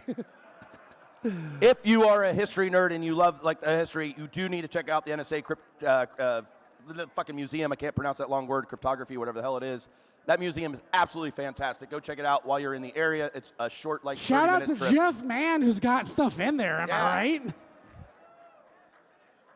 Question 16. The first version of the Nmap security scanner is released in FRAC magazine. A, 1995, B, 1997, C, 1999, D, 2001, E, 2003. Unfortunately, that museum also has equipment that I served in the Army with, and I remember when it was new, and I was like, oh, that just hurts. Not that old, assholes. Question 17. The day of the year that Ada Lovelace Day is celebrated. A, first Monday in September. B, second Tuesday in October. C, third Wednesday in November. D, March 14th. E, none of the above.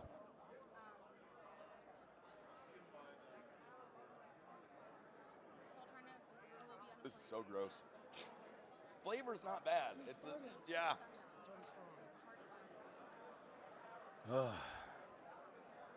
Question 18. Cult of the Dead Cow releases Back Orifice. A, 1996, B, 1997, C, 1998, D, 1999, or E, 2000. That's a terrifying statement, sir.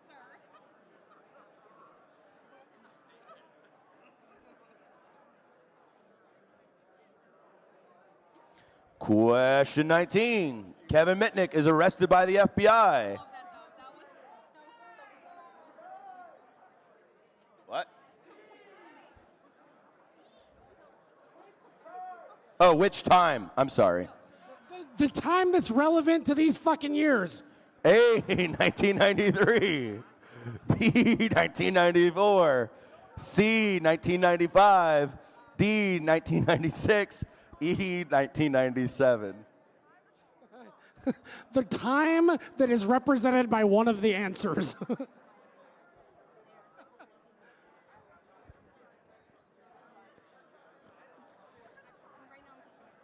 Question 20. The last year, ShmooCon was at Marriott Wardman Park. A, 2006. B, 2007. C, 2008. D, 2009. E, 2010. Once again, as you finalize your answers, start passing them to the center, and we will come around like jackasses to collect All right, them. y'all, I want to get through the content, and we have about 15 minutes left. So after we turn in this round, we are going to power through the last 40 questions and turn it all at the end, okay? All right, so everybody get your answer sheets turned in quickly.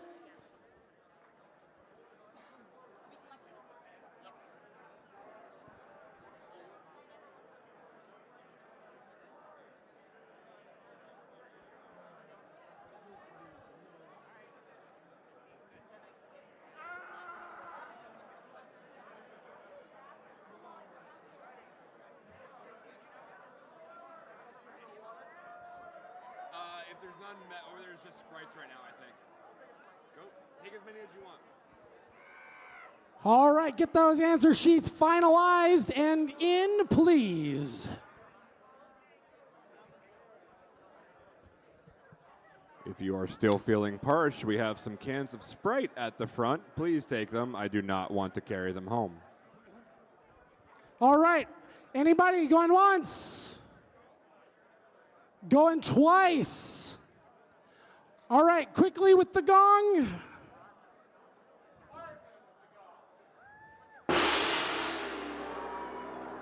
Period 4 is over. We're rolling into period number 5. Science! Blame Heidi for these questions. I asked her for categories, she gave me categories, and then I wrote questions. The test ID is 69. Danny, take it away. With extreme pleasure. Oh, No, by the I'm- way, this one is circuit boards. Science question number 1. A cold soldier. Swing and a miss, strike 3. Science question 1. I'll do it, goddammit. A cold solder joint. No, solder. Solder, all right. Science Hey, question number 1. don't judge people for stuff like that. A cold It's fine. solder joint is A, not completely joining the components. B, rapidly cooled with liquid nitrogen. C, rated for very high voltage. D, on the wrong side of the board. Or E, connecting components inappropriately. How's it fucking feel? Yeah, everybody's like, oh, Lintile says stuff wrong sometimes. See, it's not that fucking easy, Yeah, is it? no, it isn't that fucking easy, Carl. This guy reads from a card. All right, we're going quick. Here comes question number 2. I was hungry, and it can only be satisfied by hands. Science question number 2. Thermal paste that contains which of the following generally has the highest thermal This is not going to go well. Okay. Science question 2. Thermal paste that contains which of the following generally has the highest thermal conductivity? A, silver. B, aluminum oxide. C, boron nitride. D, carbon nanotubes. Or E, gallium.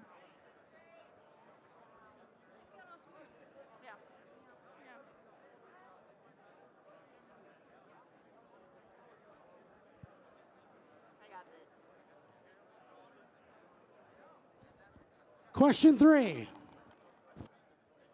What is the formula for calculating resistance using Ohm's law? A, R equals V times I. B, R equals V divided by I. C, R equals I divided by V. D, R equals P divided by V. Or E, R equals V exponent 2.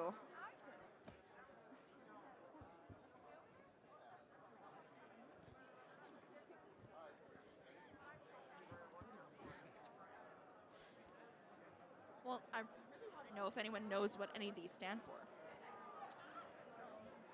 Question number 4.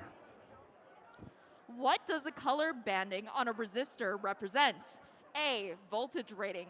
B, power capacity. C, resistance value and tolerance.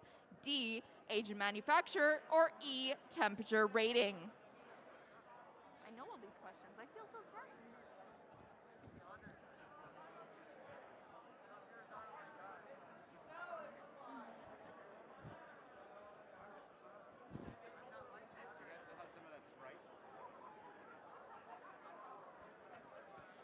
Science question 5. How many pins does a 555 timer chip have? A, 4, B, 6, C, 8, D, 10, or E, 12? I love that.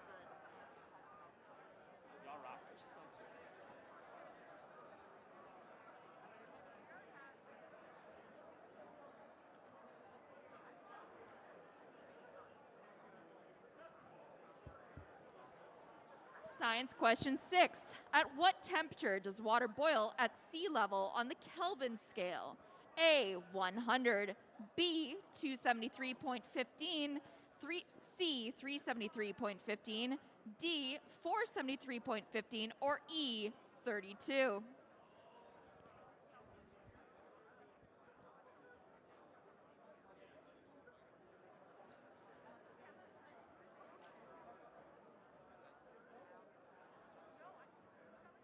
Science question 7. When Heidi asked, "Am I hot?" on stage at Shmoo, to what was she referring? A, herself, B, the temperature in the room, C, the audience, D, the microphone, or E, a crime being committed.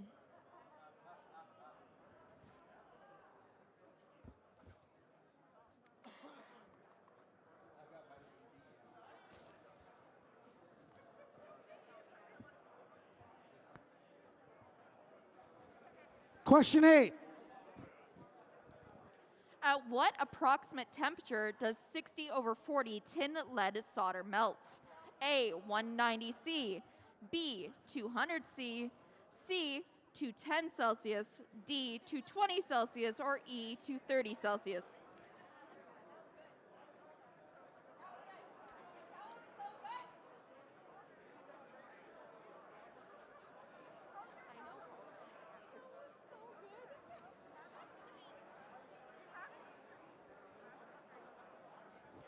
Question 9.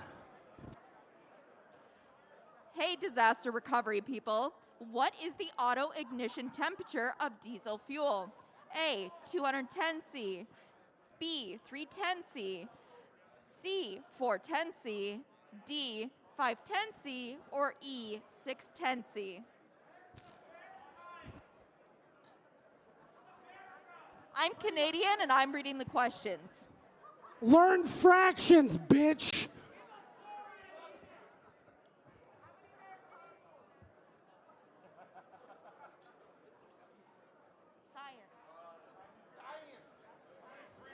Science question 10. What is the name of the process that uses a laser to remove the copper from a PCB? A, etching, B, milling, C, drilling, D, scoring, or E, cutting. Heidi, did you see the 1-2 ago? Well, I will happily do just the fact of challenging it.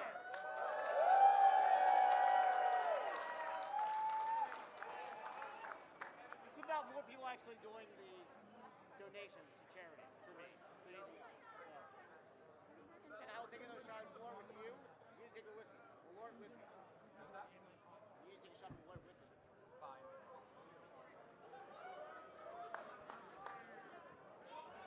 Oh, this section is called Mies, Moose, or Mises, which is all weird plurals of words. Science question 11. The proper plural of thesis. A, thesi, B, theses, C, thesis, D, theso, or E, thesos.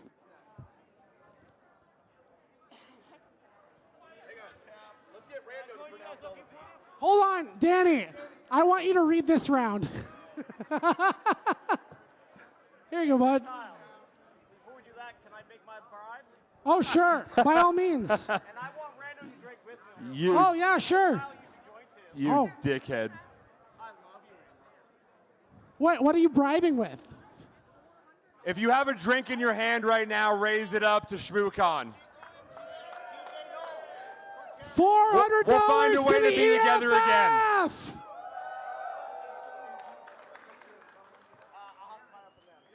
Oh, that was a bad idea.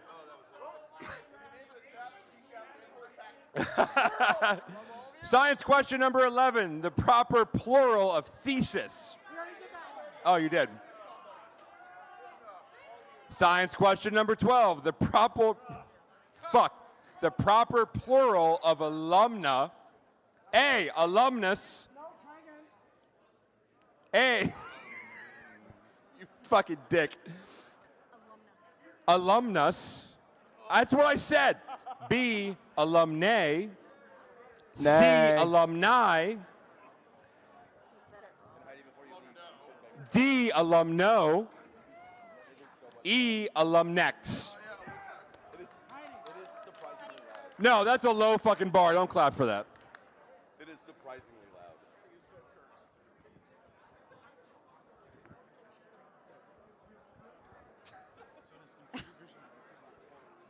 Is this Question number 13. That's mine. It's the Moctron 9000. Pay attention to the phrasing. Science question 13. The proper plural forms of amoeba. The proper plural forms. The whole homography and everything. You know what? I don't know why I fucking did this. A. Amoebae. I got you. Hold on. A, amoebae. B, amoebas. C, amoebics. D, amoebae. Or E, amoebae. No amoebics. No amoebics. What's new, pussycat?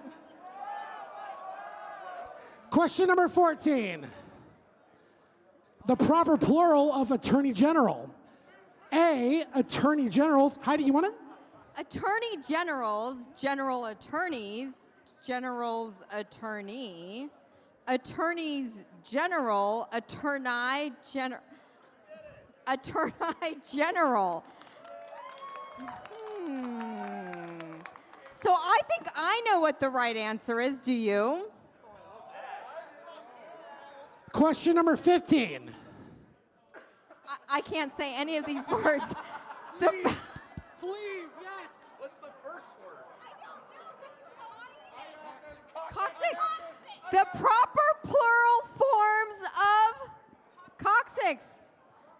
Coxi, coxo, coccyges, coccixus, coccus, coccus. I don't know. Whatever E is. Coccus. I'm so excited. I'm so excited you're here to the last one. I am here to help. Because the last 5 in this round I'm sorry, are Jackie and Bruce, fire that I alarms brought and you what here. they mean. Cockeye, cocko, cock. You know what? I had a bag of dicks in my pocket and I gave it away. For the last 5 in this round, we have. Oh my God! Star Wars Death Star Battle Alert. Hold on. I Here gotta play. is a Let me bag play of the dicks. sound. I'm gonna play a sound. You tell me what the thing is. Oh, this alarm is.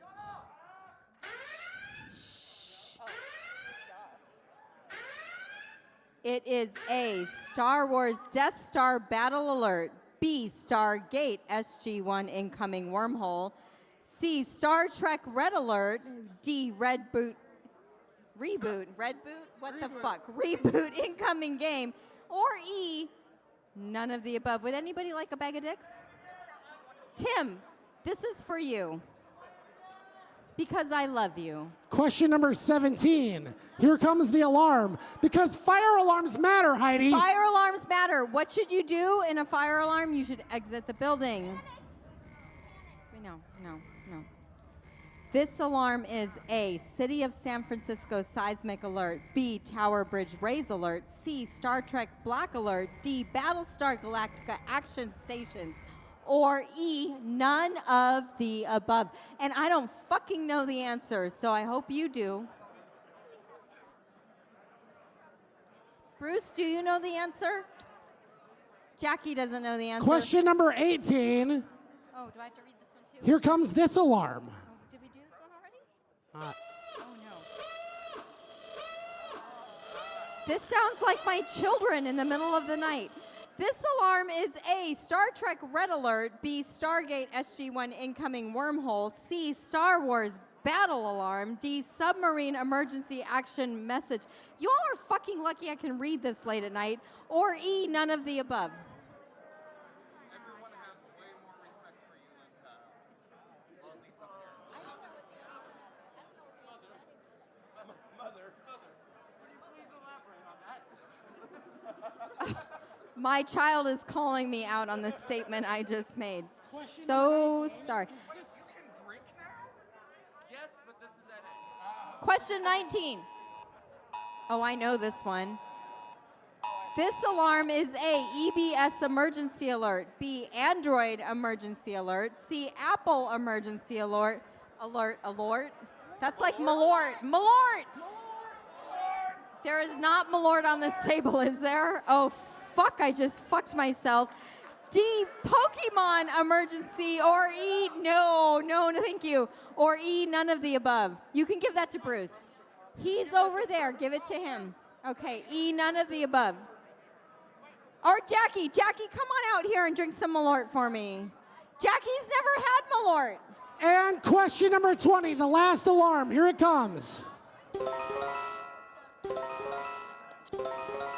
Okay, this alarm is A, DoorDash delivery alert, B, Japanese red panda alert, C, kaiju incoming. Oh, that's like evil shit, guys, kaiju incoming. D, Japanese earthquake warning, or E, none of the above. It's evil, Jackie, don't drink it. Don't drink the fucking Malort. All right, let's get those answer sheets turned in quickly, and then we're going to power through the last round.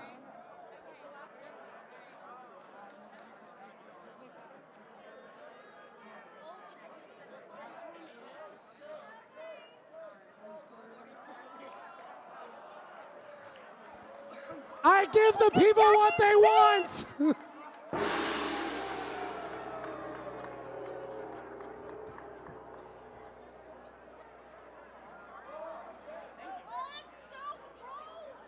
Jackie does not like Malort.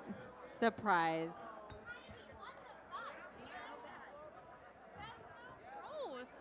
I describe it as what I assume wallpaper stripper actually tastes like if you're having to pull wallpaper off the wall. That's Oh what my that God, tastes do you like. guys actually have to turn in your paper Scrantrons?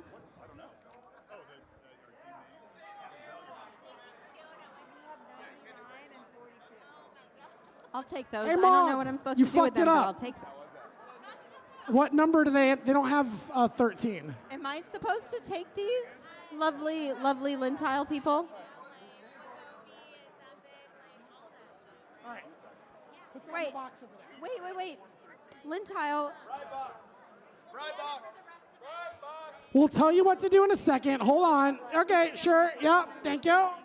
You guys are awesome. Time out. What floor number do you have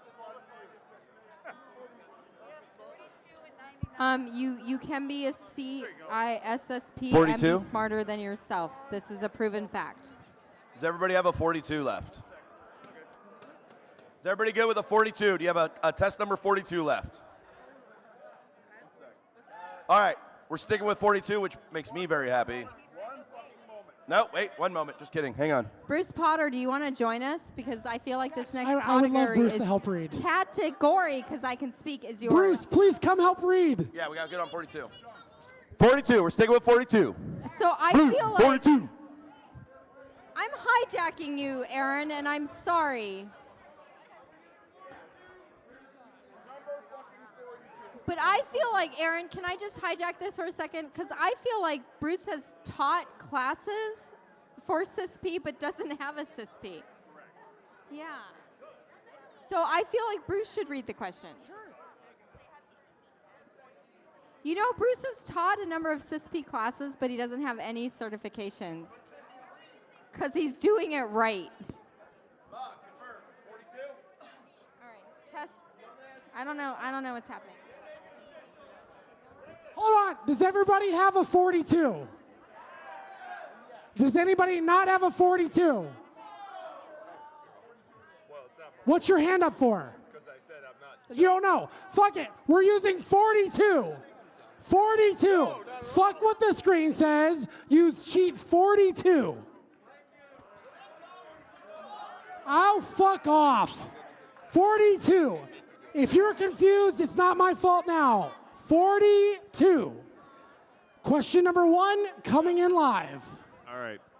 CISP question 1. God damn, it's a whole fucking paragraph. A new work area is being set up in the conference room of a small commercial office building. The data cabling is being pulled above the floating tile ceiling from the wiring closet on the same floor. What rating should the cabling have? A, Cat 6E, B, UTP, C, Plenum, D, 1000 base T, E, NFPA-1000. Thank you. I pulled cable as a licensed technician in Alaska, so. My name is Billy Bob Joe, what was it? Billy Bob Joe Jet, and I pull wire. SysB question 2. Bob wants to implement an authentication system that uses both symmetric and asymmetric key cryptography. Which of the following meets requirements? A, AES, B, Sesame, C, TACAX Plus, D, Realm, 5, the multi-headed beast known as Kerberos. That's fine. Here's the thing. We're going to rescan them all. It doesn't matter because we're at the last batch anyway. So if we rescan them, rescan. Oh, well done. SysB question 3. In which of the following environments would a passive infrared sensor be the least effective? A, an art gallery, B, a museum, C, a storage shed, D, a gymnasium, E, a climate-controlled warehouse.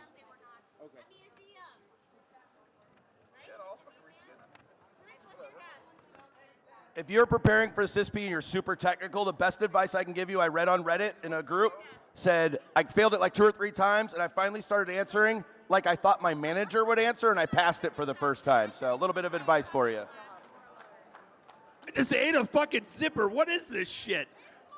Oh, it's Malort. Oh.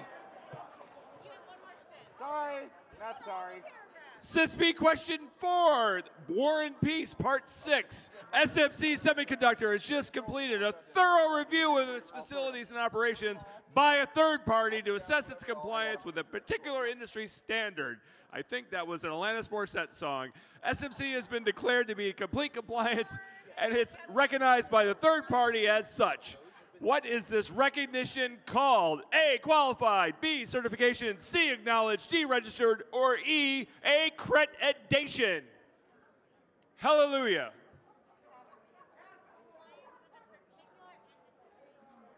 Is there a point where I get to use this thing? I did drink all the more, but it seemed like when I banged the gong, everybody came up before.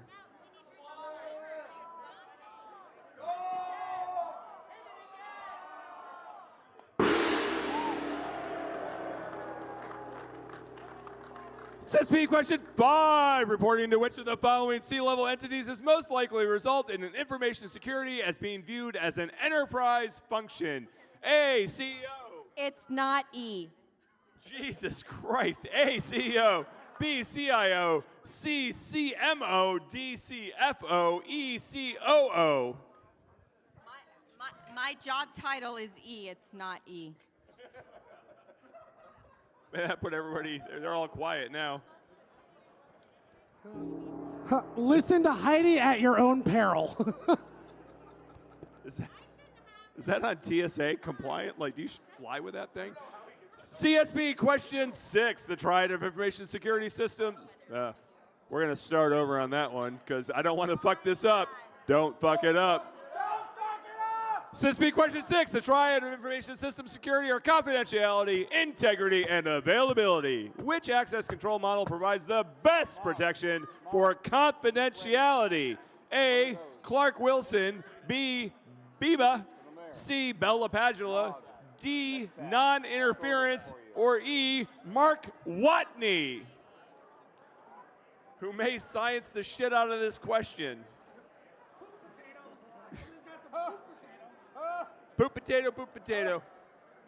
SysB question 7, because they never end, just like the test. An electrical fire has broken out in a storage room of an accounting firm. Thank God. What classification of fire is this? A class C, B class E, C class D, D class B, E class A.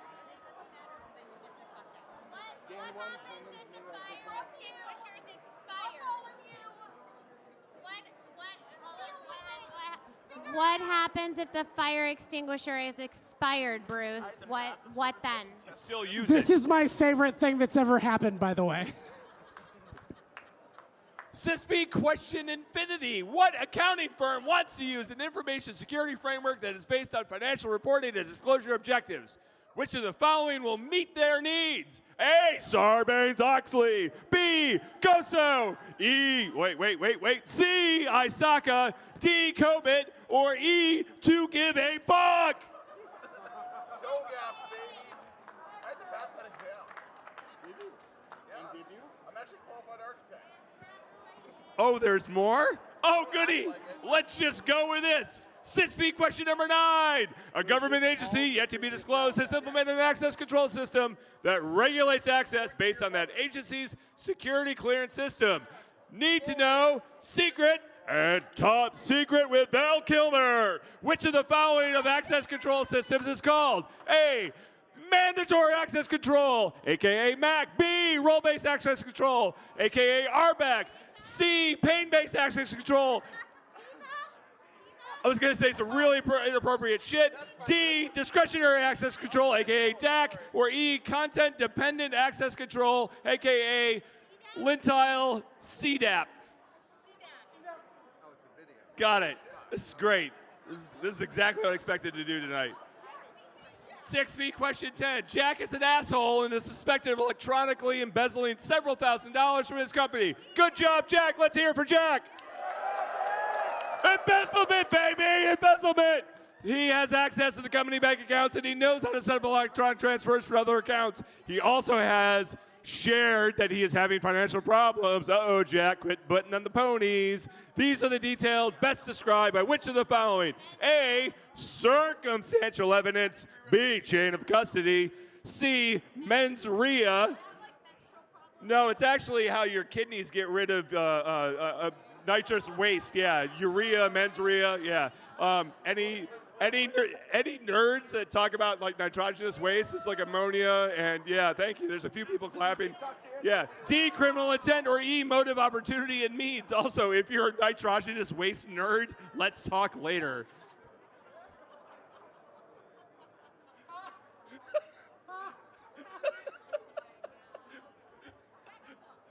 You didn't think you were getting that one, did you?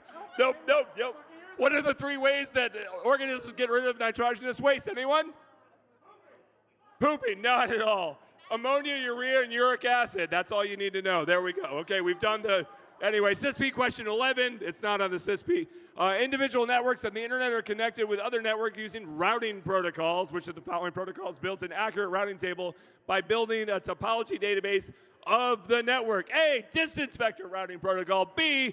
Money-based routing protocol. C. Time-based routing protocol. D. Linked state routing protocol. Or E. Internet vector routing protocol. Are there more questions? There's not. Let's do this! Bring it the fuck. So here's the deal. If you get it right, you get a SysB tonight. Right now, you get a SysB. I'll sign it, motherfucker. Let's go.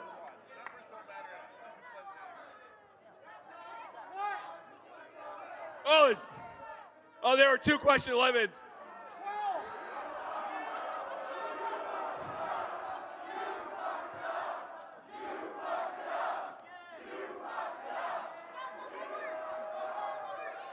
A company is decided to implement a security policy that requires all employees to use smart card to access the company network. Which of the multiple of the following is the most important aspect of this policy? A, smart cards. B, the company network. C, security policy. D, the employees. Or E, the company.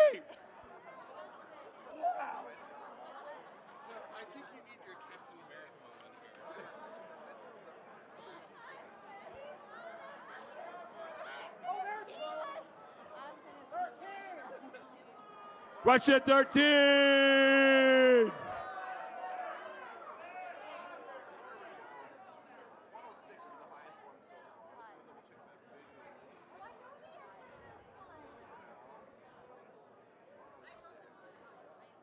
Are you still working on this one, folks?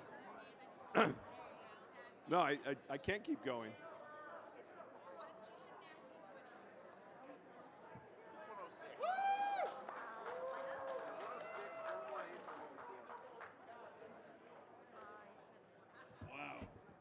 did not expect this was going to be my night. Question 13. Jesus, you fucked it up again, Lintile. Fucking A. SysB question 13. A safe. Jesus, what? Okay, a safe containing confidential data needs to be protected from potential intruders. Which multiple of the following intrusion detection techniques are least useful for this purpose? This is so fucking confusing. A, I won't fall. A, photoelectric system. B, wave pattern motion detectors. C, proximity detectors. D, standby lighting. Or E, a CO2 detector.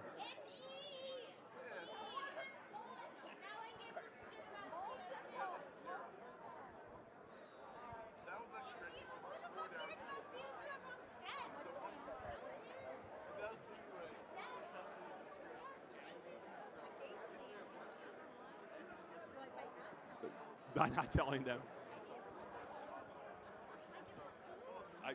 Here comes question number 14. Can we do it together? Okay. SysB question 14. A company developed, that's working out well for you. A company developed a software product following an SDLC that was released into the market. The developers of this project were moved to another development project, and it was found that both products had a lot of bugs. Oh, fuck! Which of the following processes was likely missed out, resulting in this situation? A, unit testing. B, adversarial simulation testing. C, post-mortem review. D, quality assurance. Or E, regression testing. Okay, at some That's point a my regression testing husband dance. is going to fall off the stage and I'm going to die laughing. A lot? I don't know. Question 15. Which one of these is not a routing protocol? A, ISIS. B, RIP v6. C, OSPF. D, EIGRP. Yeah, or you E, know me. BGP. Little help. Oh, hold on. Hold on. Yeah. Oh, E is my husband's initials. You shouldn't guess that one. So, a quick aside, if I may. Please. I yield the floor. Thank you. How many people had an internet handle? Back in the day, an internet handle. If you wanted to buy a domain name or register IP addresses, you had to have a handle from internet before you could do anything. Okay? My initials are BGP. Most people, when they applied to get their internet handle, and it was like a manual process, you applied and you got the answer back days or weeks later, used just their first and last names, and their internet handle was 2 letters and a number, and it was serial based on how many other people had the same one. Our license plate for years I was had BGP4. and someone said, you should submit your middle initial to see if you get BGP4. You know what my internet handle was? BGP4, motherfuckers. I did BGP4 routing, and that was my internet handle. And as a aside to the aside, I worked at VeriSign/Network Solutions, and I got to turn off the internet server when it died that contained my handle and wiped out the internet database. You're down with BGP. You know me. Question 16. A risk assessment revealed a number of low-level impact and high-level impact risks. The cost of mitigating the low-level impact risk was very high. Which of the following risk management strategies will be used in this scenario? A, risk transference. B, risk avoidance. C, risk denial. D, risk acceptance. Or E, risk mitigation. I hope this is adding to your experience, by the way, because I'm putting in a lot of fucking effort. Thank you. Mr. Potter, you Question still have number to speak 17. tomorrow. The difference between a dictionary attack and a rainbow table attack is Jesus Christ, these are long. A rainbow table attack uses thousands of words and tries to match them to a user's password, whereas a dictionary attack uses a table with thousands of possible passwords already in the hash format. B, a dictionary attack is used to match a user's ID, whereas a rainbow attack uses to target the password. C, a dictionary attack. Fuck this. Fuck this. Fuck. What the fuck is this? Fuck you. If Bruce wasn't sure about this being the last ShmooCon, he is now. D and E. Pick one. Where are you? Where'd you leave off? D, a dictionary attack uses thousands of words and tries to match them to a user's password, whereas a rainbow table attack, you have to get out of my way, honey, uses a table with thousands of possible passwords already in hashed format. E, a rainbow attack is an offline attack and a dictionary attack. And a dictionary attack is an offline attack. Was that English? It wasn't English, but go for it. I feel like this is 20 years Tim leading and up to Aaron, this I troll. expect you to get this right. The worst troll ever. Is it A, B, C, D, or E? Bruce is losing his voice, and I need him to speak tomorrow, so we are going to shut him up soon. Thank you, by the way, whoever dropped this off. Question 18. Bruce, I will read the question. You can read the answers. A network administrator found that an internal network was overburdened and decided to divide it into smaller segments for better traffic control and use of bandwidth. What device should she, thank you very much, use for this purpose? Answers. He's not listening to me. A switch, a load balancer, a bridge, a divider, or a router. She, ladies and gentlemen, and those who identify as neither of those, what should they use? Yeah, there's no need to use gendered pronouns anymore, people. Come on, Lentile. I can't hear you. Okay. Oh, it said she. Oh, okay. It that's did better. say she. I fucking Okay. appreciate you. We are equals here. All right, question 19. Question. Oh, that's a fucking lot of words. Oh, fuck right off. All right.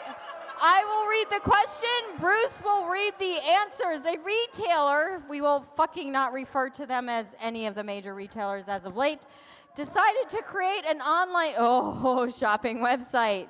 He or she or they registered a domain name and planned to use a static IP address of 10.60. I have trifocals. Hang on. 100.64.0.23. Your turn. A, the series of IP addresses from 1064.00 to 1064.255.255 are reserved for the Internet Service Provider networks and routing equipment. B, the series of IP addresses from 10.64.00 to 1064.255.255. Are you catching this? 'Cause Can you just say I'm not. 10.64/16, motherfucker?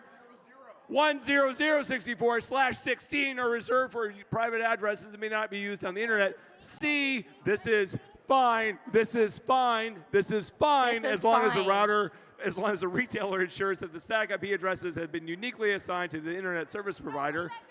The D, god damn it, the IP does not matter, does not, as long as the website name has been properly registered. Oh, wait, C, can I do E? yeah, okay, go for it. Carrier grade NAT will ensure trifocals, people, can read this one. 100.64.00 to 100.64.25.255 will automatically translate to a Hurricane Electric public IP address and will ensure the site is reachable. Do we know? Do we know? All right, last one. And the last question of the last Last one, ShmooFAQ best one. is CISP question 20. You're supposed. Oh. That was the most anticlimactic shit. Are you serious? CISP question 20. There we go. A computer programmer came up with a brilliant algorithm to perform a certain calculation. Such algorithm is most likely protected by A, trade secret laws, B, trademark laws, C, the CFAA. Fuck that law! Fuck the CFAA. D, copyright laws, or E, our friendly patent attorney and patent laws. We love patent attorneys. Shut up. all right. That's it. We're not doing any more. Turn in your sheets.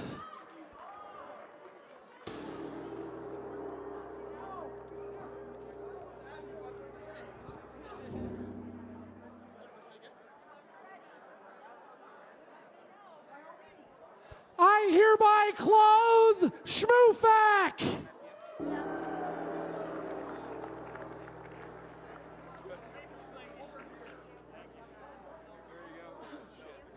I'd like to thank you all for enduring my abuse of the Mogtron 9000. Any bugs will be fixed next year.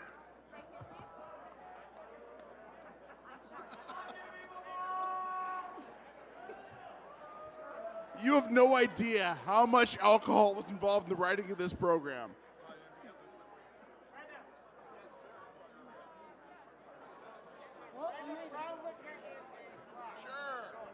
Hey, everybody. Well,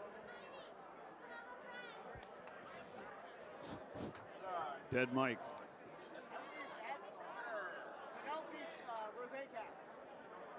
Hey, while we're waiting for everybody to add up the scores here. Yeah, while we're waiting for everybody to add up the scores here, one thing. On Wednesday, I'm teaching an all-day course, 7 hours through ISACA. If you need CPEs for your certs, you can go to ISACA.CISOTradecraft.com. You can sign up online. It's through the ISACA Central Maryland chapter. 7 CPEs will work for your CISSP, your SAN certs, and the ISACA certs as well. So it'll be ISACA.CISOTradecraft.org. You charge like $100, but it's probably the cheapest CPEs you'll get, and you'll get to listen to me for 7 hours if you like. All right, we're running the final scores right now. We'll have a winner forthwith. Last call for donations to EFF. Bring them to the bribe box. Hey, G. Shortly after this, we will be in the lobby eating a wonderful box of Barbie cereal from 1989 because Grifter hates my guts and wants me to throw up every year.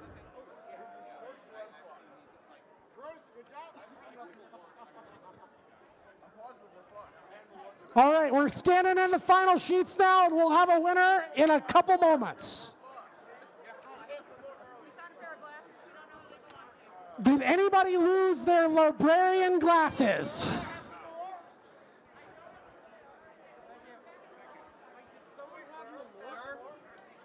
Did anyone lose their glasses? They are on my face. We will send them to the lost and found.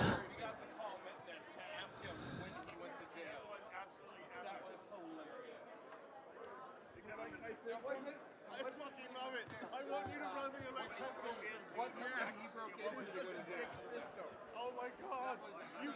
At least I'm short-sighted without these. I was like, is this 16 or 18? Is this 18? I don't fucking know. Dude, I spent like 200 hours on this. Oh, this is beautiful. This is fucking beautiful. I figured I gotta fuck this over somehow. Did someone have Malware? Oh yeah, we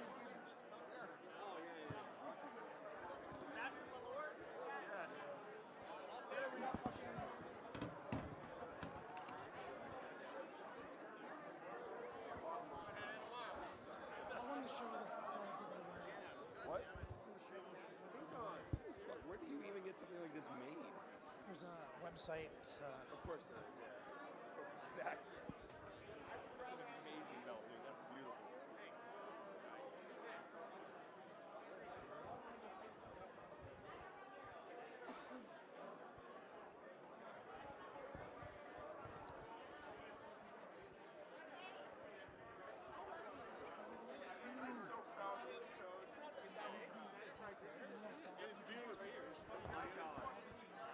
So I've only heard horrible, but I've Just so much love. We're doing it, buddy. Here it goes. Thank you for coming. This is so special.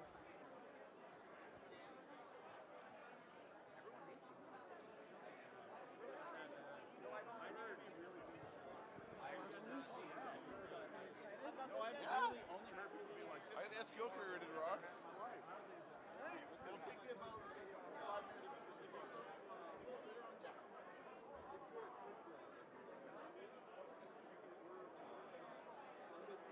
It's from the mouth now, let's stay 5-6 minutes tops. So do you get them where you can stick them in anywhere you'd like to? No. For the most part. Grab me a microphone. All right, folks. So, are these live?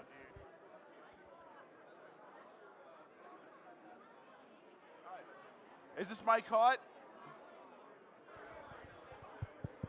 Is this on? All right.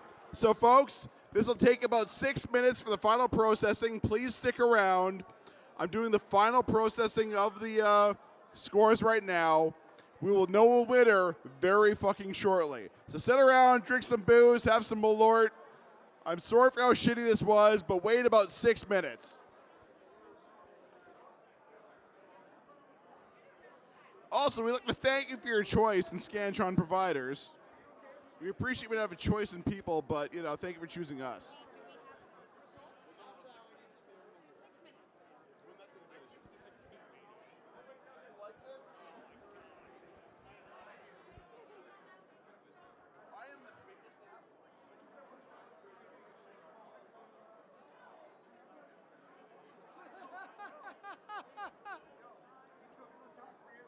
Absolutely, we do.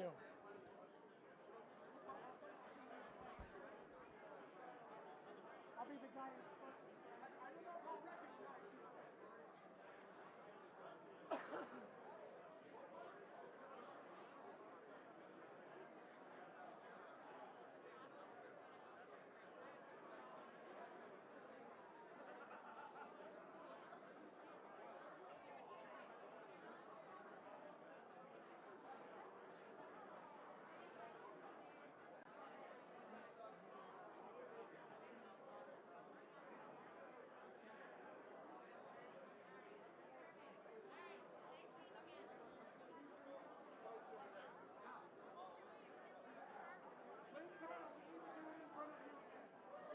Okay.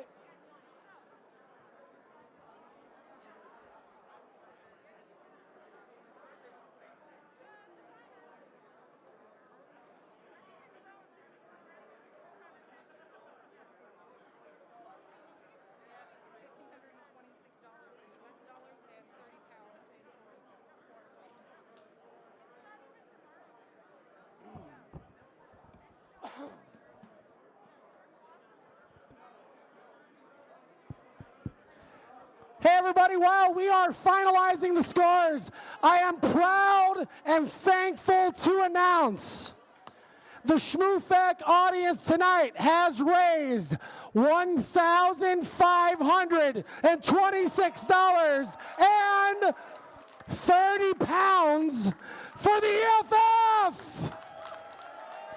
Thank you all for your generosity. Digital freedom is only becoming more important over the next coming years in this country. Please support charities like that. Grades are incoming in a couple of moments. As EFF staff, thank you for paying my bar Also- tab tonight. We fucking love Lintile, so let's give it up to him and his crew for tonight, right?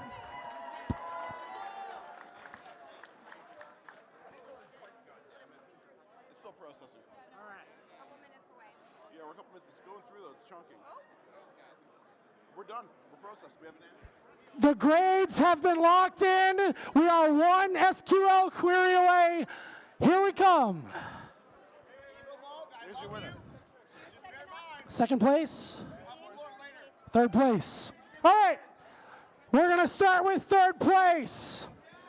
Third place is Team 114. Give Oyster Family a moose. What was their total score?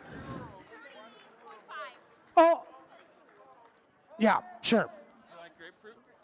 Second place, Team Egg Drop Soup, Pikachu, Sciatic Nerd, Max, Ian, Egg Dog. And the winner, where's the ball? There we go. And the winner, come up on stage for your prize. It is Team number 106 Hat, Heaven Sent, Puking Monty, Serbo, Poke, and G-Mark. Collector prize. Congratulations! You're the champion forever!